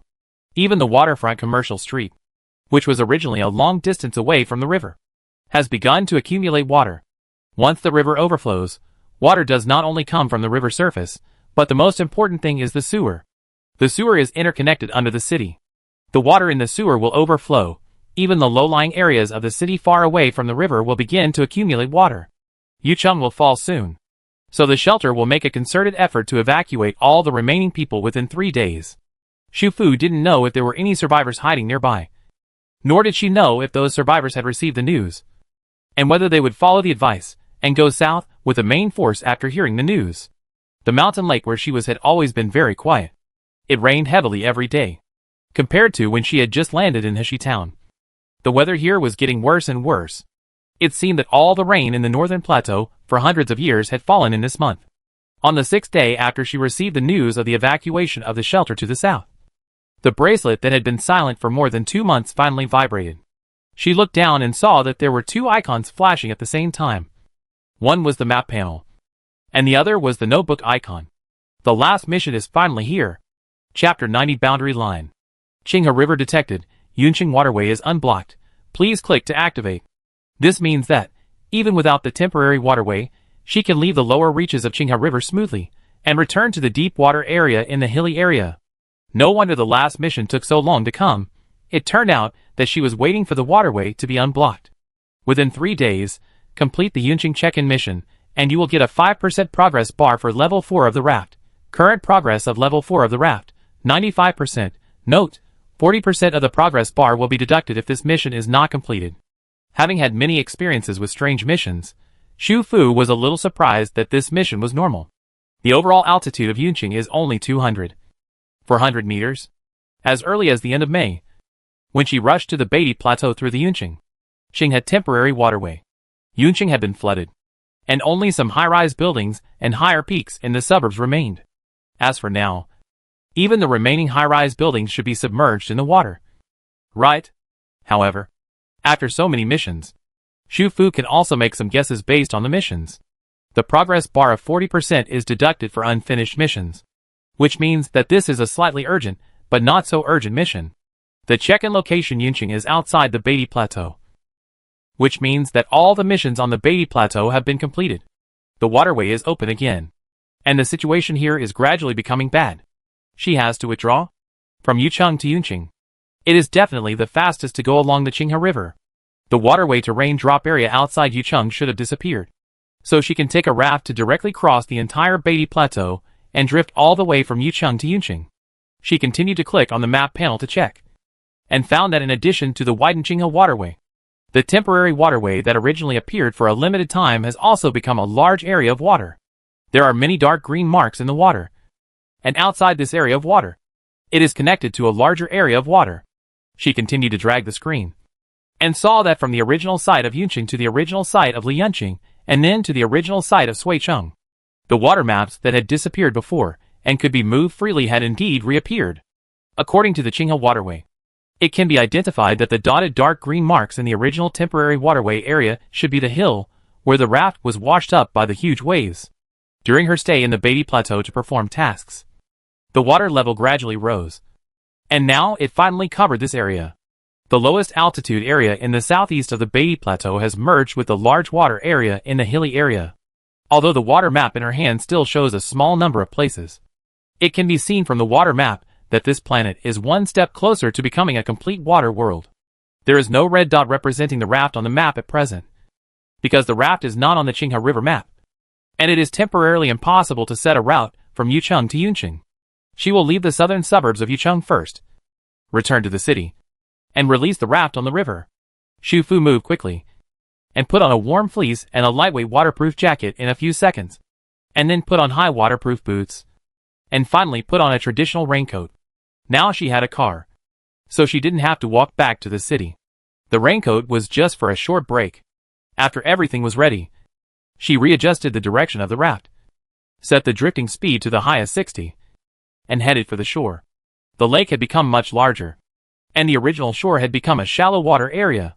Some of the areas were too shallow for the raft to pass through, so she could only try to get as close to the shore as possible, and then briefly open the portable protective shield when she stepped into the shallow wetland area. As expected, her waterproof boots sank as soon as she stepped into the shallow wetland. Under the water was soft mud, and her ankles were submerged in the water. Fortunately, she had a protective shield, so her steps were not tripped by the mud layer under the water. She trotted quickly until she was far away from the lake shore, and then she removed the protective shield. The heavy rain immediately surrounded her. She took out the off-road vehicle, started it, and looked at the fuel gauge. She only filled a 30L barrel of fuel before using the car last time. There was still 2/3 of fuel in the tank. She was afraid that if she needed to use the car for a long time in the future, and it was inconvenient to refuel, she simply filled up the tank.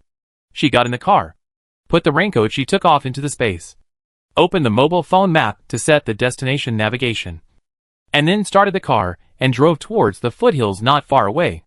Fortunately, the surrounding mountains are rich in vegetation, so the continuous heavy rain did not cause landslides on the nearby slopes. However, near the foot of the mountain, there were also many branches and leaves broken by the hail, and even small trees that were uprooted. The rain was too heavy, and the rain on the ground had no time to be absorbed by the land.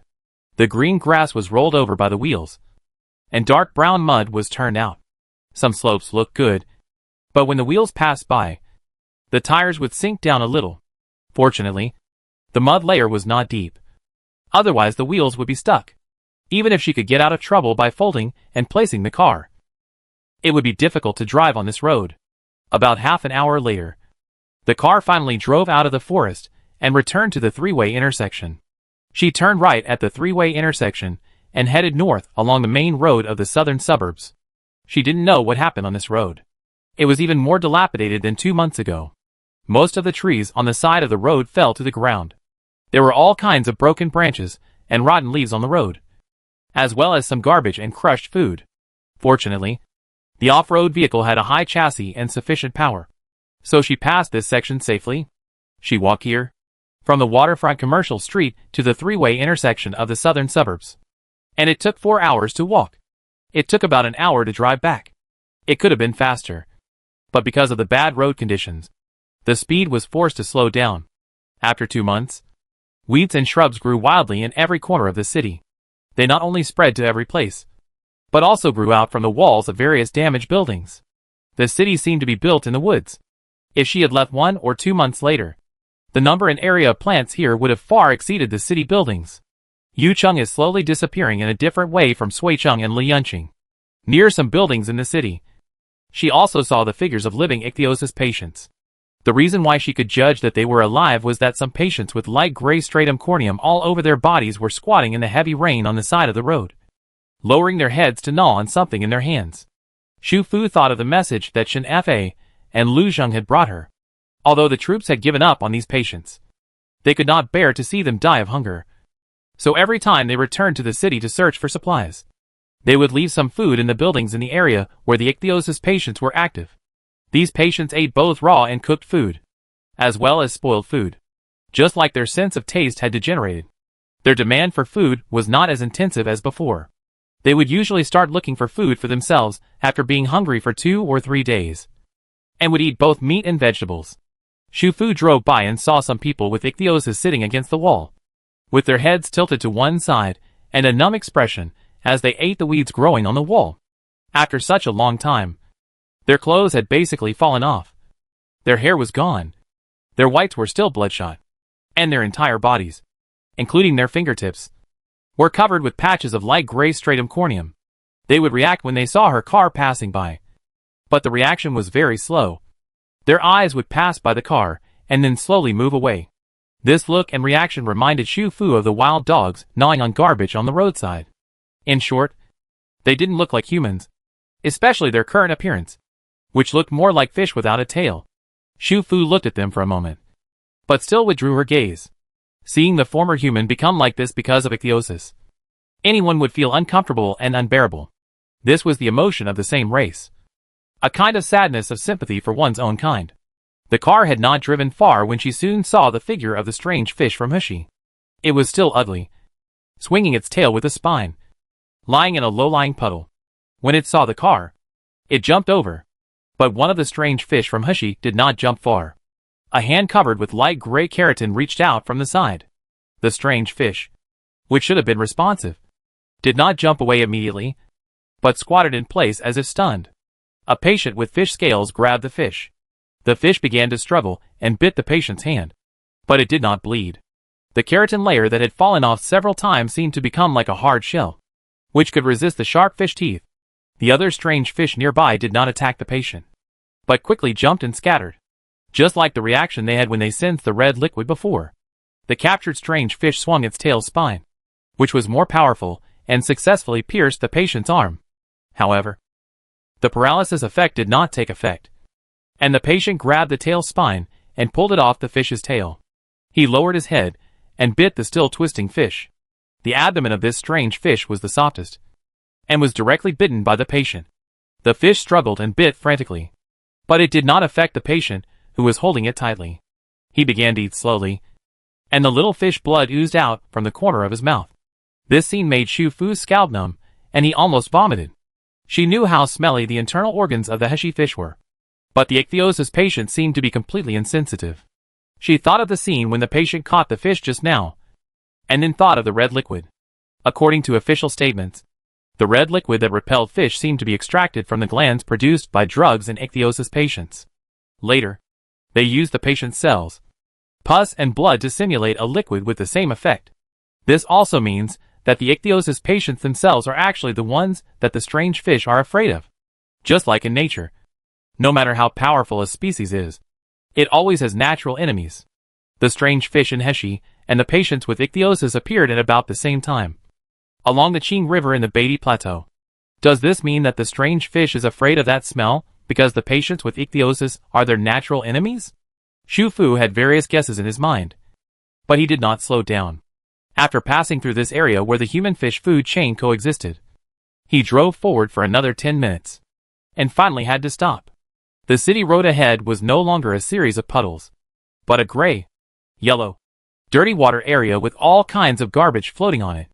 The center of Yucheng City had the lowest altitude, and the car could no longer pass through. There was water all ahead, and the deeper the water got, the deeper it got. Xu Fu did not get out of the car. He first opened the raft shield on the bracelet, and then placed the raft next to the car. He then took out the map panel to check the current location of the raft. The red dot representing the raft appeared next to the Qinghe waterway. From the map, it was still on the shore, but not far from the waterway. This waterway is not the original riverway, but a water area recognized by the map where rafts can be placed for drifting. She is still a little short of the distance. Xu Fu put away the raft and the map panel, restarted the car, and drove much slower this time. The wheels quickly rolled into the water layer, and moved towards the deeper water in front. She had to stay within the limit of the off-road vehicle, get as close to the waterway area as possible, and set the destination route directly after placing the raft. But the water layer in the city was too turbid, and she couldn't see what was under the water surface at all. Even if she drove slowly, the wheels accidentally rolled over things under the water several times, and the driving was bumpy and swaying. After driving forward and passing an intersection, most of the wheels were already submerged in water. Xu Fu knew that she couldn't drive any further. She stopped the car, turned off the engine, and without a raincoat, she opened the portable protective shield and got out of the car. The water was too deep nearby, and her waterproof boots were useless. Besides, the water was too deep, and she couldn't see clearly whether there were any strange fish around. They might suddenly jump out of the water and bite her. So she couldn't save the protective shield for this little time. She closed the car door, activated the compressed display cabinet, put away the off-road vehicle, and then called up the map panel and the raft again. She found that the red dot representing the raft was still outside the waterway area. She put away the raft and continued to walk towards the deep water area. It looked like a short distance on the map, but it was actually very far when walking. She ran to save time on the protective shield. The protective shield worked very well. The invisible isolation layer separated everything from the outside world. Dirty water, rain all over the sky, garbage in the water, floating corpses, strange fish that jumped out from time to time. After jogging for half a minute, the water layer suddenly became shallower, and the road surface was exposed again, and a large horizontal area nearby was all road surface. This area should be a higher place in the city. No wonder she just placed a raft in the water layer in front. The red dot representing the raft was still displayed outside the waterway area.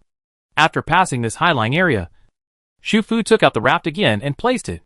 This time, the red dot finally stuck on the waterway area line. She climbed onto the raft and entered the raft shield before immediately closing the portable shield. And then she let out a long breath. Finally, she reached the waterway area on the map. After that, as long as she set the direction of Yunqing, the raft could drift automatically, and she could lie flat. After a while, the route information appeared on the map panel, 1822/30:21:05. Because it was a waterway, it was not a straight line, so the entire route would take more than 30 hours. Fortunately, she had accumulated enough shield time, and the new weekly card of the delay card had not yet been used. So during these 30 hours, she could drift to her heart's content without being detected by anyone. Compared to the previous journey from Suicheng to Lianqing, where you had to find a place to go ashore and stay overnight several times. Now you can just lie down and do nothing after setting the destination. Which is really very, very good. Because she was curious about the situation on the north bank of Yucheng.